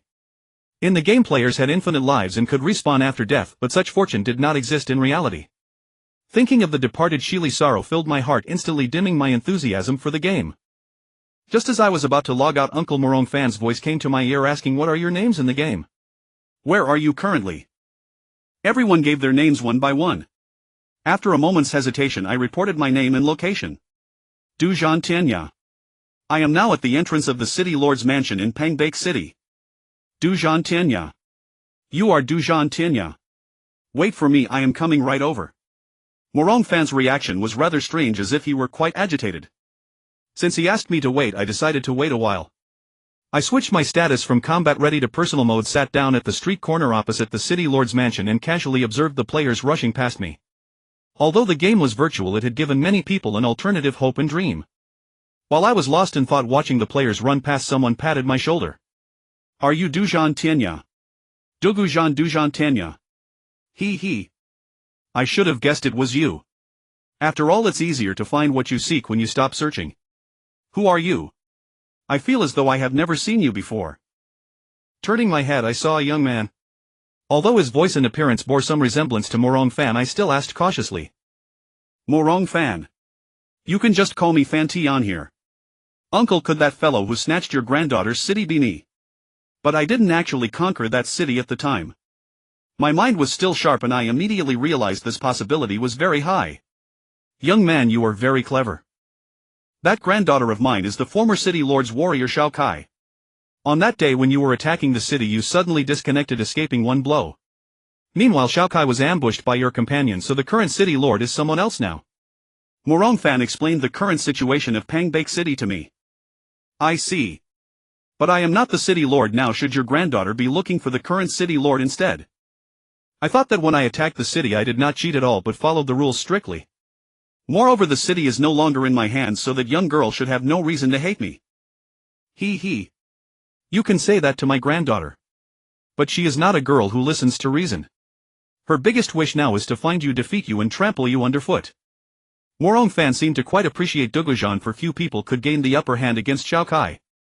Oh. My dear granddaughter is back. Young man, you'd better look out for yourself. Morong Fan suddenly disappeared before my eyes. I also hurried to log off. I had just closed the machine when I felt a vibration in the floor, and someone ran in a great hurry. Grandpa. They saw that Gu Zhan Tianya. Hurry and prepare the machine for me. I want to beat that bastard to a pulp. As soon as Morong Shao Kai received the message from Adasi informing her that the vanished Gu Zhan Tianya had reappeared, she hurriedly rushed back to the villa in Nikiak where she and her grandfather lived. Grandpa, you have a guest. Then I won't disturb you, I'll go back to my room. When Shao Kai pushed the door open and saw that besides her grandfather there was an outsider in the small entertainment room, she turned around and hurried upstairs. She was afraid that if she got so absorbed in the game that she lost all sense of propriety, she would embarrass herself in front of her grandfather's guests, so she ran a few more steps to her own room. Let's see how you run this time. Once in the game, I will definitely dismantle that kid into parts. Whenever I see him, I will dismantle him. I will make him so poor that he won't even have money to buy a mecha. I will make him kneel and beg for mercy. Yes, that's exactly what I will do. Xiao Kai thought resentfully. However, upon logging into the game, she found that Gu Zhan Tianya's information was indeed very sharp. Not knowing whether he had sensed someone seeking revenge against him or for some other reason he had actually run away. It was infuriating. Morong Xiao Kai took off her helmet and smashed it violently onto the floor. With a loud bang, the dust on the floor above fell straight down. You brat, you are ruthless. When I find you, I will surely flay your skin alive. With a kick, she forced open the wardrobe and carelessly grabbed several pieces of clothing, stuffing them into a small travel bag. Slung the bag over her shoulder, she dashed downstairs like the wind. Grandpa, I'm going out for a few days. Running past the living room, she did not forget to greet her grandfather. Xiao Kai, where are you going? Morong Fan saw his granddaughter busy here and there, not knowing what she was doing, and was very puzzled. Why was she going out when her great enemy was already standing right before her eyes? Nicky-ick. Bang. Morong Xiao Kai rushed out the door and the heavy door slammed shut behind her, leaving the few people inside looking at each other in bewilderment. Nicky-ick. This. Ha ha ha ha. Morong Fan was stunned for a moment, then burst out laughing. Tubo and the others, though not fully aware of the details, had grasped the general idea and could not help but laugh as well. Morong Fan suppressed his laughter and slapped my shoulder. Young man, look what you've done. You've made my dear granddaughter so angry that she's confused. Why don't you go after her and bring her back? I said with a bitter face. Uncle, this doesn't seem to have much to do with me. She's the one getting angry herself. You seem to spoil her too much. What did you say? Morong Fan was displeased. Tubo stepped over and one bound threw an arm around my neck and said, he didn't say anything. He just said he will definitely bring your granddaughter back. He will definitely bring her back. Turved and Xingguia, with tacit understanding, pulled open the two ancient wooden doors of the villa. Tubo gave me a push and kicked me out. A real man shouldn't bully a girl and still have the audacity to argue. Go and find her at once. It is very dangerous for a young girl to run around outside. You must not harm her. I think she will be very happy to meet you. What kind of nonsense are you talking about? Let me tell you, Ouch. Tubo threw down those incomprehensible words and the door slammed shut with a bang. I wanted to say a few righteous words in my defense, but my nose was hurt by the door. Rubbing my nose, I could only accept my bad luck. I had made poor friends and my allies were betraying me on all sides. If I didn't go find that Miss Xiao Kai, I might not be able to survive here. Losing a monthly salary of hundreds of thousands was not something I could easily find elsewhere. Besides, she would eventually find out anyway. Why not go admit my mistake first? If that little girl softened her heart, perhaps I would have a glimmer of hope. Perhaps I could even get a pretty girlfriend. Hee hee. Hee hee. Thinking of this happily, I forgot my pain and took off running down the hillside. However, before I had run a few steps, I heard a roaring sound behind me. I quickly sidestepped to the side and a flying car sped past me. The driver was none other than Morong Xiao Kai. What is going on? Oh no. Watching the person I wanted to catch being chased by someone from behind me, I froze. But then I realized. She must have gone to the garage to get the flying car just now. I had thought this little girl had grown swift legs and in just a moment she was out of sight. Hee hee. But now she really had grown swift legs, and with my two legs I could never catch up. Just as I was worrying, I spotted the mecha parked beside the villa. I hurriedly jumped into the cockpit, started the mecha and chased after the flying car. Reporting, General, the battalion has already entered the designated assault position. Please give your orders. Excellent. Stay hidden on site. The attack will commence at 4:20 in the afternoon. The man known as the General checked his watch, pleased with his subordinate's efficiency. Having made arrangements, the General opened a dedicated line and said, Tianling, this is the General. Any movement from the Empire? No. The Dark Guild has not moved either. Wu Tianling's response was concise. Very well. There is no need to monitor the Dark Guild. Keep an eye on the Empire and report to me at once if they show any signs of movement. The General isn't worried about the Dark Guild. With their strength, they are not a threat. As long as we defend against that knight, everything will be fine. General, a flying car is approaching our hidden position. A lookout lying in the grass reported. The general took the telescope and looked, then said, "Let it pass." A flying car sped along the rugged mountain road, seemingly unaware of the uninvited guests by the roadside. The speeding car suddenly slammed on its brakes and turned around, then fled. "They've spotted us," someone cried out. "Take it down." The general issued the command decisively. In the car, Morong Shaokai had been poring over the Otanli planetary map for a long time, but she couldn't find the place Nikiya-ku. Enraged, she muttered, "Humph. Where am I now?" It finally occurred to her that Otanli had only one place called Nikiya-ku, which was the Nikiya-ku Space Research Laboratory. Wasn't I right here? Driving the flying car and still trying to search elsewhere? How infuriating. That guy is right beside her. That deadbeat hides surprisingly well. Unforgivable. Morong Shaokai slammed the steering wheel. The car veered, turned, and was about to return when a beam of light flashed through the mountains and the car exploded. I pressed on relentlessly, but I still nearly lost the pursuit. If it weren't for the dust kicked up by the car on the mountain road, I wouldn't have known which direction to chase. In the undulating terrain, radar proved largely useless. Ahead came a rumble, startling me. Could I be that unlucky? If another girl ends up in trouble because of me, my fragile heart might not endure it. Strange. Why should I be unable to endure it? Ha! I won't pity beauty. Lost in thought, I steered the mech sharply around the mountain bend and at a glance saw Morong Shaokai's car overturned on the road. Beside the mountain path, a few figures in earth-yellow camouflage held weapons, shielding each other as they closed in on the car, clearly intending to capture the occupants if anyone was still alive. Those guys clearly spotted me as well. They dropped to the ground and swept their light and heavy weapons toward me. My mech carried only melee combat gear, unable to counterattack, so I could only take the blows. Luckily, the armor was fairly solid. I charged forward, grabbed the car with my mech, clamped it under my arm and spun away to escape. The increased weight immediately crippled the mech's maneuverability. A rocket struck its back, sending my reconnaissance mech off balance. It toppled and the car was flung away. I barely managed to lean the craft to the side. The communicator was broken and I could not call for help. I pounded the dented cockpit canopy in an attempt to escape, but the canopy was jammed. Just as I was at a loss, the canopy was pried open and an angry voice rang in my ear. "You idiot, are you trying to rescue people or to murder them? If you won't rescue anyone, then don't drag yourself in and hinder others." Ha! It seems Morong Shaokai is fine. I smiled wryly to myself. Is my luck good or bad? Every time a danger arises, a beauty comes to rescue me, ha! Perhaps luck was on my side. I climbed out of the cockpit and saw Morong Shaokai holding a crowbar, glaring at me. The attackers were blocked by a white fog that had appeared from nowhere. From the mist came harsh, hard-to-contain coughing fits. The mist was highly irritant.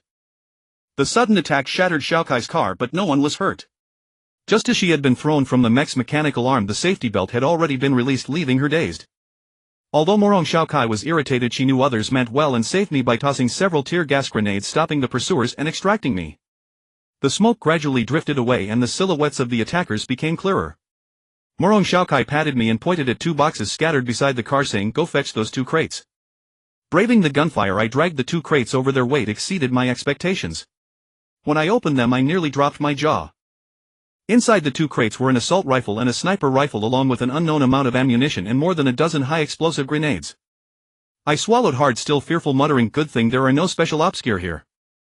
What would I do with that stuff? I'm a lady after all, I must mind my image. It's enough to play with these things sometimes." Morong Shaokai looked a little embarrassed. I choked back aghast. She is a lady. It seemed quite different from the image my father painted of a proper lady. Morong Shaokai skillfully picked up the weapons, checked them, quickly loaded the ammunition, grabbed 2 grenades, pulled the pins and threw them. The grenades landed among the figures and the smoke and several screams followed as people fell. "Hey! What are you standing there for? Are you in awe of me? I won't sign autographs for you." Morong Shaokai's voice pulled me from my shock. Do you know you just killed several people?" I was more surprised by how proficient she was with the weapons than by her skill. What shocked me was that after killing several people she could still talk and joke so easily. At her age I could not manage that. "That girl is too terrifying." A chill ran down my spine. "What are you saying?" "But they provoked me first, now they want my life." "I was only defending myself. Besides, how can you expect to see only their deaths? Quit babbling like an old woman." Morong Shaokai snapped, grabbing the assault rifle and jamming its muzzle into my stomach. Hiss. "And they were knocked out by the blast. They won't wake for a while. Honestly. They may have come to kill you. Whose side are you on?" Morong Shaokai, pressed under a fierce hail of fire, could not lift her head. She picked up 2 more grenades and threw them without even looking, and a few screams followed. He. I will of course help us.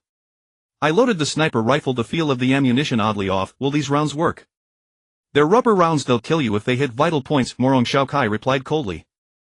Using the fallen mech as cover, I crawled to the other side of the mountain path, fixed my aim on the opposite figure, fired 1 shot. The bullet failed to penetrate the opponent's armored vest, it merely caused their silhouette to wobble. I quickly ducked back behind the mech as several bullets struck the ground where I had just been sending rocks flying. What are you planning to use these for? Against you. Morong Shaokai's answer sent a chill through me. He. Don't worry, it's not for you. I hadn't even finished exhaling when Morong Shaokai continued, it's for Gu Zhan Tianya, I hate that bastard to death. 555555. It's still me. Hey. What's your name? Morong Shaokai seemed to recall something and asked me. Gu Zhan. I spoke truthfully. Eh? What a coincidence, you also have the Du surname. It's not just Du, my surname is Dugu. I'm trying hard not to let Morong Shaokai think of the name Gu Zhan. Hey. Any more smoke grenades? Throw a few more, they will block their advance. Oh. There are more. Morong Shaokai swept with the assault rifle, venting her anger, then threw several smoke grenades to keep the opponents from attacking. There are too many of them. We should get out of here quickly.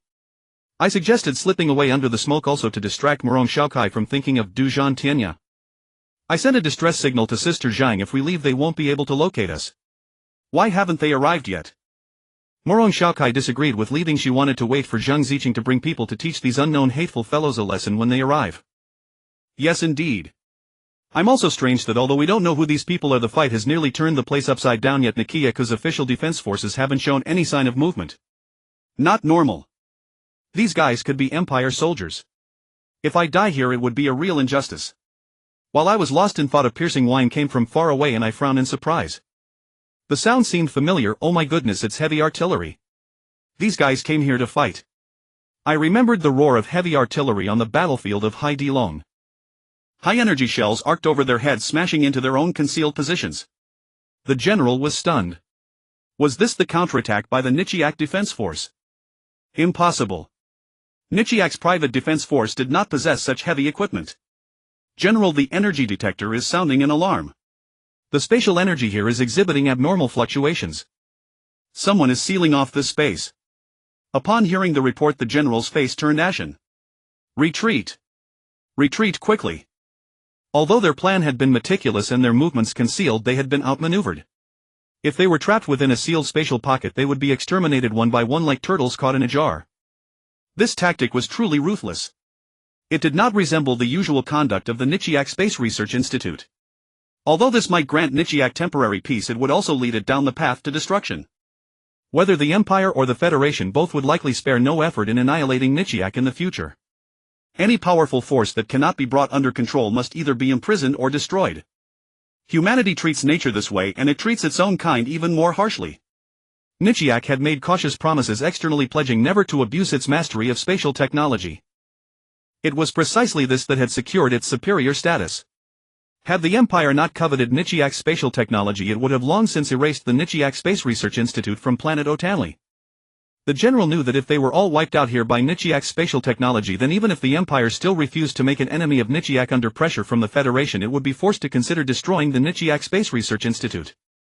An absurd thought flashed through the general's mind. Had they themselves been betrayed solely to provide a pretext for openly carving up the spatial technology achievements of the Nichiak Space Research Institute? No, it could not be. The general firmly believed that given his status and influence within the Federation would never dare to sell him out. When I realized the bombardment had ceased, I found myself in a dense forest. I let out a sigh of relief and lowered Morong Shaokai from my shoulder. We're safe. Let's rest. Do you know where this place is? Night had fallen, and within the dense forest I could no longer distinguish direction. I thought Morong Shaokai would know better than I, after all she was a frequent visitor to Nichiak. In the dim light I could not make out Morong Shaokai's face, but I could feel her glaring at me. You carried me here yourself, if you don't know, how would I? Morong Shaokai complained. You really are clueless. I told you not to enter the forest and now you're lost. See how you'll get out. Looks like you can't get out either. I muttered inwardly. Such ingratitude. If I hadn't seen her unable to run and out of respect for her grandfather, I wouldn't have bothered carrying her. We walked through the forest for another half-day and the night grew darker. Not a single star could be seen. The forest was not so dark that one could not see one's hand, but the faint inexplicable light was insufficient to make out nearby objects. A nameless restlessness rose in my heart. I stopped. Traveling through the woods in such darkness was hardly safe. Hey! Do you have anything for lighting? I asked. My name is Moron Xiaokai, not Hey. I did have a few flare rounds, but you lost them all. Xiaokai's tone was unkind. Yet the situation at the time had indeed been too urgent. If we had not discarded our equipment, we would be nothing but ash by now. Since there were no modern lighting tools, I would have to resort to an old-fashioned method. There were plenty of dead branches and leaves in the woodland, and I knew how to make fire by friction. I groped about collecting dead branches and piled them up. Moron Xiaokai watched me fiddling with something in the darkness and asked curiously, "What are you doing?" "Making fire by friction." I exhaled deeply and rubbed the dry branches in my hands with all my might. I could already smell smoke. With a bit more effort sparks would appear. Finally sparks appeared and the dry branches caught fire. I carefully shielded the flame in my hands, intending to ignite the pile of branches I had gathered in the dark, when Moron Xiaokai raised her hand and the entire pile ignited at once. "You should have said so earlier. I still have a few incendiary rounds on me." The flame in my hands popped and fell to the ground. I had nothing to say. From somewhere came the sound of weapons fire, alternating between rapid and sparse bursts echoing through the mountains and forest in a way that made it impossible to determine the direction. "Stay here and don't wander off. I'll climb a tree to get a look." I thought that perhaps by climbing a tree I could discover where the fighting was occurring. "Why should I listen to you?" Moron Xiaokai was reluctant to be commanded by a chubby fellow who did not appear much older than herself. I made no effort to argue with her. As I climbed the tree I said, "If you want to wander about, I won't stop you. Those wild wolves and other creatures that hunt at night would surely love to see such delicious food." Xiaokai looked around at the pitch-black forest and instinctively hugged herself, obediently sitting by the fire. Yet she refused to yield verbally. "Oof. Trying to scare me. I'm not afraid of any wolves. These incendiary rounds on my person are no joke. Want to try them?" My foot slipped and I nearly fell from the tree, stammering, "No, I don't." This little ancestor was someone I could not afford to offend, but I could certainly avoid her. I made up my mind under no circumstances would I admit to being the legendary swordsman of the horizon. Once I escaped this forest and delivered Moron Xiaokai to safety, I would flee. If I stayed, I would have money but no life to spend it. No, staying near this girl was even more dangerous. I had to find an excuse to leave immediately. Climbing to the treetop and surveying the area, I could no longer tell east from west. I could only see a few tracer rounds flashing and vanishing far to the front left. Ah! Suddenly a scream came from below the tree. I scrambled down only to see Moron Xiaokai sitting unharmed by the fire. "What's wrong?" Moron Xiaokai, startled by my sudden appearance with a panicked expression, took a long moment before saying nothing. "I was just thinking of singing to pass the time." With a thud I collapsed weakly to the ground. To have the mood to sing at a time like this was one thing, but to sing so terribly, it nearly gave me a heart attack. Was it that bad? Not exactly. It's just that singing at a time like this is eerie.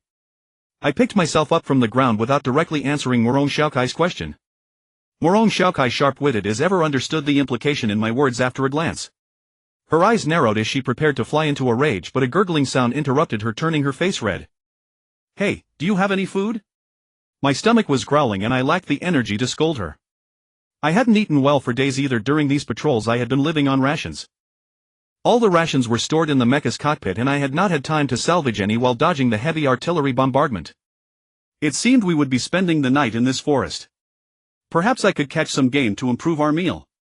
By the time we were full it would be late at night, perfect for escaping. In the low orbit of Otanli a small spacecraft was slowly circling. Its destination was the Nichiak Space Research Institute, located in the Kula Sinuor Mountains of Otanli. But when it flew over what should have been the undulating Kula Sinuor Mountains, it saw only flat land. The entire Kula Sinuor Mountains had vanished without a trace. How is this possible? Otis, hearing the captain's report, could hardly believe his ears. And when he looked through the porthole at the cold starlit earth below, he had no choice but to accept this unbelievable fact. The Kula Sinuor Mountains had been moved. The anomalous energy turbulence in Kuluor alarmed the Empire's garrison at Aotanli, and Prince Ranst military duties not personally Nikiaka Space Research Institute to inspect.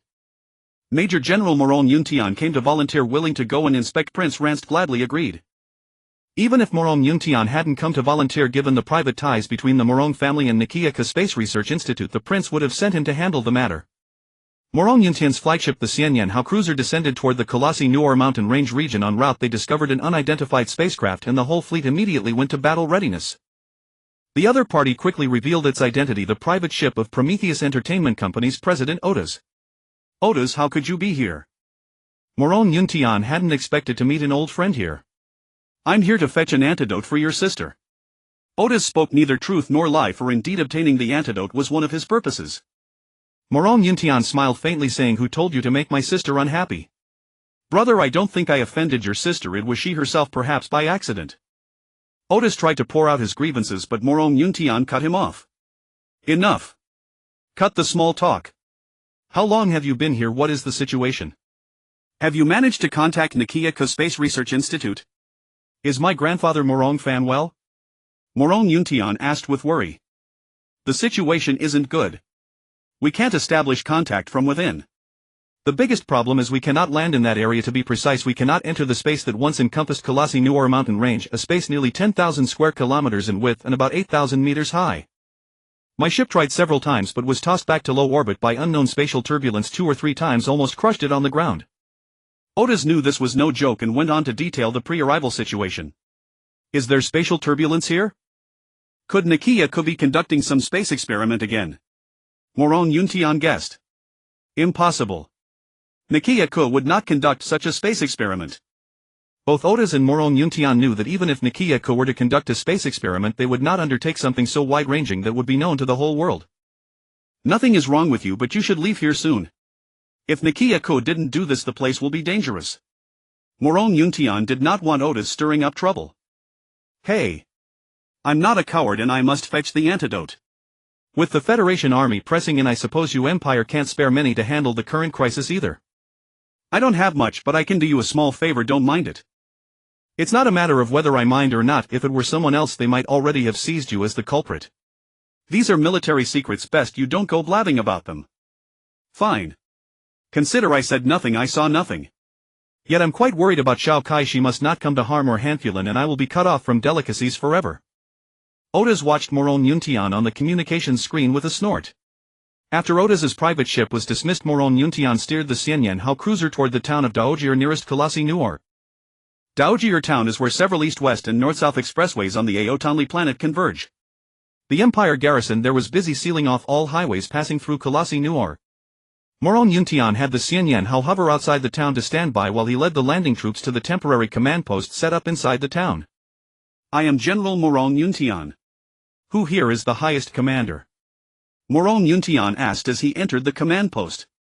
I am Lieutenant Colonel Luimo Shisi. A lieutenant colonel saluted. The abnormality of Colossi Nuor mountain range had been reported by Lieutenant Colonel Luimo Shisi's supply detachment. When did you first notice the abnormality? Morong Yuntian asked. At exactly 1700 hours, one of our fuel convoys traveling along a road skirting the periphery of Colossi Nuor mountain range witnessed the road twist abruptly, then vanish before their eyes. Later contact with the convoy was lost. Lamo Shisi explained the situation. The road twisting. That should be a visual effect caused by spatial distortion. Why did you delay in reporting until now?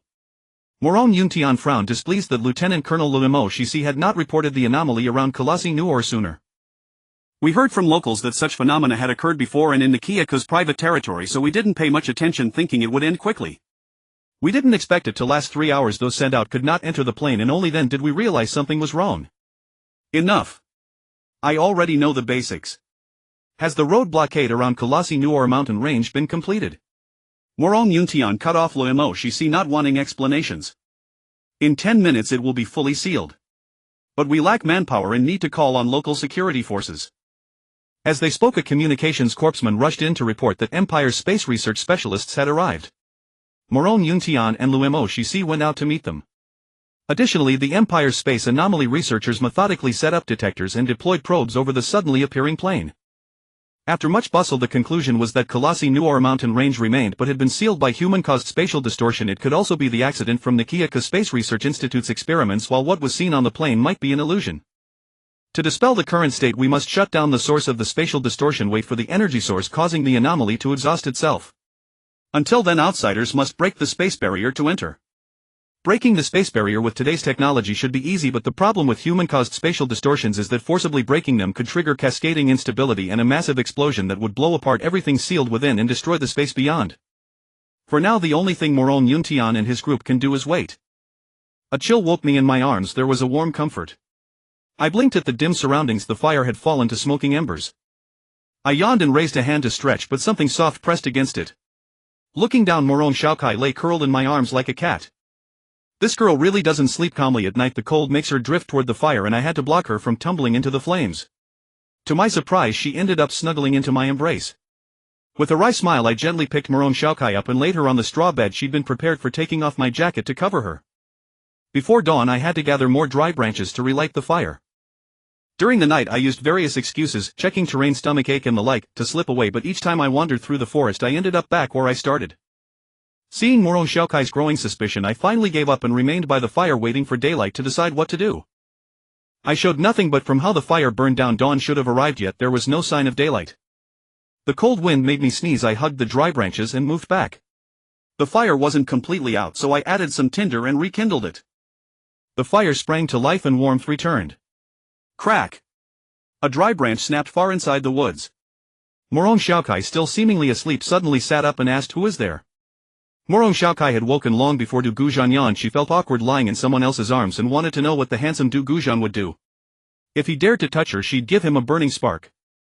When Gu Zhan awkwardly placed her back on the straw bed and covered her with a coat, Morong Xiaokai grew flustered and pretended to sleep again, sure that the big guy wouldn't abandon her. He looked oddly endearing when plump.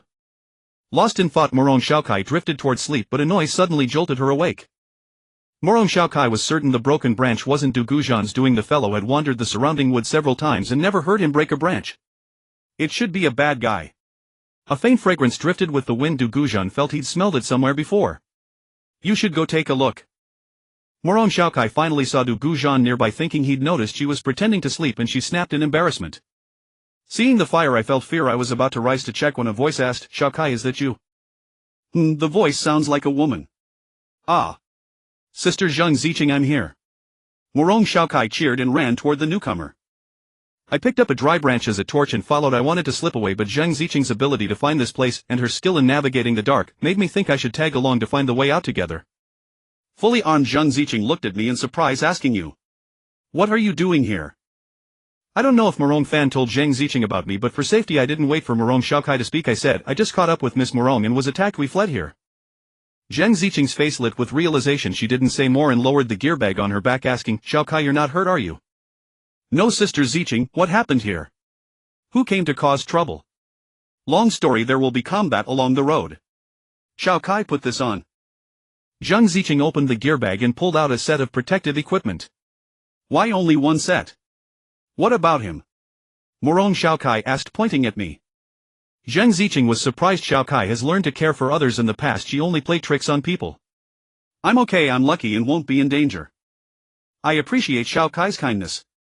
Seeing Xiaokai still won't wear protection, Zheng Ziqing quickly suggested, "Xiaokai, you first wear this, I'll handle his issue." Zheng Ziqing's plan was simple. She had Morong Xiaokai wear the protective gear on my back, thus adding protection to me as well.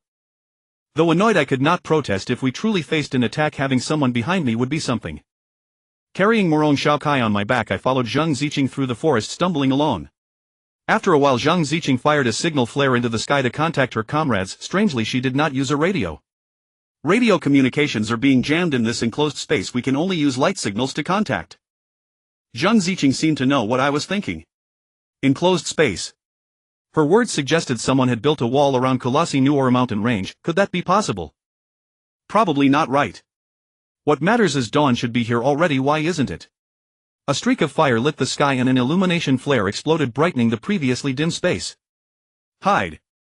Zheng Ziqing's words had barely left when countless sparks flew from the silent undergrowth, bursts of gunfire raining down like popcorn. Leading the way, Zheng Ziqing dodged and was struck by several bullets. Her body was knocked backward, but her bulletproof vest held. She rolled behind a tree and fired back at the source of the sparks. "Xiaokai, are you okay?" Zheng Ziqing asked while returning fire. "Fine."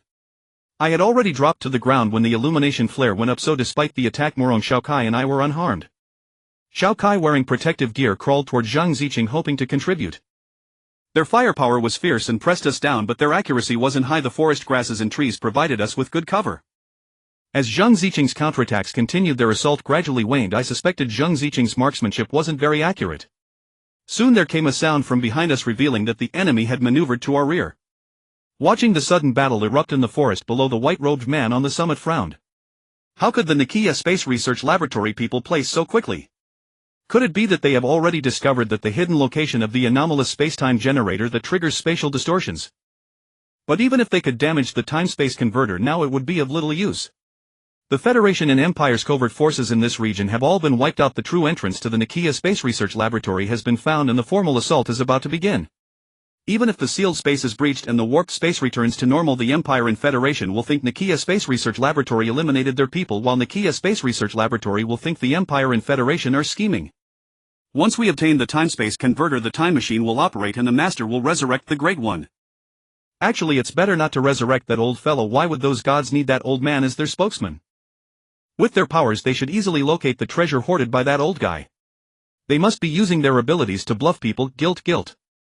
The white-robed man glanced around, seeing no one paying attention, and exhaled, muttering a few words and a quiet apology to a certain deity for his disrespect. The battle in the woods grew more intense. I grabbed a grenade from a corpse and threw it, but it did not explode. Not far away, Mu Rong Xiao Kai angrily kicked me, saying I forgot to pull the pin. Mu Rong Xiao Kai replied, indicating a story you probably haven't heard about a swordsman whose swordsmanship was superb. But no one ever saw his sword unsheathed. Do you know why? I was too embarrassed to admit I forgot, recalling a story I once read in a tattered book to fool a little girl to ease the tension. Why? Mu Rong Xiao Kai asked curiously. Because anyone who sees his sword drawn dies. One day someone asked him why he was so formidable. He said that because his sword never left its sheath, the unsheathed sword is the strongest. So the grenade I forgot to pull the pin on must be the strongest as well. Ouch. Before I could finish speaking, I was kicked again. My bones nearly snapped and my loud scream drew a hail of gunfire. That kick came from Zhang Ziqing. It's late, stop joking. If they surge again, we'll all be killed. Zhang Ziqing is not in the mood for jokes now. Ammo is running low. The fat man there is wasting ammo and still grinning, spouting nonsense. I rolled and ducked, then pried another grenade from a corpse and threw it. I realized too late that I hadn't pulled the pin. I spotted an assault rifle by the corpse, grabbed it and sprayed toward the grenade's fall direction. Whether I hit something or not, the grenade exploded about a meter above the ground. The blast was stronger than expected. The roar continued, and within 20 to 30 meters a sea of flames bloomed. While we were still astonished, the ground trembled. 3 mecha emerged from the hellish inferno. Reinforcements had arrived. The gunners were Tubor, Tuward and Xingguia. When the upheaval occurred, Zhang Ziqing did not dare let them join the defense of Nakia Space Research Laboratory's core department and simply led them out to search for Mu Rong Xiao Kai. I squeezed into Tubor's assault mecha cockpit. Zhang Ziqing and Mu Rong Xiao Kai boarded Tuward's and Xingguia's mecha respectively. It was a cheap advantage to those two. Our people have been attacked, Tubor said as soon as I sat in the cockpit. I was stunned. Attacked? Has the Empire attacked Nakia Space Research Laboratory? No, it's our people who were attacked. We found corpses belonging to the Empire as well as Federation soldiers, Tubor said gravely.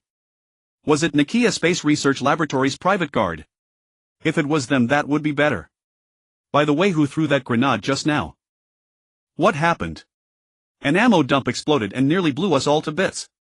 That might have been me who threw it. You threw it pretty close, Tubor teased. The explosion set the forest ablaze. The mecha crew quickly pulled away from the blaze, leaving the fire behind. A blinding light followed by a booming roar rolled across the sky. In the bright flash, violet clouds seemed to fill the heavens. Flames and smoke rose and swirled into the clouds, lingering for a long while as if the clouds hovered only about 100 meters above us. Somewhere else another fierce battle raged. Explosions and fire lit the air repeatedly. The calms crackled with Zhang Ziqing's anxious orders, follow me, full speed ahead. Gearway Gorge had lost its vitality. The gorge churned with a heavy smell of blood and numerous human corpses lay scattered throughout the canyon. The mecha's lights cast a bloody eerie glow. The calms carried muffled retching in Tubor's, and my faces looked even paler. Keep pushing forward, don't turn, maintain this direction. As we approached the end of the gorge, we would normally follow its path to exit, but Zhang Ziqing and Tuward's mecha would not let us turn, essentially driving the mecha into the rocks. Tuward hesitated for a moment, then a wave of metal clatter sounded. Keep moving forward. It seemed Zhang Ziqing was aiming a gun at Tuward's head. Tuward's mecha charged toward the cliff. The expected collision did not occur and Tuward's mech disappeared into the rocks. Xingguia shouted and charged in. Tobor and I exchanged a look. I remained silent while Tobor steered his mech into the rock. The lights outside the mecha were swallowed by darkness. After a stretch of nearly total blackness, a faint glow appeared ahead. After more than a minute, the view opened up. Another broad gorge appeared in sight. Murong Xiaokai and I suddenly realized this was the real Deerway Gorge. The outside canyon of 4 to 5 kilometers was only a decoy. The Nakia Space Research Laboratory's core research department must lie within this gorge. The bodies here appeared fewer than outside, but the intensity of the fighting was no less. Several cliff faces had been blown apart. Whether the defenders sought to stop the attack or the attackers faced fierce resistance, they employed devastating devices to topple these hard rock faces. The gorge was full of winding paths. Without Zhang Ziqing leading us, we would surely get lost here. When we reached the Nakia Space Research Laboratory's central research facility gate, the battle seemed over. Several destroyed mechs lay outside the half-open gate, still smoking. Not a single figure was visible nearby. Zhang Ziqing jumped down from towards Mecha and said, "The 3 of you stay in your mechs here to guard this place. If many enemies rush out from inside, prioritize protecting Murong Xiaokai and retreat immediately.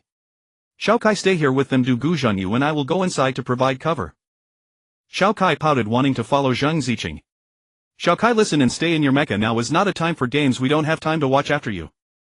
Zhang Ziqing snapped, "I am not a child who needs someone to take care of me. If I don't want to go, I won't go. Why are you being so fierce?" Murong Xiaokai, furious, already planned to slip in when the 3 were not looking. Seeing Xiaokai's eyes darting about, I worried and told Zhang Ziqing, "I think it's safer if Xiaokai sticks with us. If we leave and she wanders, those 3 won't be able to stop her and it will be more dangerous." Xiaokai's eyes flickered with a pleased start, but then she glared at me as if to say, "Remember this, I won't wander off." "Humph. Someday I'll show you what I can do to you," I teased Xiaokai, implying there won't be another chance. Zhang Ziqing thought to herself that this brat is hard to control. "Xiaokai, follow us. You 3 guard here and do not let anyone in or out. If anyone asks, say it's my order. Keep in touch. The wireless signals here are clear." Zhang Ziqing pointed to her headset and pulling Murong Xiaokai along headed toward the gate. But Xiaokai broke away and said she wasn't going. "You go ahead without me." Zhang Ziqing's brow creased in anger. She realized from Murong Fan why Xiaokai ran out and saw a chance to use it. "I know who Du Gu Tianya is. You stay with me, and once this is settled I'll tell you." Zhang Ziqing tossed the words and strode into the Nakia Space Research Laboratory's central research facility. Murong Xiaokai froze, then understood. "Wait, I'll listen to you." "Hey, why are you standing there? Let's go." Inside the central research facility, the place glowed with light. Bodies lay in the corridors in small clusters. Xiaokai was here for the first time. Curiosity drew her in, but the corpses along the way killed her interest. She clung to my arm at first, not much, but soon her grip tightened, making me cry out and startling Zhang Ziqing ahead. Turning to look back, everything behind was normal. Zhang Ziqing's brow veins bulged with frustration. "Ghost," she grumbled, "what's with all the screaming? Haven't you seen a corpse before? It's rare. You'll get used to it." I forced a smile and said, "Getting used to it? What are you talking about? This isn't a killer training ground. If possible, we'd rather not kill." Zhang Ziqing raised her weapon and kicked me, saying, "Keep an eye on Xiaokai. Watch your surroundings. Don't go around shrieking." Continuing forward, a mangled corpse drew my attention. On its mangled arm a black tattoo appeared. That tattoo's pattern seems familiar. If I recall correctly, it's a symbol used by some religion to bless and ward off evil. But where had I seen it before? We descended along the security stairs. Below came sounds of gunfire, and then a cautious voice asked, "What person are you?" Zhang Ziqing recognized the voice and muttered, "It's me, Zhang Ziqing." "Where is Zheng Tianlong?" Answer came, "Miss, how did you get here?" "We thought the enemies came down this way. Commander Zhang is directing the battle in Sector C7. Downstairs were Nakia Space Research Laboratory's private guards, but he called Zhang Ziqing Miss. Could it be that Zhang Ziqing is not a captain? Why did you bring them along?" Zheng Tianlong asked. Seeing Du Gu Zhan and Murong Xiaokai behind Zhang Ziqing, he pulled Zhang Ziqing aside to question softly. "I see your area is ablaze with fire. I can't access your private channel, so I brought them to reinforce even Station 3 outside." Zhang Ziqing explained, "What is the current situation?" "Everything is under control. The enemy is contained in the Foundation Lab's testing grounds. We have sealed the only exit. They don't dare show their heads." "Where have the old men gone?" "They have already moved to a safe location. Any losses to technicians or data or to the prototype system?" "No, besides the armed personnel, no other losses." "Why ask so many questions? Do you not trust me, your elder brother?" I wouldn't have trusted you back then. Be careful, really. Are there any other losses?" "No." Zheng Tianlong replied firmly, then ordered his men to move sandbags and fortify, sealing the path to the Foundation Lab's testing grounds. The Foundation Lab's testing ground lies on the 20th underground level at the end of an independent corridor set within solid granite. Aside from the main gate there is no other exit. To escape, those inside must use the main gate or drill through the rock. Zheng Tianlong inspected the area. The defenses were solid. If the enemies trapped in the testing ground tried to break out, it would be a dead end. Any other questions? If you want to ask, go ahead. Zheng Tianlong returned to the temporary command post and saw Zhang Ziqing still with brows furrowed, likely with more doubts. Are all the enemies trapped in the testing ground? Yes.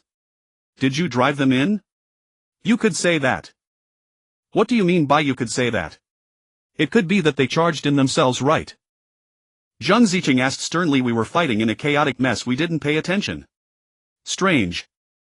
They went to so much trouble to seal us in, cut off outside aid, sacrificed so many to rush into the central research laboratory only to end up in a single exit testing ground to die. These guys are indeed interesting. What is in the testing ground?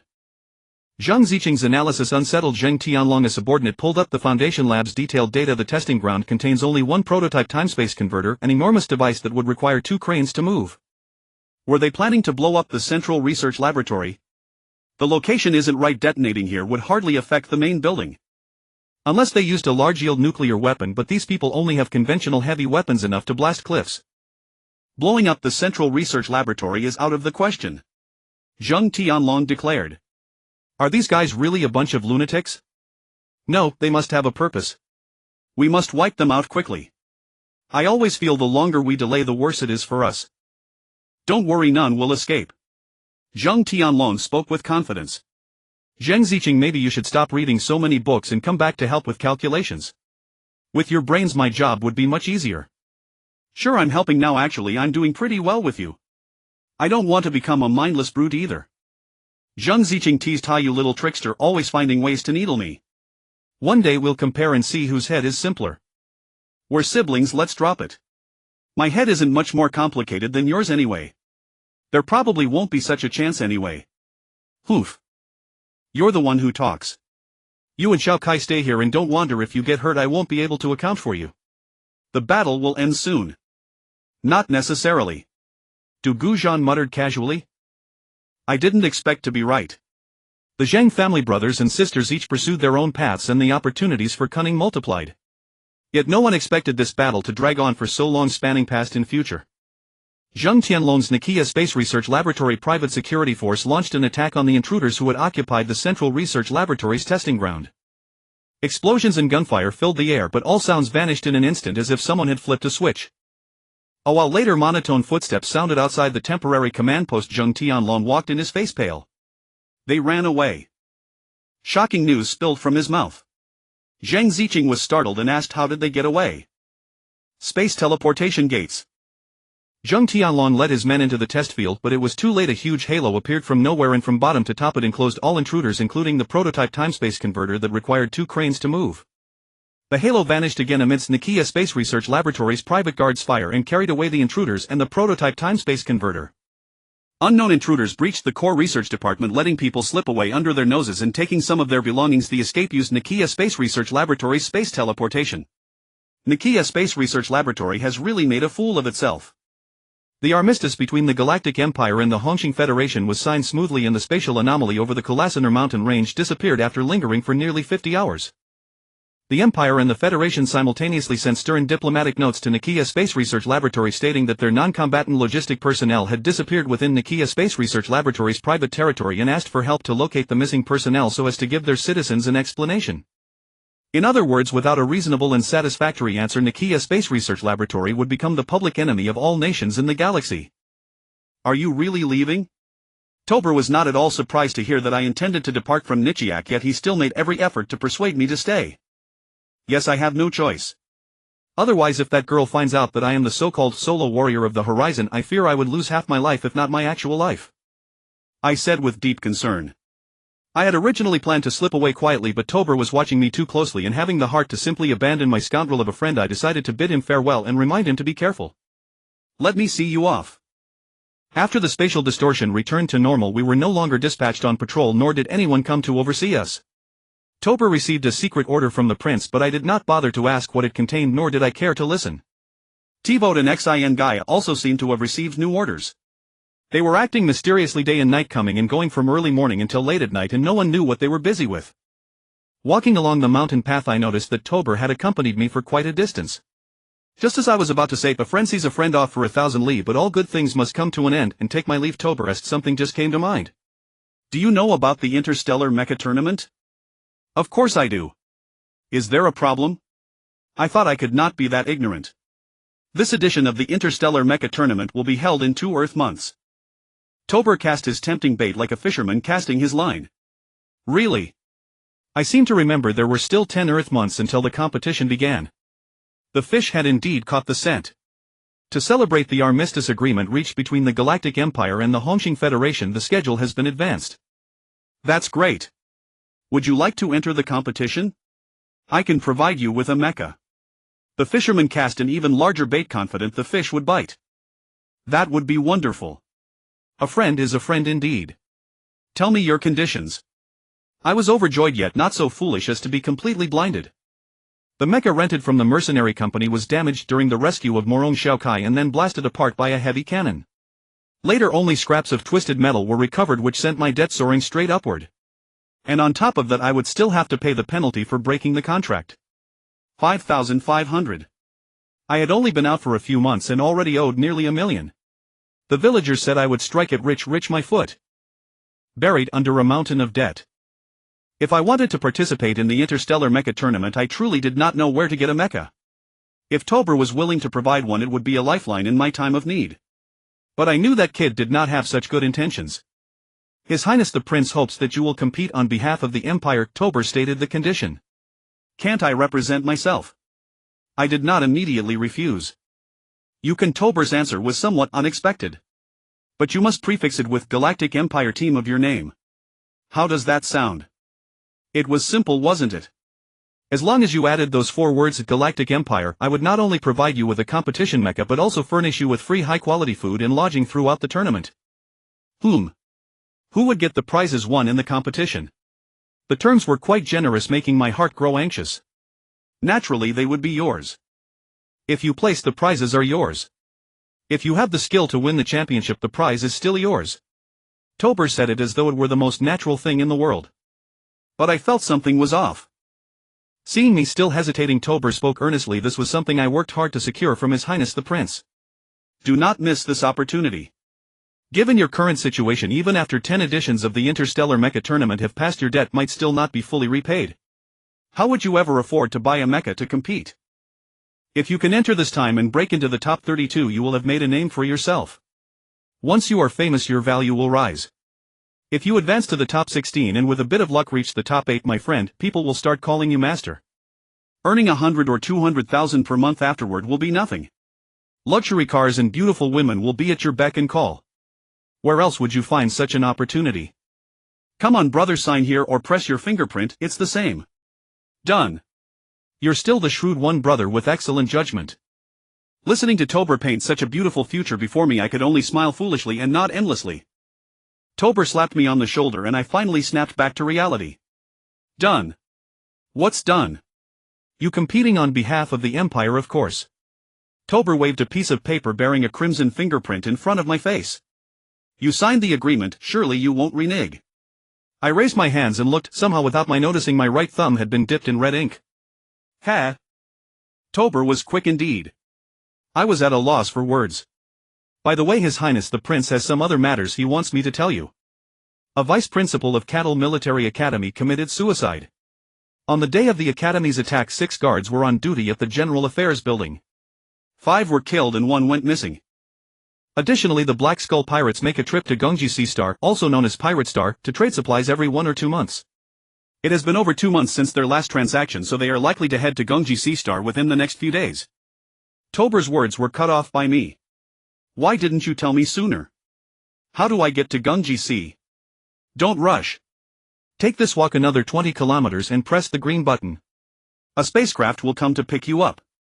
Once you reach Gungji Sea, do not directly clash with the pirates. Just find out who is pulling the strings behind the Black Skull. If you cannot find out, that is fine as well. But do not miss the competition. Miss it and your life is over. I took a small communicator from Tober, weighed it in my palm and tucked it into my chest pocket. Don't worry, I won't miss it. There is one more thing regarding your friend at Cattle Military Academy.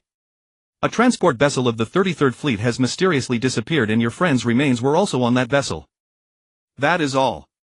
If you have any questions you may ask. I cannot guarantee satisfactory answers. Tober had finally finished conveying everything Prince Lance wanted me to know. I glanced sideways at Tober and asked coldly time and specific location. Don't tell me you don't know. Tober handed me another note. The time and location of the vessel's disappearance were recorded in detail upon it. I glanced over it quickly and stuffed it into my pocket. I also just remembered something. In the battle that day I saw a small tattoo on one of the corpses. I drew the approximate shape of the tattoo on the ground. Tober's face turned ashen in an instant. The Exorcist God Cult. They are members of the Exorcist God Cult. Ha! Very likely. They stole a spatial conversion machine from here. Ha. Perhaps they intend to build a time machine or something similar and travel back to the past to save their cult leader. He. You're in trouble. If you had vanished before my eyes that day I would not have been the slightest bit surprised. I couldn't help but admire my own imagination. Ha. You tried to scam me. Do you think I wouldn't scare you half to death? I had only intended to frighten Tober, but unexpectedly he actually believed it. Terrible. I need to think of a way. I won't see you off anymore. Goodbye. Take care and do not forget the competition. Tober hurriedly took his leave. And I nearly burst out laughing. What is so funny? A clear pleasant voice asked from behind. Ha. Nothing. Two ants were fighting. The one behind bit the tail of the one in front and the one in front bit the rear of the one behind. Where are they? Over there. Beneath that rock. While the person behind me squatted down to take a closer look, I quietly slipped around to the back and took off running. Don't run so fast. The path ahead is all mined with landmines. If you do not wish to be blown to pieces, stand still right where you are. The cold words were spoken in a low tone yet sufficient to make me halt in my tracks.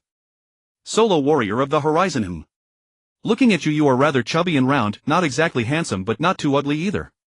You do have some courage attacking and capturing an entire city all by yourself. Quite impressive, isn't it? Morong Shaokai said with a stern expression, walking over and circling me once. It wasn't just one person, it was two. Miss, it was only a game. You don't need to take it so seriously. I stood still, not daring to move, terrified of stepping on a landmine. Exactly. It was only a game. Why are you so nervous? Did you do something guilty and now dare not face me? I will give you two choices. First, you can compete against me fairly and squarely within the game. If you win, I have nothing to say. If you lose, you must hand the city back to me obediently. Poof. As for the second option, you can only pray to have good luck. As long as you manage to walk out of the minefield ahead unscathed, I will spare you today. That hardly seems fair. I may have attacked, but I never captured it. Someone else occupies your city now. Besides, I am not the city lord at present. Have you mistaken the wrong person? Even if you defeat me, I cannot return the city to you. I felt that Morong Shaokai had mistaken the wrong person, so I argued in an attempt to shirk my responsibility. That may be true. If you had not cheated and suddenly run away, I would not have been open to attack. I do not care whether you stole it or took it by force. As long as I defeat you, you must return Pamba City to me. Do not think that only you know how to cheat. This girl, why learn to cheat from others? But that day was not something I wanted. Now I truly had no way to defend myself. I did not wish to say any more, so I lifted my foot and walked away. I did not believe that a single person could have planted landmines across such a vast area. I would not believe it even if you killed me. Hey! Do you really want to die? Morong Shaokai grew anxious when she saw me suddenly walking away. She picked up a stone and threw it. The stone arced through the air and struck the ground. With a thunderous explosion, a plume of smoke and dust rose no more than 10 meters from where I stood. I shrank my neck and froze on the spot, my face drained of color. Running away had been to keep Morong Shaokai from discovering I'm the one known as Gu Zhan Tianya coming to trouble me. That she knows pressing on this place seems pointless. Stay here. I believe in no more than a few days I should be able to sort this out. If necessary, I will seize a city and hand it back to Morong Shaokai. But until Tober tells me where the Black Skull pirates are, I will certainly choose to stay. Right now I just want to hurry to Gongji Sea Star. I don't know whether the transport spaceship Tober mentioned will wait for us. If we waste time here with this girl, the ship may depart, which would be troublesome. If we miss this village there won't be another chance, who knows when we'll have another opportunity to track the Black Skull pirates. Anxious in my heart, a plan formed. A sincere smile spread across my face as I asked, shall I compensate you with a real city perhaps? The sly fox-like smile that suddenly appeared on the fat man's face startled her. Morong Shaokai didn't quite grasp my meaning at first. A real city? What do you mean? He. There's a way. This girl seems skilled with explosives. She's naturally the type to stir up trouble. Why not coax her to Gongji? After all, I'm not here to build things and she might prove very useful. Ha. In a game, ruling a city is grand and imposing, but it's only virtual, it isn't real. If you spare me today I'll help you seize a real city. Oh. No, to be precise, what if a planet came here? Ruling a planet where all its people would bow to you. You'd be a queen. You could build as many cities on that planet as you wish. You could even raise your own space fleet. Hehe. That would be as grand as it gets. If I were you I'd agree in a heartbeat. Don't hesitate any longer, for if you miss this chance there won't be another. I spouted with conviction, spittle flying, leaving Morong Shaokai dumbfounded. Morong Shaokai raised a hand to her brow. No fever, not delirium from illness, so it must be this guy's mind that's off. Yet such a crazy idea indeed. Which planet do you want to seize? Morong Shaokai teased the madman, feigning interest. Gongji. The pirate star known as Gongji. Morong Shaokai nearly bit her tongue. Yes, the pirate star, a world where the strong rule. With our strength we can surely reign there as kings. I raised an arm in a show of strength, awkwardly displaying the fat on my body. Morong Shaokai gave me a disgusted look. I never said I'd go to seize anything. If you want to seize, then you seize it. I'm not as confident as you. Oh. In that case, fine. Without your help, seizing a king there would be a bit troublesome, but not impossible. If I seize it I'll give it to you, so it's settled. Miss Morong, could you please pull up the mines on the ground so I can board the spaceship to Gongji? I quickly played along with the plan. Actually, who said you could leave? If you want to go you can walk through the minefield. Humph. Try to fool me, no way. Morong Shaokai's reaction was quick, but she almost let slip that there weren't any mines along the path. Miss Morong. I'm telling the truth here. I swear to heaven that if I can't reign on Gongji, I'll never appear before you again. With my strength it's a sure thing. You see, I have the aura of a king. I spoke from the heart. Ha. Kingly conquest and seizing planets, those are not possible as long as I can avoid Morong Shaokai again. That'll be enough. To add to my persuasiveness I raised my hand to strike a pose, but Morong Shaokai's glare froze me and I fumbled to a clumsy finish. Humph. You. If you could become king on the pirate star, I could become emperor there. I think you'd be lucky to be merely a... Before Morong Shaokai could finish her dig I cut in. Yeah. I think so too. You're probably too small in spirit to go. Without a wise emperor in the universe it's really a pity. I'm not brave. Morong Shaokai grown so tall has rarely had anyone tell her she's cowardly. Hearing me say it she flared up in true anger. Who's afraid of whom? Let's go. Yeah. So it's really going ahead. This girl seems quite easy to fool. Hey. Wait for me, watch out for mines ahead. Idiot. The mines I buried and I don't even know which way to go. Morong Shaokai puffed up in front, leading the way while leaving me behind. We reached the planned location, a broad open space on a hillside. I pulled out Tober's communicator, sent a signal, and a spaceship hidden in the mist descended and landed. You didn't bury the mines at all, did you? I asked, watching the slow descent of the ship. What, you think it's safe now and you want to back out? You'd better not dream it. I didn't bury any mines. As long as I want I could blow you to pieces right now. Morong Shaokai shot me a glare. No. I just worry that if you leave like this your grandfather will worry about you, and shouldn't you bring some daily necessities and clothes? I think they could wait a few minutes for you. My hint was go back and pack. If you miss the ship I won't mind, but it isn't my responsibility, that's they're not waiting. He. Thank you for your concern and reminder. Since you have the aura of a king this little issue should be nothing to you. I was just talking, don't take it so seriously. Even if I truly had the aura of a king, that isn't to solve those small problems, right? There must be something earth-shattering I can do, a deed that makes the heavens cry and the gods tremble. If you can't seize Gongji pirate star, then what? Poof. Then dig yourself a pit and bury yourself. Perhaps you'll leave a lump of you behind. Otherwise I'll blow you up piece by piece with explosives. You're trying to scare me, but I'm not afraid. Hey, that's impossible. I twisted my body to dodge the silver gleam. Morong Shaokai threw it, whizzed past me, and shattered a big tree on the hillside with a resounding boom. This girl carries such dangerous stuff, doesn't she fear it might blow her up? The ship's hatch on one side now secure opened, a gangway extended to the ground and 3 armed crewmen stepped out cautiously. They didn't know what caused the explosion just now, so caution was wise. Mr. Gu Zhan. The lead crewman halted about 10 steps away and asked. Yes, I am Gu Zhan, this girl is. I don't know what identity to assign to Morong Shaokai. We can't simply say she's my foe or there'll be a fight right here. I am his assistant Rong Shaokai, the demolition expert. Morong Shaokai's mind turned quickly. She must have guessed I wasn't coming to do good at Gongji Sea, so she gave herself a suitable alias. Gongji Sea is the pirates' paradise in the Interstellar, but lately the pirates aren't cheerful. 2 silly pirates appeared from somewhere and started looting any ship they saw. Originally Gongji Sea pirates had 3 rules of not plundering. First, the poor never plunder, for there's little profit to share and naturally no one raids. Second, warships aren't raided. Armed transport ships usually have escorts, while those without escorts aren't touched. Perhaps they're connected. Those who pirate Gongji Sea have backers behind them. Unless there's a special purpose, they won't raid warships. Third, pirates don't raid within Gongji Sea itself. The old adage that rabbits don't eat grass at their doorstep holds here. Pirates never raid merchant ships around Gongji Sea, mostly because most merchants are their own, and secondly, raiding near home would invite trouble. Thus Gongji Sea is among the safest regions in the galaxy relatively speaking, and yet right now the Gongji Sea zone is in chaos. 2 strangers appeared from nowhere piloting 2 matte black mechs, sweeping nearly all the pirate fleets in Gongji Sea. As they left, they declared that they served the Black Skull pirates and warned if you had a score to settle, go to their boss. You've been raiding everywhere these past few days. Are you actually trying to seize the Gongji Sea planet, or are you just playing around? If you lack the ability to claim another world, then immediately follow me into the arena for a duel. If you lose, you hand over the city. I really don't want to waste my time here. Those past few days Morong Shaokai had been following me on raids across the region. We had captured quite a few merchant convoys, yet the actual loot we kept was meager. With so few hands available, we couldn't carry away the plundered cargo, so most of it had to be destroyed on the spot. Morong Shaokai had originally come to the Gongji Sea in high spirits, treating it as a game and a spectacle, willingly falling into my trap.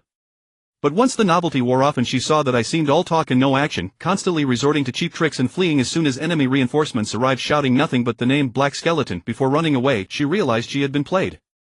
Naturally, she was furious. I'm trying to find trouble with the Black Skeleton pirates. And don't you think this approach benefits us? If the pirates are dumb enough, they'll turn on each other. We can then sit back and reap the rewards while they tear each other apart. When they're fighting until day turns to night and the sun loses its light, we'll appear before them as saviors. On bloody battlefields soaked in rivers of blood where brave warriors clash, 2 pillars of divine radiance will descend from the heavens. The all-powerful savior angel descends from the sky, bringing peace and tranquility to the bloody earth. How's that sound? Once we make our entrance, I'll bestow upon you the title of Goddess of XXX. Then you'll have no choice but to become the queen of the Gongji Sea. You might even go down in history, your name echoing through the ages. Ow. Before I could finish my grand speech, I felt a sharp kick to my backside. Morong Shaokai snarled, stop spinning your endless fantasies and spouting nonsense. If it weren't for the fact that you once saved my life, I'd have blown you to smithereens with a bomb right then and there. What a hassle. If you want to pick a fight with the Black Skeleton, just go straight to their doorstep.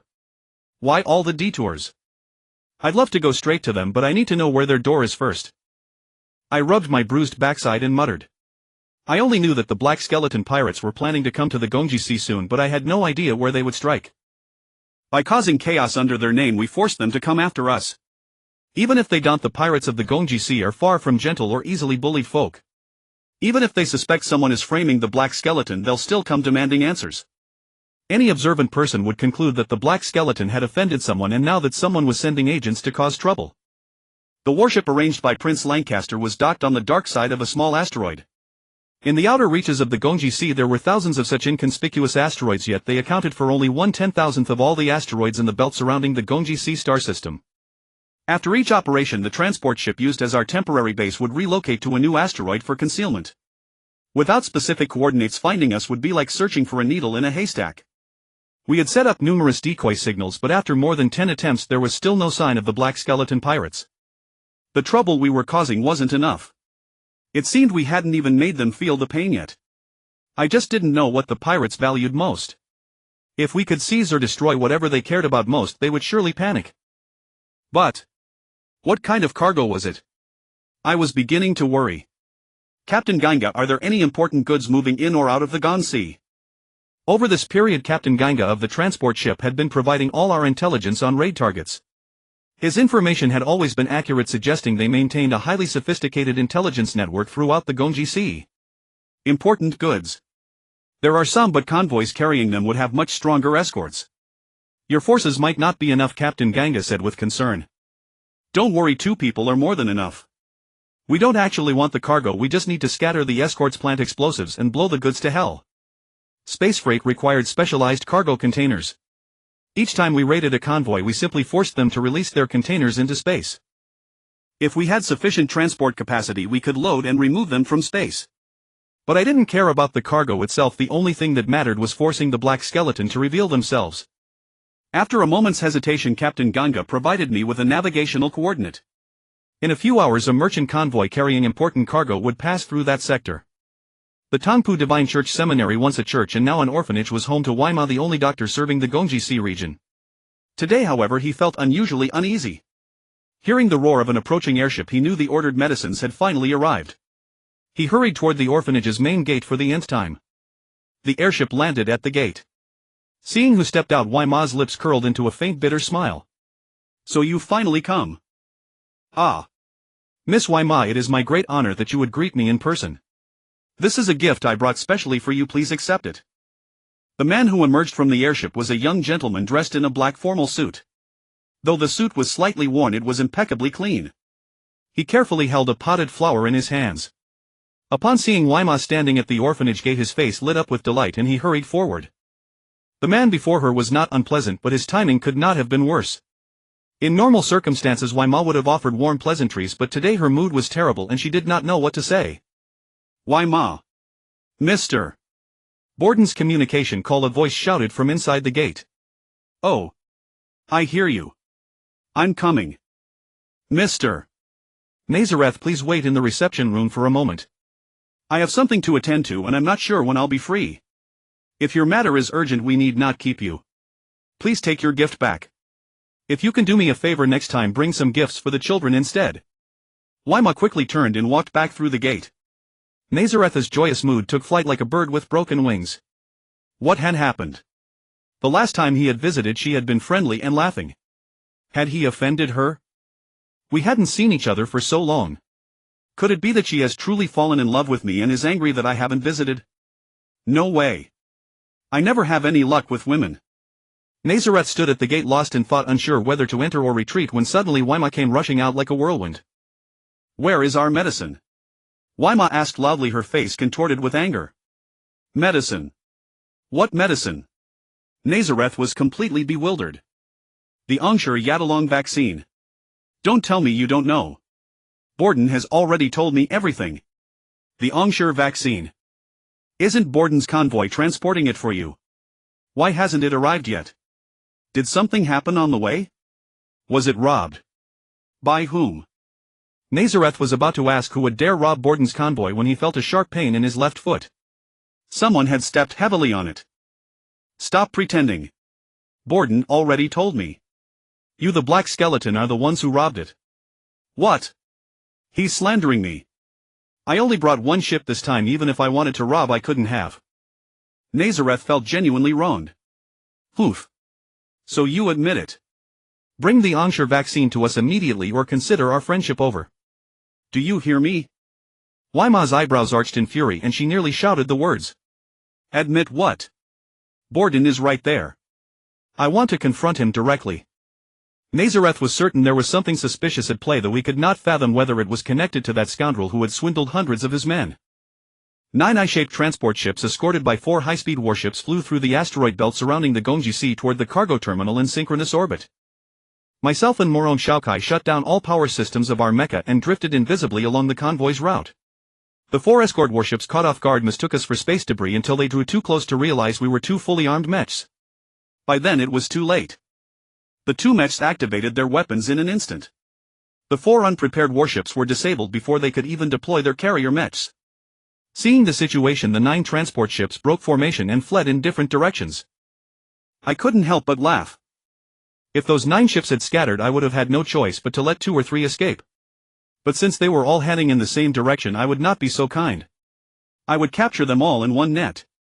I accelerated to catch up with the lead ship. Drop your cargo and leave this area immediately. Miss Morone, could you possibly be any slower? After we fired 2 warning laser shots at the fleeing convoy, they wisely abandoned their cargo and fled. The cargo containers drifted aimlessly in space. Morong Xiaokai piloted her mecha among them, planting explosives on every container. To ensure the pirates gained nothing, every single container had to be rigged. Planting explosives was time-consuming enough, but Morong Xiaokai kept pausing to scan the containers for valuable souvenirs.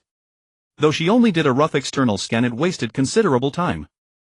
Stop your nonsense, or I'll blow you up along with them. Morong Xiaokai clearly disliked being rushed. I'm not rushing you.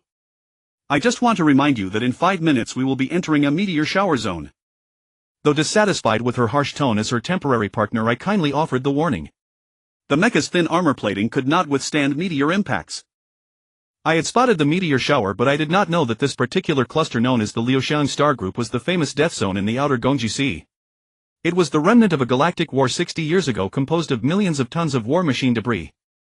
You are too close to the Liuxiang Star Group. Leave immediately. Captain Ganga's warning had barely reached my ears when Morong Xiaokai suddenly whispered into the communicator. So fragrant. And then fell silent. I looked over and saw her mecha drifting unsteadily away from the cargo containers. No. She's been hypnotized. Do not approach. Danger. Maximize your shield and withdraw immediately. Captain Ganga's words startled me. Hypnotized. No way. As I hesitated, a faint delicate fragrance seeped into my mind, bringing a wave of irresistible drowsiness. Hiss. What is this? Making one so sleepy. That is a particle field emitted by the Liuxiang Star Group. It has hypnotic properties. When hypnotized, victims experience the illusion of smelling a peculiar fragrance. Anyone who has fallen under its spell has become part of the Star Group itself. Leave immediately or you will not be saved. Captain Ganga explained, urgently, hoping to get me out of the Liuxiang Star Group's range while I was still conscious. It's not that serious, right? Ah. Ha. Though I claimed it was nothing, the fragrance grew stronger and my eyelids grew heavier and heavier. I had been tricked. That convoy had deliberately lured us into the orbital path of the Liuxiang Star Group. I was trapped. The black void of space swallowed our drifting mech as the hypnotic fragrance filled the cockpit and consciousness began to slip away. In a daze, I saw Morong Xiaokai's out-of-control mech drifting cargo crates almost being crushed to fragments by the crates. A surge of panic seized me and I bit my lip hard, the sharp pain clearing my cloudy mind a little. With a helmet on my head and a full suit of protective gear, there was nowhere else to bite. Eating later would be a problem. I steered the mech forward swiftly to Morong Xiaokai, grabbed her out-of-control mech, hoisting it beneath my left arm, and with my right hand seized the large-caliber laser cannon from Morong Xiaokai's gear. I charged toward the dense wreckage that formed the flowing fragrance star cluster. The cluster had wrapped around us, and contact with Captain Ganga's ship was cut off. The radar screen was speckled with dark green snowflakes, and the gray-blue star Gongji Sea, which could serve as a reference point, was gone. Not knowing our exact position within the meteor swarm, I could only roughly judge that those so-called meteors, the space debris, flowed in the opposite direction. Even if hypnotized, we could escape the flowing fragrance star cluster. Of course, if luck favored me. If luck could be extraordinarily good, perhaps I could locate the source of the hypnotic wave and destroy it. My eyelids grew heavier by the moment and my lips throbbed at the slightest touch, yet they could no longer stimulate my sleep-soaked nerves. I really wished I could just close my eyes and sleep. But the inner voice kept nagging in my ears, you must not sleep.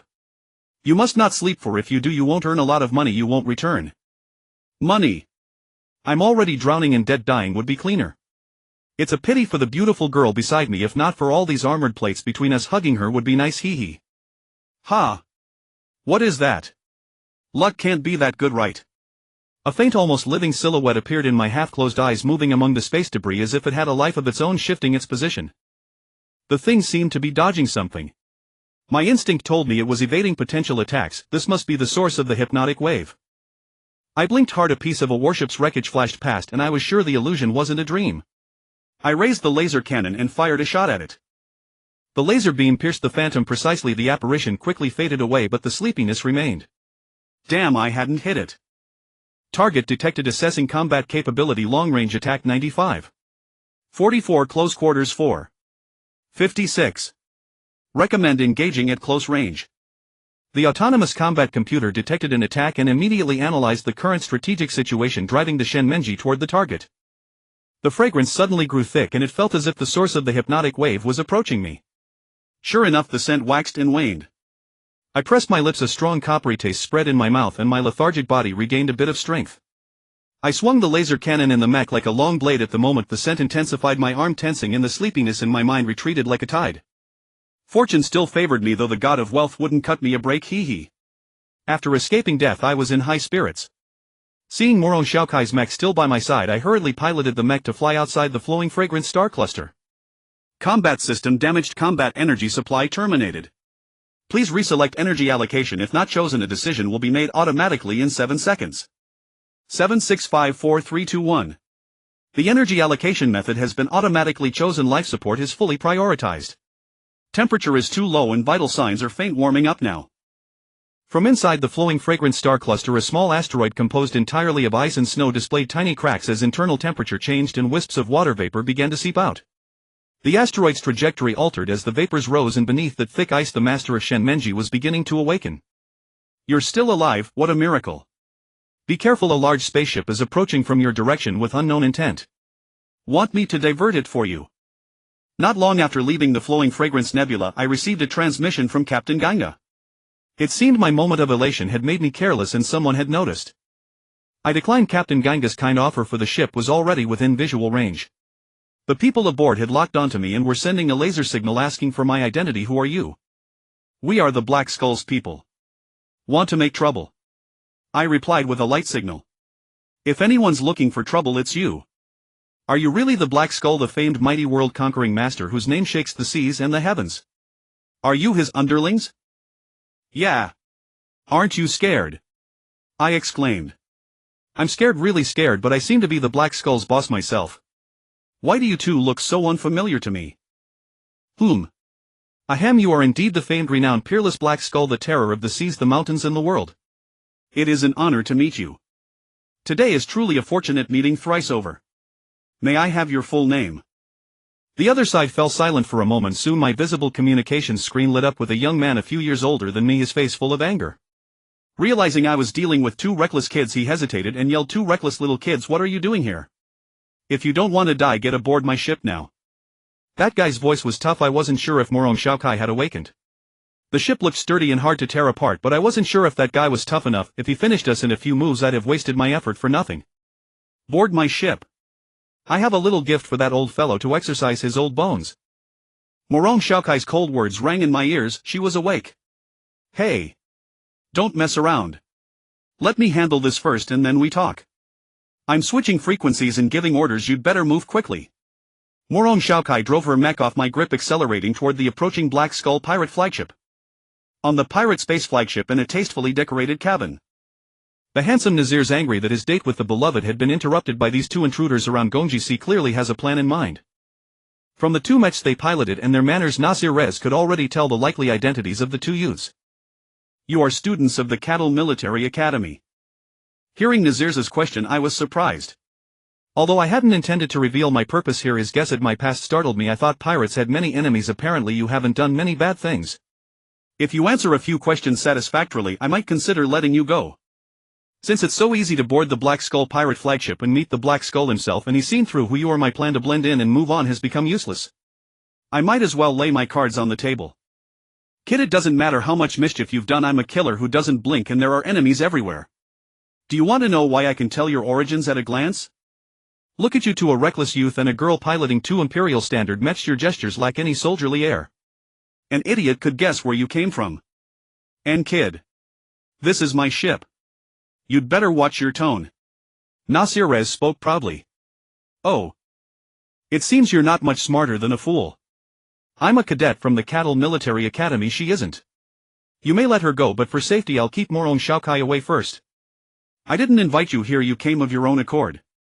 You can leave any time, but before you go tell me where you stashed the goods you just took. Nasir Rez cares more about the goods you stole. In the flowing fragrance star cluster. If you want them, go in and take them yourself. But there are bombs up there, so be careful. The moment you grab them they might explode. You. Fine. That's ruthless. If you have questions ask, but if that batch of goods is ruined I will break your bones. Nazir's teeth clenched in anger as he picked up the communicator and ordered, the next goods are in the flowing fragrance star cluster, use a tow beam to pull them out. Find the Ongshira Yatarank vaccine and leave, be careful, the goods may be booby-trapped. Why did you send people to ambush the cattle military academy? After Nasirez gave the orders I asked don't know. Are you satisfied with that answer? Not satisfied. The Black Skull pirate leader's reply, though irrational, was within my expectations. I am not at all satisfied, but I would like to hear your explanation. Poof. Nashi Lacey sneered with a nasal snort. As far as I know, Cadell Military Academy, apart from heavy material losses, has lost only one person. Pity of brothers all sacrificed themselves. That one was my friend. From my personal standpoint, I would dearly love to wipe you all out, but unfortunately they did not die at my hands. Kid, you talk big. If you intend to kill us all, you might have that chance in 100 years. My brothers were lured away. If I had been there, they would not have sacrificed their lives in vain. Nashi Lacey sized me up from head to toe, clearly not convinced of my abilities. Poof. Whether my tone is bold is none of your concern. If your underlings weren't so greedy, they might have lived a few more years. Do you know which passerby deceived you? Considering that the enemy's enemy is a friend, I slowed my tone a little and asked. I don't know, thought Nashi Lacey. If I knew, I would have settled scores with that guy long ago. This little fatty is not the one to cause trouble here. I don't know, it's really a three-way no-knowledge situation. So what do you know? Ha! I know there are many imposing things, but those are not what you want to hear nor what you care about. Still, I could consider cooperating with you. Nashi Lacey proposed a suggestion. If the two of you in front of me are willing to cooperate, it's not far off to say that at least for now it would be extremely beneficial to safely and intactly obtain the Waima orphanage's urgently needed Angsher Yadalang vaccine. Cooperation. Are you capable? Your hundreds of brothers were wiped out. Cooperating with you might be too dangerous. It's safer to go home and nurse your wounds. My words left the handsome pirate chief choking with a red face. He looked like he would explode, but I continued, by the way, I am curious to see how dangerous it will be, so that's the decision. But we will not follow your orders, do you agree? Poof. I never expected you two to listen to me. I cannot command you to, but pirates have pirate rules. You'd better not give me trouble. Nashi Lacey could only suppress his breath. Can you hand me the bomb's remote control for safekeeping? Remote control. This. I glanced at Moron Xiaokai, who had been silent all along. Mr. Nashi Lacey, I have heard much of your renown today we meet, and this small gift cannot express my respect. Please accept it. Moron Xiaokai was straightforward as she handed the bomb's remote to Nashi Lacey. The bomb remote. I can't recall where I put it. Once I find it, I'll hand it to you. Facing the poised, charming smile of the beautiful woman, Nashi Lacey showed no temper at all and kept saying there no rush. Yet as the leader, after accepting Moron Xiaokai's gift, he reminded, if you find it, please give it to me as soon as possible. Seeing Nashi Lacey take the gift, Moron Xiaokai stepped back quickly. I sensed trouble in this chilling moment and thought this girl really knows how to pick her timing. Careful. My warning had just left my lips when there was a bang. It's over. I hurried to pull Moron Xiaokai toward the doorway to prevent Nashi Lacey from turning hostile and making a break for it. After a swirl of smoke, Nashi Lacey stood unharmed where he was looking at me with a puzzled expression, not understanding why I shouted careful. In his hand there was now a cloud-white flower. Careful. Don't break the flower, I said a little awkwardly. That's a fine gift, I like it. If you two have any demands, say them and I will surely try to satisfy them. Nashi Lacey seemed to appreciate the sudden gift. Ah. If you hadn't mentioned it, I would have forgotten. There is something quite urgent as well. I looked at Nashi Lacey and Moron Xiaokai with a grave expression. As their attention gathered, I continued, I'm hungry, could you fetch some food first? Those two nearly ran out of breath. What is that flower? Ha! If you hadn't told me, I would know it isn't a good flower. I chewed the food as I asked Moron Xiaokai. Left hand gripping a chicken leg, right hand holding a duck neck, cheek stuffed with vegetables, a half-cooked steak clamped between teeth with a fresh cut on the lower lip. This little fatty must be starving himself to death. Moron Xiaokai still did not know what had happened in the Liuxian Nebula. She assumed she was simply tired and had dozed off. While Moron Xiaokai was stunned by my eating display after I asked the same question several times, she finally realized I was the one asking her. With a mouthful of food, she could still speak. That in the galaxy is a miracle. What do you mean that is not a good flower? That is Tianrong flower, a national treasure of beauty, velvet, soft like velvet, snow, fragrant and elegant, rare among flowers. If you don't understand, don't talk nonsense. Moron Xiaokai glared at me. He. I know now, girls playing with flowers should do as they ought, but will he die? He won't die. That's good, you really have a lot of odd things on you. Yes. How about I give you one or two as well? No.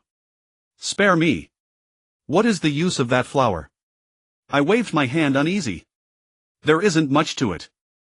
It just itches a little during the pollen phase, Morong Shaokai said casually. My worried heart finally settled. That's good, that's good. But do you know what my grandfather does? Morong Shaokai added in the word but slid out, making my heart sink again. Biochemist family.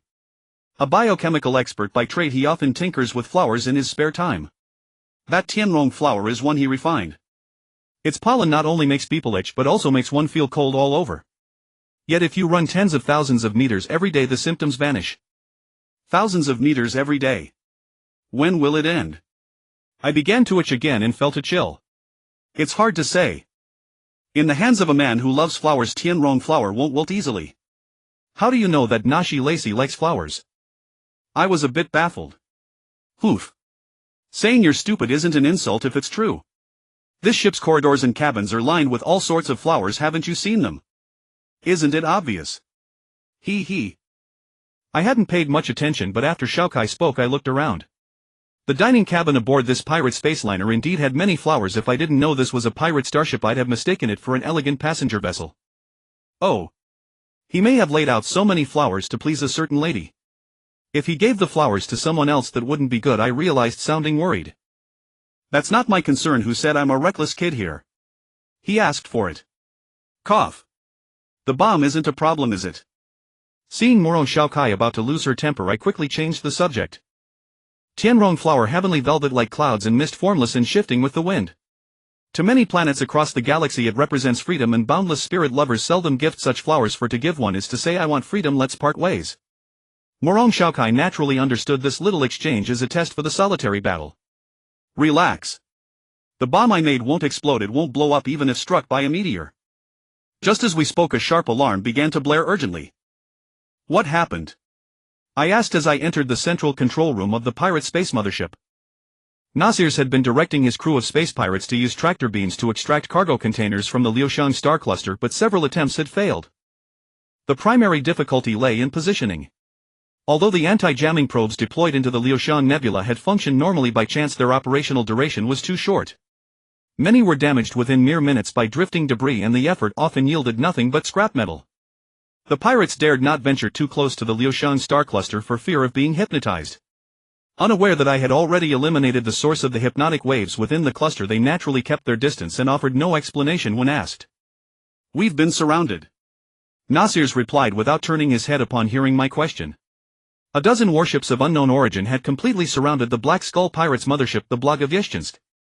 Although I didn't turn around, I could vaguely see from the side that Nasirs's complexion had turned slightly bluish. It didn't seem to be from fear or anger, but rather from the cold. Nasirs, I never expected it to truly be you who has been plundering around Gongji Sea, robbing others. I can't control those thieves, but I never imagined you would rob me as well. You've disappointed me greatly. The communication screen in the central control room lit up and a middle-aged man appeared on it. Boding. Stop talking like a scorned woman. We're all pirates. Snatching and fighting is nothing unusual. Besides, I've never stolen your cargo. We're in the same business. Then how do you explain that cargo container? Nasirs thought to himself that Boding certainly knew how to pick the right moment. He had just retrieved a container from the Liuxiang star cluster when he was surrounded. This was clearly premeditated. Oh. Is that container yours? I just salvaged it from the Liuxiang star cluster. What do you now have a habit of sending goods into the Liuxiang star cluster? Poof. Since you refuse to admit it, don't blame us for being harsh. If you value your lives, return the cargo immediately, or my super energy cannons will ensure not even a trace remains. If you want to fight, just fight. Stop making excuses. If you're afraid, get lost. But rest assured, I'll have my men try to leave your corpses intact. Activate the protective layer. Full power to both sides. Full speed ahead. Nasirs commanded, and the mothership Blagovyeshchensk suddenly struck. The 18 warships, clearly well prepared, retreated backward while maintaining their encirclement formation, leaving only an opening toward the Liuxiang star cluster. The main cannons of the 18 warships fired energy beams that wove together into a fire net, blocking the Blagovyeshchensk's attempt to break out. The energy beams struck the newly erected protective layer, and the massive energy impact caused the enormous mothership to toss and turn violently like a small boat in a raging storm. Inside the central control room, all unsecured objects were thrown into the air except for me. Perhaps due to my considerable weight, I fell directly to the ground. Morong Shaokai seemed to do it on purpose. As she was thrown into the air, she fell and landed squarely on my stomach, leaving me breathless.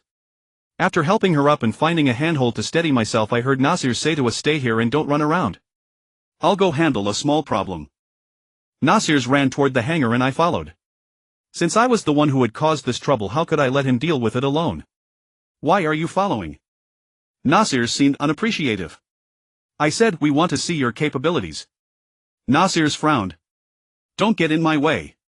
Keep your eyes open, and if the situation turns bad, run for it yourself." Lan Site, how is the investigation into the attack on Kade Air Military Academy progressing? Your Majesty, progress has been minimal. All important leads have gone cold. How about the pirates? It's going relatively smoothly. I've already sent agents into Gongji Sea and they have made contact with the Black Skull pirates. Good. Very good. Organize all investigation findings up to now and hand them over to the Imperial Security Division. Focus your energy on planning the upcoming Interstellar Mecha tournament. This competition we can only win, we cannot afford to lose. Yes, Your Majesty. Lan Site was reluctant to hand over the investigation into the attack on Kade Air Military Academy, which was just showing some progress. However, since the Emperor had given the order, Lan Site found it inappropriate to say more. Lan Site was merely a little puzzled. The Emperor, who had shown little interest in the attack on Kade Air Military Academy, had suddenly become so concerned. Could it be due to the temporary easing of military pressure from the Federation upon the Empire? I noticed that Nasir's mecha had angular bone-like framework protrusions on its outer armor. From a cold glance, his mecha resembled a giant grey skull clad in armor. Wow! Your mecha looks so imposing. Morong Shaokai's sincere praise came through the communicator. I couldn't help but touch my own belly fat, wondering if I should lose weight and become as lean as a skeleton. Perhaps then I would also be popular with girls. Those are energy-draining systems designed to counter energy shields. Cover me. Nasir's explained while issuing orders to his subordinates. With Nasir's, myself and Morong Shaokai included, there were only 60 combat mechas. At Nasir's command they scattered and, relying on the high mobility of the mechas, closed in on the 18 warships. Breaking through the enemy fighter mecha's resistance, Nasir's skull-shaped mecha charged into the defensive perimeter of a warship. A grayish glow emanated from the mecha's skeletal frame, and upon contact with the warship's energy shield, the shield melted away like ice and snow. "Hey! You're blocking my view." Morong Shaokai's complaining voice came through the communicator. Since I was flying around beside her, obstructing her combat, although not intentionally. In just a few short minutes I had shielded her from at least 10 missiles and countless beam cannon attacks. The surface of a brand new assault armor special high-energy shield had already become pockmarked like a honeycomb. This little girl still thought she was playing a game where she could restart upon death. Little did she know. Nearly 100 mechas engaged in close-quarters combat in space. A moment's carelessness would make one a victim. Relying on the effectiveness of the energy-draining system, Nasir's broke through the energy shields of 4 warships in succession, directing his men to swarm and severely damage those 4 vessels. However, the side of the mothership Blagoveshchensk was also blasted open and the ship began to tilt and spin in space. Boating, the leader of the Blood Cloud Wolf Pirates, the largest pirate faction in space, ordered his subordinates to intensify the assault on the mothership Blagoveshchensk. Without the mothership's support, the collapse of the Black Skull Pirates Mecha Combat Group was only a matter of time. The remaining 14 warships closed in and began precise close-range attacks. The Blagoveshchensk, backed against the Liuxiang star cluster with no room to retreat, could only charge forward. However, the mothership's maneuverability always lagged behind that of the warships, making escape impossible. Just as the two sides were locked in fierce combat, a sudden anomaly occurred within the Liuxiang star cluster. A small comet with a long tail burst out of the cluster, grazing past the Blagoveshchensk, and entered a warship's defensive perimeter without hindrance. The warship commander urgently concentrated fire to destroy the straight-on approaching small comet. The comet's fragile surface, composed of ice and snow, could not withstand the energy cannon fire and shattered instantly. The powerful energy striking the comet's core triggered a dazzling burst of light. Ugh! I am the god of death. How dare you offend me? You shall all die. A heart-piercing roar resonated in everyone's minds, causing both sides engaged in combat to freeze in astonishment. The warship that had shattered the small comet was engulfed by the light erupting from its core, leaving not even a trace behind. The rapidly expanding light sphere swept the dozen-odd warships Zuyanlang into its embrace, while the surrounding combat mechs scattered to dodge. Morong Shaokai curiously piloted his mech closer to get a better look, but was suddenly snatched away by my assault mech. At that moment the comms crackled with the shouts of the Black Skull Pirates. Nashi Lacey's skeleton mecha seemed about to be swallowed by the light sphere. The blazing white glow moved beside it and suddenly ceased expanding. Skeleton soldiers. I didn't expect even my own servant to oppose me. If you want energy then come and take it, though you're probably not up to it, roared in my mind again. The blazing white sphere began to contract, channeling a strong energy flow toward Nashi Lacey's mecha. The energy strike battered the skeleton mecha's energy absorption system, spraying outward like water. Several mechs that had halted to watch couldn't dodge the spray and instantly erupted into blazing fireballs. The shaken crowd turned their cannon barrels toward the light, but their fire only seemed to pour fuel on the flames. Even from a distance I could clearly sense the skeleton mecha's energy absorption system cracking. If that guy were to perish, the handful of survivors here would hardly be enough to face that so-called death god. Who could have forged such a terrifying thing? Not only can it neutralize energy directed at it, it can also convert that energy into its own power to unleash against enemies. Truly headache-inducing. Stop fighting, stop firing energy cannons. If you have missiles, use missiles. If not, retreat at once, run as far as you can. My words had little effect apart from a few Blood Cloud Wolf subordinates escaping in their mechs. Nashi Lacey's men stayed behind. They probably saw through it as well. Dozens of missiles were fired, all aimed at that blazing white sphere. Damn. Why shoot so many? Be careful not to hit your own boss. It's not that I'm talking smack, I meant to let them fire a few missiles to test the attack, but who would have imagined they'd launch almost all the missiles their mechs carried, hee. It's also my fault for not making myself clear. If there was no effect, it would have been a waste. A missile costs tens of thousands of credits. Oh. By the way, money isn't the issue right now. The missile's attack results sadly matched my prediction. Dozens of missiles blew up before entering the white glow's range. The high-energy explosive swelled, stirring a storm around the sphere. The fierce storm even caused the energy sphere made of pure energy to tremble, revealing its inner energy-wrapped core. It seems to be just a very ordinary mecha. Wow. So many unidentified flying objects. I'm getting out of here. Death God X Model X. The unit is silver gray, under 20 meters tall. Armor is ordinary but immune to pure energy attacks, and its offensive power is formidable. Its weapons and equipment have never been clearly described. Those who faced it are all dead, and many who have not even seen the Death God perished. Even the inventor can't explain it, because the Death God can upgrade its own equipment. The only known names are Shin Meng and Shin Wei, both circulated among pirates of the Gongji Sea. Seeing the target right before me, I would not miss this chance. I pulled the energy control lever. The thruster flare lit up and my mecha charged into the blazing white light like an arrow. The cockpit's emergency indicators flashed. The armor shell rapidly vaporized, leaving me little time. I shut off the thrusters and redirected all energy to the wave blade, finally keeping the blade sharp. The wave blade slashed downward. The blade met a metal obstacle, breached the outer armor, and pierced into the interior of the mecha that looked scarcely remarkable. Crippled, the Death God's so-called foe screamed, no longer able to attack Nashi Lacey. The concentrated energy lost control and exploded, blasting everything into shreds. Nashi Lacey's vision returned from the blinding glow. The incandescent energy sphere had vanished without a trace. Has Gu Zhan's mecha been found? That rascal won't die so easily. He still owes me a city, doesn't he? A choked voice crackled through the calm. Nashi Lacey recalled that she was Gu Zhan's friend, a girl named Morong Xiaokai. Though I didn't know why Gu Zhan would risk a city for that girl, the pirates who had survived knew well no one could survive the center of that energy explosion, unless it's a monster. I am the Death God. I am the Death God. The irritating wail was cut off by a rain of fists. You are the Death God, you are the Death God. I'll beat your dead head off. Stop that ghostly yelling and see if I beat you to death. A surge of super energy hurled them toward this unknown planet at near light speed. If it weren't for that Death God mecha cushioning the fall, Gu Zhan, with only a largely intact protective suit, would surely have died. I had just crawled from beneath the sand when I saw the Death God mecha rising from the sand on its own. A bang came from the chest hatch and a person was expelled. The battered mech could no longer sustain the pilot's life. It used its last energy to eject the pilot, and the powerless machine plunged into a huge desert pit formed by the fall, buried by drifting sands. Inside, I thought to myself, what a pity. Such a colossal mech, even as scrap, would fetch a decent price.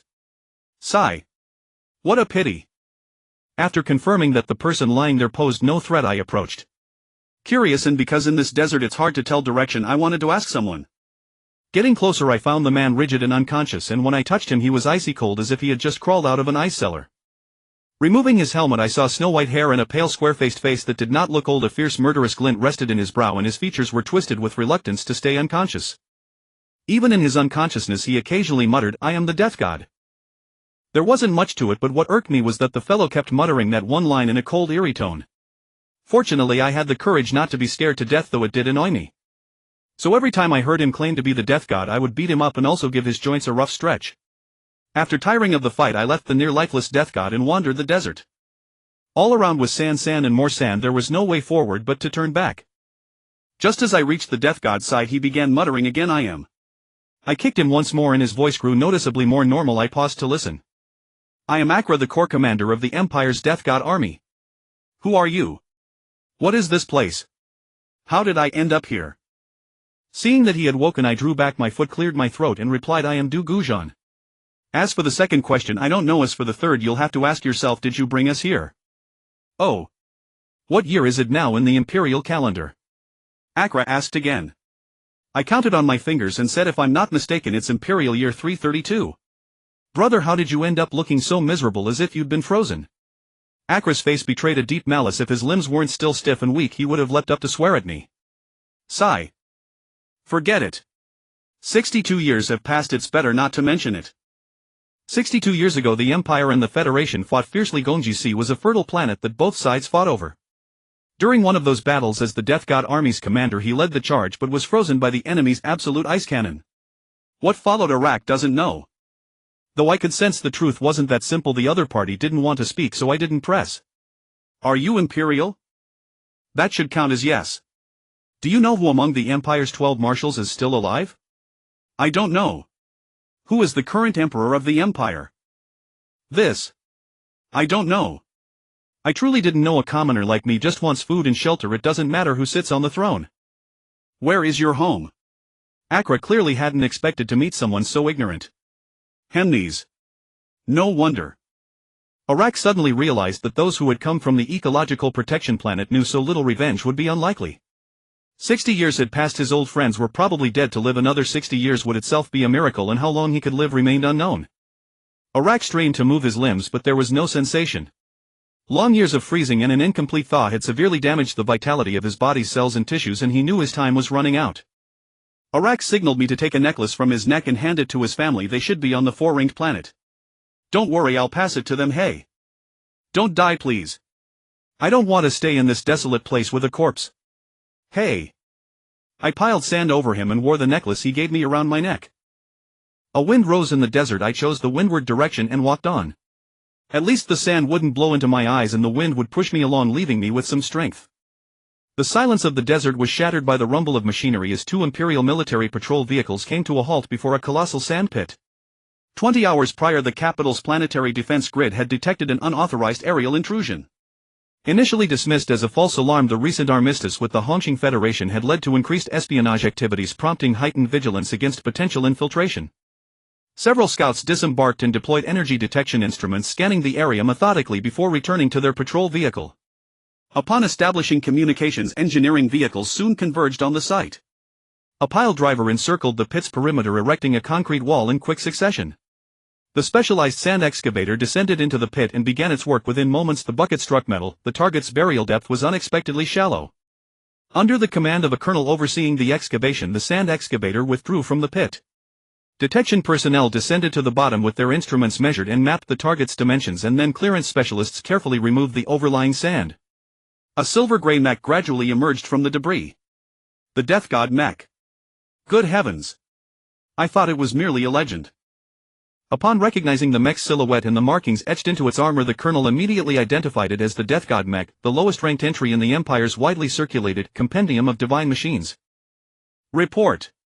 The mech's structural integrity is compromised. Should we proceed with lifting? The transmission came from the desert crane operator. Structural instability confirmed. What's the cause? The armor exhibits significant damage, likely from intense combat. Battle damage. Let me see. The colonel felt a flicker of surprise. The Death God mech ranked last in the compendium, not due to inferior performance but because its original owner held the rank of lieutenant general, a posthumous honor it was said. Among all mech pilots in the compendium, only the marshals bore mechs named after ancient deities. The Death God mech's offensive capabilities ranked supreme among all mechs. Its devastating attack power more than compensated for its defensive shortcomings. A wound nearly a meter long and at least half a meter deep gashed across the Death God mech's back. The clean edges suggested it had been inflicted by a blade-like mech weapon, a precise strike delivered from behind, likely catching the pilot unaware. Reinforce it. Continue lifting. Hauled by 2 cranes, the Death God mech broke free from its sandy shroud. The cockpit lay open, filled with fine sand. After thorough cleaning, no remains were found. The pilot had escaped. Expand the search perimeter. Report any suspicious signs. Under the colonel's command, results came swiftly. An unidentified male corpse was discovered along with the wreckage of an incomplete mech cockpit. Further inspection confirmed it belonged to a standard assault mech, the Empire's conventional equipment. Aying out writing again. Yes, Elder Adaxi. Need any help? Good. When you're airborne, keep an eye out for sand wolf activity nearby. A group of guests from the royal city wants to hunt sand wolves in the desert. In that case, 1,000 credits. Pay you after you find them. 500 up front or I'll find someone else. You think I'd run? No, it's just, I'm worried I'll crash into the desert with empty pockets. What then? Ha! If you crashed into the desert, could you even spend the money? Ha ha. You wouldn't know the first thing about this. There's a saying, iron feeds the body but gold steadies the soul. Without a single coin, one's heart grows restless. With money in hand, the heart finds peace, and I'll search more diligently. The more thorough I am, the more likely I am to stumble upon a herd of sandwolves, maybe 20 or 30 groups. Wouldn't that make you rich? Enough. One herd is plenty. If you bring me 20 or 30 who's hunting whom. Here's your 500, hold on to it tightly so the wind doesn't blow it away. If it's lost, I won't pay again. By the way, I'm pretty sure that saying isn't quite right, is it? Hee hee. Close enough. Just wait for my good news, I'll find them for you, mark my words. The guide hunter Adaxi watched the boy sprint away and rolled his eyes. The lad rarely spoke so much unless money was involved. After countless days trudging through the desert, severe dehydration had pushed me to the brink of unconsciousness. I pressed my cracked lips together, tasting the faint metallic tang of blood. The bitten spots had begun to fester and the pain sharpened my blurry vision just enough to focus on the dunes ahead. I climbed another ridge and scanned the sky, a cloudless expanse save for a single black speck drifting like a fly. A fly. No way. It was an aircraft of some kind. Did anyone board it? Filling myself with hope, I waved my arm at the speck, praying someone might notice me. As cool sweet liquid flowed into my mouth, consciousness returned. Hey. Buddy, sleeping in the desert is dangerous, you know. 5 fingers waved before my eyes, blurring into chaos. Stop waving. You think I wanted to sleep here? I'm lost. Can I have some more water? I sat up and studied the young man before me, dark-haired, clad in a form-fitting leather outfit. A few meters away lay a triangular object on the sand, likely some kind of winged glider. No problem with that, the youth handed over his waterskin, but 100 credits per sip, how about it? Cough. Water choked my throat, and after coughing violently I rasped, what? 100 credits per sip of water. The youth's tone left no doubt, he was serious. Water in the desert is worth its weight in gold. Besides, you're the one who got lost, that's a judgment error on your part. Since you made the mistake, I shouldn't suffer losses for it, correct? So if you drink my water, you pay me. I was momentarily speechless with rage. You. This is extortion. Saving a life is meritorious beyond measure, do you understand? When I was your age I saved 1, 2, 3, well, many people. I never charged a single coin. What's your name, kid? Greed for money at such a young age, I'm going to report you to your parents. Lu phonying. Look, I'm an atheist, don't drag Buddhas into this. If you want to complain to my parents, you'll need to visit. Heaven. Yes, heaven. Lu phonying reached out as if to snatch the waterskin. I clutched it tightly. I have no money. No money. Come on. You're chubby and well-fed, you look like someone with money. Hey fatty, you're not lying to me, are you? Gu Zhan. I have a medical condition, obesity. Can't I have it? Look at my clothes, do I look wealthy to you? I rolled my eyes and pointed to my damaged flight suit. Lu phonying examined my attire closely, then seemed to recognize something. Ha! That's a spaceflight suit. Are you a pilot? Sort of. I pilot mechs. Mine malfunctioned and crashed into the desert. I took a sip of water. I see. Ha! Sorry, I mistook you for a wealthy hunter. Lu phonying scratched his thick black hair sheepishly. Hunting. Wealthy folks often come here to hunt sandwolves. Lu phonying explained briefly, then asked, can you still walk? Starving to death, can't move. Do you have food? No. I only went out for a quick flight, not expecting to rescue anyone. Wait here, I'll find someone to fetch a vehicle. Lu Foming checked the wind direction, then walked over to retrieve the triangular glider and began strapping it on. "What's that thing?" I asked curiously. "Wind wing, it's different from a glider. Wait here, I'll be back soon." Once equipped, Lu Foming stood against the wind, pulled the two control lines, and the wind wing caught the breeze soaring skyward. Interesting. It resembled flying a kite back home. Pull the line against the wind and it rises. Only Lu Foming's wind wing required no tether. The wind wing circled overhead once locked onto a direction and darted away in a zigzagging trajectory, soon vanishing from sight. Its speed was breathtaking. The silence of the desert was shattered by the rumble of machinery as two Imperial military patrol vehicles came to a halt before a colossal sand pit. 20 hours prior, the capital's planetary defense grid had detected an unauthorized aerial intrusion. Initially dismissed as a false alarm, the recent armistice with the Hongqing Federation had led to increased espionage activities, prompting heightened vigilance against potential infiltration. Several scouts disembarked and deployed energy detection instruments, scanning the area methodically before returning to their patrol vehicle. Upon establishing communications, engineering vehicles soon converged on the site. A pile driver encircled the pit's perimeter, erecting a concrete wall in quick succession. The specialized sand excavator descended into the pit and began its work. Within moments the bucket struck metal. The target's burial depth was unexpectedly shallow. Under the command of a colonel overseeing the excavation, the sand excavator withdrew from the pit. Detection personnel descended to the bottom with their instruments, measured and mapped the target's dimensions, and then clearance specialists carefully removed the overlying sand. A silver-gray mech gradually emerged from the debris. "Kid, I told you to track the wolf's trail, so why rush off to save? That isn't your style at all. Have you grown bored of flying up there and now want to taste the wind on the ground?" "Humph. What do you take me for? I may be young, but I have a compassionate heart. Saving those in danger is what one should do. Besides, your car is shabby and stifling. If it weren't for saving someone, I wouldn't be riding in it." "Ha! You dare call this a wreck of a car? Let me tell you, this is a genuine four-wheel Starship import, a high-end model, isn't it?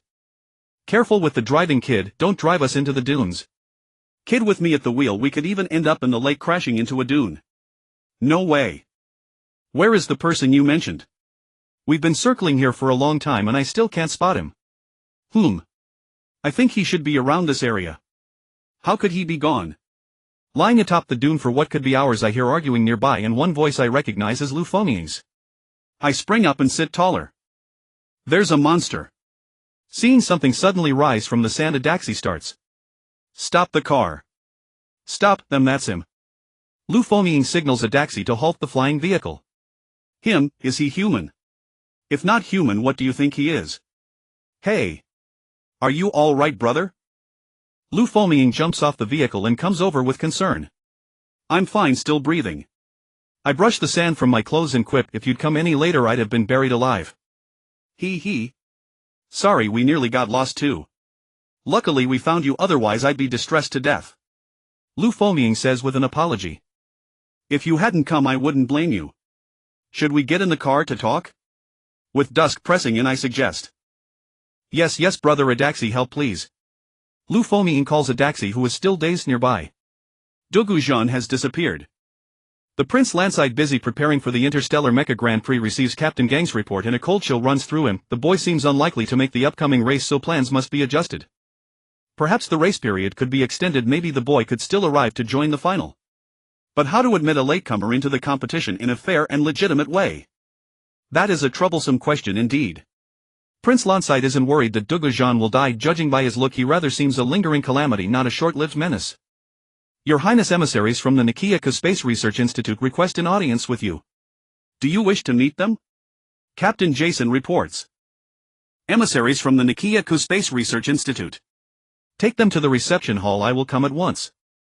Prince Landside finds it odd why Mecha Space Research Institute would send emissaries at this moment. If it is to discuss cooperation with the Empire or to mitigate the space distortion in the Karasner mountain range that causes trouble in the Empire, they should go to the Emperor. Why come to him instead? Arriving in the reception hall, Prince Landside is taken aback to see that the Mecha Space Research Institute's emissaries are two girls. "I am Landside. How should I address you two?" "Zhang Ziqing, this is my sister Zhang Wenshuang." "Which of you is the emissary?" "I don't know what I am to be taught." Zhang Wenshuang says, looking around. "Big brother, you're so silly. Obviously it must be me, your sister." Landside smiles. "If your sister is the emissary, what about you?" "I'm just..." Zhang Wenchuan was about to say she'd just been along for the tour, but Zhang Ziqing interjects, "She is my personal bodyguard. Let us discuss my purpose here first." Bodyguard. Ha! Miss Wenchuan is truly precocious. I wonder what Nikiya Space Research Institute's purpose is in sending two of you, cooperation or negotiation? Lansite with a light laugh moves to the main topic. To express our sincerity. Express our sincerity. Yes, to show that Nikiya Space Research Institute has no intent to be adversarial to any nation and to support peaceful resolutions of disputes, the Institute intends to offer its latest research findings as an ancillary prize for this Interstellar Mecha Grand Prix. An ancillary prize. What is it? This. Zhang Ziqing places an item on the table. Lansite recognizes at a glance that it is indeed Nikiya Space Research Institute's latest research achievement, the prize all sides are eager to seize. Without it, the Gu Zhan would not have left the Imperial King's army so easily. I cannot decide this matter. Lansite understands this is a hot potato mishandled. The Galactic Empire could slide back into war. You cannot decide. As I understand, matters of the Grand Prix within the Empire are under your full authority. If you cannot decide, who can? Zhang Ziqing knows that before coming here her lord had contacted the Emperor, who told him that all matters regarding the Mecha Grand Prix were to be handled entirely by my brother Prince Lansite. Now Lansite says he cannot decide. How could that be? Seeing Zhang Ziqing's expression, the prince explains, although this edition of the Interstellar Mecha Grand Prix will be held within the Empire, some matters still require the consent of all participating sides, especially a prize so special. Without the majority's agreement, I doubt anyone would accept it. Understandable. Lansite agrees and Zhang Ziqing concedes. So we must first have the Grand Prix Organizing Committee discuss it. After confirmation, I will give you a definite answer. Since Nikiya Space Research Institute no longer wishes to conceal this hot potato, Prince Lansite is happy to hand it to more people. We agree, but we hope for a timely response, and we hope you convey Nikiya Space Research Institute's sincerity to all parties. Zhang Ziqing secretly admires Prince Lansite's shrewdness. If this fails, Nikiya would have little fault to fault the Empire for. It would become a delicate balance among the powers, and whether it can continue depends on this Interstellar Mecha Grand Prix. War is inevitable, but what matters most is lifting Nikiya Space Research Institute from the quagmire of many competing forces. I will arrange a meeting schedule at once. This matter should be kept, and I will notify you when the meeting is convened. Please attend. If you personally express your intentions, it will be more sincere. However, to declare that the Karasner Mountain space distortion incident has nothing to do with you, you must first identify the real culprit. Thank you, we will consider your advice. We will attend the meeting. Please arrange our seats. Since this is decided, we shall take our leave. Having sent away the Zhang sisters, Lansite hurried to deploy staff to inform the Interstellar Mecha Grand Prix Organizing Committee to convene an emergency meeting and to notify Tober's mission concluded so they may return at once to prepare for the Grand Prix. Soon Tober and Xinguia also received the same notice from the Federation. If we leave the call for the meeting, will other parties think we have some secret agreement with Nikiya Space Research Institute? If they think so, it might not be a bad thing. Lord Chancellor, what do you think? Your Majesty is wise. How goes the repair of the Death Mecha? Can it catch up with the Interstellar Mecha Grand Prix schedule? Progress is slow, its chassis materials are special. We're deciphering its original technical parameters and accelerating replication. The Grand Prix is unlikely to be on time. And for the pilot, we've already repaired his damaged body and organs. Should we implant consciousness to turn him into a loyal Empire warrior? How likely is it that he regains consciousness on his own? Not likely. The Emperor frowns a little. The Chancellor adds his time of death has already surpassed 48 hours. The chance of recovery is about 0.001 per mil. Proceed. Give him a new mecha and arrange his participation in the Grand Prix. Yes, Your Majesty. Down with him. Down with him. The deafening clamor wakes me from a sweet dream. With sleep still clouding my eyes, I rise and search for the voices. Lu Fomying and Adaxi along with a few other hunter guides are in the outer room around the TV screen shouting excitedly at whatever they're watching. After lying in bed for a few days, I should get out and stretch. Hey, what are you all watching? I ask as I reach the outer room. Mecha Grand Prix, it's a sight to see. Make some space for Zhan, come over and watch with us. Lu Fomying greets me warmly. Aren't you chasing after business? Now is the off-season, people have gone to the four-wheel starships to watch the Mecha Grand Prix, so no one hunts here now. Adaxi explains, oh. What's the point? These two are moving so slowly.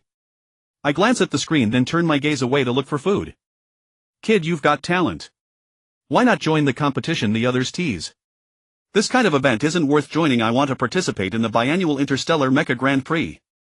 The people in the room look at each other in astonishment. Lu Fengying recovers and points at the screen. This is the biannual Interstellar Mecha Grand Prix. After being rescued in the desert, I stayed in a small town on the edge of the desert. The reason given was recuperation, but in truth I was penniless and unable to go anywhere. Lu Fengying helped me find some work. Lu Fengying asked curiously, aren't you here to recover from your injuries? Haven't you healed yet? My answer was that moderate exercise aids recovery. Lu Fengying stared at me for a while, then produced a wad of cash from somewhere. If you're short on money, I can lend you some. 5% interest is a bargain. Ha ha. Exercise really is good for one's health. I laughed it off, staring at the handful of banknotes. It was better not to borrow money if I could avoid it, and besides, that amount might not even cover my expenses. Unfortunately, this place was different from my village on planet Himes.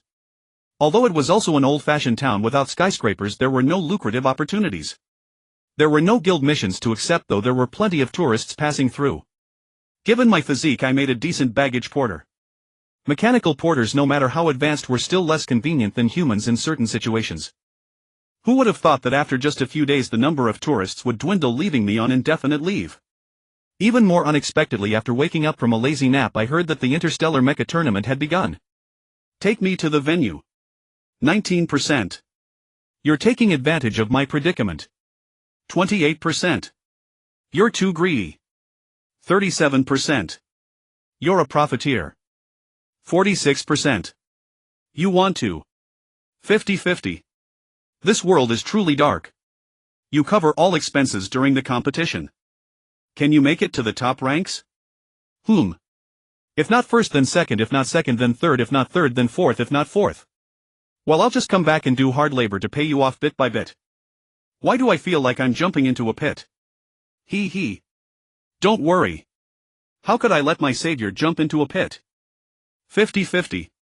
50-50. Ha ha. That's the spirit. At worst, it's just an bottomless pit. Hearing this, Lu Fengying's forehead veins bulged. Suppressing his rising anger, he consulted with Adaxi on how to help me. Ladies and gentlemen. This is SL Interstellar Television, broadcasting live from the Interstellar Arena on Planet 4, bringing you the real-time coverage of the 33rd Interstellar Mecha Tournament. Before the competition begins, let us first interview Mr. Otis, president of Prometheus Entertainment and one of the executive chairmen of the tournament. The camera angle shifted slightly with the host's words, revealing a slightly haggard, lean face on the live feed.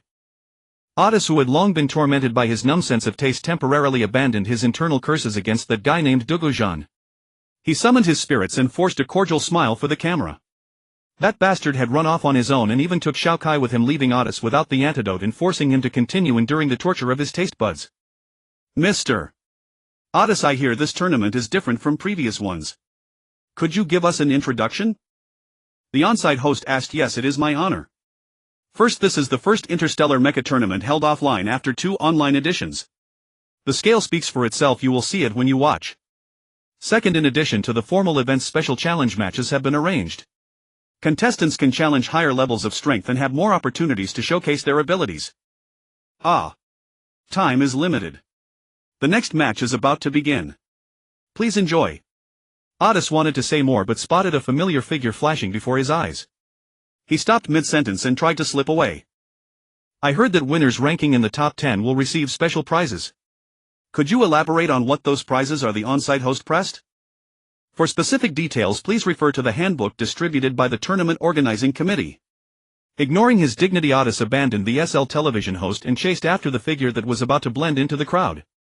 Although there are interstellar routes from the imperial capital planet to the four-wheel planet where the competition is held, making the journey not overly long, Interstellar Aviation has opened dedicated passenger lines for the tournament. Unfortunately, in some planets, interstellar tickets to the four-wheel planet remain scarce despite high prices. During the Interstellar Mecha Tournament, the number of people wanting to travel to the host planet, four-wheel planet, is simply too vast. This is especially true for the planet where the imperial capital is located. Now, without status or connections, even money cannot buy a ticket to the four-wheel planet. I'm sorry, gentlemen. All tickets to the four-wheel planet during the tournament have been fully booked. The beautiful ticket agent at the Space Aviation ticket office repeated for the nth time that there were no tickets left for the 3 travelers before her. Her professional smile remained fixed on her face. The 3 travelers who had just arrived from the Iteshaha Desert tourist area looked at each other with disappointment. They turned and walked toward the rest area, planning to rest and figure out another way. Is there any unofficial way to get to the four-wheel star system? Watching the latest preliminary list playing on the 3D holographic display in the rest area, I asked Lu Fengming and Adaxi anxiously. Lu Fengming looked at Adaxi and Adaxi looked at Lu Fengming. Both spread their hands and shook their heads weakly. How about we rob a ticket? Lu Fengming nudged Adaxi and whispered. Have you lost your appetite for living? You'd be arrested for sure. Adaxi tapped Lu Fengming on the head.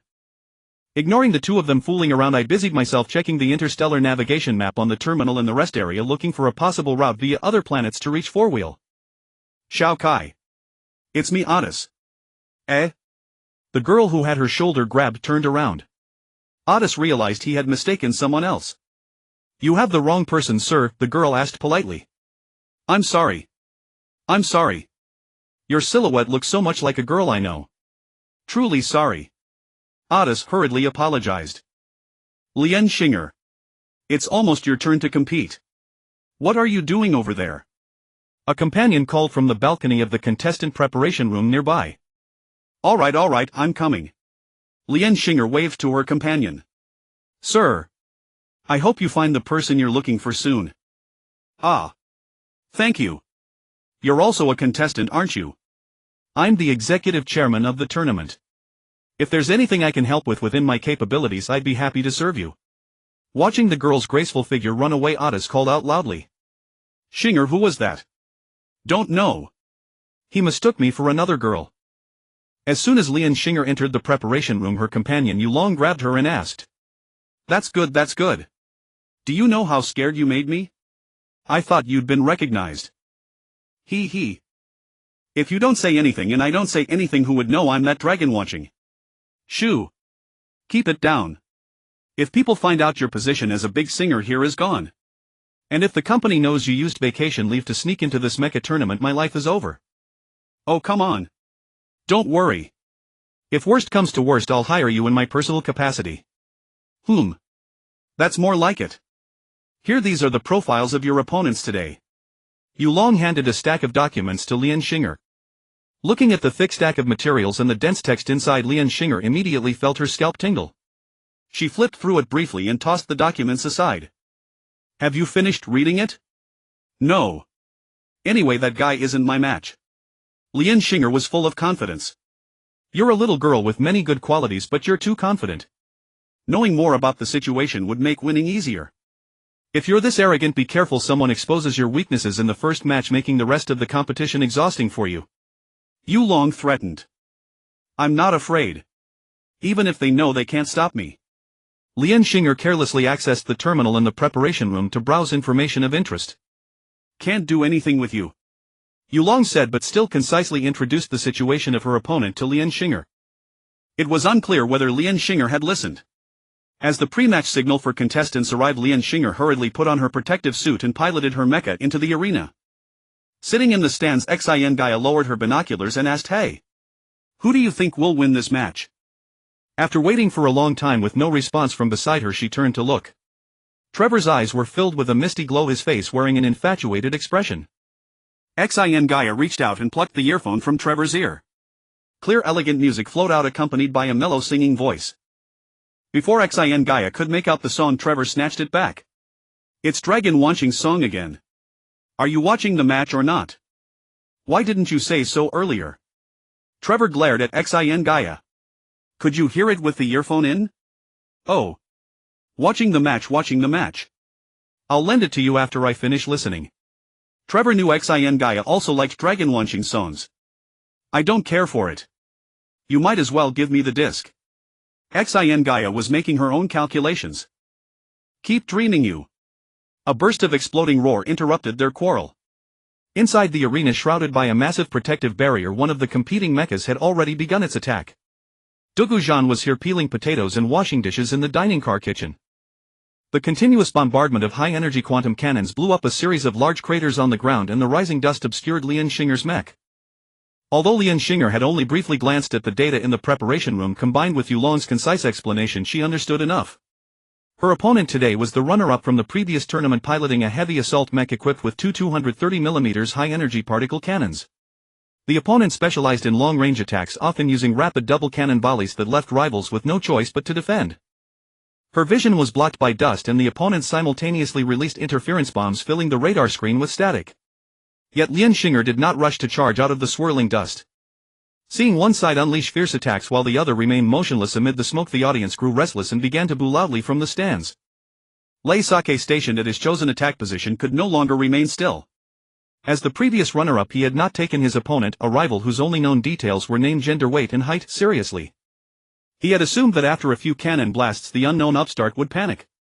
Whatever direction Lian Xing'er chose to charge, she would fall victim to Lei Sake's continuous barrage, having already seized the tactical high ground. Seeing no movement in the dust, Lei Sake wondered to himself, could the opening strike have disabled their mech? Though suspicious, he dared not let his guard down. He piloted his mech into the air, circling toward the opponent while continuously firing at the location where he believed the target was hidden. After circling for some time with no response and receiving no updates from the tournament referees, Lei Sake was forced to suspend his attack. However, in his anxiety, Lei Sake failed to notice that the interference bombs had already expired. The moment his radar regained detection capability, the warning systems inside his mech blared urgently. Two fierce streaks of light shot skyward as Lian Xing'er's mech burst from the dust. Startled, Lei Sake frantically maneuvered to evade, but after deflecting those two streaks he found himself drawn into close range by Lian Xing'er. The opponent's mech raised its arm once more, launching another deadly blade. With no time to dodge, Lei Sake raised his hand to block. The blade struck the barrel of his 230mm cannon, producing a sharp screech as a large chunk was sheared off. Only then did Lei Sake vaguely glimpse that the weapon was a crescent-shaped blade. With his left 230mm high-energy particle cannon clearly destroyed, Lei Sake jettisoned the useless weapon while accelerating to create distance, seeking an optimal angle for his remaining cannon. But Lian Xing'er gave him no opportunity. Those two crescent blades which Lei Sake thought he had evaded swept back toward him from behind in dazzling arcs. By the time he realized the greatest threat came from his rear, it was too late to dodge. The spinning blades tore through his outer armor as if it were dry twigs, slicing cleanly across his mech's interior before exiting through both sides of the cockpit. Lian Xing'er's mech raised its mechanical hands slightly and the two crescent blades returned obediently to the blade casings on her wrists like swallows returning to their nest. The heavily damaged heavy assault mech crashed to the ground with a thunderous roar. The stands fell silent. Many spectators had not even grasped what had happened. Just moments ago the heavy assault mech had dominated the battle. How could it fall so swiftly after mere flashes of arc light? Once the slow-motion replay was shown, the stands erupted like boiling oil. Many had placed substantial bets on the previous runner-up, and in the blink of an eye their winnings vanished. No wonder they were furious. I never expected this, truly unexpected. Nasilisai shook his head, tearing his betting tickets into fragments and tossing them aside. He turned to Moron Xiaokai beside him. Have you found that kid yet? No. Moron Xiaokai, who had been staring up at the giant electronic screen displaying the contestant roster, stretched his stiff neck and replied with visible disappointment. Could he have changed his name? Nasilisai guessed. Moron Xiaokai shot him a glare and snapped he wouldn't dare. That's right, Nasilisai said hurriedly, forcing a smile. I need to go discuss buying medicine. Would you like to come along? After a battle outside the Liuxiang star cluster, the Black Skull space carrier, the Blag of Yeshchensk, had been nearly destroyed. By the time it was repaired and they returned to the cluster to retrieve cargo containers, the containers had long been smashed. Nasilisai was desperate to acquire replacements. Since Xiaokai had come to the four-wheel city to pursue Gu Zhan, the two had come together. In Xiaokai's view, that lucky fellow was unlikely to die so easily. Rather than perishing alongside that mysterious reaper in the battle outside Liuxiang, it was more accurate to say the guy had used the chaos as an excuse to flee. History proved Moron Xiaokai's assessment entirely correct. The next match features Tober from the Empire against. You go about your business, I'll go gather some information. Suddenly Xiaokai spotted a familiar face on the giant electronic screen. He signaled Nasilisai and sprinted toward the contestant preparation area on the opposite side of the arena. Be careful. Nasilisai called out instinctively. Don't worry. No one would bully me, Moron Xiaokai replied without looking back, disappearing into the distance. Bully you? Ha! I doubt anyone would dare. Nasilisai muttered, watching Xiaokai's retreating figure. He meant for Xiaokai to be careful not to cause trouble. If someone recognized him here, the consequences would be disastrous. Unexpected, truly unexpected. On the stand, Stivord also murmured, I never expected this. He and Xingguia had originally come to observe how formidable the previous tournament's runner-up was, but instead witnessed a dark horse emerge. Can you dodge that? Xinguia frowned, pondered for a moment and shook her head. I would have fallen for that trap under the same circumstances. I wouldn't have dodged it either, but I wouldn't have been defeated. It's just that after sustaining damage, avoiding follow-up attacks becomes even harder, so you'd still lose. Therefore we must prevent that situation from arising in the first place, Tivord agreed solemnly. I think she has more than 3 crescent blades. That number should be plural. She's not easy to deal with. Either maintain a safe distance to ensure enough reaction time and minimize the threat of the blades, or launch a preemptive strike to deny the opponent any chance to act. Those 3 crescent blades, the first 2 appeared easy to dodge, seemingly serving as a diversion for the third. But actually it was the opposite. Anyone with sharp eyes could see it. He's still the previous runner-up. What a disgrace. If it were me, I'd finish him in 3 moves. Watching the replay on the screen, Gu Zhan spoke animatedly, boasting to bolster Lu Fengying's and Adaxi's confidence. He needed to keep their morale up, or else the 3 of them, having already searched most of the imperial capital planet, would have long since lost heart. I know you're amazing. Amazing. Now go ask around at that place below, Lu Fengying said irritably. Ha. Actually, I'm not entirely sure either. But you have to step onto the arena to find out, right? You 2 are familiar with this place, go ahead and handle it. You'll surely have good luck and someone will give us a ride. Please take care of it. Unable to secure passage on interstellar passenger ships, Gu Zhan turned to cargo vessels. However, after visiting several private freight companies, all flatly refused them. Gu Zhan wished to negotiate personally, but his heavy regional accent went completely unnoticed, so he delegated the task to Lu Fengying and Adaxi. The interstellar mech tournament was being held on the commercial capital 4-wheel planet. Not only were spectators pouring in like fish crossing a river, but opportunistic businessmen multiplied like ox hair. Though cargo ships came and went frequently, none seemed willing to take in 3 uninvited guests. Yaechu Interstellar Freight was a moderately well-known company within the imperial capital, not because of its scale but simply because not a single shipment entrusted to them had ever been lost. How is the cargo loading progressing? Mr. Jalad, the cargo has been loaded and is being sealed. Do you have any further instructions? Excellent.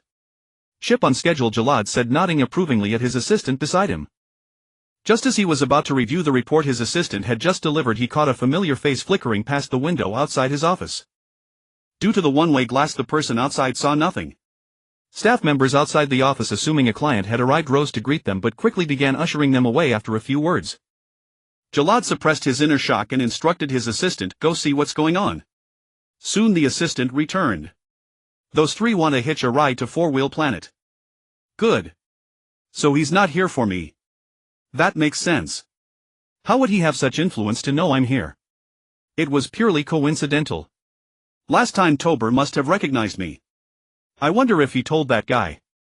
They aren't together, so probably not." Jalad secretly breathed a sigh of relief. "What are they going to do on Si Luanxing?" Jie asked with relief. "They say they are going to take part in the interstellar Jijia tournament." The assistant replied, "Those guys probably want to watch the competition but cannot afford tickets, so they are trying to hitch a ride. They intend to join the Jijia tournament."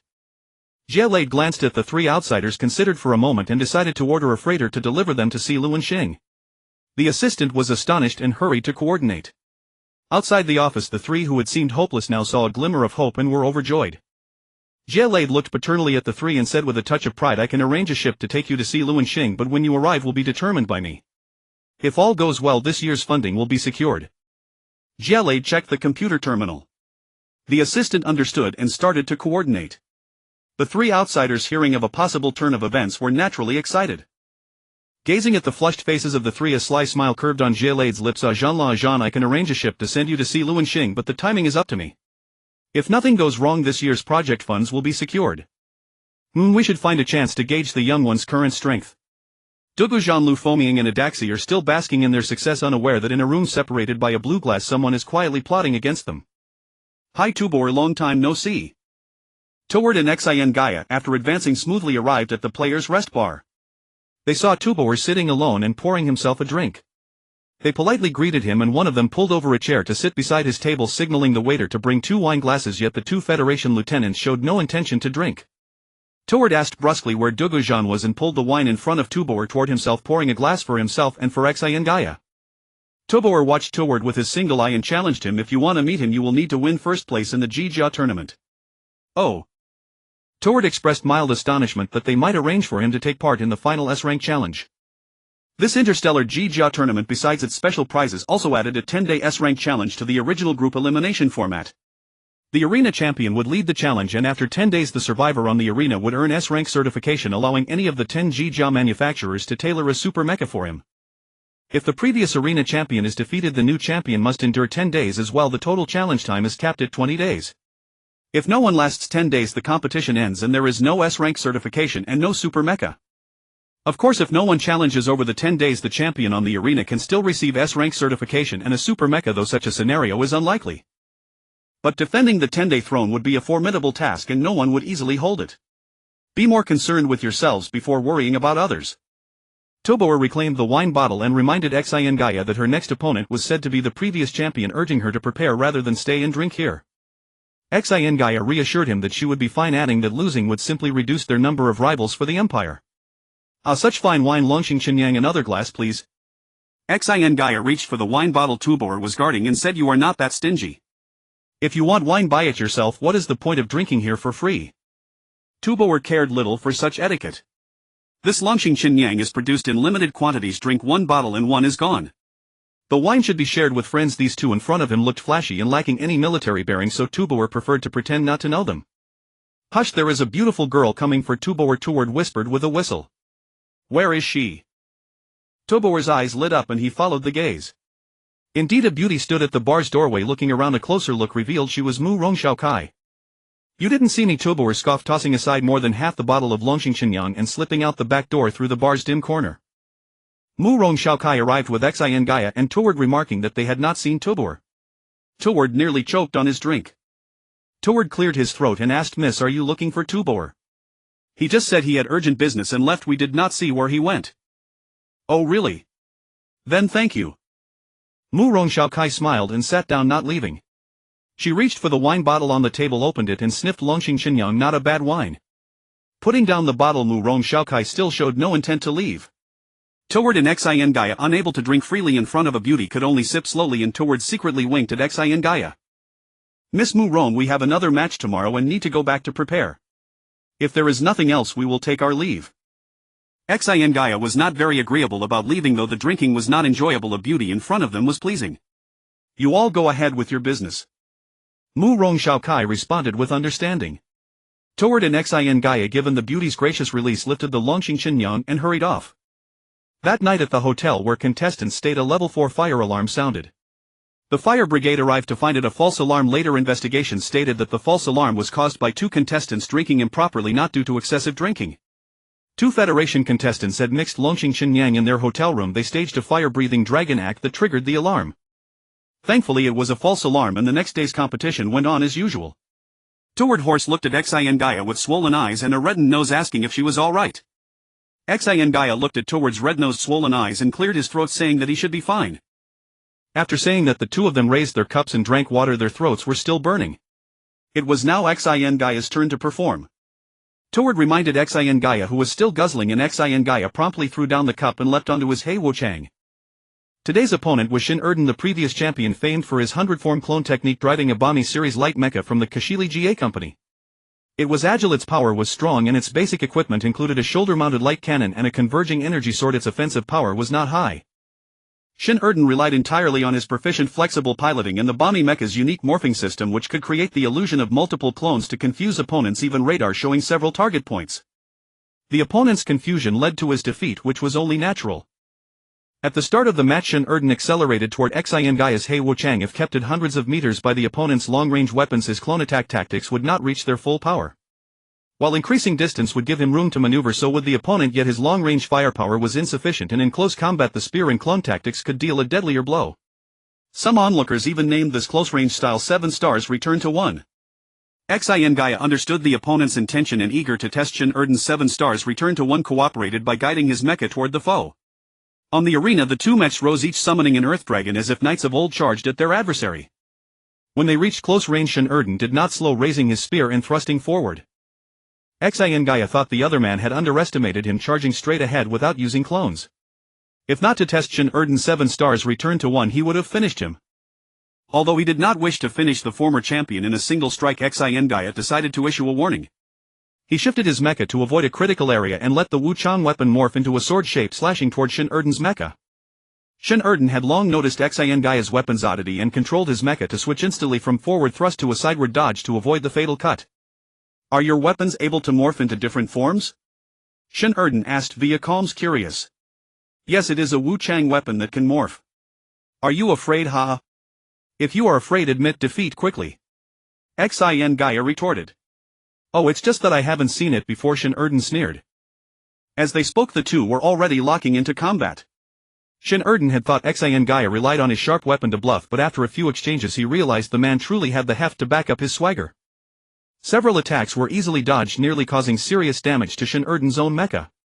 He hadn't expected to meet such a strong rival in the preliminaries and knew he had to unleash a decisive move. The Bami mecha accelerated again, moving so fast that only a blur remained around Xian Gaia's Hei Wuchang. Knowing that a powerful move was about to come, Xian Gaia halted Hei Wuchang and prepared to meet force with stillness. The afterimage seemed to stall for a moment. Shin Erden's mecha image reappeared before Xian Gaia, and Xian Gaia was astonished to find another mecha appearing behind him. Before Xian Gaia could let his main computer analyze the truth of the image, two energy spear swords darted toward him. Xian Gaia grinned so fast. The Changbing leapt into action, slashing diagonally at the image ahead. The longsword formed from the Wu Changbing cut into the image in an instant. Xian Gaia frowned inwardly, sensing danger. The front supposed to be a mere phantom. The attack missed as Hei Wuchang pressed forward, turning while the Wu Changbing met the rear thrust. Even if Shin Erden pierced Xian Gaia's Hei Wuchang, his own mech wielding the spear would not be able to protect him. Shin Erden seemed intent on forcing a double defeat, but just as his spear was about to strike Xian Gaia's Hei Wuchang, a pursuing image vanished into thin air and Xian Gaia's Wu Changbing missed once more. Damn it! The one behind is fake too. Before Xian Gaia could retract the Wu Changbing, his craft shuddered as he was struck. Suddenly two more images appeared out of nowhere and Shin Erden's mech retreated from the left and right after scoring a hit. Hei Wuchang's overall effectiveness dropped by 16%. The mech bore the scars as Xian Gaia's face showed strain and the Wu Changbing transformed again into twin swords. Xian Gaia guided Hei Wuchang, swirling the twin blades as if two wheels guarding the four sides. There was no chance to land a killing blow after all. Now Shin Erden seized the initiative, launching a continuous assault. The phantoms multiplied from 2 to 3, then 4, 5, 6, 7. Xian Gaia's eyes blurred from the onslaught, yet the cockpit's analytical system warned that each of the 7 targets had a real probability above 50%, meaning all 7 could be real, and driving Xian Gaia to the brink. Only by pushing the machine to its utmost could he wield the twin swords to parry Shin Erden's attack. At that moment Shin Erden grew apprehensive too. Though he had seized the initiative and struck, the guy could still block his assault after taking damage, and if the battle dragged on and energy dwindled he would lose. Shin Erden's eyes flicked, a plan forming. Hey! Big guy, is that all you've got? Your Wu Changbing isn't impressive. If only you could conjure 2 swords, what a pity. I have 7 clones here in total and I can only cut 2 at a time, what a pity. Ignoring Shin Erden's taunts, Xian Gaia stood silent, guarding perfectly, giving Shin Erden no opportunity. Are you scared, haha? If you're scared, just admit defeat. Shin Erden echoed Xian Gaia's own words. Don't cling to it any longer. I think your energy isn't much left. My energy is still abundant. With your skill you can't extinguish all 7 clones at once. You had better surrender gracefully. Shin Erden originally aimed to jab Xian Gaia with words, but unexpectedly gave Xian Gaia a warning instead. But how to deal with it? Transforming into 7 swords to cut would reduce power, and those 7 images have only a 50% chance of being real. In other words, if Shin Erden wished, he could turn those images into illusions at any time. Watching the 7 moving phantoms, Xian Gaia felt a sharp headache. If only that boy would stand still so he could strike HM. Ah, there is a way. You arrogant brat, wait to face judgment. Let you see the power of Wu Changbing. Xian Gaia roared, taking a blow as he broke free from the phantom surround of Shin Erden's mech and ran. The Wu Changbing in his hand rapidly transformed from twin swords into 2 shining orbs. Shin Erden immediately pursued. Hey! Don't run! I want to see how powerful your Wu Changbing truly is. Xian Gaia's escape left Shin Erden hopeful for a counterattack, disappointed. Poof! If you want to run off the arena, it's this big, let's see how far you can go.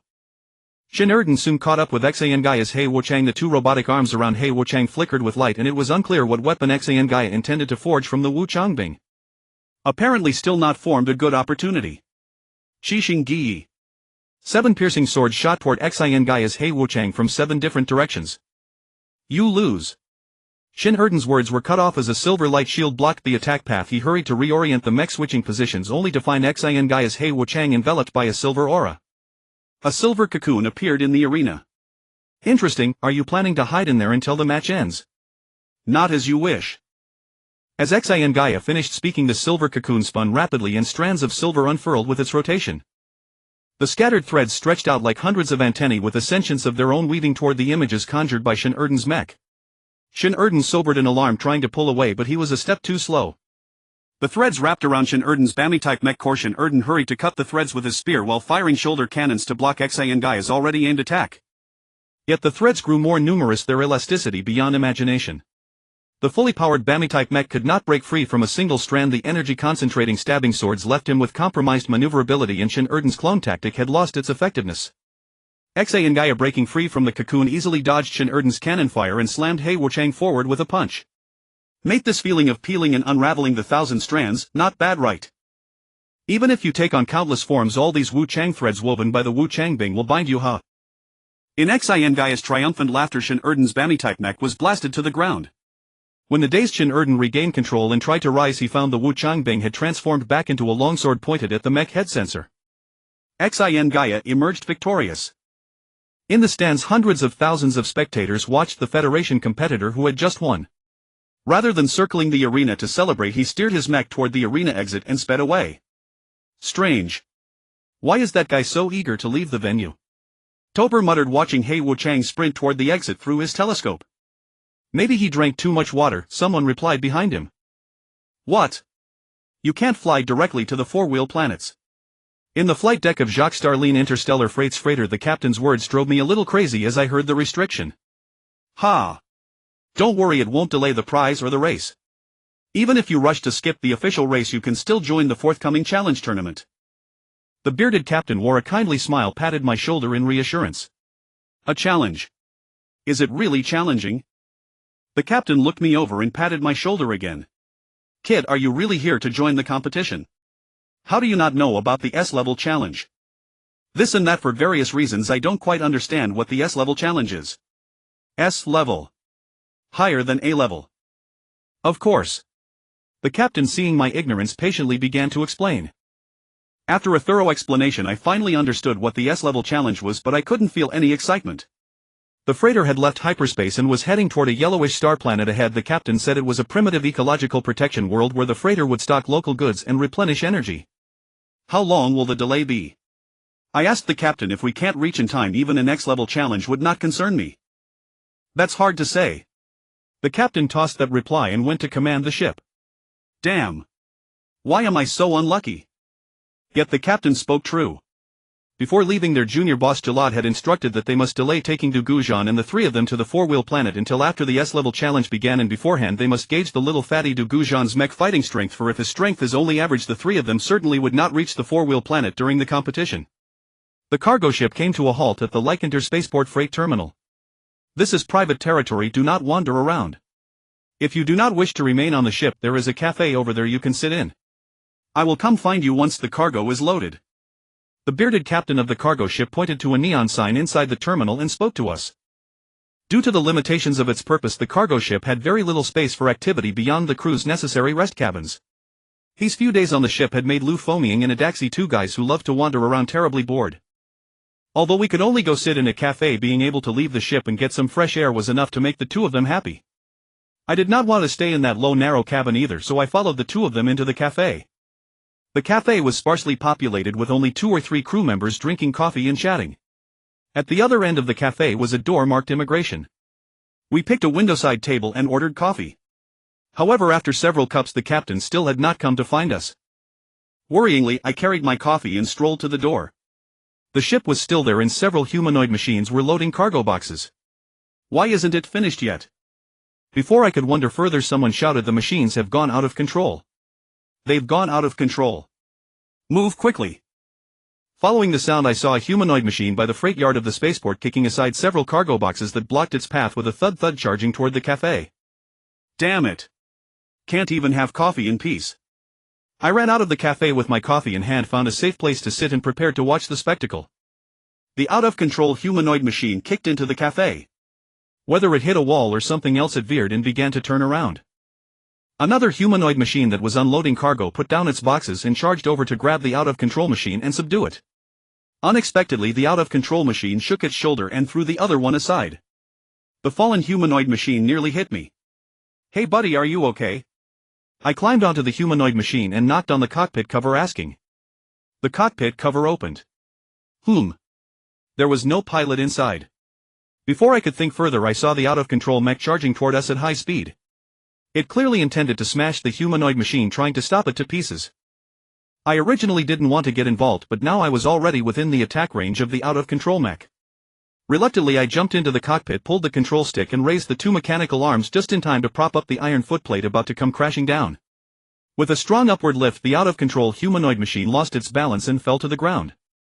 I was about to give it another kick to make it completely docile when I felt a vibration in my back. Turning around, I saw a humanoid machine that should have been loading cargo swinging an iron rod straight down at my head. "Hey! Did you guys mix up the targets? That one over there is the out-of-control machine." I pointed at the fallen humanoid machine and shouted into the communicator. "Machine out of control. Machine out of control." Only a mechanically repeated electronic synthesized voice came from the communicator. "It's not that exaggerated, is it?" As I maneuvered the humanoid machine I had just controlled to dodge the falling iron rod, I saw two more humanoid machines charging over swinging iron rods. I stuck my head out, dragged the fallen out-of-control humanoid machine in front of me and pushed it toward the two sweeping iron rods. The two so-called out-of-control humanoid machines holding the iron rods actually retracted their rods and let that scapegoat pass. "Hey! Is anyone controlling these? If there is, stop those machines quickly."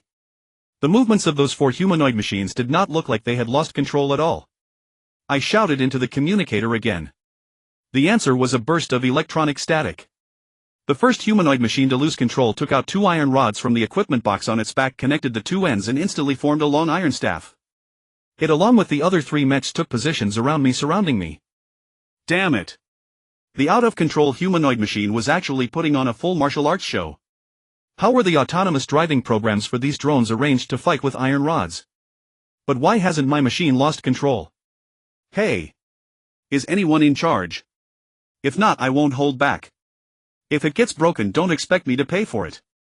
Seeing the four iron rods coming down on my head, I really got anxious.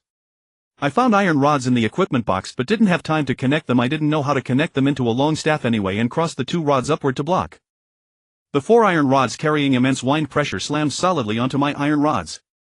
With a ding, clang, boom, the impact forced my humanoid machine to its knees, barely holding off the four iron rods. Seeing that their first strike failed, the four humanoid machines immediately retracted their iron rods and changed their stance, sweeping horizontally at my waist.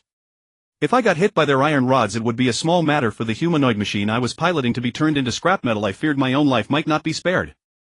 Using the iron rod to block outward, I could block the east but not the west. I could block the north but not the south. I am not some pious Buddhist believer. Not retaliating when hit or cursed. Bullshit.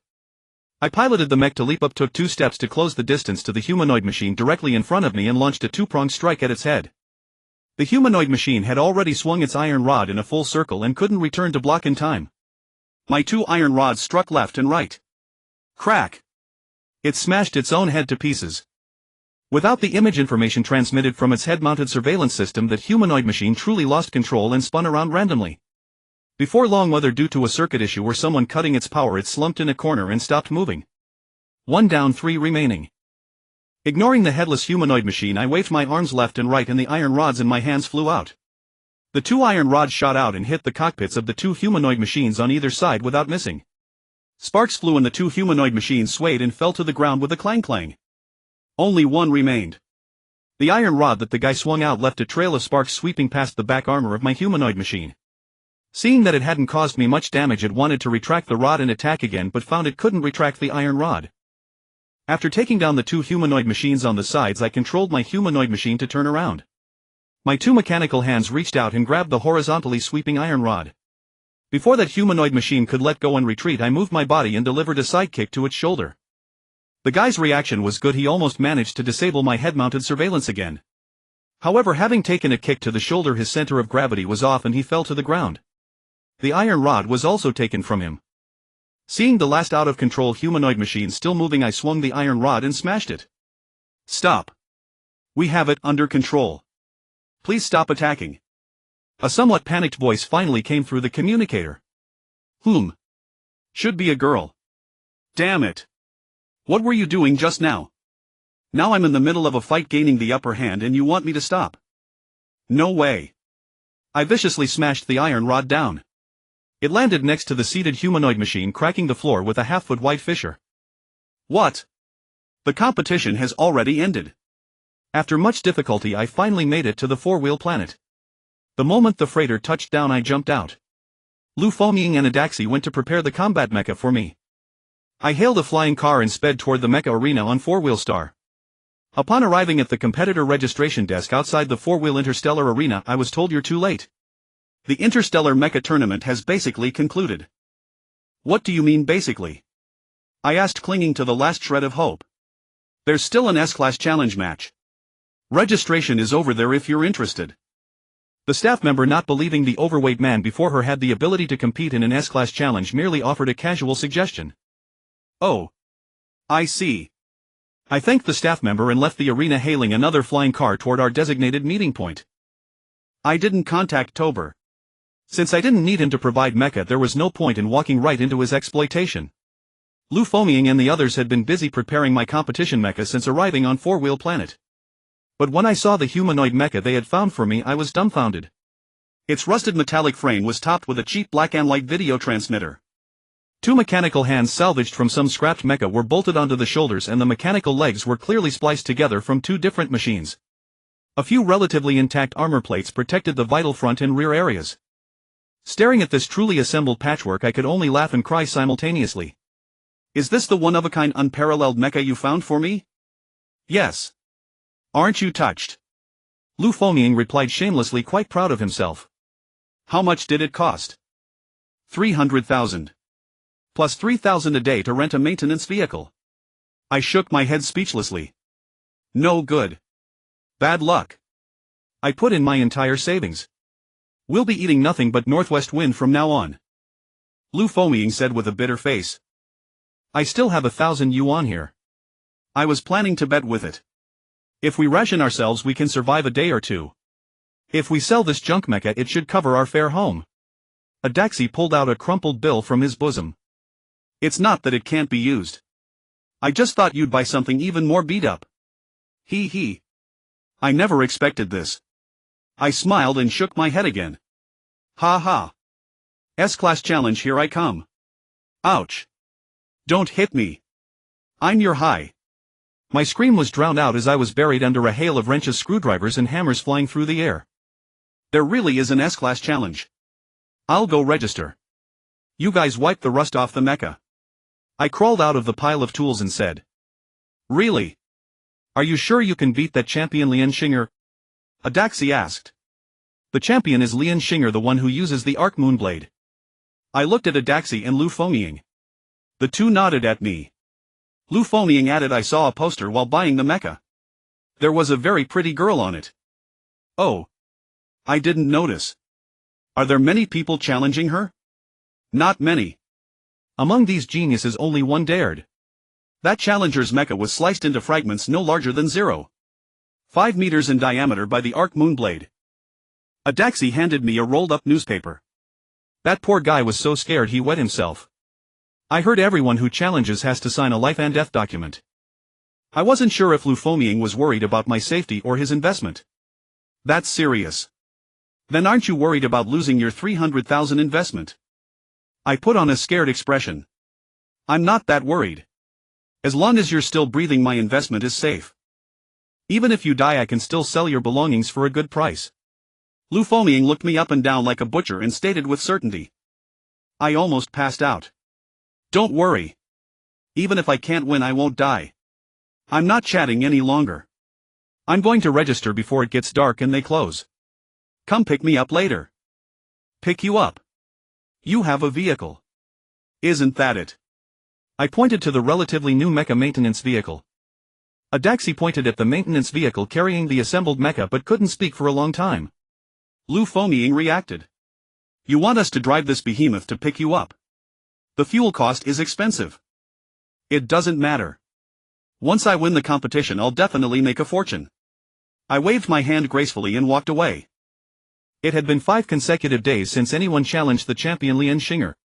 That morning she woke up early planning to go to the most famous commercial center on 4-wheel star with Yulong and shop for the entire day. She wore a wide-brimmed sun hat and large sunglasses that concealed most of her face.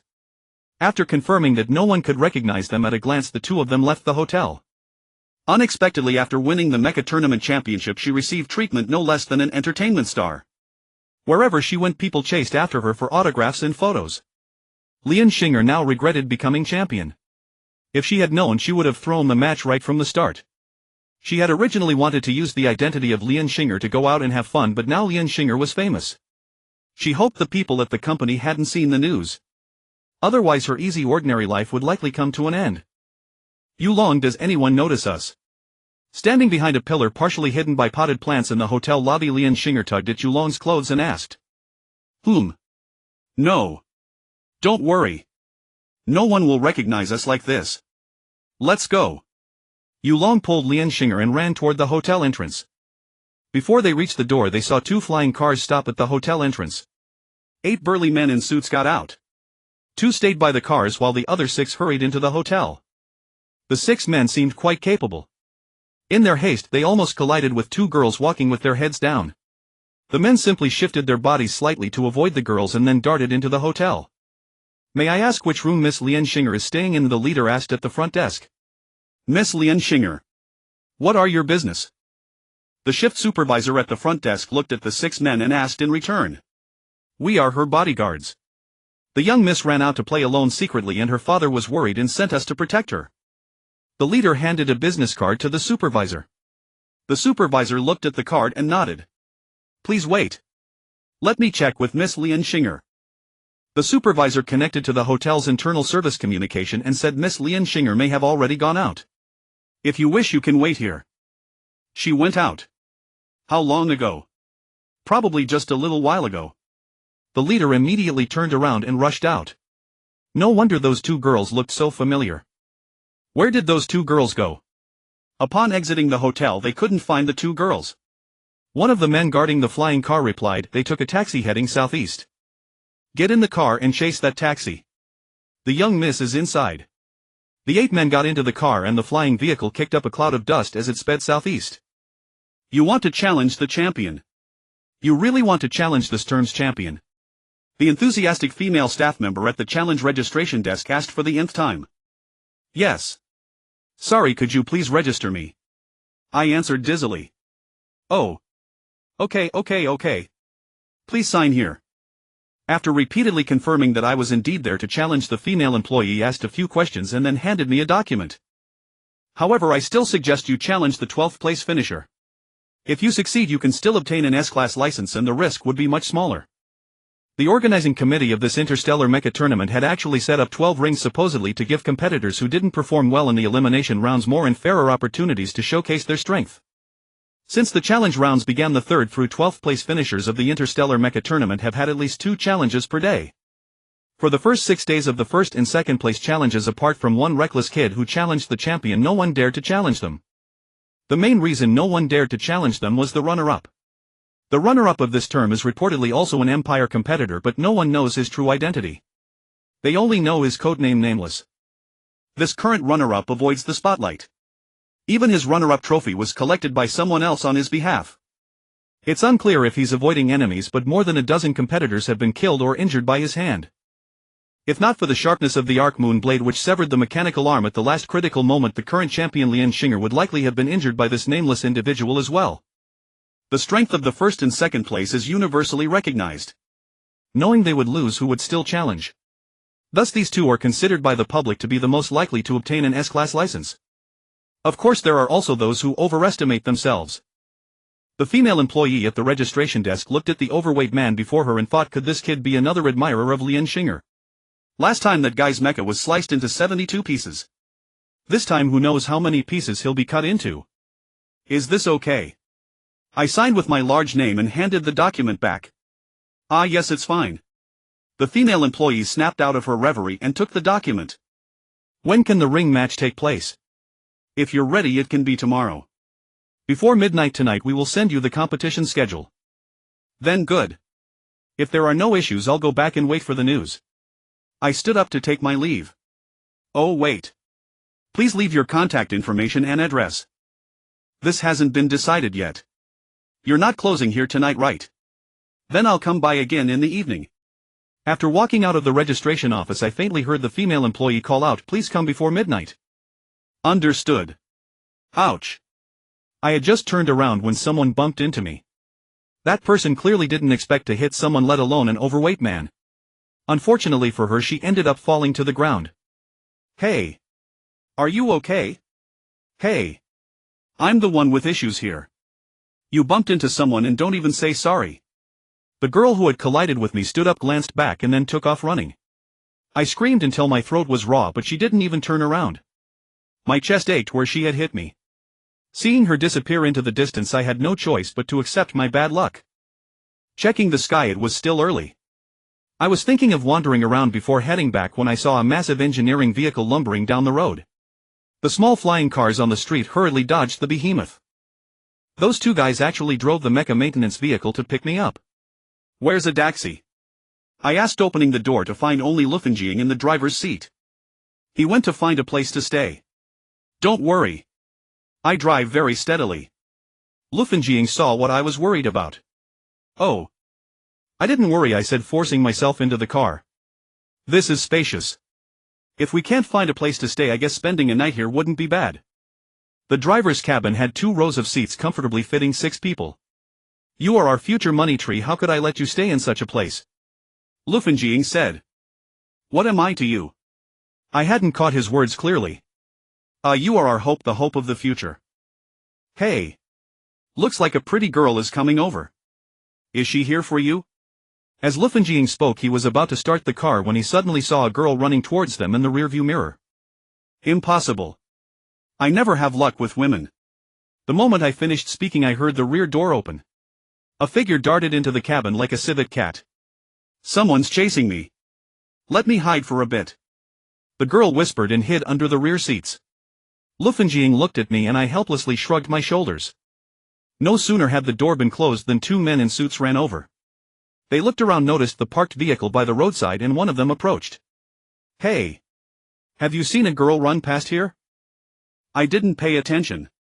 Lufanjing said uncertainly while starting the engine. If you see her, please let us know. We will pay a generous reward for information. The other man walked over as well. Indeed, I didn't notice. Lufanjing replied. Did that girl steal something from you? Or is she someone you know? I interjected. She is the eldest miss of our boss's family. If you can help us find her, we can pay 1,000,000 Empire Yuan. Cash. Lufanjing blurted out. Seeing an opportunity, one of the men immediately reached into his pocket and pulled out a stack of banknotes. Cash. Lufanjing looked at the banknotes, swallowed hard, looked back at me, then looked back at the money and then at me again. Although the banknotes were very tempting, Lufanjing was still reluctant to betray that pretty and cute girl. After a fierce internal struggle he sighed and was about to deny it when someone spoke first. Are you looking for this young lady? I grabbed the collar of the girl who had quietly sneaked to the other side of the door and was trying to slip out, lifting her up. Yes, that's right. The 2 men saw me suddenly produce the person they were looking for. They were slightly stunned but quickly reacted. They had guessed that the target wouldn't run too far and might be hiding nearby. Here is your reward. The man neatly tossed a stack of banknotes to Lufanjing. Lufanjing didn't catch them, they fell onto the floor of the cabin. He opened the rear door and the 2 men respectfully said to the girl, Miss, please come with us back. Not knowing if she was choked by anger or what, the girl's face turned red with rage. She glared at me resentfully and got out of the car, reluctantly following the 2 men away. You just. Lufanjing stammered for a long time, unable to form a complete sentence. What are you stuttering about? We need money now, don't we? Take it. A taxi's 1,000 yuan probably won't even cover tonight's accommodation here. If you don't want me to have no strength for the match tomorrow, take it. I bent down to pick up the money from the floor and stuffed it into Lufanjing's hand. But you couldn't have. Anyway, I can't take this money. Lufanjing held the stack of banknotes and wanted to get out of the car. What are you doing? Going to return it saying it didn't count earlier, letting them release the girl and starting the search over. Or maybe play the hero to save the beauty and flirt with her. Put. Don't be an idiot. That's a miss from a wealthy family. She's tired of her comfortable life and came out to find some excitement and change her pace. There's no way you could pick her up. I grabbed Lufanjing. Hey. Why is smoke coming out of your mouth and nose? Hey. Your ears and eyes are smoking too. Let's talk calmly, let's talk calmly. Realizing the atmosphere was getting tense, I quickly changed my tone. How do you know those guys aren't bad people? Such a pretty and cute girl falling into the hands of bad guys. No. I must follow and see. Lufanjing broke free from my grasp, opened the door and jumped out. Bang. He slammed the door hard. But not long after Lufanjing came back. Which way did they go? That way. They've already turned the corner to the left. Kid, there are no such polite bad guys in this world. I tried to persuade Lufanjing. Lufanjing shot back. Pfft. Do bad guys have words written on their faces? You're so greedy for money, why don't I see "I love money" written on your face? Alright. I have no temper with you. I'll go with you. Those who are both bad and polite are conspirators, you kids can't handle them. Saying this, I also got out of the car. I don't know you. Lufanjing threw out a sentence and rushed towards the street corner behind the car. This guy is so fair-weathered. I was just being nice and wanted to help him. Hey. Kid, she might have a car. You'd better drive. Seeing two flying cars approaching from behind, I thought of this possibility. The two flying cars passed by us. Lufanjing, who was halfway there, hurriedly turned back because he saw the girl sitting in one of the flying cars. Sitting in the flying car, Lianshinger thought that her free and easy days were over, ended by a greedy and despicable man. The tears that had swirled countless times in her eyes could no longer be held back and flowed down. I saw the two flying cars approaching from behind and thought of this possibility. Sitting in the flying car, Lianshinger thought that her free and easy days were over, ended by a greedy and despicable man. The tears that had swirled countless times in her eyes could no longer be held back and flowed down. I hope to complete the challenge tournament. Lianshinger made one final effort. Long.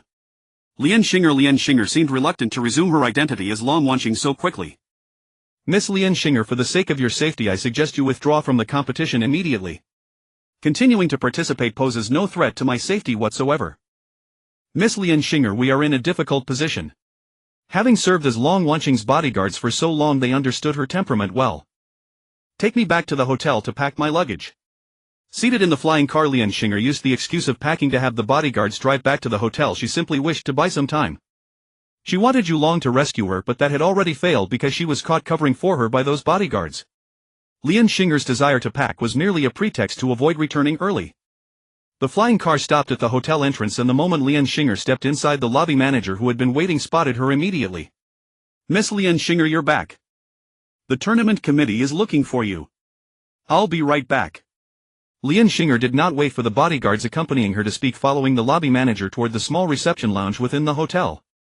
The bodyguards dared not obstruct her and hurried to follow. Which room does the young lady who just entered occupy? Lu Fomying intercepted a waiter pointing toward the elevator lobby nearby that was closing. Who are you? The waiter looked at Lu Fomying with suspicion. He is an admirer of that young lady and wishes to get her autograph. I slipped a banknote into the waiter's hand. This hotel has regulations prohibiting disturbance of guests' rest without cause. The waiter's expression softened slightly. We will not disturb her, we merely wish to obtain an autograph and leave. Another banknote was pressed into the waiter's hand. I will get into trouble. We will be extremely careful. Yet two more banknotes found their way into the waiter's possession. In that case, Miss Lianshinger resides in room 2111, though she is likely in the reception lounge at present. You may try again later to obtain the autograph. The waiter said with a beaming, enthusiastic smile. Oh. Thank you. Wait. You just. Hiss. Lu Fomying suddenly remembered that the champion of this interstellar mecha tournament was also named Lianshinger. Before Lu Fomying could finish his sentence, I slapped him on the shoulder. Did I not tell you to wait? I dragged Lu Fomying out of the hotel and tossed him into the driver's seat of the maintenance vehicle. Well, are you reassured now? Hiss. There was no need to be so rough. Lu Fomying rubbed his shoulder and complained resentfully.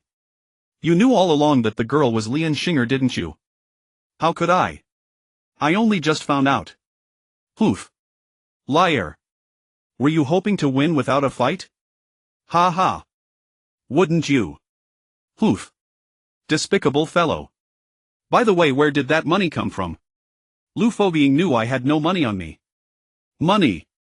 What money? Oh. I picked it up from your seat. Earlier Lu Fobing had thrown a stack of banknotes onto the seat while driving.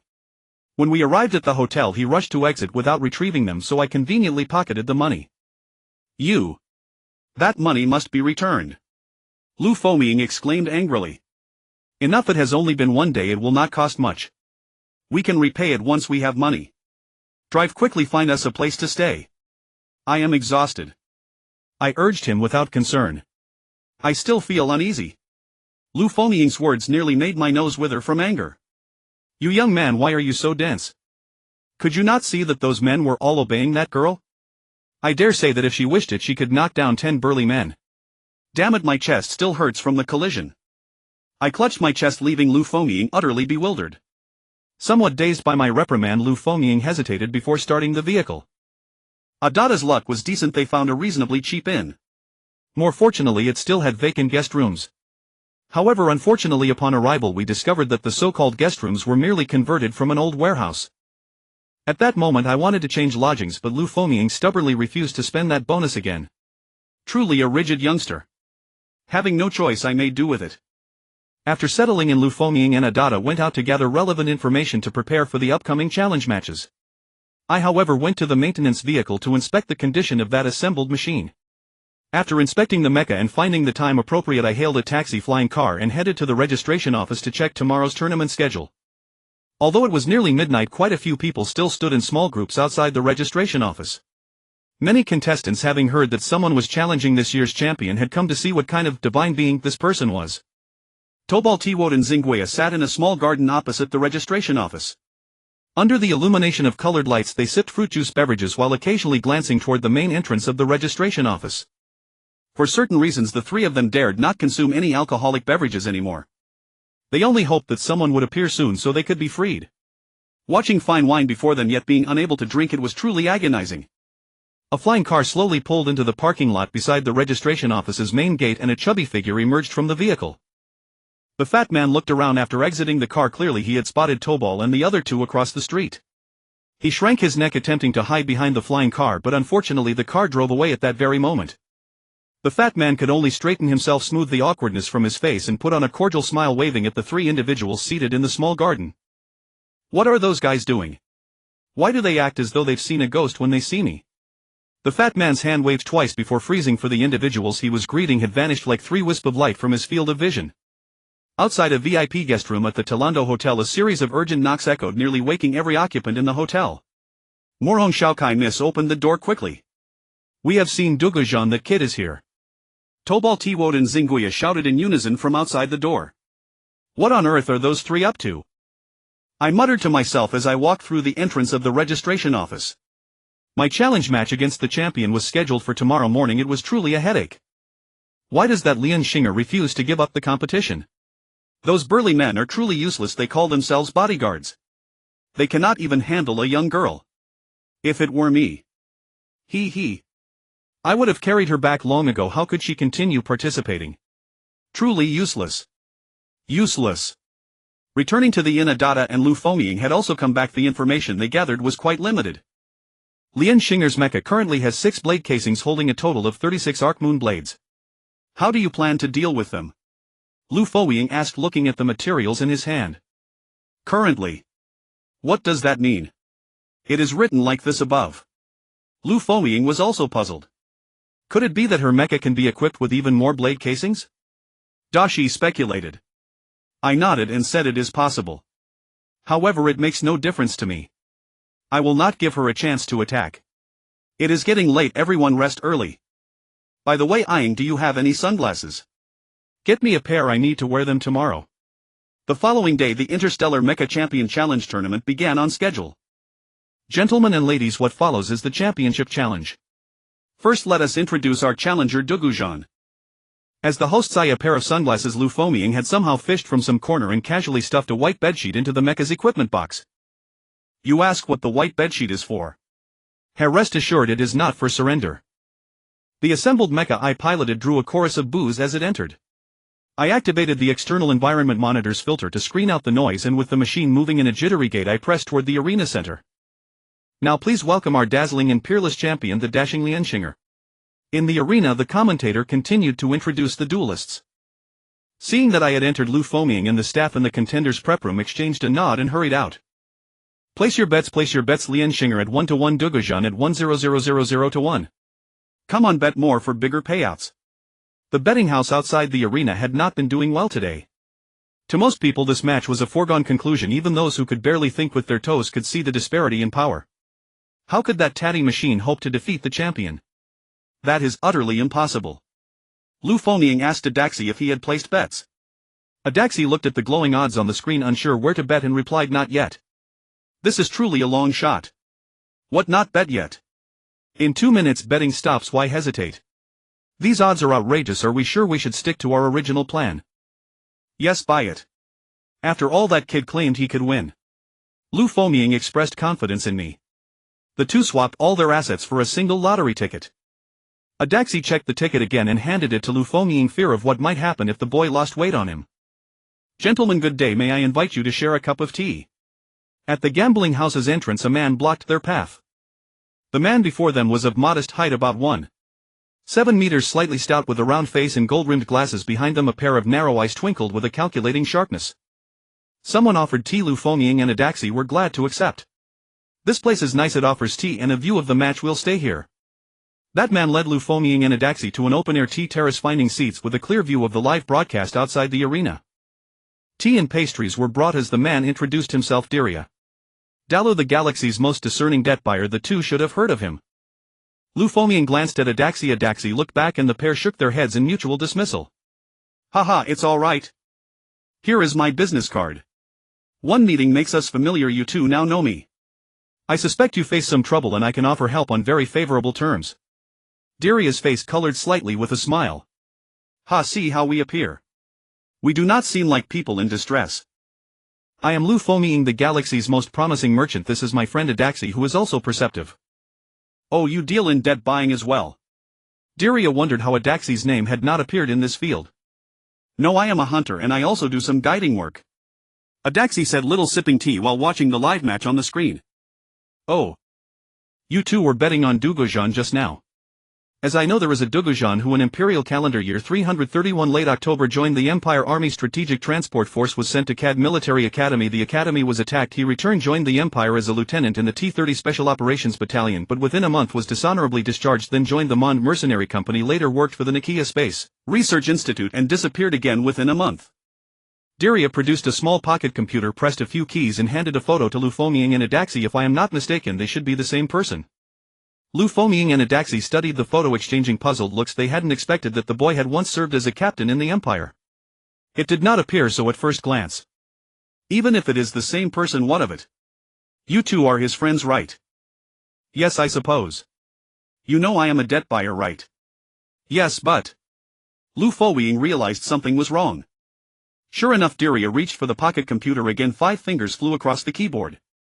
Gu Zhan disappeared while employed by the Nakia Space Research Institute. Mond Mercenary Company had lost hundreds of thousands in guarantees. Gu Zhan also owed Mond nearly $1 million in equipment costs. And what does that have to do with you? Adaxi interrupted. I have honorably purchased the related debts. Then when we win the prize money we will pay you back. Lu Foming dismissed the matter with a shrug. I'm afraid your prize money has no hope. Your friend has raised the white flag. Diria watched the live feed on the screen with a touch of schadenfreude and announced that the match had begun. As soon as the referee's call fell, I drew the white bedsheet from the mech's equipment box and swung it toward the mech controlled by Lianshinger. The arena stands were hushed, not a sound could be heard. I let the mech swing the bedsheet while I opened communications with Lianshinger. Miss Shinger, I have long heard of your renown today. I am honored beyond measure. Could you sign my sheet at the start of the match? I would be content with your signature regardless of the outcome. Lianshinger stared when the other side produced the white cloth. Then in the communicator saw the sunglasses-clad portly man speak with such sincerity that she found herself unable to refuse. But this moment is not favorable for signing. Which name should she sign, Lianshinger or Long Wanching, for that plump fellow? He probably doesn't know I am Long Wanching. That voice sounds familiar. Bad luck. I had intended to mask my face so Lian Xinger wouldn't recognize me, but I hadn't expected she was a singer with a natural sensitivity to timbre. As soon as I spoke she knew who I was. You fatso. It's you. You sold me yesterday and today you come to toy with me again. See how I will deal with you. Lian Xinger roared, her hands flashing 36 beams of starlight shooting forth. Damn.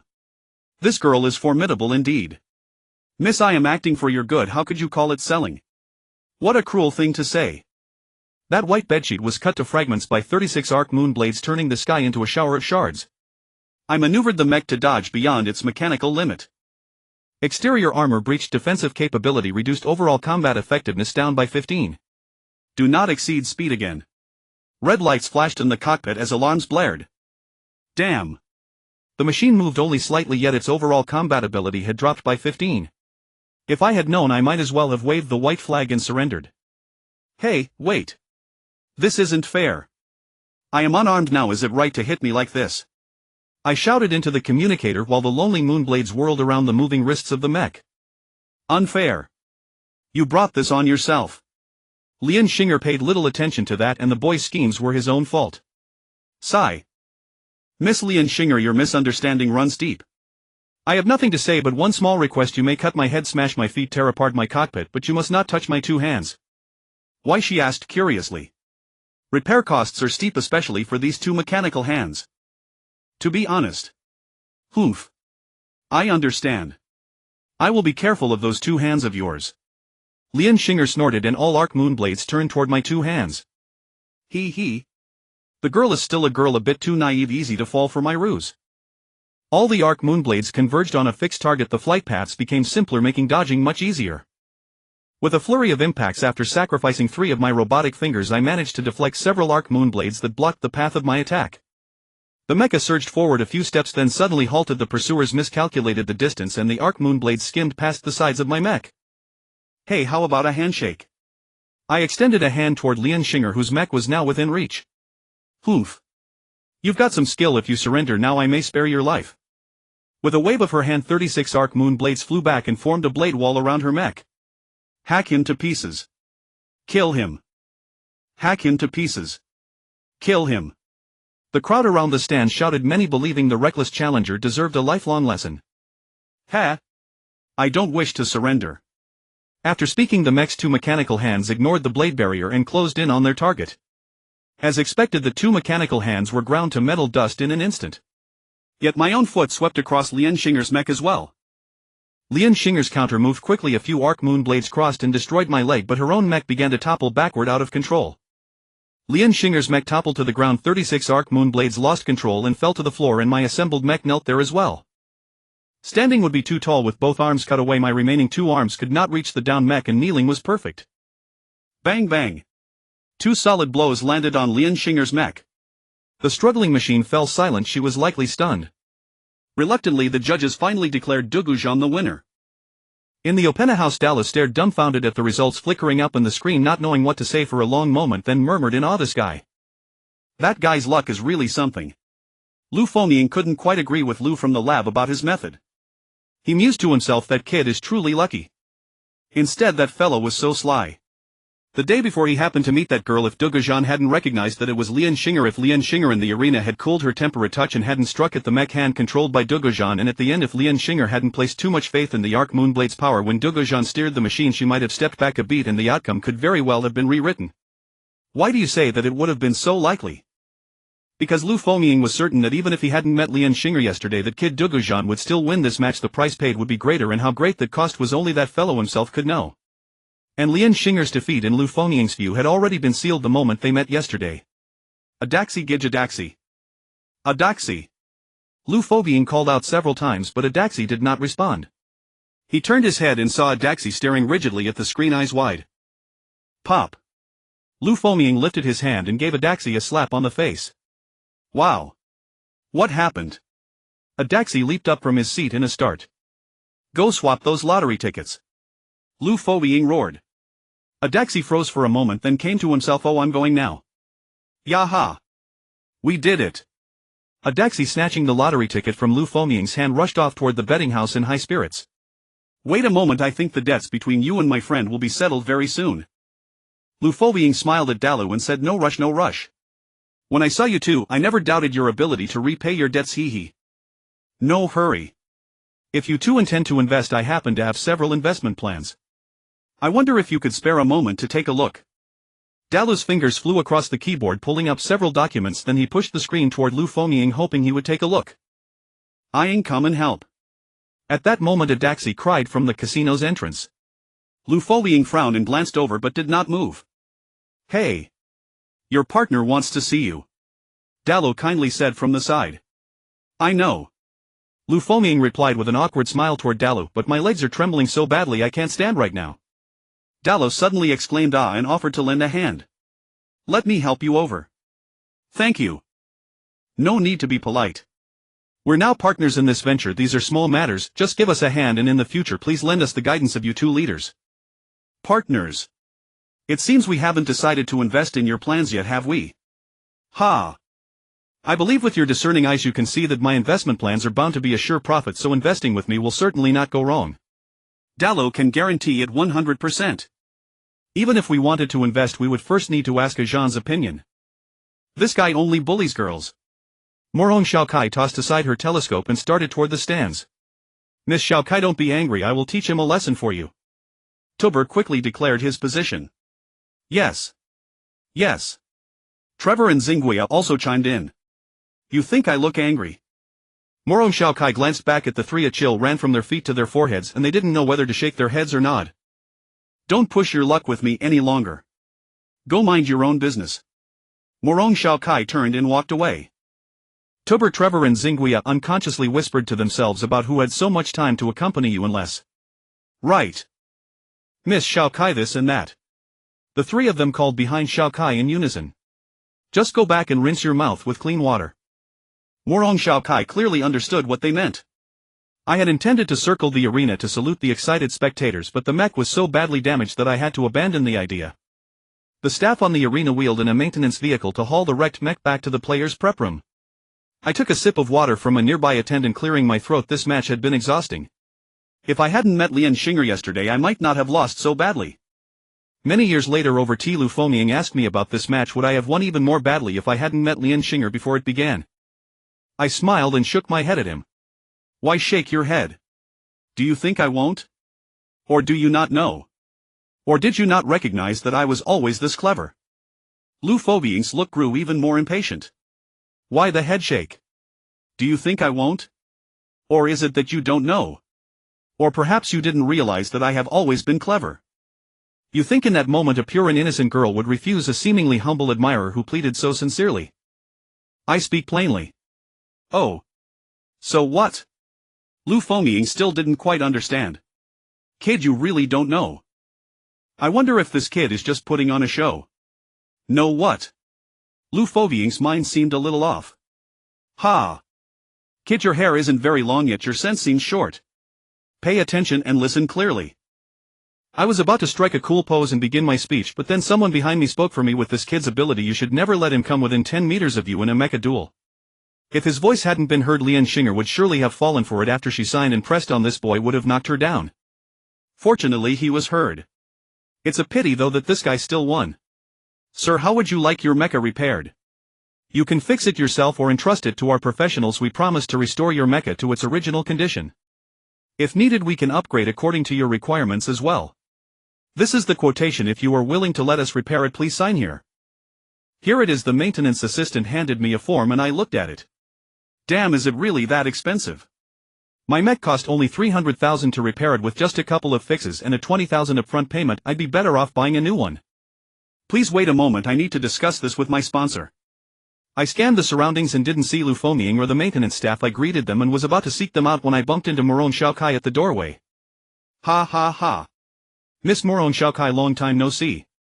You're looking more beautiful by the day. If you're here to find someone then Gu Zhan won't be disturbed. I did my best to smile as I greeted Morong Xiaokai and planned to edge away, but I bumped into a stack of obstacles. Because I kept my eyes fixed on Morong Xiaokai, the collision nearly wrenched my waist. Who would be so careless as to stack things in the middle of the path? Isn't this a hindrance? I muttered in anger, turning to see three frowning youths standing behind me. Oh look, it's Tuber toward and oh right, Xinguia. So good to see you all. Allow me to introduce Miss Morong Xiaokai. Ah. You all know each other already, so I won't waste time with introductions. You all chat, I must go and come back shortly. Yes.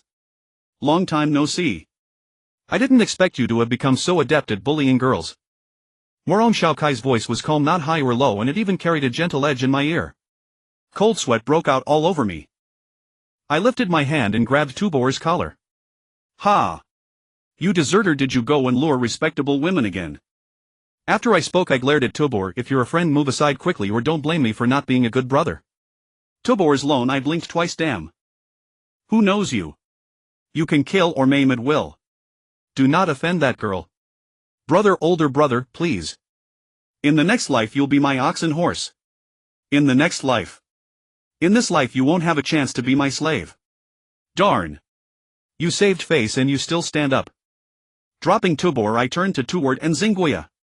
Pointing at them I scolded, that must be you too. What business do you have in stealing away a young girl's purity and heart? It's infuriating. I will avenge all the girls you have deceived. Before I could finish, a kick landed on my rear. Bastard. Stop spouting nonsense, I mean you. What? You think it's me? No way. I couldn't help but point at myself with Tubor's help. Ha ha ha. How could that be? I am the kindest person in the world. I sweep the ground without harming a single ant. I cherish moths near lamps. It's my creed. I respect the elderly and love the young. I would never bully men or women. Oh. No, I won't do it. I absolutely won't do it. Watching Morong Xiaokai's expression shift from pale to green to purple, I finally understood that today with my sharp tongue and florid words trouble was inevitable. We are all civilized people. We must refuse to use violence. Move a little, stretch your limbs. Using knives or guns would be ill-advised, especially bombs, landmines, incendiaries and the like. So many people here could be harmed. We want civility, not savagery. I thought to myself that a few blows wouldn't matter as long as my arms and legs weren't blown off. You really do care about others. If you have something urgent, go ahead, make room for him. Morong Xiaokai's expression softened a little and surprisingly she let me go. Tubor, Tuward and Xingguia reluctantly stepped aside.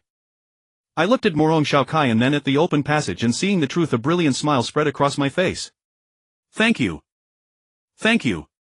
Still grateful, I turned to walk away, not knowing whom to thank exactly.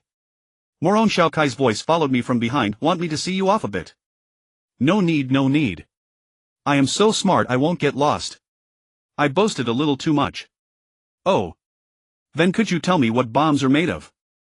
That is said to be something like fire. I didn't know why Morong Xiaokai asked such a thing. Then do you know what fire is? Fire. Fire is just fire, what else could it be? I asked, puzzled. Wrong answer. Fire is a hallmark product of ancient civilizations' progress, the crystallization of human wisdom. I hope you remember that forever, provided you are still alive. What? No. I realized and turned to run, but with a rumble smoke rose from beneath my feet. I leaped at a 45-degree angle, traced a perfect parabola through the air and disappeared into the clouds. He won't fall to his death, will he? Don't worry. Modern civilization's precise directional blasting, he'll be fine. Morong Xiaokai comforted the three beside her, their faces pale. The blast drew the attention of the guards on duty at the arena, and many curious spectators gathered. Morong Xiaokai tried to slip away, but a guard stopped her. What happened here? Nothing at all. Perhaps someone fired off fireworks to celebrate earlier. Fireworks to celebrate? Where? The guard looked doubtfully toward the sky. There was no fireworks in sight. That's not it. Morong Xiaokai pointed to the black spot falling from the clouds. The guard followed the direction. Was that fireworks? That thing looked more and more like a person. Ha! Fireworks these days are truly strange. Nevertheless, please return with us to assist the investigation, miss. Although there were no traces of an explosion at the scene, security duty required normal procedure. Just then from afar someone shouted, Gu Zhan. Where is Gu Zhan? A crowd opened and parted and someone pushed forward. Otis himself arrived. He immediately spotted Morong Xiaokai being blocked by security and, skipping the search for Gu Zhan, hurried forward to identify himself to the guard. The guard could only reluctantly move aside. What a pity. If only we could have learned the contact details of this beauty, it would have been a pity indeed. Toward the prep room the guards in a taxi had stepped, and the three of Lu Foaming in a taxi heard a distant boom. An unknown flying object shot overhead and struck a lush tree in the central garden. With a few screams and the flutter of leaves, the unknown object fell. A bulky figure rolled from the tree, dust rising from the branches. Ha! It's a person. A plump one, looks like Gu Zhan. Lu Fogying's sharp eyes recognized the flying thing instantly. It looked familiar enough to him. In Morong Xiaokai's calculations, I should have landed in the fountain pool in the center of the street garden, only she didn't know my exact weight, so there was a small miscalculation. Are you alright? A whispered in my ear, and did I regain my senses landing safely? Thank heavens I'm alive. With a soft swish I stood up and quickly checked every part of my body. Fortunately all the parts were intact. I burst into loud laughter. De Lu pointed at his head and in a hushed tone asked Lu Fomying beside him if this friend of yours had a problem. De Lu was taken by surprise and collapsed to the ground with a thud. I was about to stomp the fellow on the ground when a thought struck and I turned to Lu Fomying to ask. De Lu, caught off guard, sat down on the ground with a thump. I was about to stomp the man when I found another question and turned my head toward Lu Fomying. We just found a new investor, De Lu. New investor? I asked Ada. She shrugged noncommittally. I hurried to apologize, helped De Lu to his feet, flattered him a few moments and then pressed with my most pressing question. If you are magnanimous, please forget a petty person like me. So you're De Lu, your name carries an air of grandeur, clearly you're not an ordinary man. How much investment can you offer us? I quickly apologized, helped De Lu to his feet, uttered a few flattering words and then asked what I cared about most. It's all right, I have plenty of investments. De Lu meant that there were many projects available. Oh wonderful, how much exactly? My eyes lit up. Would 5 to 600 million work? De Lu wasn't too greedy. 5 to 600 million. Yes. My pupils widened, my heart sped up. Can you pay now? Excited as I was, I hadn't forgotten the old saying that money in hand is money earned. Yes, now. Of course. De Lu too wanted to get the funds into his hands quickly. Note down my account number and the bank address and transfer the money to my account. Both spoke in unison, waiting for the other to take up a pen and record. But neither moved, and soon the two realized something was off. Lu Fomying and Ada, she stood on the side, realizing there had been a misunderstanding, their faces tense, neither smiling nor crying, unable to speak up. It was then that Lu Fomying had a chance to explain he had come to seek our investment. I realized the mistake and said I came to ask you to invest in me. De Lu understood and asked whether that investment would count. After a moment of disappointment I smiled and asked De Lu, oh really? Of course it counts, but I remembered there were still important questions I hadn't asked, such as profits and how the split would work, plus the concrete investment plan. Could you tell us more first? Also the concrete investment plan, could you describe it to us first? Of course. It's not late, let's find a place to eat and talk while we discuss. De Lu, to show the sincerity of cooperation, decided to treat us to a meal. Wait a moment while we discuss and see if we can offer you more investment. I patted De Lu's shoulder to signal him to wait, then pulled Lu Fomying and Ada aside. Hello there. Do you enjoy watching me embarrass myself? Isn't watching me fall from a tree enough? Now you've brought an investor to tease me. This man really is here to seek our investment, the investor. It was you who misunderstood. Lu Fomying wore an innocent expression. Ada, who seemed honest, glared at him and asked how could he lie. Seeing Lu Fomying press on, I turned the questioning toward Ada. It was a Ying's idea, Ada, immediately confessed. What do you mean? With a witness present, I turned to Lu Fomying again. He. Oh, by the way, who put you up on that tree? Tell me, I'll help you deal with him. Lu Fomying tried to change the subject. You. Fine. If you can help me deal with her, today's matter will be a clean slate. Someone actually wanted to help me deal with Morong Xiaokai. I loved him for it, my heart leapt, yet I maintained a calm face as I switched topics and asked, how much did you win? Not much, just a bit over 900 million. If not for something it would have been a billion. Realizing he had spoken too much, Lu Fomying hurried to close his mouth, but it was too late. If only I hadn't used a few yesterday, it would have been a billion, right? Ha ha. I thought you'd really changed, but you're still as greedy as ever. I invested for her, not out of greed. Besides, since you used the money, I'm helping you make it right. In return you should thank me. Lu Fomying argued with a flourish, adding, oh that's it. If you want to win over a girl, now's a good opportunity. She's just been defeated and needs consolation, so lend her your broad shoulder for a moment and you'll never get rid of her. I understood Lu Fomying's feelings well.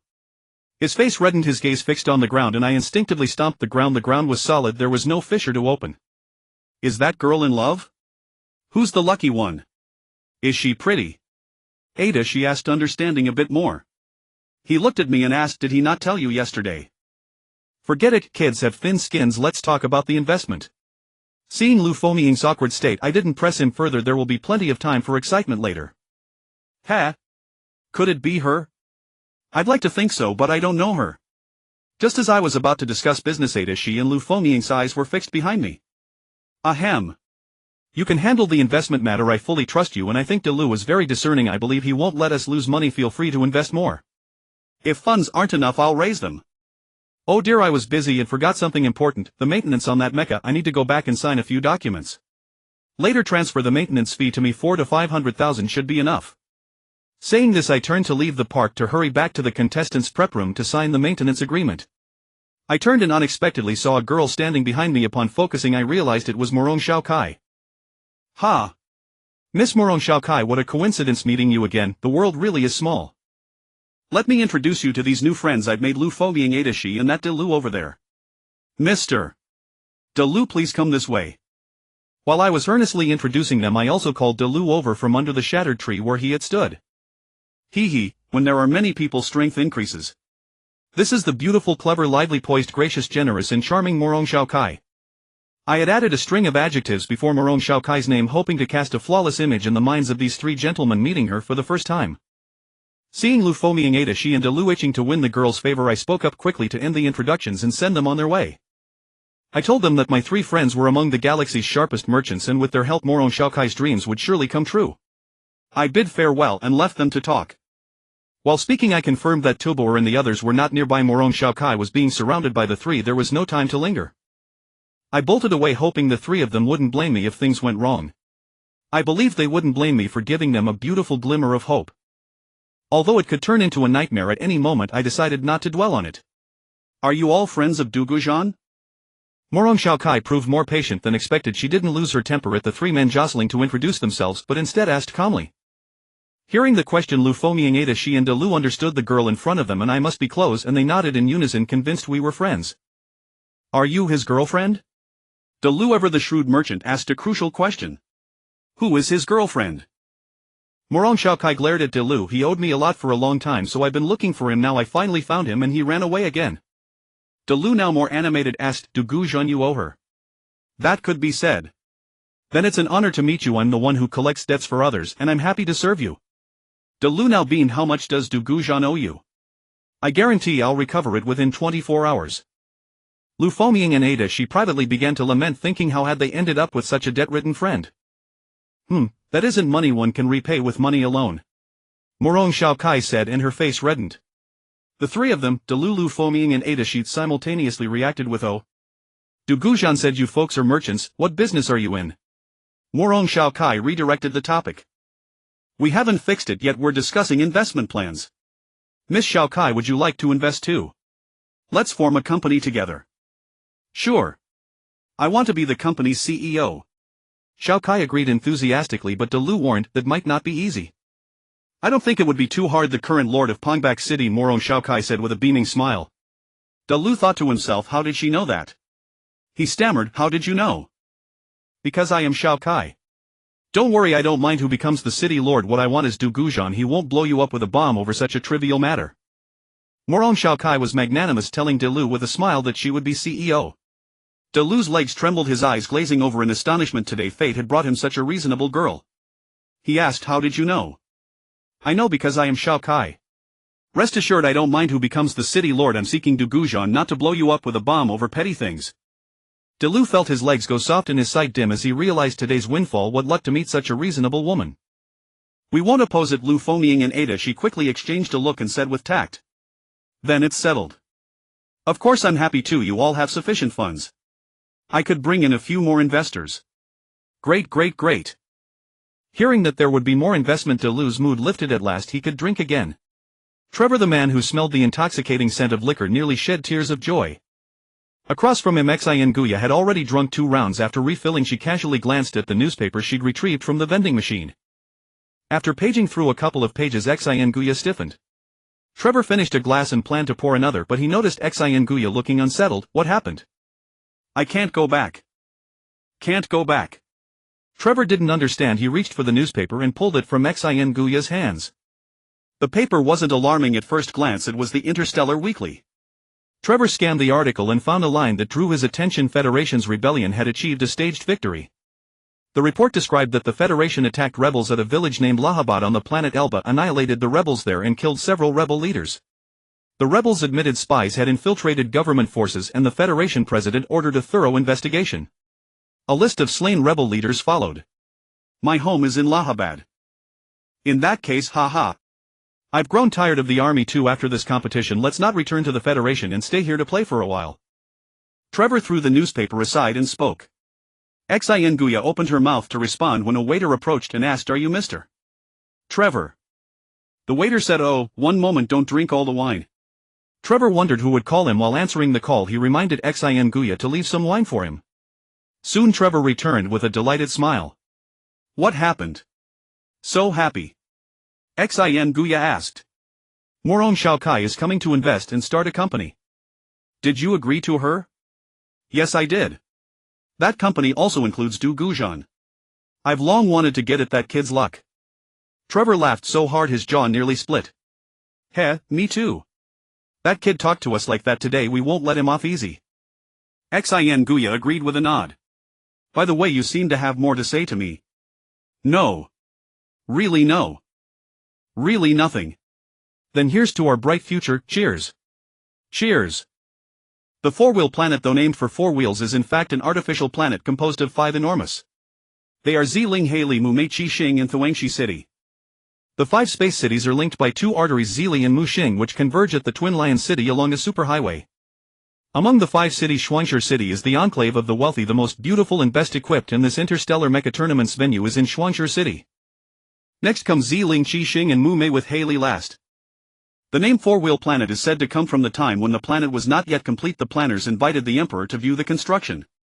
The Emperor saw 4 ring space cities like 4 wheels from ancient times, and so the place was named the Four-Wheel Planet. A silver-gray flying car glided into a secluded courtyard in the Twin Lion City where a solitary 3-story building lay hidden beneath the shade of trees. The car pulled up before the building, and before it could settle, Henge leapt out. The Dark Guild is in trouble. The recently concluded Mecha tournament had outcomes far beyond people's expectations. The immediate consequence was the largest gaming and betting group in the Milky Way, Weka Li Gaming Group, being forced to declare bankruptcy for inability to pay all the prizes. Weka Li's collapse dealt a heavy blow to Chi's greatest behind-the-scenes backer. The Anji Guild money vanished, but many entrusted funds were lost as well, and the damage to credibility was irreparable. The anxious Ari Demon paced the room as Henge entered and halted. What did you find? 3 suspicious bets, all placed within the last 10 seconds before the stake stop. Moreover, the major banks did not have enough liquidity to loan Weka Li money to turn things over. Could someone have lent it in advance? Lent it to whom? Possible. Who could have such power and appetite? There can be at most 5 such people. Tell me who placed these bets. The smallest stake was 95000. The other 2 were enormous, 40 billion and 2650 billion too. 65 times 10 to the power of 11. The bet of 95000 was traced to a friend of a man named Gu Zhan. The other 2 bets were placed by a manager of a small family company and an employee of a trust investment company. I have dispatched people to monitor them. The name Gu Zhan sounds familiar. Where have I heard it before? Right. The friend of the night is also this name. It should be the same person. It seems there is a plan targeting us. Continue monitoring them and also send someone to contact that Lian Xinger. Ari Demon wants to settle a few questions first, for there are many twists in this matter. Lian Xinger surely isn't with them. Is that so? Rather than guessing here, let's go and find out clearly. You should go there yourself. Find a way to borrow the prize from Niki Yak Space Research Institute for a look, and also bring back the autographed album she sings on. Her voice is quite good. Yes, I will take care of it now. Henge bowed his head and hurried away. Meanwhile, in the imperial capital's palace, His Majesty the Emperor urgently summoned the Empire's Minister of Security. After a private talk, the Minister of Security swore to the Emperor, "Your Majesty, rest assured I will not let these funds be used to threaten the Empire's security." Time was running out. Moron Shaokai did not come after me. After I arranged for the mech maintenance, I left the contestants' prep room with care. In the garden square outside the racetrack, I looked around and found no dangerous target. The surroundings were peaceful save for passers-by, and in the distance a few people carrying handmade banners marched under guard to protest that today's competition was unfair. Just now, while hiding in the prep room, I didn't hear any explosions outside nor ambulance sounds. Those 3 probably had good luck. I took a taxi back to the hotel. Before reaching the door, I saw Adashir leaning against a lamppost in front of the hotel, smoking with a frown, deep in thought. The taxi stopped at the hotel entrance. I got out and Adashur smiled the moment he saw me. What happened? Old friend, have you fallen in love? It's almost dusk, who are you waiting for? I looked around and greeted him at the same time. Waiting for you, Adashur said bluntly. I'm smitten. By the way, how did you and Miss Moron Xiaokai talk? It was pleasant, right? Very pleasant. But that girl seems rather biased. What did she tell you? I had a bad premonition. Not much I can tell, Adashur said, stamping out his cigarette. Told by look. Yes. Don't forget I am a hunter, I can tell by the way she fixed her eyes on you. Come on, let's go, and everyone is still waiting for you to eat. Adashur raised a hand to hug my shoulder. Everyone? Who are they? I asked, grabbing the lamppost for support. Relax. It's just for eating, it doesn't mean I'm ordering you around. But from Adashi's tone it didn't sound like an invitation to dine. Is she inside too? Adashur remained silent as if he admitted it. Aren't you trying to trap me? I seized the lamppost tighter. How could it be a trap? You two should stop quarreling over that little thing. There's an old saying that a day's marriage brings 100 days of grace. Any knot can be untied. Moron Xiaokai spoke sincerely. If the misunderstanding is cleared, it'll be fine. What? The two of you. Who said that? I, not paying attention, was suddenly pulled down from the lamppost by Adashur. What did that girl say to these guys? Never mind, evading them isn't a solution. Since there's some money now, we can find a free city later and repay her. Alright, I'll go by myself. I decided and followed Adashur into the hotel. The hotel wasn't large, but as the saying goes, even a small sparrow can have all its organs. It had a restaurant, a gym, and other facilities. If not for the crowds during the Interstellar Mecha tournament, they wouldn't have converted the warehouse into guest rooms.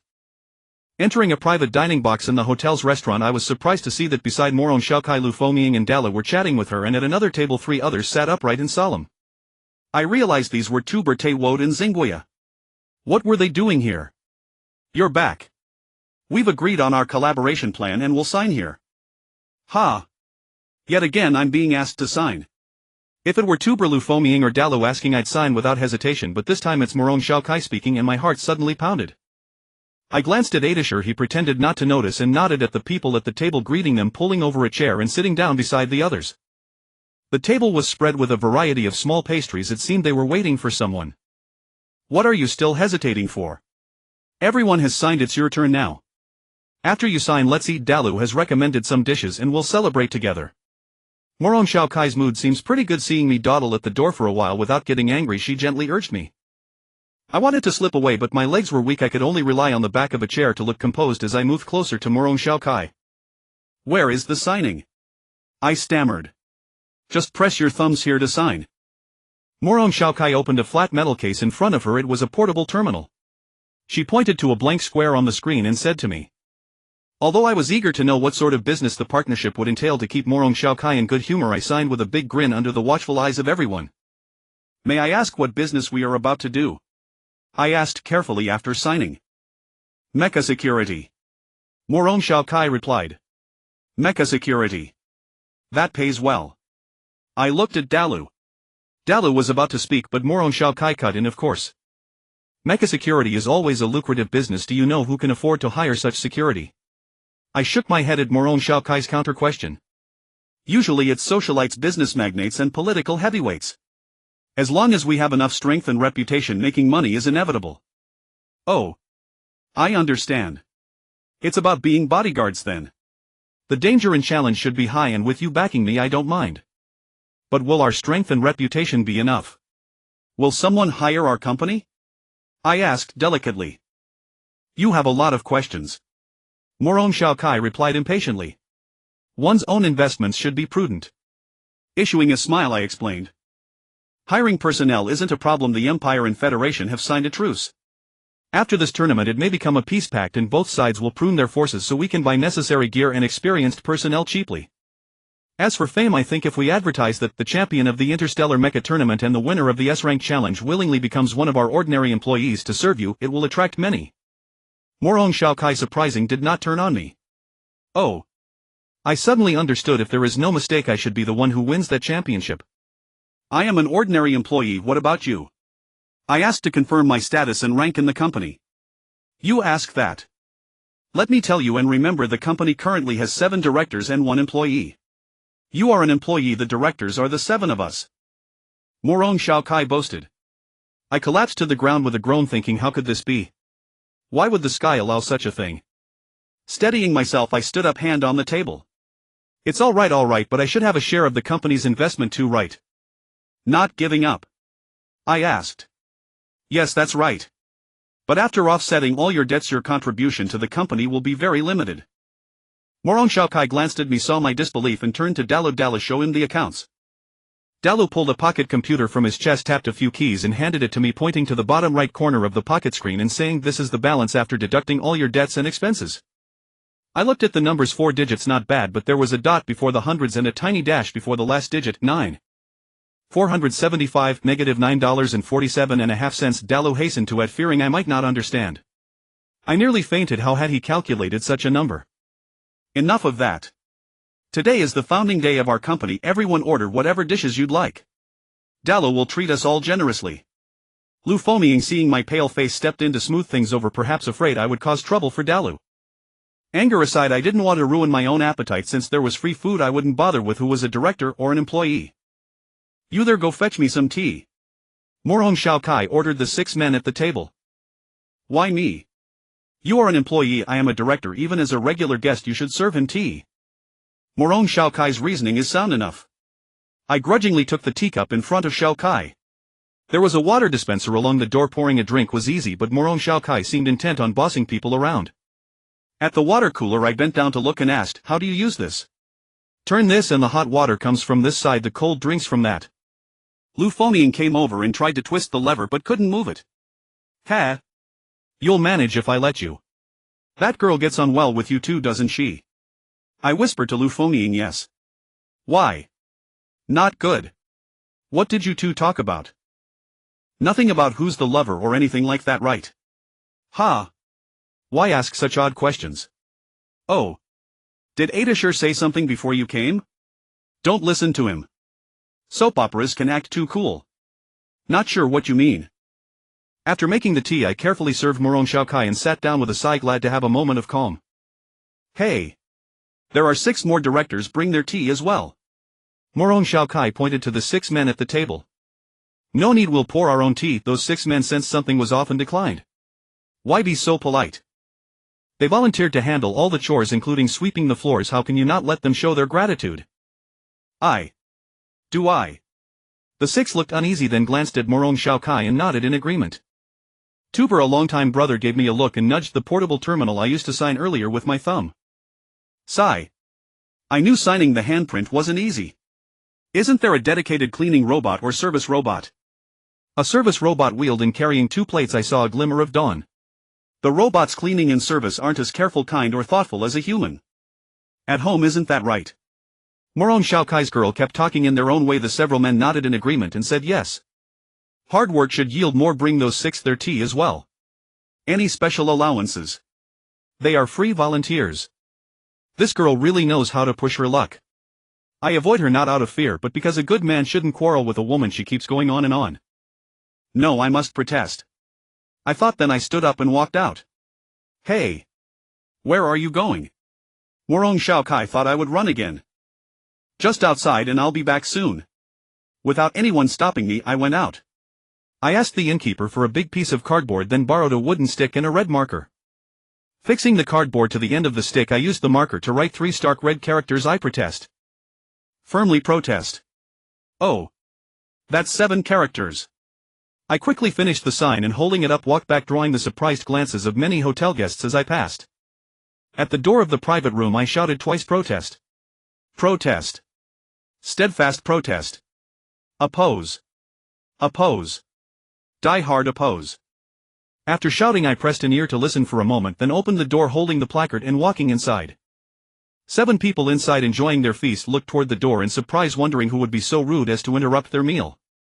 Gu Zhan strode in with a placard bearing 7 crimson words. The 7 others stared in shock. Gu Zhan's smile showed his amusement. Dare to trick me today, I'll play along with you for real. Protests.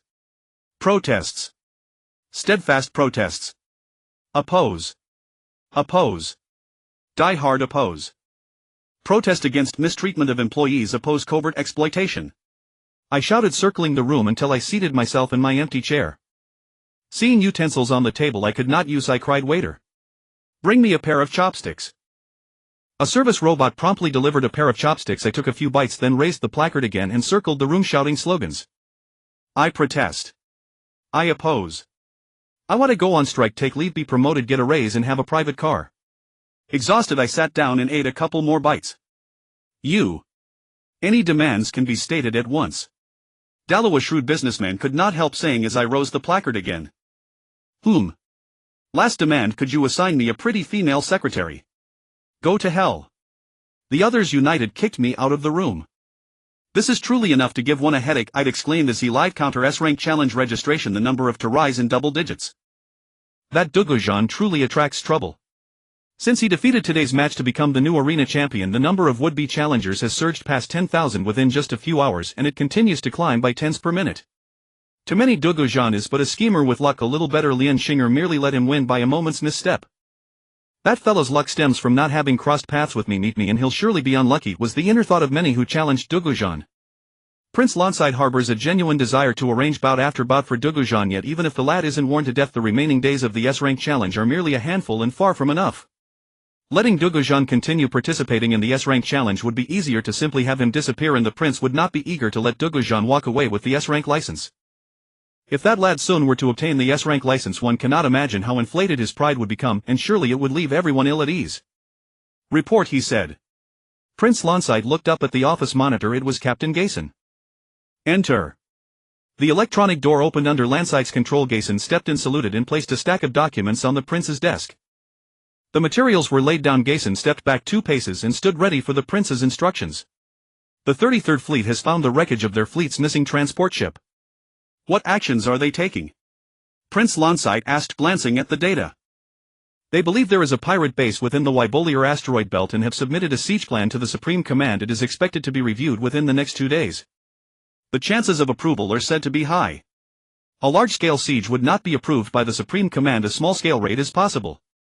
Such speculation is not unfounded. The Wybolier asteroid belt sits at the frontier between the Empire's actual control and the Federation's actual control.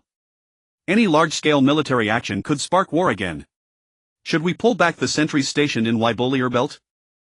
Captain Gayson asked. Even before the 33rd Fleet's transport ship vanished, Prince Lanside's Tianqi team had detected unidentified vessels operating near the Wybolier belt, so he had long dispatched watchers to monitor that region and determine the approximate location of a secret base, planning to uncover its purpose and wipe it out in one go, but somehow the 33rd Fleet discovered its existence instead. Lonside pondered whether to use his power to block the 33rd Fleet's sweep, yet the other side was likely aware that the base had been exposed, so their dumping of the freighter wreckage allowed the 33rd Fleet to locate it. Apparently they intended to abandon the base. Truly a tough bunch. Moreover, His Majesty the Emperor had issued orders that he refrain from meddling in matters related to Cardell Military Academy, so Prince Lonside could not intervene directly. Even if Prince Lonside wished to seize the secret base before the 33rd Fleet, he would find it hard to spare manpower before the interstellar mecha tournament ends, for reliable intelligence indicated someone would seize the special prize miniature mecha inventory system provided by the Nakia Space Research Institute at the tournament's end. But withdrawing the Watchers now would be to abandon all previous efforts. What should we do? Staring at the ever-increasing stream of challenge notices against Gu Zhan, Prince Lonside suddenly hit upon a one-stone two-birds plan. Inform the Supreme Command that I will dispatch personnel to assist this cleanup operation. Order the Watchers stationed at Wybolier to determine the precise location of the secret base within 48 hours. Also, very well, I will personally go myself. Have you found Gu Zhan's residence? We have located it at Hungjik Inn. Captain Gayson stepped forward, pulling a page from the stack of documents on Prince Lanside's desk and handing it to the prince. Lonside instructed Gayson to contact the Imperial Supreme Command while he, accompanied by 2 guards, drove toward Hungjik Inn. Wait for me at the door. At the entrance of Hungjik Inn, Lonside ordered the 2 guards out of safety. They would not leave his side, but the prince's order must be obeyed. Lonside entered the inn guided by the inn staff. He quickly found the private dining room where Gu Zhan and his party were eating. As he reached the doorway, the door from inside suddenly burst open and a figure shot out. Thank heavens, exclaimed the speaker, glad he hadn't fallen to the ground. Thank heavens indeed, why don't you thank me? Suddenly I heard a voice behind me. I realized that the reason I hadn't fallen was that my collar was being grabbed from behind. Turning toward the voice, I saw the man. I did not recognize him. Thanks, old buddy. You can let go now. I pretended not to know the prince, hoping to dodge.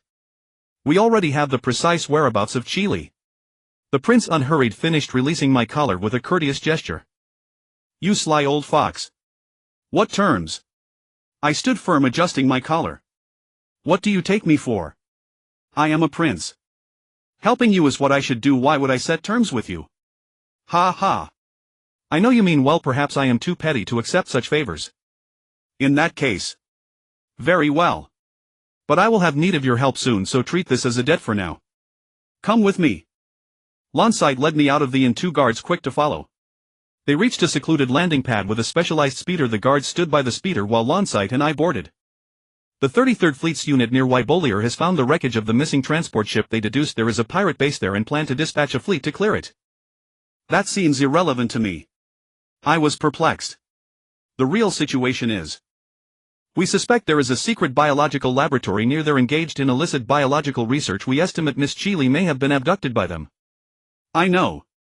I cut off the prince's words coldly. Lonside suddenly felt as if he had fallen into an icy pit, though the sensation lasted only a moment before the temperature returned to normal. But as far as I know, the location where the transport ship disappeared from lies about 0.6 light-years from the Wybolier belt. 6 light-years away. Is that so? Really? No, that must be what I remembered wrong. Can you tell me the reason? I asked, staring at the prince. Lonside, uncomfortable under my gaze, cleared his throat. Cough cough. I too would like to know the reason. I hope you can uncover it. I will. My cold words made the prince shiver involuntarily. To avoid any conflict between you and the cleanup fleet, you will go as one of my dispatched operatives to the Wybolier belt, taking Tober as your liaison. Tell me what equipment you require. I can handle the basic gear myself. Just provide us with free transport. No problem. But a direct mecha assault might not work. Well, you should take this. Lonside drew from his chest a small crystal badge the same size as the ID badge, whose texture was like crystal. What is this? I asked. A special prize sponsored by the Nikia Space Research Institute for this tournament, the miniature mecha inventory system. This thing can store mecha. Yes. Did you send Tober to Nikia for this? And you as well. He nodded. After all that trouble, you got it handed to you on a silver platter. What a joke. If you want, I can restore your military status now back to active duty. No need. I joined the army just to get by. Now I won't starve again, so better to pass. Oh. Have you made your fortune? Sort of. When will the 33rd Fleet begin operations? Within a week. Time really is of the essence. I will try to reach the Wybolier belt within a day or two, I said with a wry smile. Yes. According to the tournament rules, to ultimately win the S-rank challenge, you must accept challenges from other competitors within 10 days and win. That means you are unlikely to succeed. That Lian Shinger has already returned all her championship prize money and awards to the organizer of this interstellar mecha tournament. She could have kept them and they could be forwarded to you, but you cannot complete all the challenges, so those prizes cannot be transferred to you. Listening to Lonside, I felt more and more that the prince seemed to be taking pleasure in my misfortune. Ignoring all else, I saw Tober stepping out of the inn, a look of misery on his face as he glances around as if searching for something. How do you use this? Press here to operate, or you can use voice control as well. You can name your mech something imposing like dragon or tiger, then find an open space and shout XXX dragon or XXX tiger. Prince Lonside teased, is it really necessary to go through all this trouble? I looked at the crystal badge and found a small bump at the top edge. I pressed it, but nothing happened. You brat. Good thing you haven't entered your data yet, or you'd be doomed. Lonside snatched the crystal badge from my hand. Lonside opened the car window, angled the badge toward the open ground outside, and a blue light emanated from the badge. A blue sphere formed and landed about 10 steps away. Within the glow, a model-like robot could be seen, and in an instant the blue light faded and a fully armed mech stood on the ground. Did you see it clearly? Yes, clearly now. Looking at the colossal mech, I felt a chill down my spine. If I had pressed it in the car, this speeder would have surely been wrecked. After all, this is the prince's personal vehicle and I cannot pay for it. Lonside pressed a button on the crystal badge again. A beam of blue light bathed the mech and the mech turned into a blue light sphere that flew back into the crystal badge. Lonside retrieved the mech and opened the car's onboard computer, connecting the crystal badge to the terminal. Do you want to modify the miniature mecha inventory system settings? The car's computer answered in a synthetic voice, yes. Warning. After modification, all information will change. Are you sure? Confirm. Please input the corresponding password. I am Prince Lonsite. Lonsite pressed his right thumb to the screen as he spoke. Voice print matched, fingerprint matched, genetic match is confirmed. Begin modification. Please input the new data. Lonsite pulled a small knife from the toolkit and said to me, drip a drop of your blood on that. So troublesome. I muttered as I took the knife, cut my finger and dropped blood onto the crystal badge. Following the prince's instructions, after modifying the data, I pulled out a necklace and wore the badge around my neck. Farewell. We will not see you off. Well. The Wybullier belt is 0 light years away from the 33rd Fleet's transport ship's disappearance site. 6 light years. Is that so? Really? No, that must be what I remembered. Truthfully, I wasn't sure of the exact distance either. My memory says the disappearance site of that transport ship wasn't near an asteroid belt. We exchanged brief farewells with the prince and I stepped out of the speeder. Tobal had just spotted the mech that materialized out of thin air along with the flying car parked beside it. He approached to investigate, but the mech vanished just as suddenly. Not long after he saw me stepping down from the flying car. Tobal quickened his pace but stopped after only a few steps, having likely recognized the car's owner. Tobal knew the prince had come here for purposes beyond the ordinary. Though as the prince's subordinate he ought to have stepped forward to pay his respects, it seemed inappropriate to do so without the prince's explicit command. Are you looking for me? By the time Tobal was still hesitating, I had already reached his side. I saw you taking so long coming out and assumed you had run off, so I... What mission? Tobal asked me. The 2 royal guards standing near the flying car nodded to him from afar and he boarded the vehicle. As the car powered up, he did not continue forward. Before I could answer, the flying car pulled up beside us and stopped. Tobal hurriedly saluted Prince Lancaster, who was seated inside. Lancaster rolled down the window and said to Tobal, starting today you will follow Gu Zhan on this mission. You will take your specific instructions from him. Understood. Understood. This subordinate guarantees completion of the mission. Watching the flying car drive away, Tobal turned to me again. What is the mission? Let's head back first. We shouldn't keep them waiting. Seeing Lu Fenging also step out of the inn, I said to Tobal, by the way, I've been meaning to ask for some time now, how did you two end up teaming up with that girl? You mean me and those 2 boys from the Federation? Yes. You have the nerve to ask. Isn't this all because of you? For the past several days that girl has been taking her frustrations out on us. We've had a rough time of it, nearly half a month of strict abstinence from wine and worldly desires. Oh. Is that so? If I had known, I should have arrived a few days later and let you experience true asceticism firsthand. You little brat, asking for a beating, aren't you? Tobal, catching the teasing tone in my words, brandished his fist and roared at me. Back at the inn, Tobal mentioned that he and I would be leaving for a few days. I did not dare to speak up myself, for if it had come from me, Morong Shaokai would have been the first to refuse to believe it. Even so, Morong Shaokai immediately declared that she wanted to come along as well. Tobal explained that it was a matter of military secrecy, but Morong Shaokai was unmoved. At the time I did not have the luxury of overthinking things. Gathering my courage, I asked, little girl, how do you have so much free time to wander about? Don't you have classes or studies to attend to? Classes. Morong Shaokai narrowed her eyes and scanned me from head to toe before continuing. I graduated from university at 19, earned my master's degree at 20, completed my doctoral studies at 21, and by 24 I had secured 18 doctorates across biology, mathematics, physics, electronics, chemistry, medicine, geology, economics, history, astronomy, and more. Honestly, listing them all would only confuse you. What on earth do you think I still need to study? What school could possibly challenge me? By the time she finished counting, even her 10 fingers were not enough. I was simply dumbfounded. Originally I had no time to associate with someone like you. But I assume you are well aware of the reason. Morong Shaokai thought to herself, if you hadn't stolen that city of mine I wouldn't give you the slightest attention. Having no choice, I agreed to let her come along. Watching my foolish expression, Tiwode and Xingguia sat hidden in the shadows, giggling quietly to themselves. You two seem to have plenty of free time as well. Care to join us? Since Shaokai was coming along, I did not mind dragging a few more companions into the fray. We hardly think it appropriate to intrude upon your military secrets, Tiwode replied, using it as an excuse to decline. I had originally intended only to frighten the 2 boys who were openly gloating, but Morong Shaokai interrupted from the side. What military secrets could they possibly have? Besides, aren't you both hoping to retire from the military soon? Why not seize the opportunity? Let us all go together, it will be far more lively. Tiwode and Xingguia exchanged glances, then reluctantly nodded with mournful expressions. What did Shaokai take us for? Tourists? Though I had strong objections to Xiaokai's attitude, I let it pass, for the sake of Tiwot and Xingguia. In truth, I did not dare to complain. This hardly seems appropriate. Dallo was clearly unwilling. Having been delayed so long, he worried their business would suffer considerable losses. I walked over, draped my arm affectionately around his shoulder and said, Mr. Dallo, if I recall correctly, you are quite fond of interstellar online games such as Mech Universe, correct? Yes. Mech Universe is my absolute favorite. How did you know? Dallo was puzzled as to why I would raise such trivial matters at this moment. Mr. Dallo, you must now be a city lord, is that not so? You know me. Dallo's voice sounded slightly unnatural.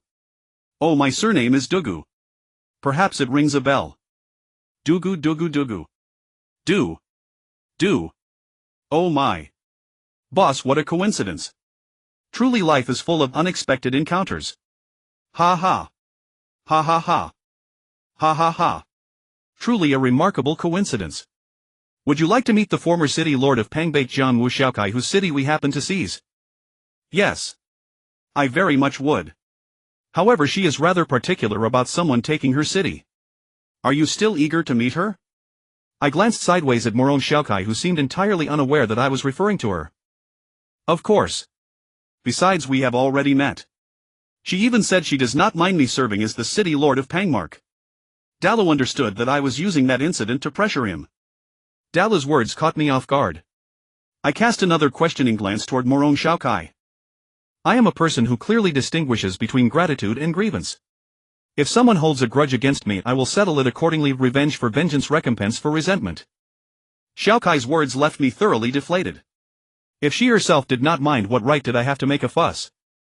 Just as I was about to release Dallo, Xiaokai spoke again. However, I am not one to meddle in other people's affairs. Their grudges have nothing to do with me. He. What a delightful girl. I like her. Beaming with amusement, I released Dallo's shoulder and instead slung my arm around his neck. Do you still consider me your boss or not? What if I don't? What if I do? Dallo, it seemed, was not without his wits. If you do not consider me your boss, I will leave immediately and our cooperation will be voided. That is a breach of trust. Dallo declared righteously. You broke your word first. Why should I keep mine? Surely you have not forgotten what you said when we first met. Shouldn't that be treated differently? Dallo thought to himself, words spoken within a game world need not be taken so rigidly in the real world, for they belong to two entirely different realms. Is that so? You are aware of the ancient wisdom that character is revealed in small matters. You used sweet words to deceive my trust in the game, reaped the benefits, and then denied everything. It seems your moral character is rather questionable. How could I possibly do such a thing? It was you who failed to log in for many days, how can you blame me? Dallo felt deeply wronged. Did you not just say you would not consider me your boss? Why refuse to admit it? You are framing me. Ask everyone, did I actually say that? Dallo sought to rally public opinion. The others nearby were only too happy to help, shaking their heads in unison to indicate they had heard nothing. Then what did you mean by your words just now, not considering me your boss? Releasing his grip, I asked in feigned astonishment. Naturally. Dallo replied instantly, his neck suddenly free. Then you do consider me your boss. Excellent. Truly, my worthy brother. I patted Dallo's shoulder with delight. Well, this. Dallo suddenly realized that after circling back around he had fallen into my trap once more. He was filled with regret. Do not be upset. Having a boss like me under your protection will make you quite prosperous. In truth, regardless of whether I am your boss or not, I ask that you refrain from opposing me on this matter. I am not opposing you. I am merely concerned that if we all leave, the establishment of our company will be delayed. Dallo cautiously voiced his thoughts. At dawn, Dallo came to the inn and woke me from my sleep, still claiming it was to see us off.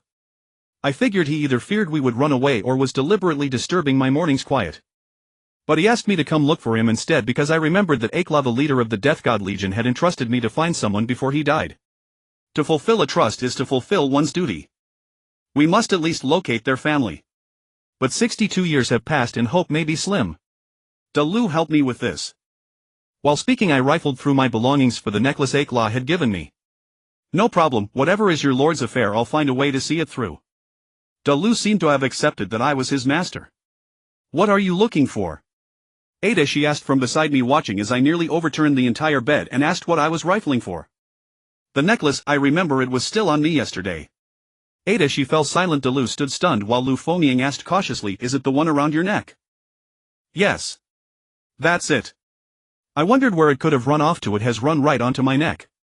Please hand it to the family of a person named Ekla, I said, taking the necklace and tucking it into Delu's hand. A bead of sweat slid down Delu's face. Had this guy's nerve short-circuited last night? A fool with a name containing Ekla is countless in the galaxy, and the necklace is only one piece. To whom should we hand it? If we give it to the wrong person, this petty kid will certainly trouble me. We need at least a rough address and a description. After a moment, Delu recovered and asked, do you know where they live? Or perhaps a photo of their family would do. This. I scratched my head, remembering they should be on the 4-wheel planets. Photos. Let me see. I took the necklace from Delu again. Besides a crystal plate, there was a small pendant. I opened the pendant and a three-dimensional image appeared. In the image, a gracious, dignified woman held a porcelain doll-like, utterly adorable little girl. Those are them. I handed the necklace back to Delu. Delu took the necklace and studied the 3D image carefully, then said, this will be easy. I know the 4-wheel planets inside out. With the photo I can deliver the necklace to them in under 2 days. As he spoke, there came a knock on the door. The improvised guest room had no bell and Delu casually opened the door. Tabor walked in, and seeing Delu there, he looked a little surprised. Huh? You're here too. Has a Zhan prepared? Are we ready to depart? Whose photo was that? Such beautiful mother and daughter. Are they your family? Tabor leaned over to look at the 3D image in Delu's hand and asked. Not. They are from a Zhan. He asked me to give this chain to them. Delu waved the necklace. I fear it won't be easy. Why? Because the photo is very old. Finding them won't be easy. Very old. At that moment I remembered there were other things I should tell Delu. Oh. I just remembered this photo should have been taken 62 years ago. 62 years ago. Delu nearly fainted. If luck was good, 2 or 3 days might find them, but if luck was bad, 7 or 8 years might pass. The 4-wheel galaxy experiences enormous population mobility. Who can guarantee that the mother and daughter still live on the 4-wheel planets? It was taken 68 years ago. Tabor affirmed. You know how I know? There is an inscription in Imperial year 270 January, beloved daughter Ekla. Wei Ma. Highly beloved wife Lei Luo Shi. Wei Ma New Year photograph. Ada, she and Lu Fengming also leaned over to look, and after reading it they both nodded at me. Ha ha. Then it will be hard for you to wander the 4-wheel planets when you have time. Tabor, let's go. I packed the belongings and left with Tabor. Delu remained there full of regret. In hindsight, he really shouldn't have let himself be charmed by this guy, become his underling, and now do the hard work of locating someone among the sea of people. The first S-rank challenge of the Interstellar Mech tournament, over 20 days, only 6 contestants met the requirements and received the S-rank license from the organizing committee. Among them, only one Imperial contestant held the second place as the nameless. The Federation had no S-rank license holder because 2 military officers had dropped out mid-contest. The Federation army furious confiscated all their prize money and prizes and expelled them. At the same time, 2 Imperial contestants also withdrew. Among them was the Gu Zhan, who had used underhanded means to defeat the current champion Lian Xinger. His withdrawal was not surprising. The Biboliar asteroid belt is a rarely seen, highly regular ring belt. It is said that thousands of years ago, at the location of the belt, there was a beautiful fertile planet rich in resources, but in the interstellar war it was destroyed by powerful weapons, giving rise to the belt as we know it today. Within the Biboliar belt there are 1757 asteroids with diameters over 10 km, 87621 between 1 and 10 km, and over 2314000 between 0, 1 and 1 km. The rest are countless. And to build a base on such asteroids, the diameter must be at least 1 km. Smaller ones would be unstable and liable to be shattered by collisions, making construction impossible. As for a secret base, it must be hidden and cannot be built on the surface of an asteroid. It would have to be inside a planet. A planet with a diameter of more than 10 km would be the best choice. Because the interior space is large and the target area is confined to a region of roughly 10,000 square kilometers, our actual targets were few. But our time was running short. When Ida bore toward Xinguia and Mu Rong Shaokai arrived at the Biboliar belt to join the monitoring team stationed there, the exact location of the secret base remained undetermined. News from Prince Lan Site said the 3rd Fleet's pursuit squad had been authorized to depart. At the edge of the Biboliar belt, a space mining ship hovered over a small asteroid conducting routine pre-mining exploration. The ship's exterior looked like any other mining vessel, but if someone went inside, a door appeared on the wall of the sealed or storage chamber. Inside the door, the arrangement made the place that should have been a storage chamber look more like a war room. I think the secret base must be on this asteroid. In the temporary command center, Mu Rong Xiaokai pointed to a red outlined region on the holographic map of the Viboliar belt where an orange-yellow dot glowed. How can you be sure it's there? Although Mu Rong Xiaokai had shown me the distribution of planets within the Viboliar belt, I did not think his judgment was correct, for there were at least 10 orange dots of similar size within the red outlined region. Tell him the reason, Mu Rong Xiaokai ordered. She is quite adept at directing people, perhaps because she fears she cannot persuade me. According to spectral analysis, that asteroid is a solid rock body with a stable geological structure, and its internal temperature is estimated to be between 30 and 40 degrees. The small temperature difference makes it suitable for building a base and related facilities. Yes, Tabor added. Imperial Space Engineering has long said that in outer space building facilities on existing asteroids is the best option for such stable geology and small temperature differences. Is that so? I asked. Tober, feeling a bit uneasy, hesitated and then said, it should be so. I think there might be a secret base inside this asteroid, I said, pointing at an orange-yellow dot within the red outline. Mu Rong Xiaokai glared at me. Only a fool like you would build a base inside there. The asteroid's main composition is ice and a small amount of dirt. If a base is built inside, the heat generated by inhabitants would affect the stability, causing it to crumble into smaller blocks. Even if there were a way to prevent crumbling, its location would make it hard to collect enough ion energy from stellar radiation, and energy would have to be transported from elsewhere to sustain operations, which is costly and risky. I wonder if Tabor is trying to win over Mu Rong Xiaokai. Before long he blustered on and she didn't thank him, which irritated me to no end. Anger aside, that fellow's analysis was quite reasonable.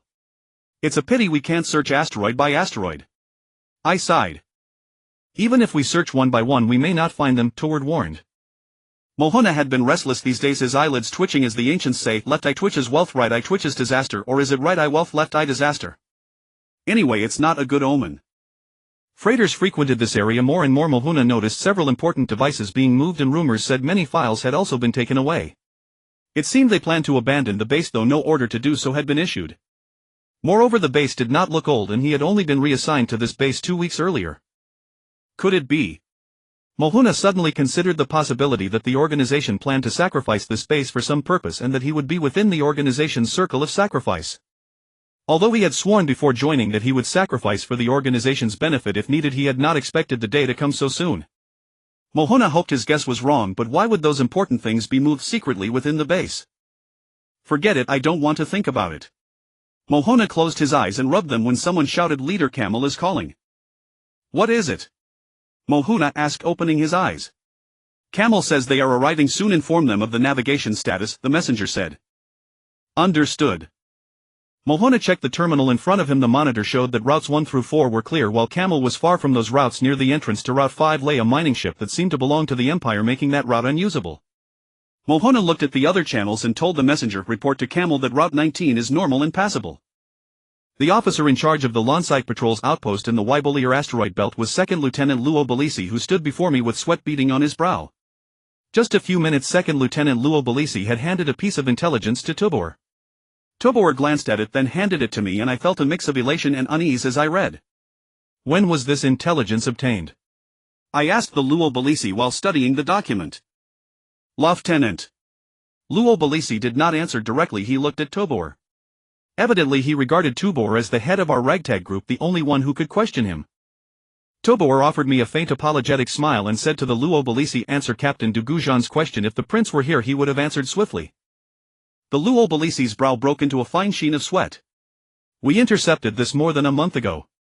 If you intercepted it over a month ago, why is it only now being brought out? Luo Belisi's reply nearly furrowed my brows together.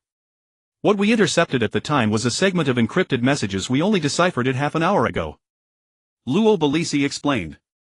The intelligence recorded a brief exchange. What is the situation? She has been revived, stable, conscious. The identity has been confirmed indeed. Yajia Pula Chanli. Yajia Pula Fox's daughter. You may proceed with the next steps.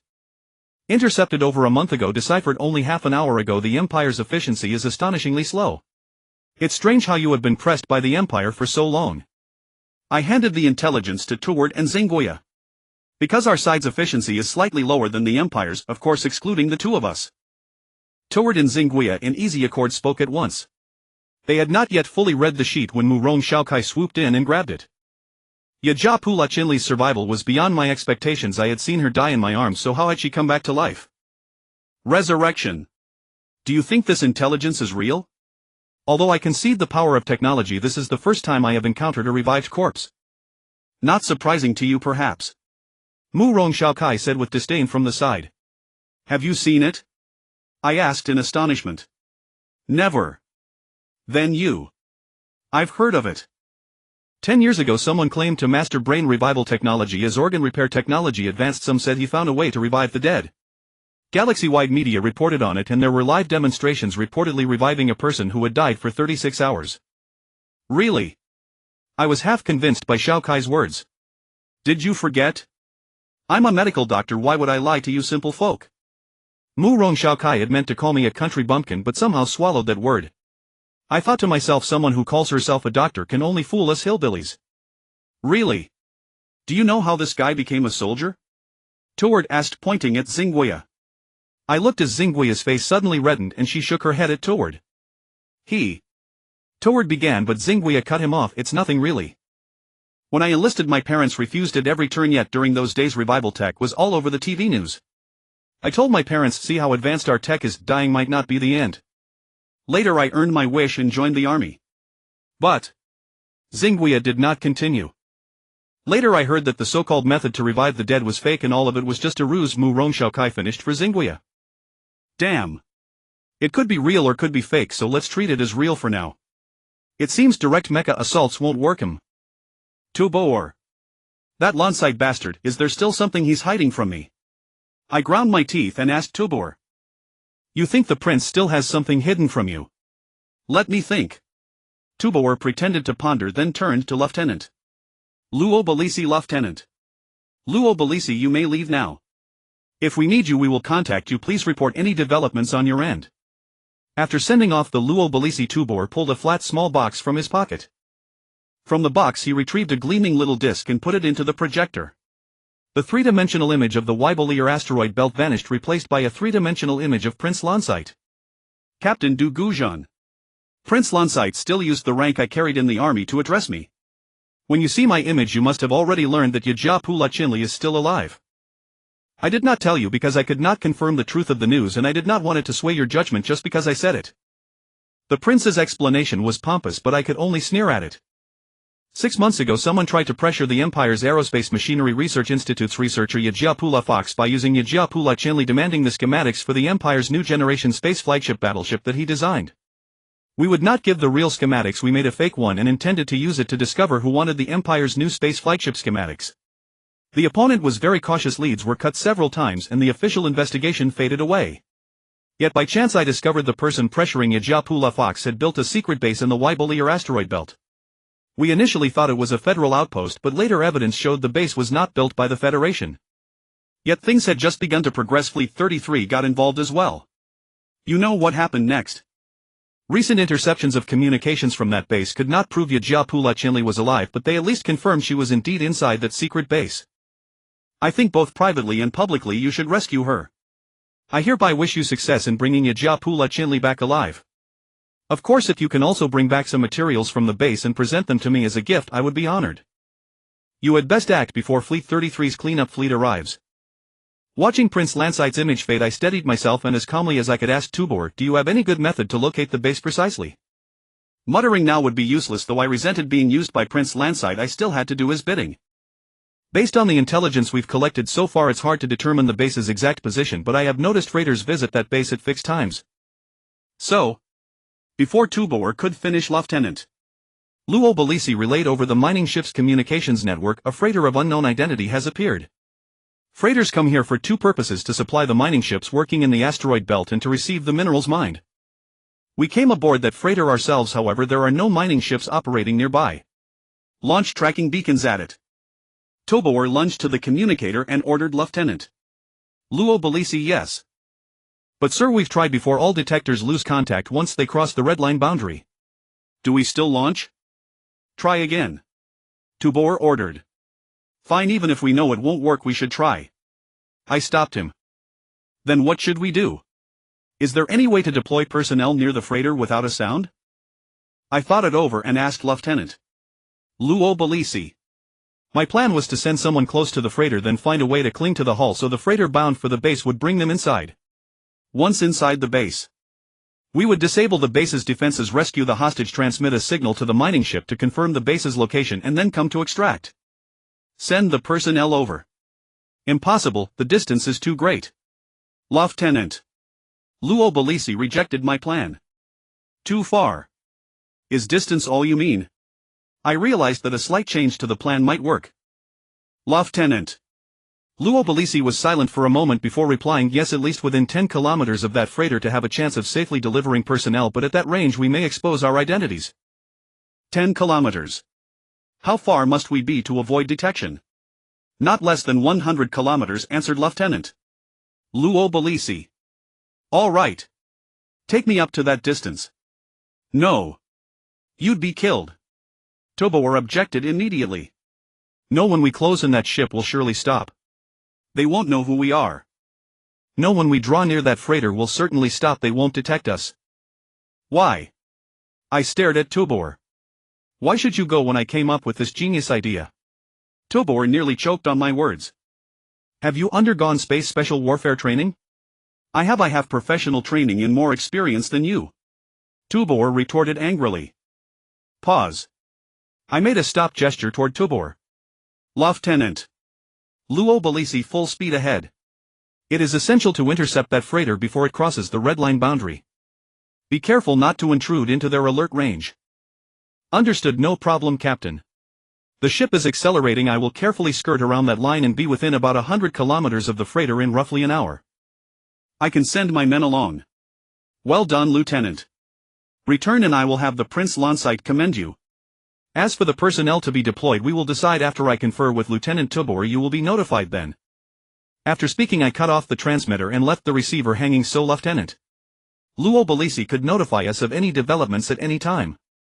What we said in the temporary operations center would not be relayed, for what followed could undermine the two commanders' shining image in the eyes of the people. Old rules. When we were kids in the village and friends with Tobor, we often argued and ended up in a scuffle. The winner dictated who was right. To illustrate with a simple example, sharing candy, one says, I'll take 4 and you take 5, the other says, no, you're younger, I should take 4 and you 5. Or I could give you 6 instead. They tussled and wrestled, one finally pinning the other to the ground.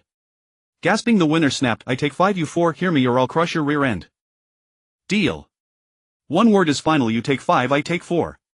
The loser giggled in victory, only to realize too late that he'd spoken too soon and felt a surge of frustration.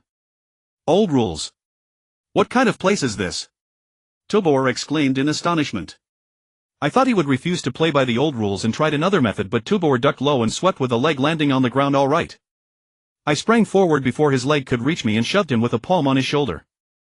The rules come first. Tobor finished lying on the ground. No, no, no. You can't go. Tobor climbed to his feet and still refused. I knew you'd shirk. Then tell me, how do we decide?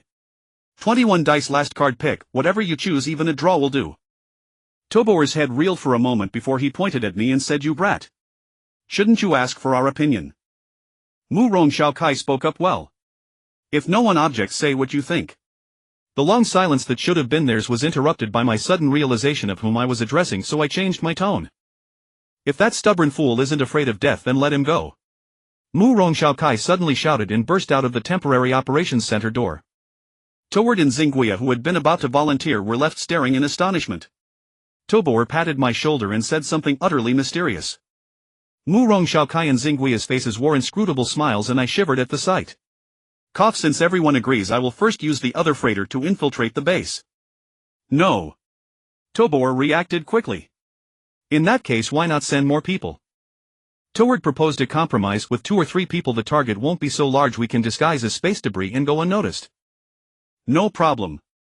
With 2 or 3 the target won't be too big and we can masquerade as space debris, they won't notice us easily. Do you have 100% certainty of safely landing on the freighter's hull? Tobor asked. I could not answer, I did not have such certainty. Fine, I agree. Tobor, you stay. Toward and Xingguia, come with me. You can come too. Tobor still tried to press his claim. I never like giving orders to others, and here only I know Yajia Pula Chinli's appearance. If we must rescue the person first, may I stay out? Tobor was left speechless by my words. The mining spacecraft accelerated away from the periphery of the Vebely asteroid belt, heading deep into the belt. The sensors scattered throughout the asteroid belt immediately relayed this information back to the secret base. What is that guy doing? Mona watched the orange-red dot with great confusion. That guy wasn't staying put to mine, instead he was flying around aimlessly. Even worse, judging by the ship's trajectory, it seemed to be moving toward Corridor 19. Wasn't he just looking for trouble? If that ship really moved near Corridor 19, they would spot a suspicious cargo vessel weaving through the asteroids. Since there were no commercial routes in the Vebely asteroid belt, if they were discovered, Camel would hardly save his own skin. Should he order Camel to hide on the spot? But what if the mining ship wasn't heading for Corridor 19? If he made a fuss and ordered Camel to stop and hide only for the mining ship to turn halfway or stop delaying, Camel would still get him in trouble. After weighing the pros and cons, Mona decided it was best to let his superiors worry about it. After all, he was just a lowly corridor monitoring officer. There was no need to overthink things. Reporting, sir. A mining spacecraft is detected moving toward the Level 1 restricted zone. Mona connected to the base control center to report. Mona didn't directly say that the mining ship might be moving near Corridor 19. Instead, he took a detour in his wording, saying it was moving toward the Level 1 restricted zone.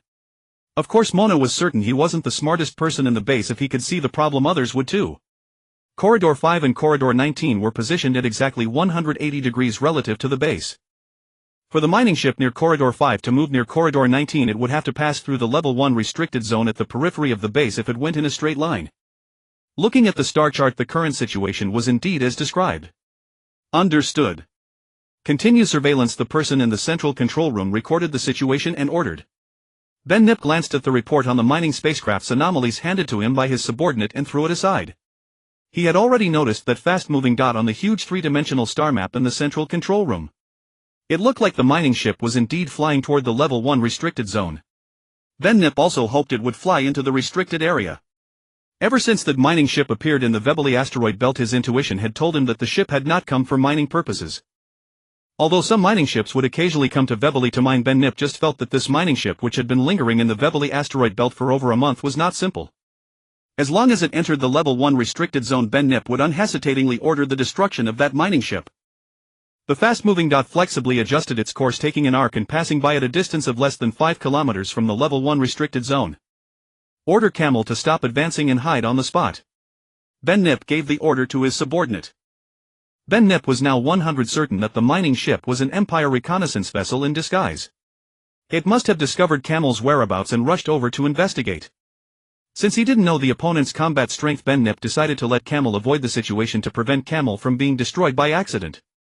Although the organization could send another one, there wouldn't be enough time. The Empire's 33rd Fleet's cleanup fleet was already on its way. Leaving those insignificant subordinates here was fine, but he didn't want to become a casualty of this base. The enemy is decelerating and the target has disappeared. The radar operator in the cockpit of the mining spacecraft reported to Lieutenant Ropolis. The target disappeared. Could it be hidden by the reflection signals of the asteroids? Lieutenant Ropolis asked. We are verifying. The radar operator adjusted the radar. It's not the asteroids.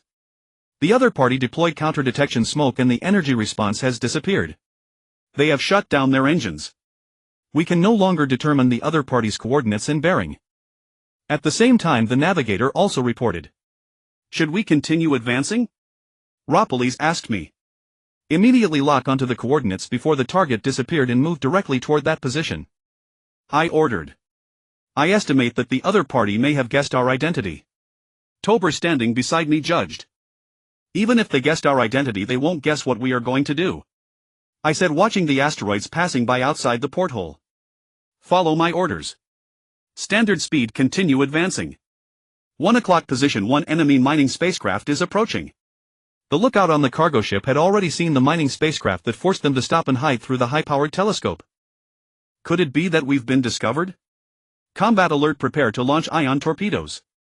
Seeing that the mining spacecraft was still approaching, the captain of the cargo ship, codenamed Camel, immediately ordered the entire ship to enter a combat state. Torpedo launch ready. Lock onto the target. The order was issued, but no one replied after a moment. The captain frowned. Lock onto the target. There are too many obstacles, the target cannot be locked. The torpedo officer reported. Report the distance and wait for orders, the captain said, displeased. Distance 300 kilometers. 200 kilometers. Target distance 100 kilometers. The lookout reported every 100 kilometers. As the mining ship approached within 100 kilometers, the lookout's voice trembled slightly when reporting. Target locked. The torpedo officer finally locked onto the target. But the captain didn't say anything. Target distance 80 kilometers. 60 kilometers. 40 kilometers. 20 kilometers. Torpedoes ready. The target is turning around. Continue observation. Maintain readiness. The order to attack was temporarily suspended. Target distance 120 kilometers. They are leaving at full speed. In no time the mining ship traveling at full speed disappeared from the lookout's field of view. The combat alert on the cargo ship was lifted accordingly. The cargo spacecraft Camel waited patiently for a while longer. After receiving the signal from the base that the corridor is safe and traffic can resume, it removed its camouflage disguise, started its engines and began to accelerate slowly. No one noticed that the mining ship quietly threw several objects into space from its cabin before and after turning. Since it was impossible to determine exactly where the spacecraft had moved, Trevor and Xinguia were deployed to 3 different locations to ensure that at least one of us was in a position relatively close to the spacecraft. I was lucky. The camouflaged cargo spacecraft accelerated almost directly toward me. I quickly adjusted the attitude control button on the jet propulsion unit of my spacesuit to adjust the relative position between me and the cargo spacecraft to a relatively safe one. The cargo spacecraft was already within sight. I could even see the figures of the crew inside through the porthole. When the distance was appropriate, I fired a magnetic grappling hook at the spacecraft using a pneumatic launcher. A long steel cable was connected behind the grappling hook, and a cable box around my waist stored 5 kilometers of steel cable. When the magnetic grappling hook grabbed the spacecraft, I relied on this long steel cable and the thruster on my back to adjust the relative speed between me and the cargo spacecraft to a stationary state. The rapidly fired magnetic grappling hook accurately hit and latched onto the hull of the cargo spacecraft, and the steel cable was pulled taut in the blink of an eye. My body shook and I moved along with the spacecraft. Danger. Danger. Cable insufficient. The impending impact will exceed human tolerance.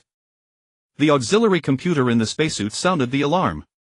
The display on the helmet visor showed that the remaining cable length was less than 1 kilometer, and the temperature in the cable box had also risen significantly.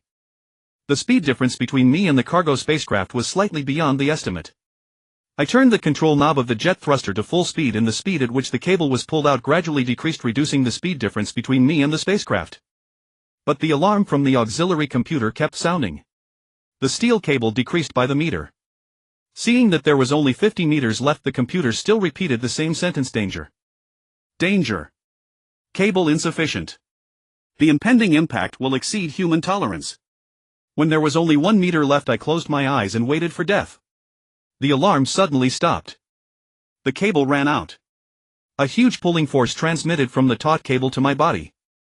I finally reached a relatively stationary state with the cargo spacecraft. I didn't have time to rejoice. I quickly busied myself with retrieving the steel cable. Being dragged by such a long steel cable in the emptiness of space was fine, but this was in the asteroid belt, where a close encounter with an asteroid could happen at any time. At that point it would be questionable whether I could leave a whole corpse. The retrieval of the steel cable went smoothly. When there were only a few hundred meters left, I suddenly realized that the hull of the cargo spacecraft was rapidly approaching me. In an instant the pitch-black hull blocked my field of vision. The cargo spacecraft was decelerating and turning. This time the thruster running at full speed failed to bring me out of danger. Seeing the metallic sheen of the spacecraft's hull within reach, I gritted my teeth, turned off the thruster and extended my limbs to prepare for the impact. However, the spacecraft adjusted its course again. A false alarm. The distance between me and the cargo spacecraft widened as the spacecraft turned and accelerated again. How do these guys fly spacecraft? Spinning around like this makes my head dizzy. I cursed mentally in exasperation. After several tosses with the help of the steel cable connected to the magnetic grappling hook, I finally stood on the solid outer hull of the cargo spacecraft. I let out a long sigh of relief. Only then did I realize that although there was a constant temperature system in the spacesuit, my whole body was still drenched in sweat. I took a moment to look around but didn't see anyone else. It seemed that only I successfully landed on the cargo spacecraft. I crouched down and just turned on one magnetic boot when I heard a bang. The taut steel cable, unable to bear the load, snapped. The broken steel cable flew up and rushed straight toward my face. I hastily turned my body and the broken end of the cable brushed past the helmet visor. Several fine cracks immediately appeared on the visor. Having tucked away the severed steel cable into the cable box, I activated the magnetic boots on the other foot, planting both feet on the freighters. Once steadied, I could inspect the helmet visor. Fortunately, it was intact. Yet the helmet's auxiliary computer warned that rupture from internal suit pressure could not be ruled out with a risk as high as 99. Although I did not wholly trust the computer to be safe, I set the suit's internal pressure to the minimum that would still permit normal breathing. Anyway, I had finally landed alive on the freighter. Now I could only pray that the visor cracks would not split before the freighter reached the spaceport. But luck seemed to be taking a nap as the freighter slowed. A hatch on the side of a nearby asteroid began to open and the crack on my space helmet visor split with a crisp sound accompanied by faint hiss. The air leaked from the crack. I pressed a hand to the fracture, applying just enough pressure to prevent the small crack from widening due to the airflow. Yet all my efforts were in vain. The crack widened into a gap and the suit's air supply could no longer keep up with the loss. The auxiliary computer tried to maintain the suit's internal pressure, but doing so only accelerated the air loss. With the pressure dropping rapidly, the low pressure seemed to make my blood swell, my consciousness grew fuzzy, and my limbs refused to respond. Although I didn't understand what the Imperial spy ship disguised as a mining vessel was up to, the camel's safe arrival at the port was enough to ease Ban Ni-Pusi's nerves. He was about to order the cargo unloaded when the control room reported that an unknown object was clinging to the hull and alive. The port's monitor magnified the image onto the display, and indeed there was a grayish thing moving on the freighter's hull. The monitors reported to confirm the number of targets. There was only one. The computer would analyze the object's life form. The analysis began and concluded that it was a life form an intruder had infiltrated. A combat alert was issued and all combat personnel were to assemble and seal the port's exits. Only one Ban Ni-Pusi relaxed his grip on the situation. A single space creature could not threaten this heavily defended base. The analysis continued and concluded it was a life form an intruder had entered. Combat alerts were issued and all combat personnel were ordered to assemble and seal all spaceport exits. Ban Ni-Pusi didn't wait for the subordinates to relay the results, for he could already tell it was a person approaching. The uninvited guest evidently hadn't expected his moves to be detected. He sat boldly on the freighter's hull, raising his hands as if to remove the helmet he wore. Coming to my senses, the first thing I did was remove the cracked, bulky space helmet. Breathing fresh air again steadied me after I nearly became a drifting soul in space. I tossed the helmet aside, drew several deep breaths to loosen the tension, and began to stretch when several blazing beams flashed past me. I dropped low, realizing why I had come here. From the spaceport's flight deck a voice shouted to lay down weapons and surrender immediately. I looked up to see who spoke when a volley of bullets hammered the freighter's outer armor and ricocheted away with a piercing howl. I shouted that I surrendered and waved my hands to show I had no weapon, hoping they would hear me above the din. A voice ordered to stop firing and bring him down. Within moments, two fully armed figures climbed up the freighter's side and pinned me with their guns from a distance. One of them pointed to the ladder and instructed me to come over honestly and go down from here. I stammered that I was not a threat. I was a tourist. Our sightseeing ship had been struck by a meteor and I drifted into space, ending up on their vessel. They were my saviors and I would thank them properly. I slowly stood up. Glancing around, the spacious spaceport was empty except for the freighter I stood on. Around it lay several levels of transport platforms, with the lowest level packed with heavily armed personnel. Weapons aimed at me. A single misstep could turn me into a swarm of bullets. I raised my hands, forced a friendly smile, and under the watch of nearly 100 eyes walked to the ladder and obediently descended to the spaceport deck. Ban Ni-Pusi sized up the intruder, a gray nondescript oversized spacesuit that if seen in space might be mistaken for a small asteroid. From his face he looked fat, with a round countenance and a smarmy smile that could nauseate many. He kept bowing and nodding to those around him, muttering that he was a good person. "Don't kill me. I'm a good person." Is this the Empire's agent? How could he behave like this?